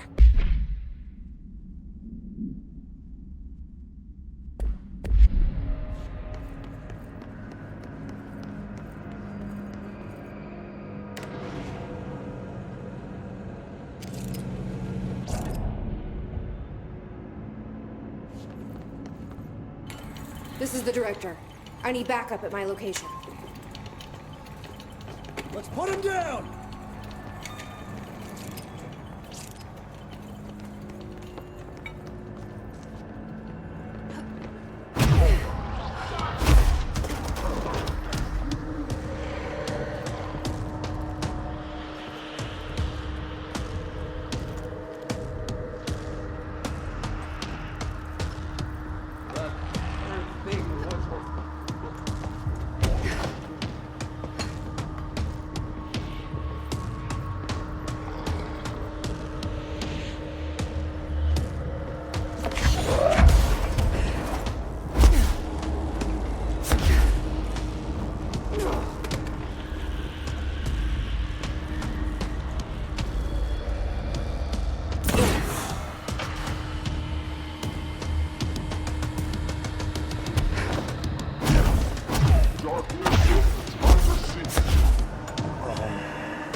Admin won't be a problem anymore, Langston.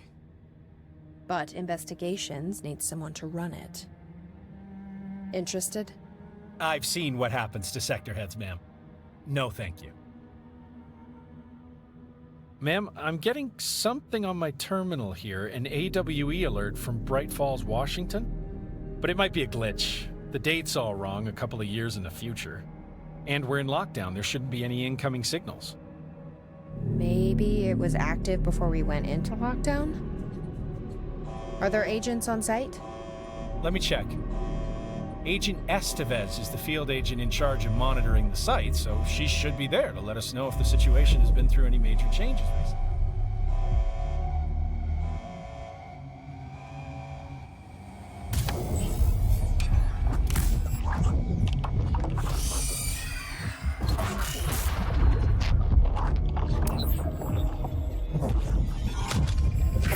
Things set in motion. If the alarm's true, then so is the reason for the alarm. The effect must follow the cause. It's happening again. A return.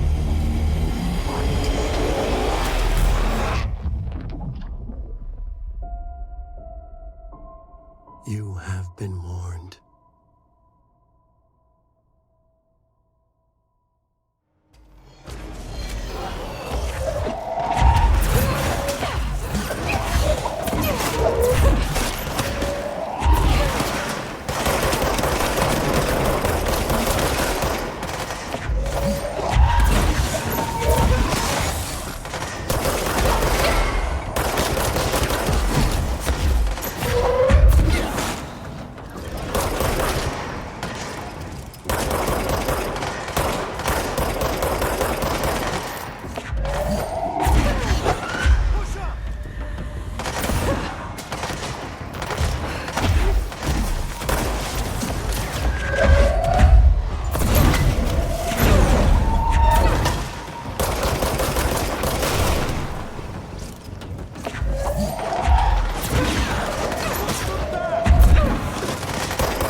This must be where they studied Hartman.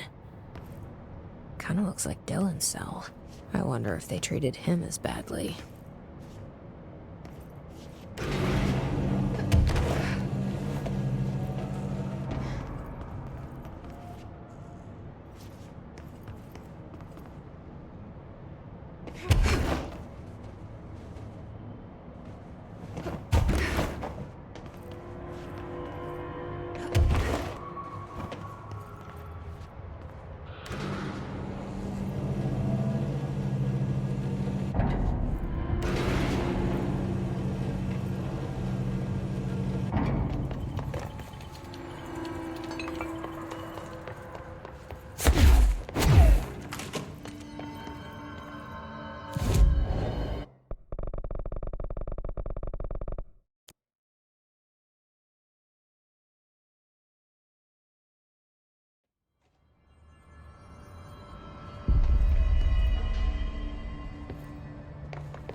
stowed for future instructional videos.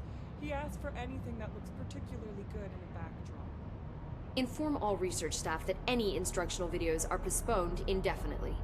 And don't ever touch my work again.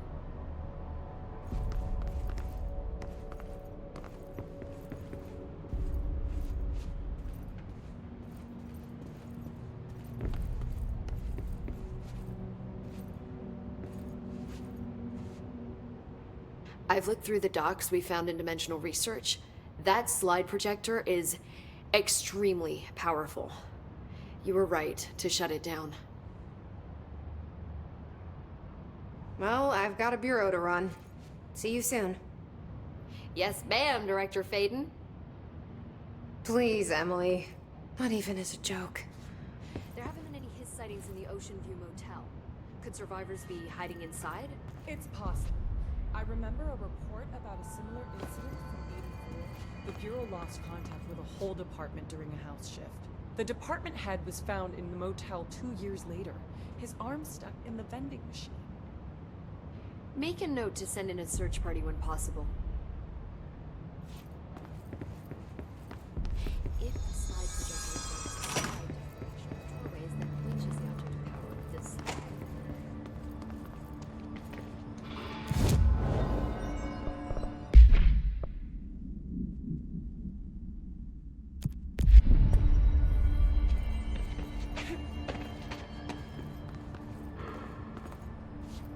Any luck finding the armory?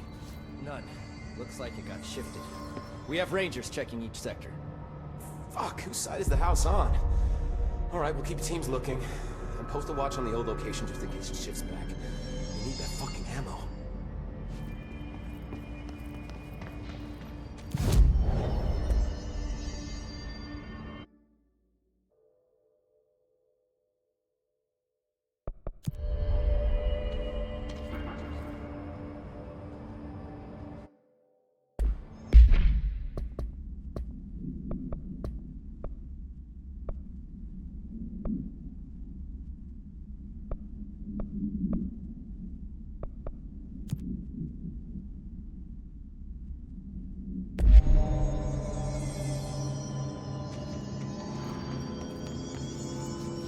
The director shut it down. No problem. It's a huge victory. You heard the director stop the hiss, right? Sounds like she can really handle things. Finally, someone had the balls to take the fight to them. It's about time we had someone other than an old man.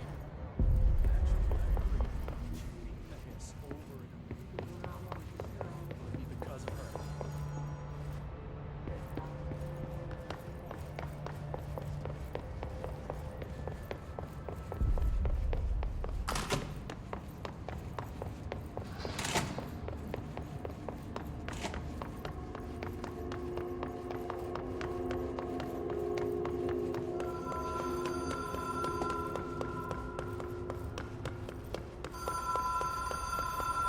Even if it was a dream, I feel Darling reached out to me through the hotline.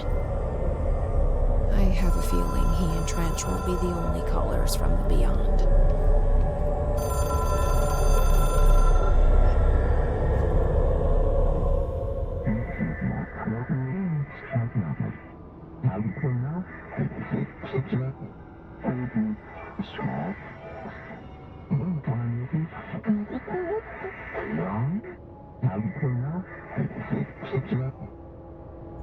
Problem in the Foundation. That was Auti's vacation spot. We need to check this out.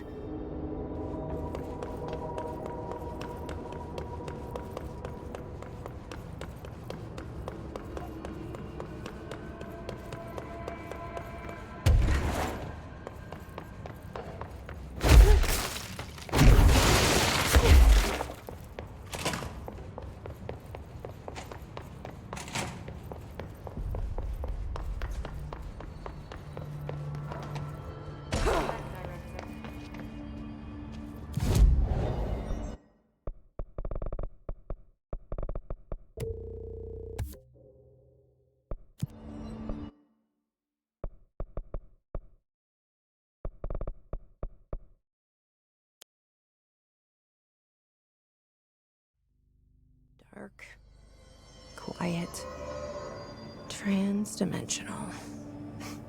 This place really suits Ahti. So that etching is the door. Okay, let's try opening it.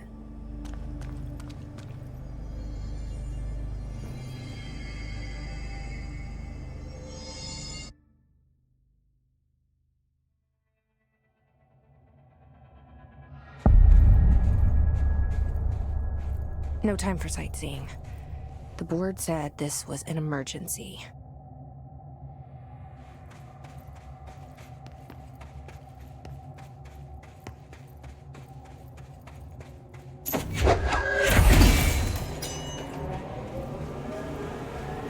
Looks like no one's been down here in a while.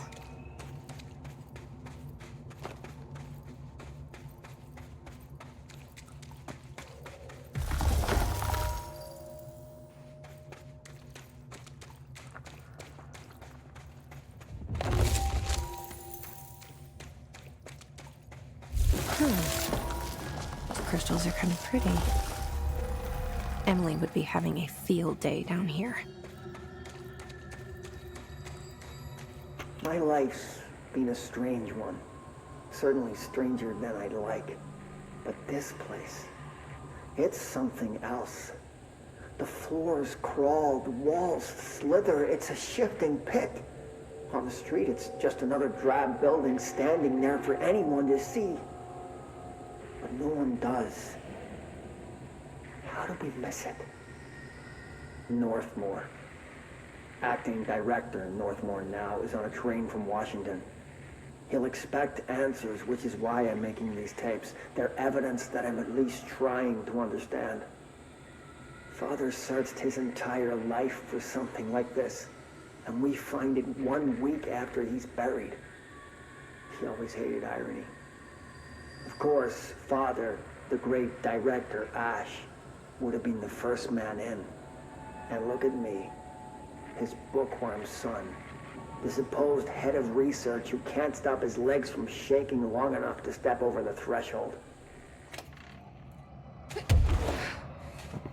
What's that light?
The foundation.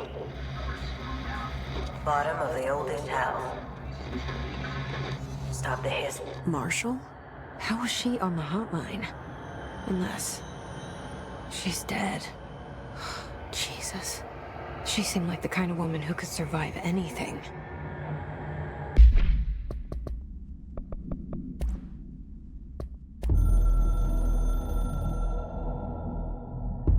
I only heard of the Foundation when I became head of operations. The very bottom of the oldest house.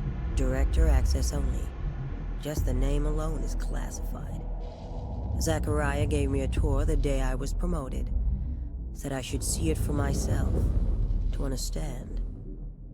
After that, I snuck down on my own from time to time to keep tabs on the place.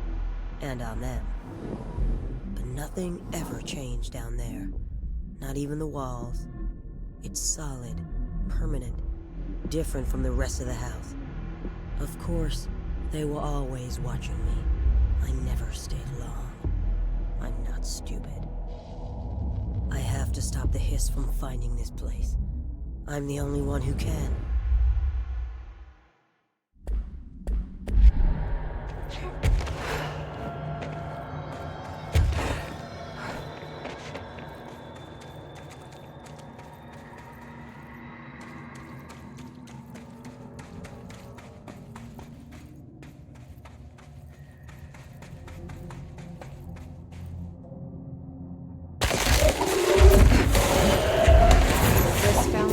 down here too.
Pickaxes now.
The astral plane is cutting into our dimension. What if this happens in the upper floors?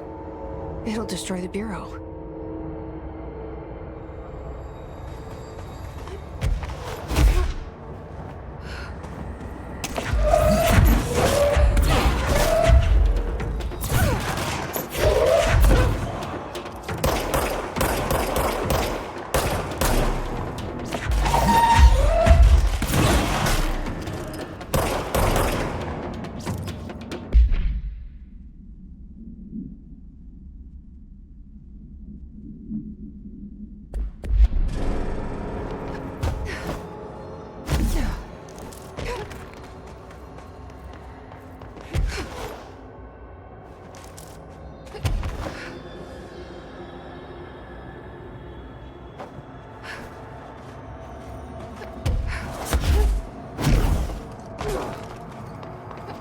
I wish I'd brought you in with me. I could really use my head of research right about now.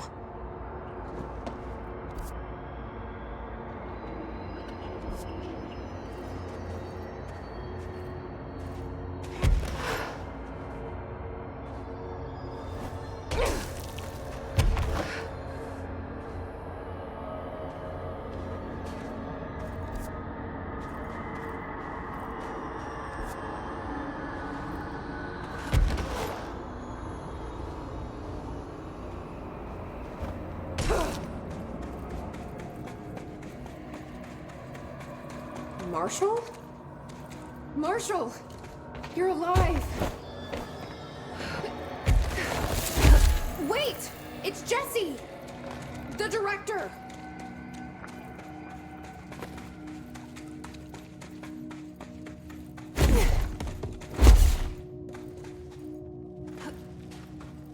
Whoa.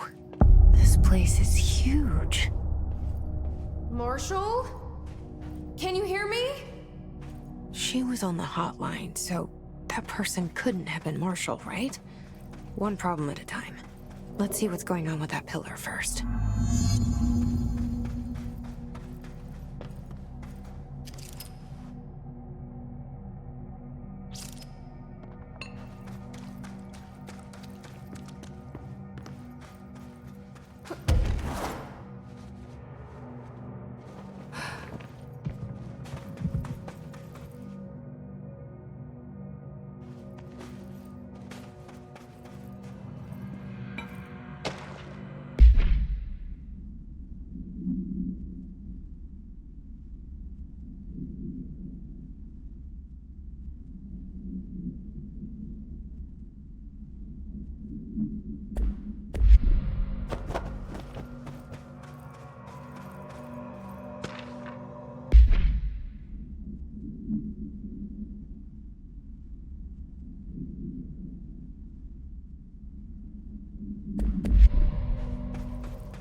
It's been 5 days since we first entered the building. Traversing the interior is dangerous due to the shifting, but we did manage to find a lower cavern that seems structurally predictable, which is a scientific way of saying its walls won't crush us in our sleep. Northmore even made a discovery. A pistol placed on a stone pedestal in front of that strange ebony pillar. Seems like something out of a storybook, except the heroes usually find swords, not handguns. But it is the perfect lure for someone like him. Hours after finding this weapon, Northmore cornered me to spout some nonsense about how the board had made him the director. He ranted about the title being meaningless before now, calling Father and all other previous directors shams, frauds, and worse. I think this place is worse for Northmore than it is for me. Strangest thing? There was no pedestal in front of that pillar a day ago. This building has swallowed a dozen of my men, and now it's handing out presents? Is it playing some sort of game? If it is, we're most certainly losing. Hell, we don't even know the rules.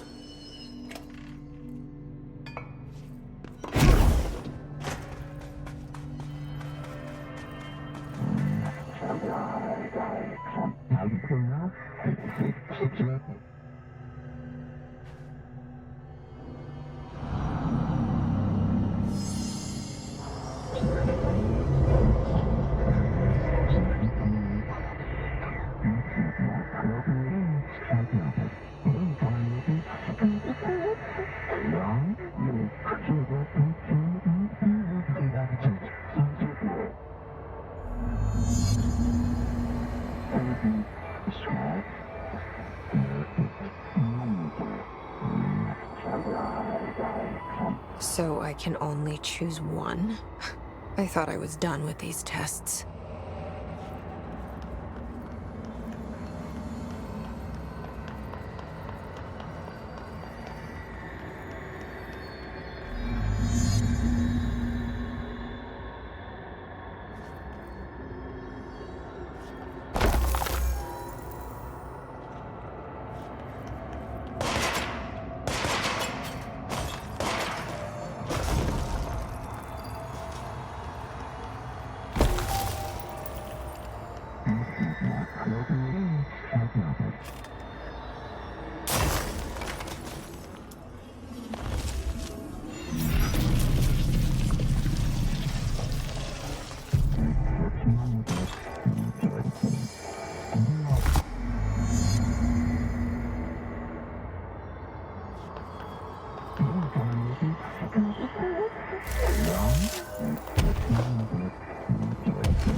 Okay, let's review.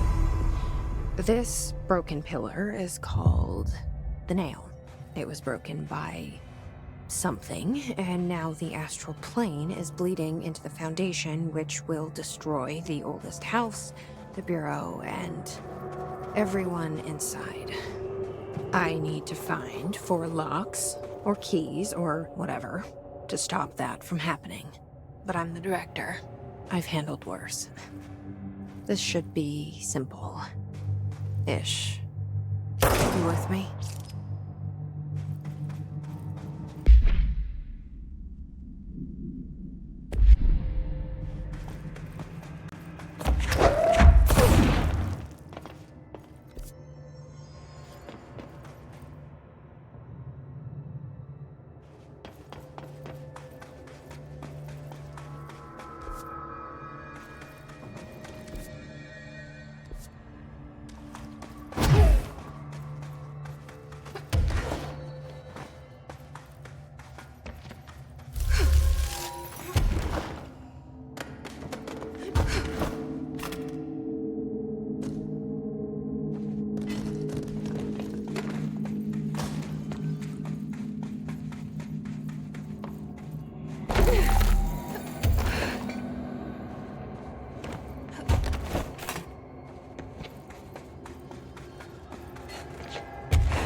Is this a Bureau ID badge?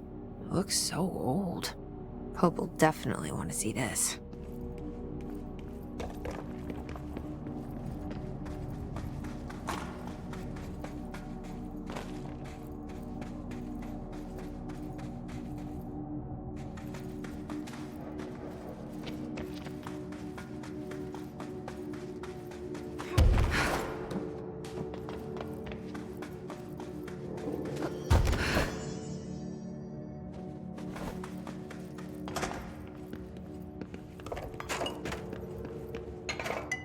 Weird place to leave an ID card, but okay.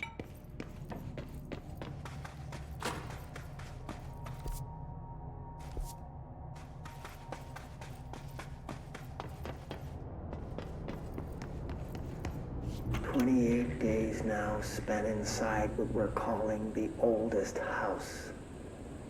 Northmore insists on the name. I'm too tired to ask why. I'm not sleeping well. Per orders, me and my research team have established a permanent examination lab in the Foundation. I basically live down here now, like the obedient head of research Father raised me to be. I spend my days investigating that odd pillar where Northmore found the handgun. The work was half-hearted at first, I admit. But then I discovered numerous non-Aristotelian energy channels converging at its base. Ley lines, dragon roads, Hylogalinian, call them what you want. But this pillar is the crossroads. I started building something. Equal parts talisman and technology. An array that can impose order on the ley junctions. That's the idea, at least. We'll see when I'm done. I prefer to work away from the pillar. I'm not the only one who feels like that thing has eyes.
Entry day plus 51. Northmore has ordered an all-hands search for objects similar to the service weapon. He claims there are more in the house, though I don't see how he's so certain. He's been strange lately, talking about joining greater causes, and frequently mentioning the pyramid. After pressing him, he finally described this pyramid to me. Inverted, black, mathematically perfect. Oddly enough, Adam and the other id have shown me numerous inverted triangles painted on the cave walls. Surely there's a connection, but I don't see it yet. As far as occult symbols go, triangles are by no means rare. Flood, Levi, Kroll, they used that shape like it was going out of fashion. Standing on their base, triangles signify stability and strength. Inverted on their points, they represent conflict and stagnation. Of course, the orientation is just a matter of perspective. Looking at the pyramid from below gives you one, from above another. Northmore says he looks up at the inverted pyramid. I have to wonder, is anyone standing over it, looking down?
That damn gun.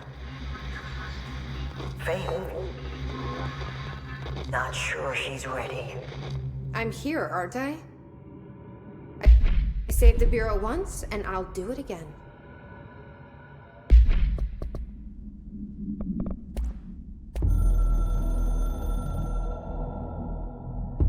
I've served under 2 directors. 3 now, I suppose. Trench and I worked our way up together. We made it through the tough cases, the bad days, the casualties. He was the epitome of a good agent. Smart, decisive, selfless. and he picked up that damn gun. Becoming director is a formal process overseen by the board. Lots of ritual and mystery. After that, key staff provide detailed briefs on all classified matters, past and present. But with Faden, well, there's no protocol for field promotion. The girl's smart, has a good head on her shoulders. I'm trusting her to handle the hiss upstairs, while I hold them off here. All this shit with the nail, the board, I'm not sure she's ready. Besides, I work better alone.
Another etching, like the one I used to get in here.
Is this the lock/key the board told me about?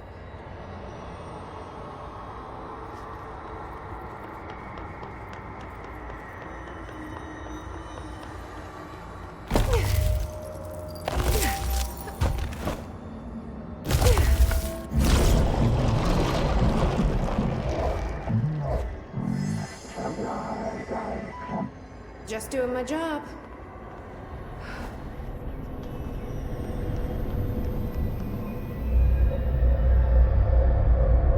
First one down. Director Faden's got this covered.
Jesse, hey!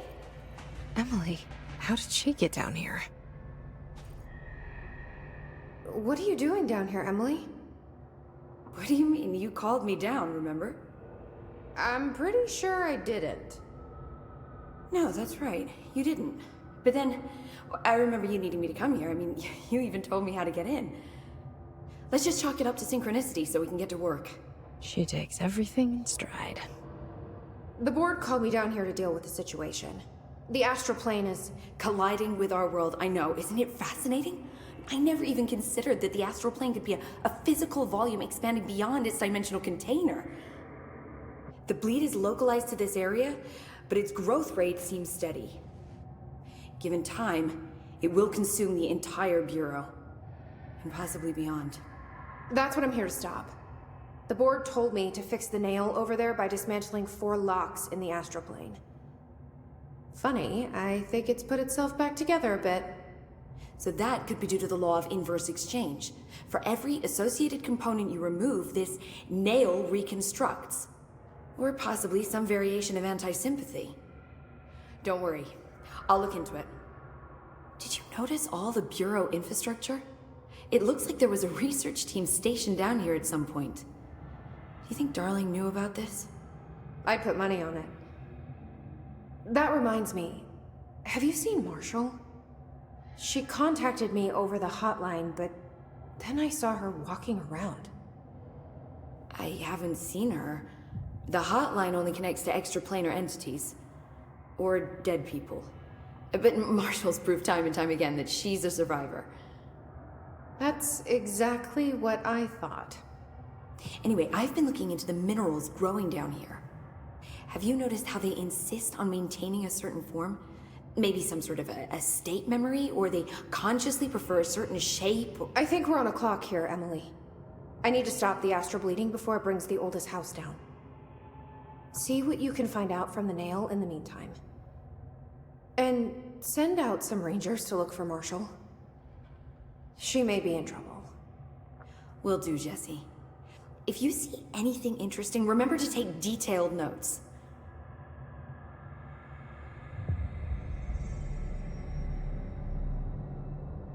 Jesse, you're back. So did you find anything noteworthy?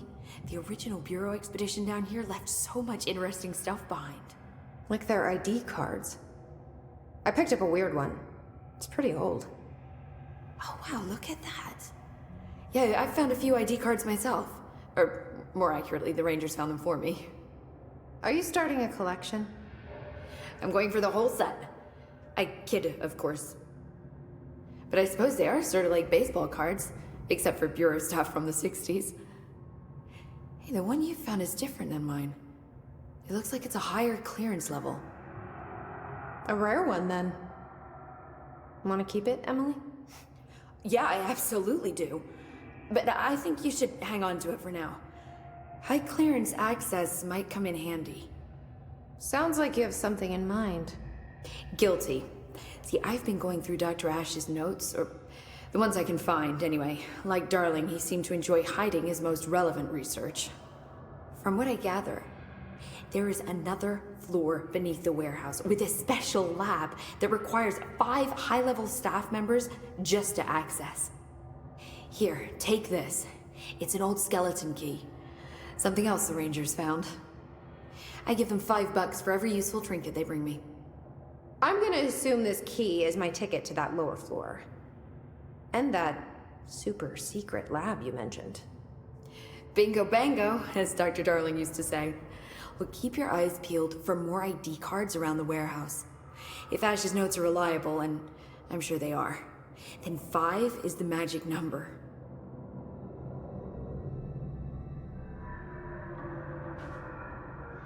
The Rangers have tapped into an old radio network they found around the Foundation.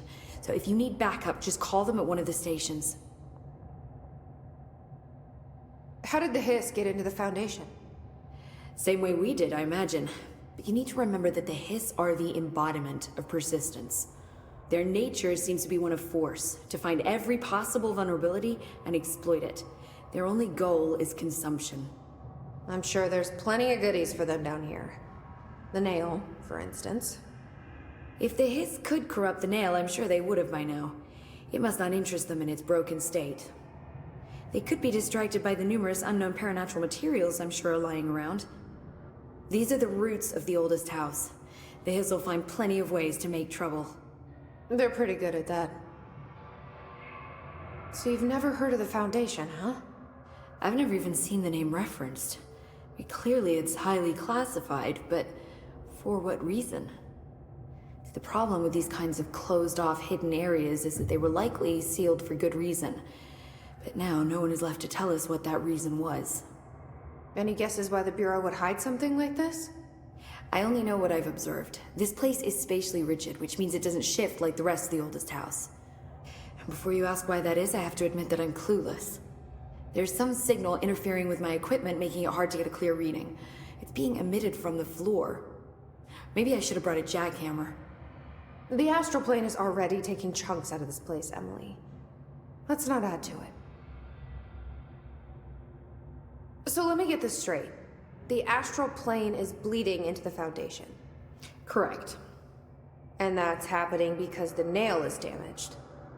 I'd say it's a bit more than damaged, but yes, that is my understanding. So what's the connection between the nail and the astral plane? It's a good question. See, I always pictured objects of power as strings between our plane and the astral. If the nail has a similar relationship, then maybe it's more accurate to think of it like plumbing. Now that the nail is busted, sewage is gushing everywhere. Not the prettiest metaphor. I should get back out there. Agreed. The astral bleed won't stop itself. Don't be a stranger.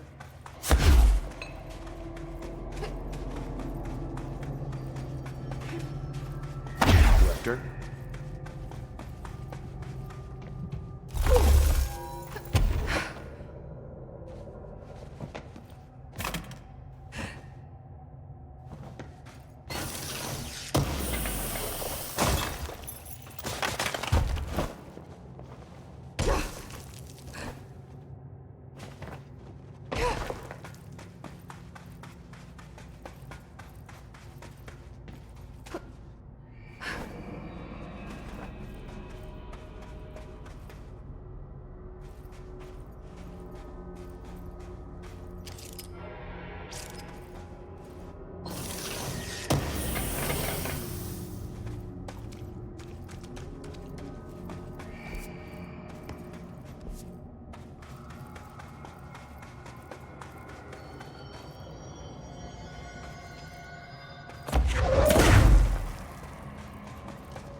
This area looks newer.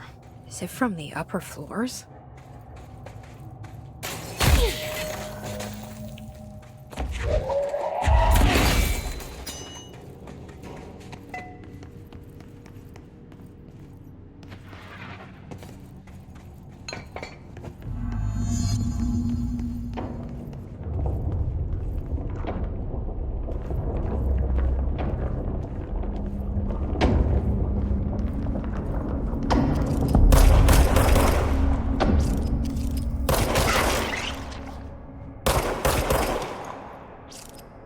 There's something behind that hiss barrier.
Someone call a plumber. Glad no one was around to hear that.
Warning. Altered item detected in transport bay. Access is prohibited per safety regulation 18.A.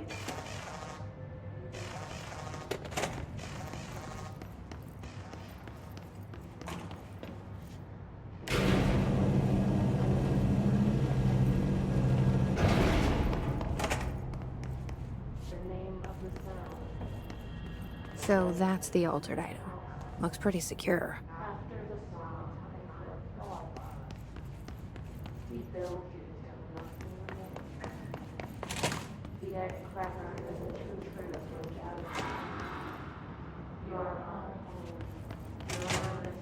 I should hire someone who builds smaller machines.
Material detected in area. Personnel may now safely enter. Have a Bureau full day.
Properly trained.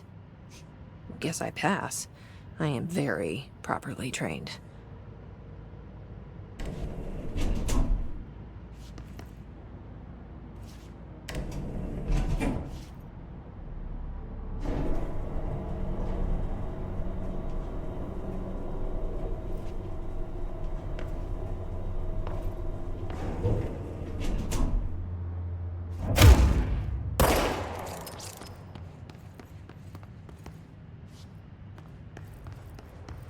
I remember that camera.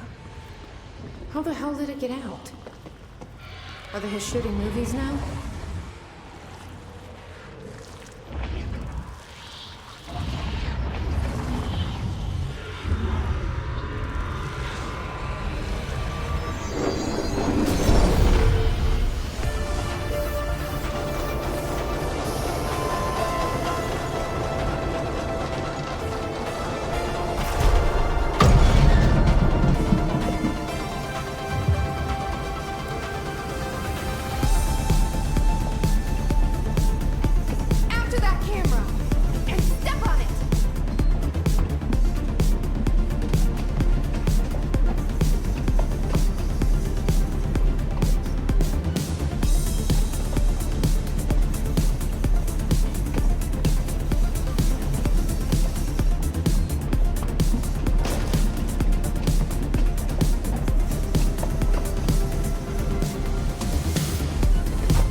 what? We're back? Did that really just happen? It felt like a dream. Or maybe a bad movie.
Worst I've ever seen is take the nail. End of the world. So I can't let the hiss take the nail. Not a problem. I know how to handle them.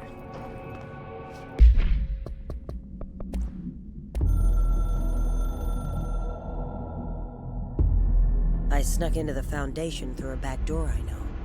Had to get ahead of the hiss. Just a matter of bypassing the ritual protections. Luckily, the board's as distracted as the rest of the Bureau. I had to put on a brave face up there, but the situation is the worst I've ever seen. We're getting back on our feet, but we've already lost so much. Trench is dead. Darling is somewhere. I'm the only one left. But I still have a job to do. Keep the hiss back. There's not enough HRAs to spare, so I'll have to make do with what I've got. Frankly, I don't even know what will happen if the hiss take the nail. Trench made it sound like it'd be the end of the world. He was never one to exaggerate. Well, orders are orders, even if they come from a dead man.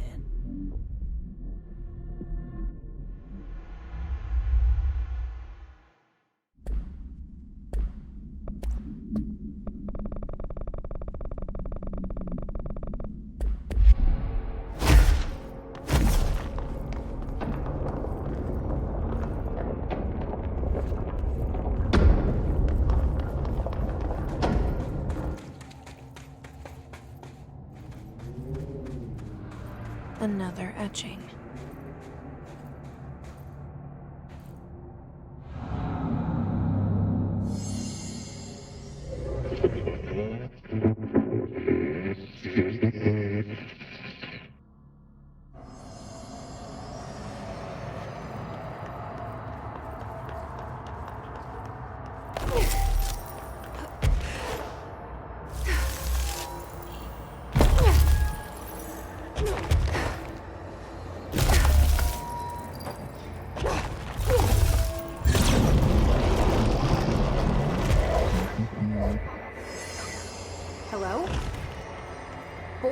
there?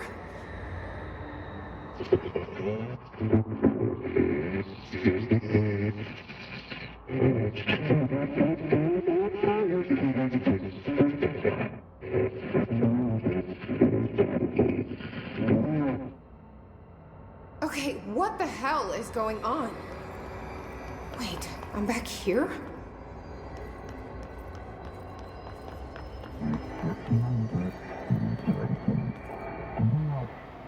Wasn't my idea. Blame the eyeball.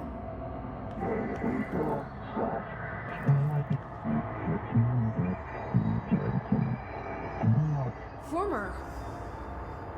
Yeah, we've had our differences. But it is giving me something you won't.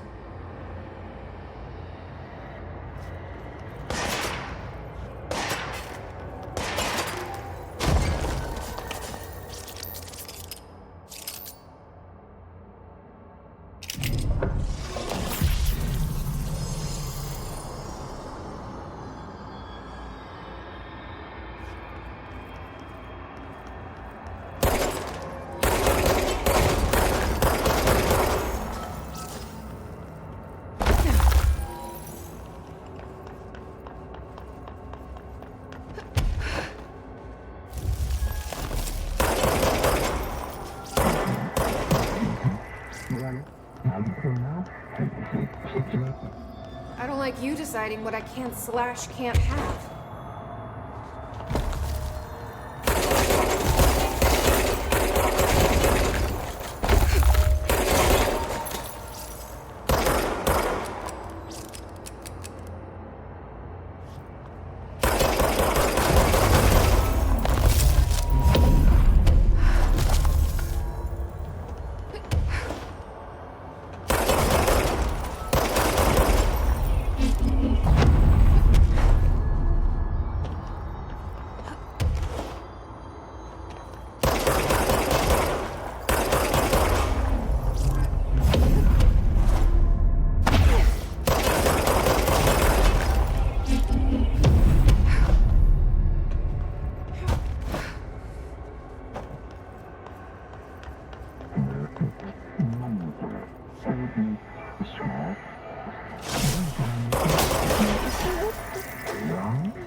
I'm getting pretty tired of being jerked around the astral plane.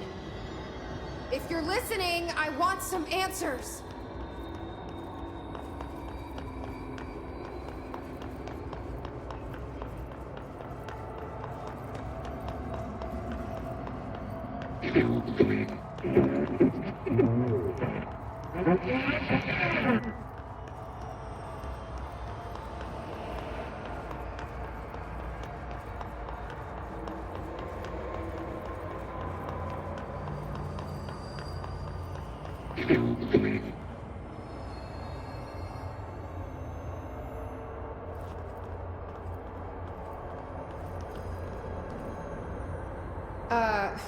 Hi there. It was nice of you to give me something the board wouldn't. What are you getting out of it? So I'm just supposed to believe you're a particularly charitable,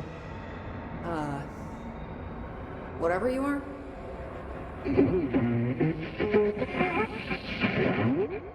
Hungry? I mean, yeah, actually, I'd love a sandwich or something.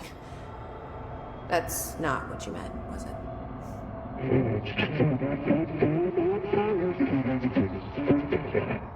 Are you part of the board?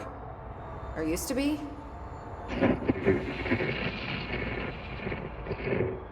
Okay. So you split because the board blamed you for...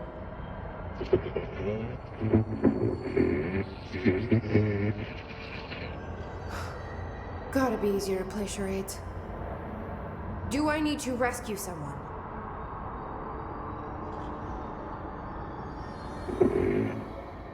I don't know what I expected.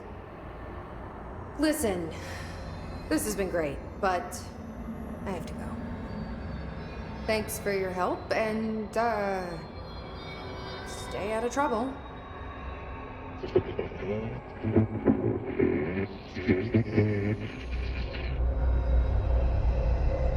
What is Former trying to tell me about the board?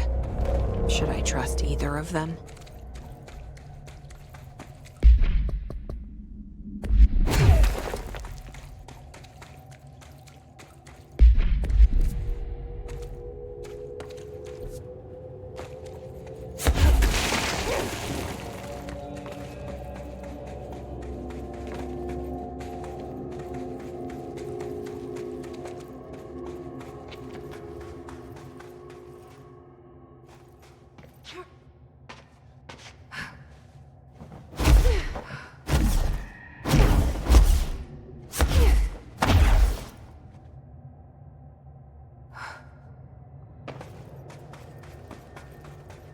Director? The Rangers found a section of the containment sector in the caves, but no house shifts occur down here. Strange. I should get back out there. Agreed. The astral bleed won't stop itself. Don't be a stranger.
Listening to?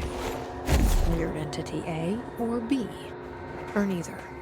Let's just say the Bureau is under. We know we need to. The astral plane won't break reality on my watch. I'm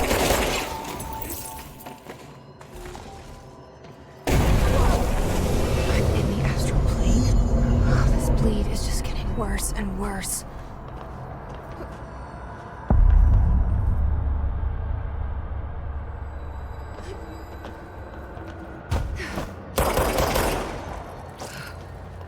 The cave sand. Looks like the astral bleed goes both ways.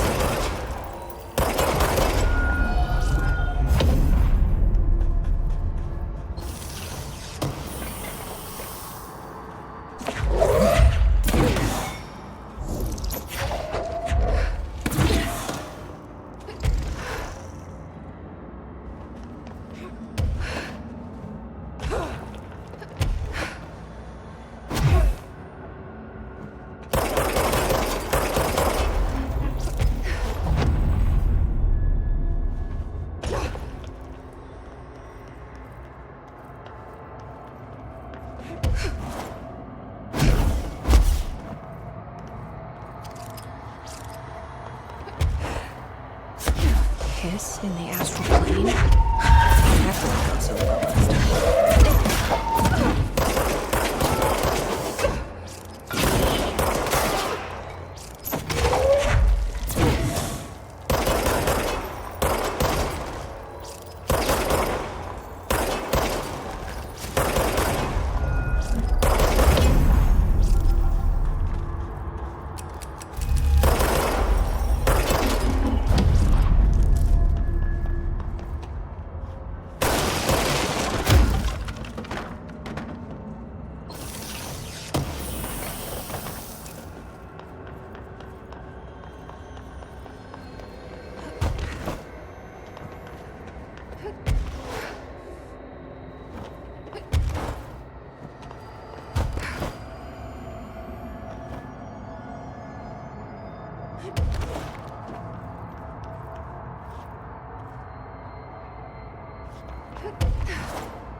Reminder, the Bureau does not have windows. If you notice a window, immediately close your eyes and make your way to the nearest safe room. You are permitted to fashion a blindfold from an article of clothing. Any resulting lapse in dress code will be excused. Thank you for your attention.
Entry day plus 86.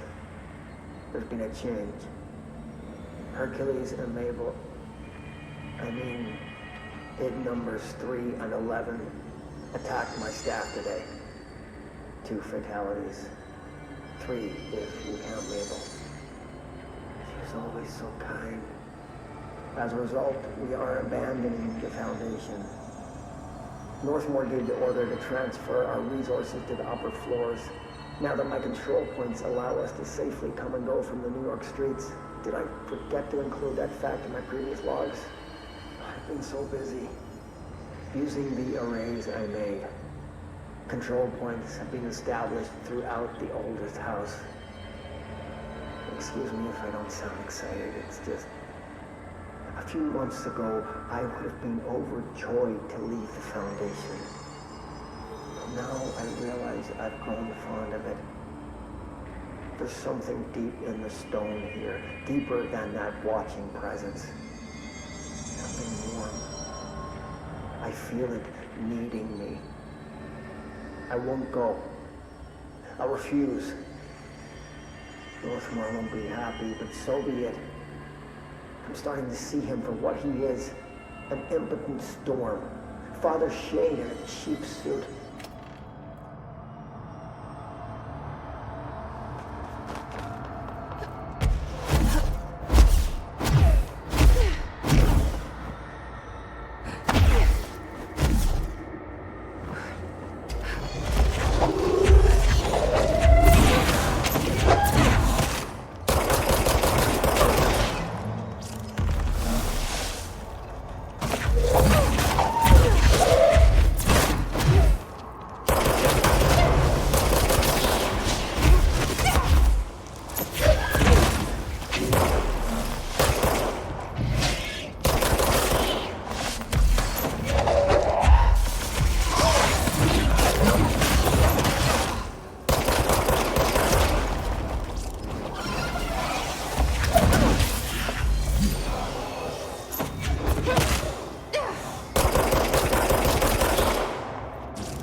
There's the etching.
They sure changed their tune all of a sudden.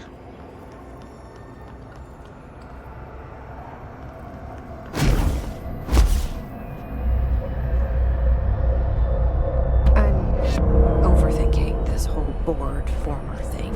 They can sort out their own business so long as it doesn't get in my way. Obsessing over these problems is something Trench would do. I've got my intuition.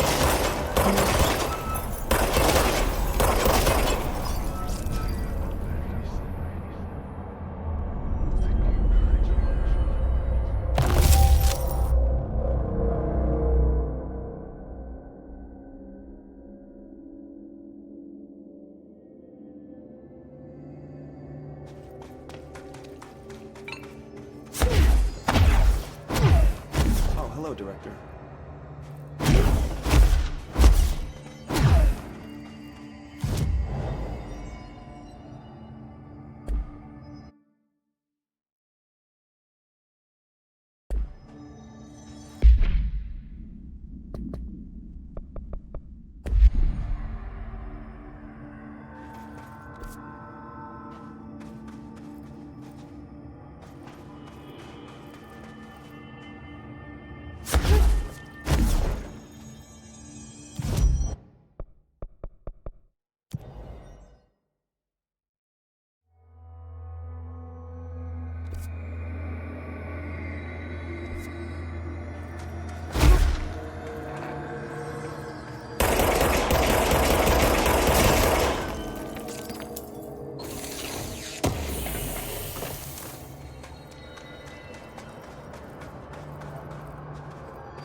got this area covered, Director.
My life's been a strange one.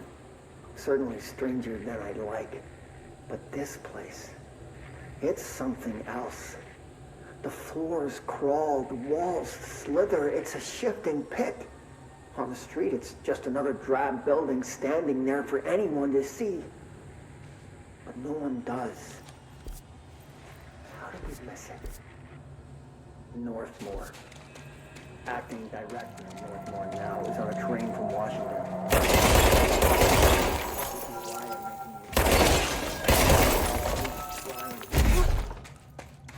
Hiss got in. Boom. The nail. Pile of smoking rubble. Marshall blew up the nail? What the hell was she thinking?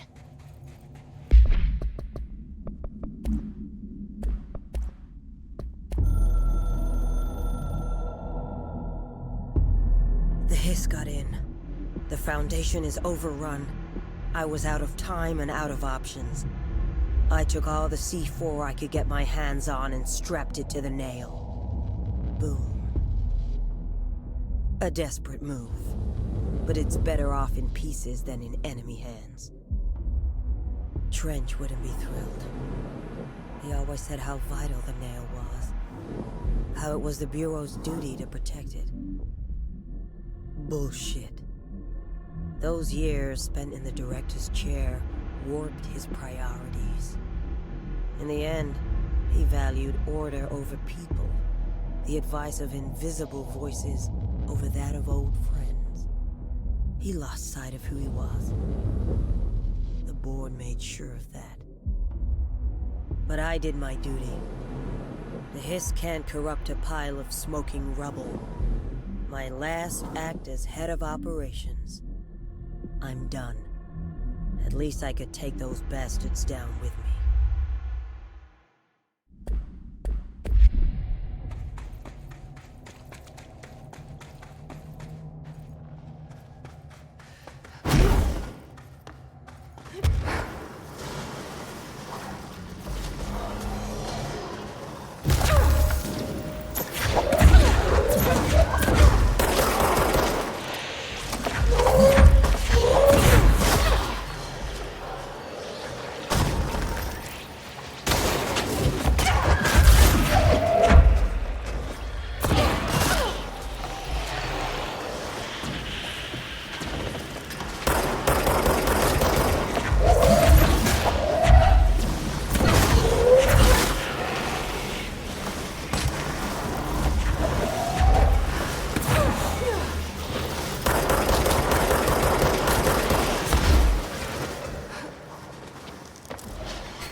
All right, this is the last one.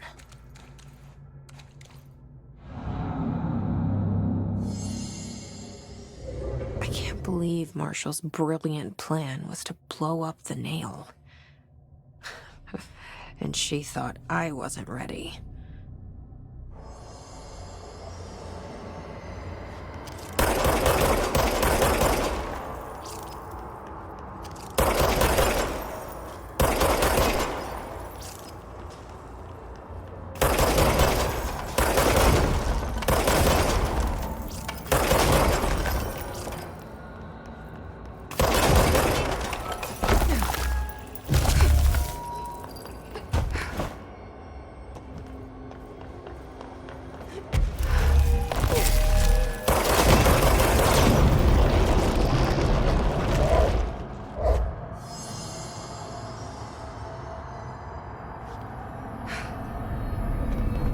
There. Easy as pie. Fuck! But that's the last one. I fixed it, didn't I?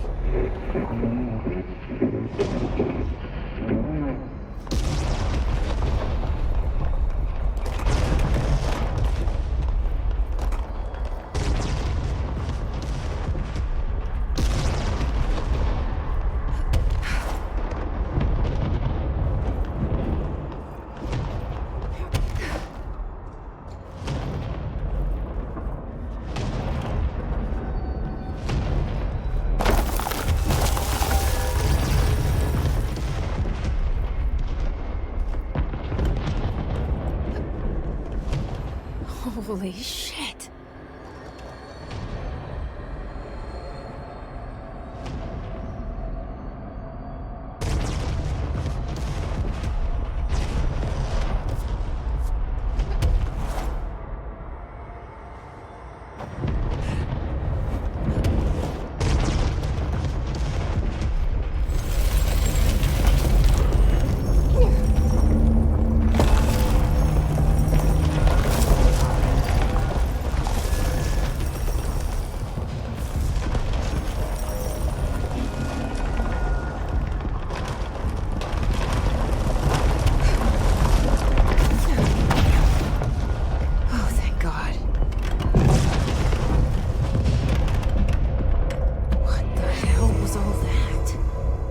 Should be better now, not worse. Emily will know. I hope.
What did you do? What is causing these tremors?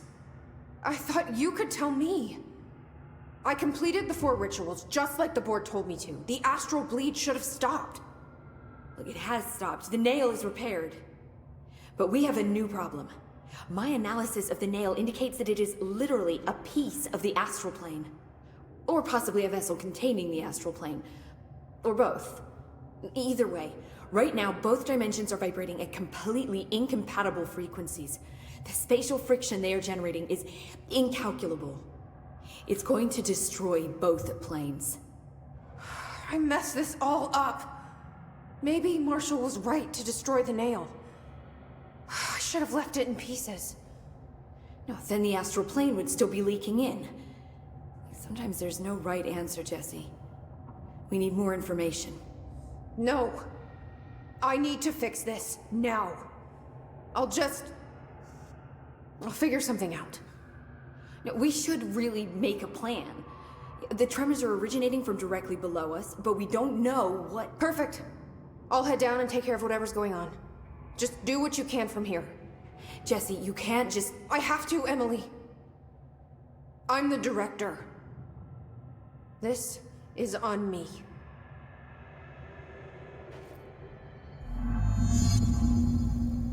See? I told you we were gonna die down here! Bureau researchers, do not panic, Dr. Saba. Keep monitoring those tremors and get me some actionable data. If you're not gonna listen to me, then you better go figure out how to stop this. There's no telling what could happen if the vibrations escalate. Any progress with the nail? Of course. I've been busy with surface analysis. Its composition is remarkably similar to that of material found in the astral plane, but it alters itself between my observations. It's almost as if it doesn't like being examined. So the nail is from the astral plane? Not necessarily. See, if we assume that, we're suddenly facing a lot of new questions. How did something so large get out of the astral plane? How did it get inside the oldest house? Did a threshold bring it in? Did people? Maybe through the motel. Maybe it was always here. Doubtful. Have you spent any time looking into the crystals growing around here? As if I could resist. The biggest question is where it comes from. A threshold? Or is it native to the Foundation? But if so, why doesn't it grow in the rest of the oldest house? The fact that they returned to an earlier state when damaged is severely inconsistent with our reality's adherence to linear time. So either they're A, partially conscious, or B, organic elements that are foreign to and yet influenced by our dimension. The jury's still out. Have you learned anything about the crystals? I have a power that lets me stretch them. Huh. Yep. Any idea what Marshall would be doing down here? That information is on a need-to-know basis, Faden. Sorry, I couldn't resist. But honestly, I never had much interaction with Marshall. She only came to me when she was looking for Darling. But this is Helen Marshall we're talking about, the woman who single-handedly dealt with the Bergen Peak AWE. If she's down here, it's because she needs to be. Well, clearly she couldn't handle this one on her own. I'll see you later, Emily. Good luck. Take notes.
hope I know what I'm doing. That was just the top of the nail? How much deeper does the foundation go? Entry day plus 118. I have changed, though it's hard to know how or why. I no longer need tools to detect the house's veins, to hear it breathe. I can feel its blood churning beneath my bare feet. I have added my own illustrations to the walls, trying to solve some mystery that the oldest house whispers to me. I have to avoid the it as I do so. They haunt me. I don't blame them. They're just following the pillar's orders. Even poor Adam doesn't seem to recognize me anymore. I've spent a long time contemplating the etchings of the tree and its roots. Did you know this city used to be a forest? I wonder if our oldest house wore a different face back then.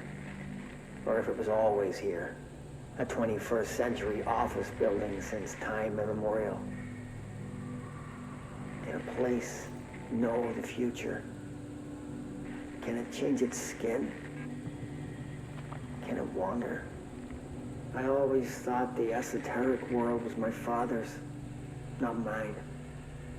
But here, in this sacred place, I finally understand his devotion and his awe.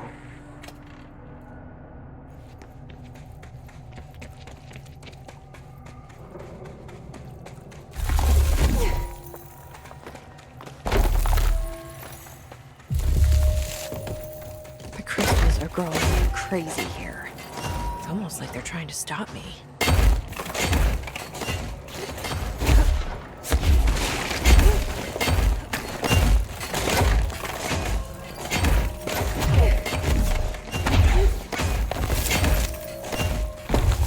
Astral spike. HRA was damaged. The board said it. When Marshall blew up the nail, the board attacked her. I don't fucking like it.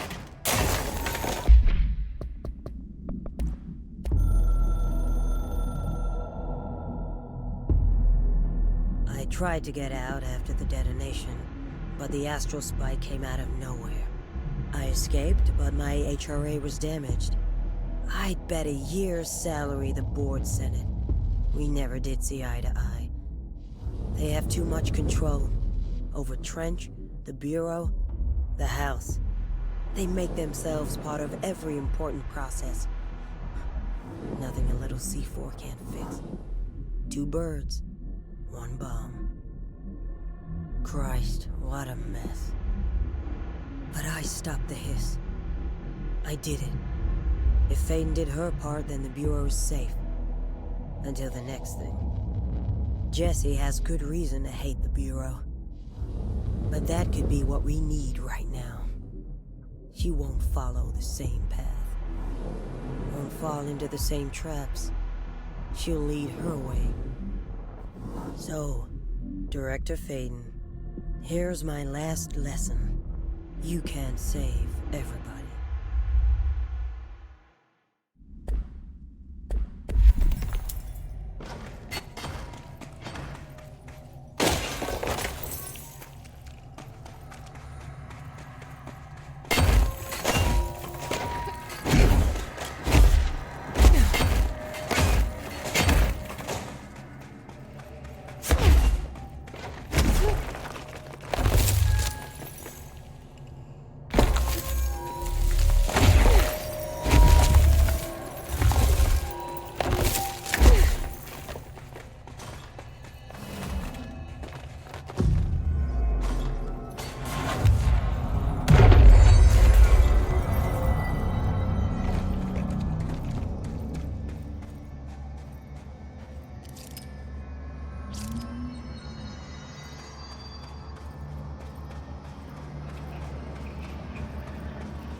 Marshall? You're alive. Soon you will no longer recognize us, or yourself, or him, or her, or them. Family is dead. The walls are broken, but yellow and red and young. God damn it. Inverted is made right. You fuckers take everything. I am not letting you take this. You've always been the new you. You want this to be true.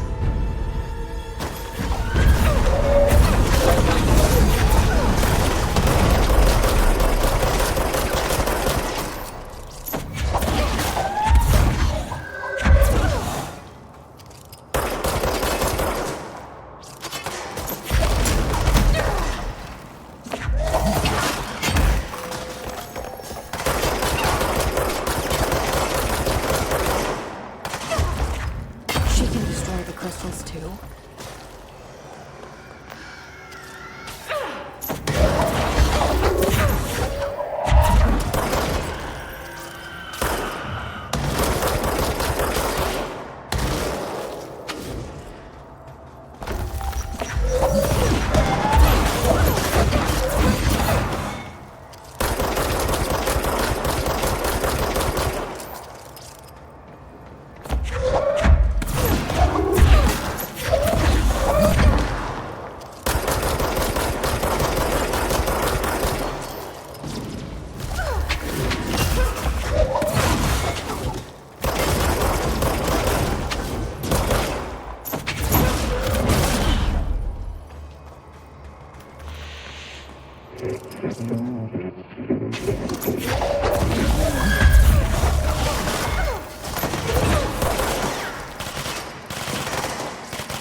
The nail is corrupted.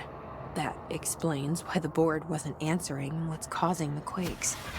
Marshall came down here to stop this. I should have been with her. I could have saved her, but I can still save everyone else.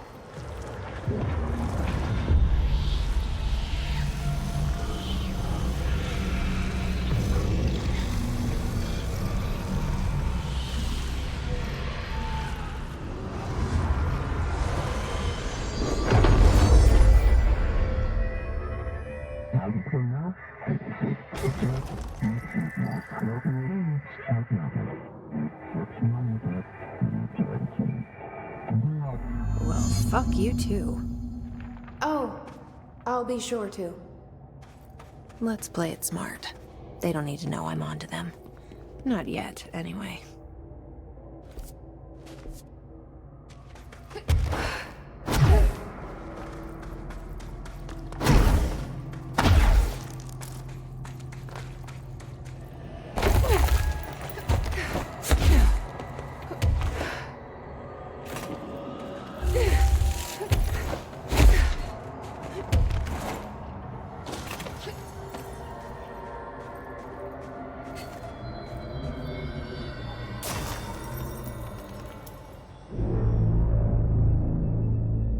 The nail is secure. The hiss can't touch it. I can't undo the astral bleeding in the Foundation, but at least it's stopped. Along with the seismic activity. You did it, Jesse. Did you ever find Marshall? I did. She's gone. She died thinking she'd save the Bureau. Not a bad way to go.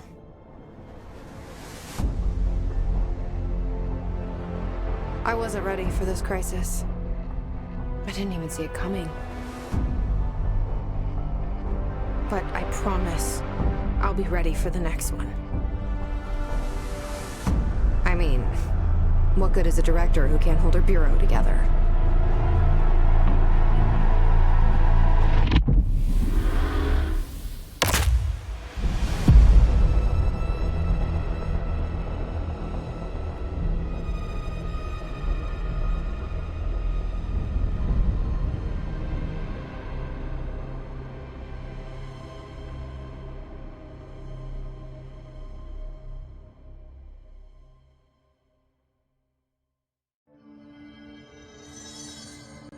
I thought I know how to handle things, now that I'm the director. Clearly, it's not that simple. I need to choose a direction for the Bureau. It should be one that serves our goals, not the board's. Whatever those are. I need to lead my way.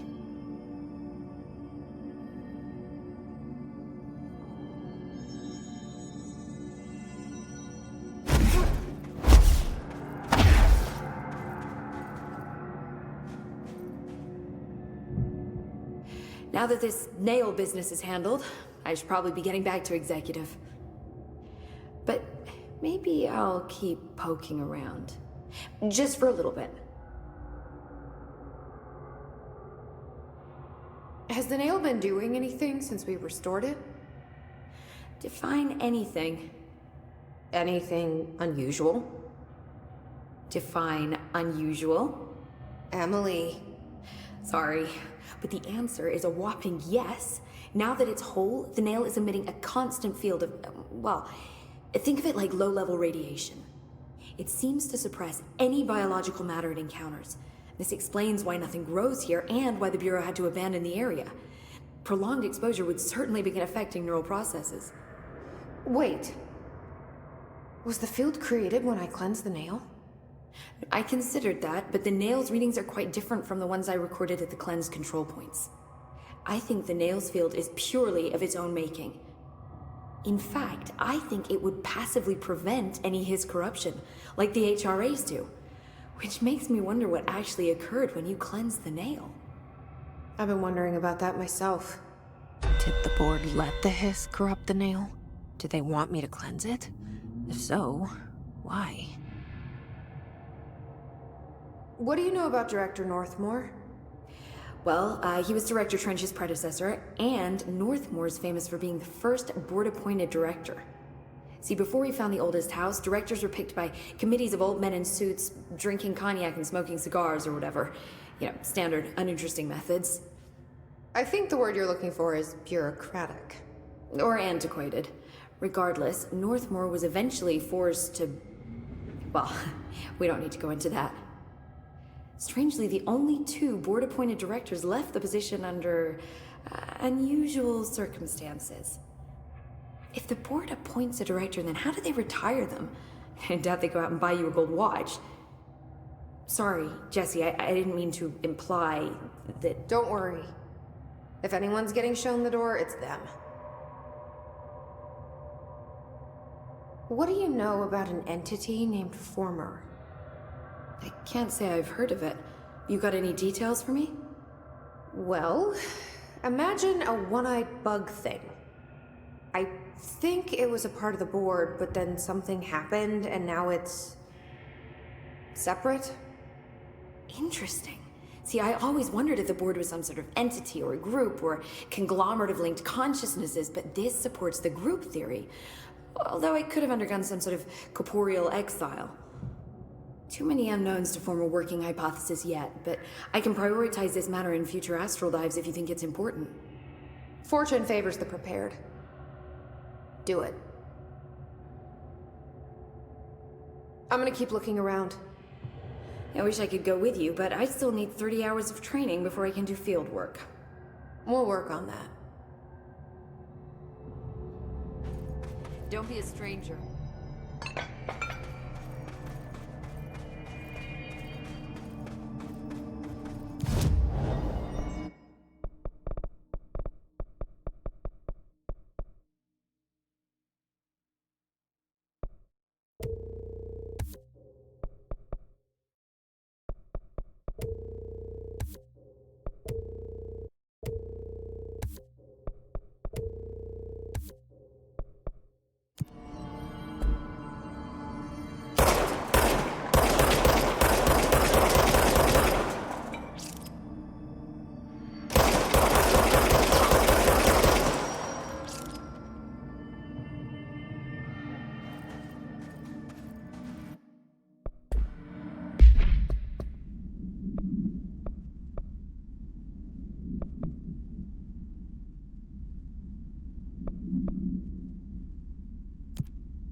This certainly feels familiar.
One cent.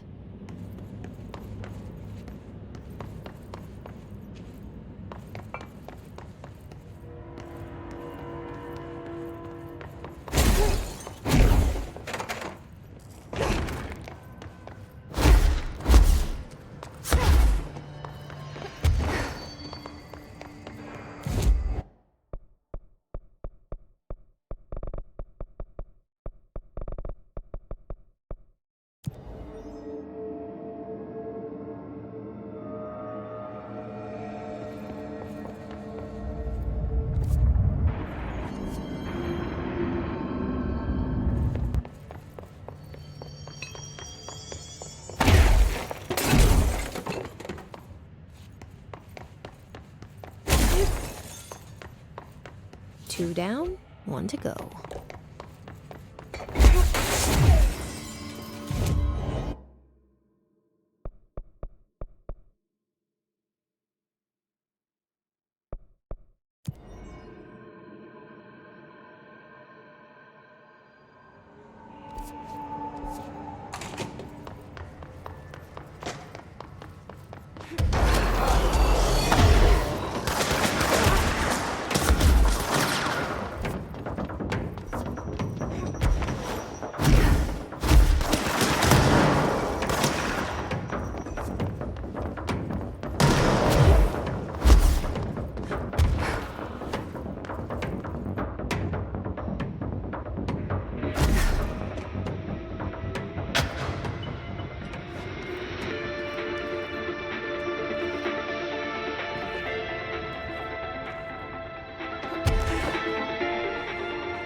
that's 3. That should take care of any bad karma, or whatever. But how did that first letter get in here? I wonder if I could track it to the source.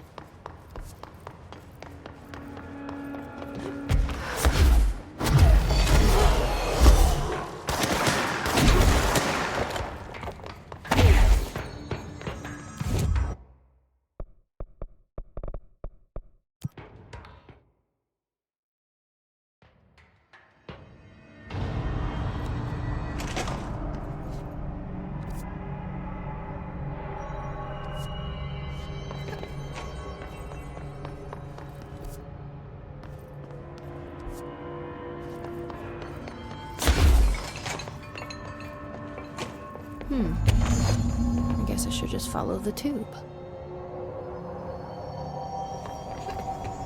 So you're the one sending out spam mail.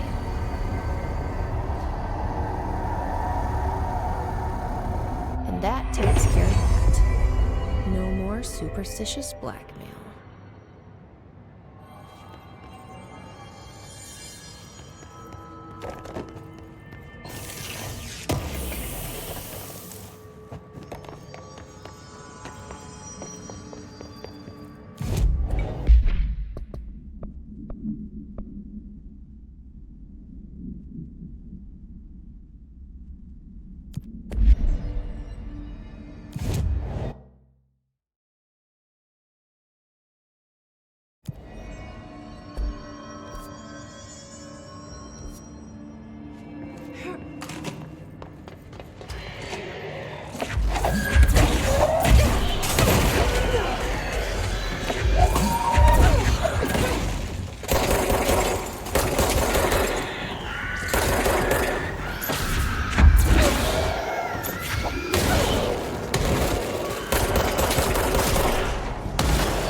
There you go.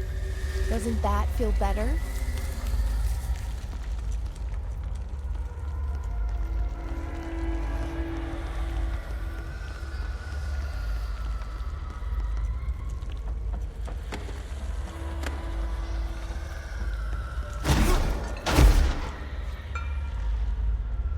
Welcome back to the land of the living, little buddy.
Agent Fisher, day 6 inside the motel.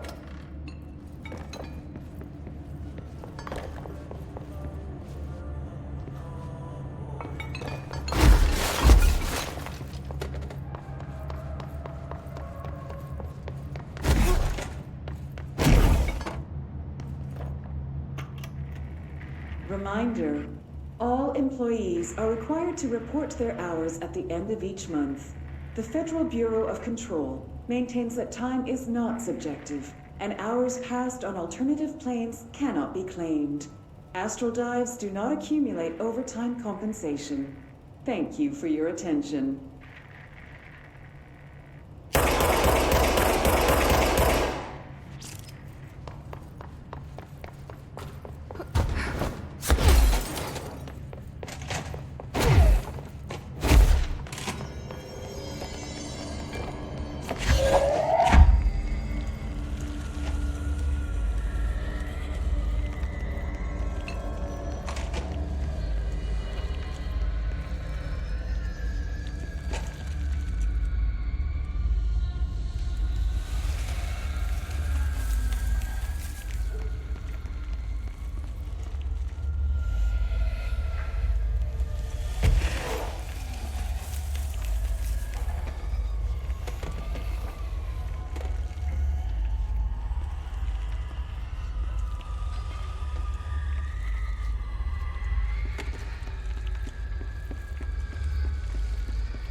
Here's some sunshine to brighten your day.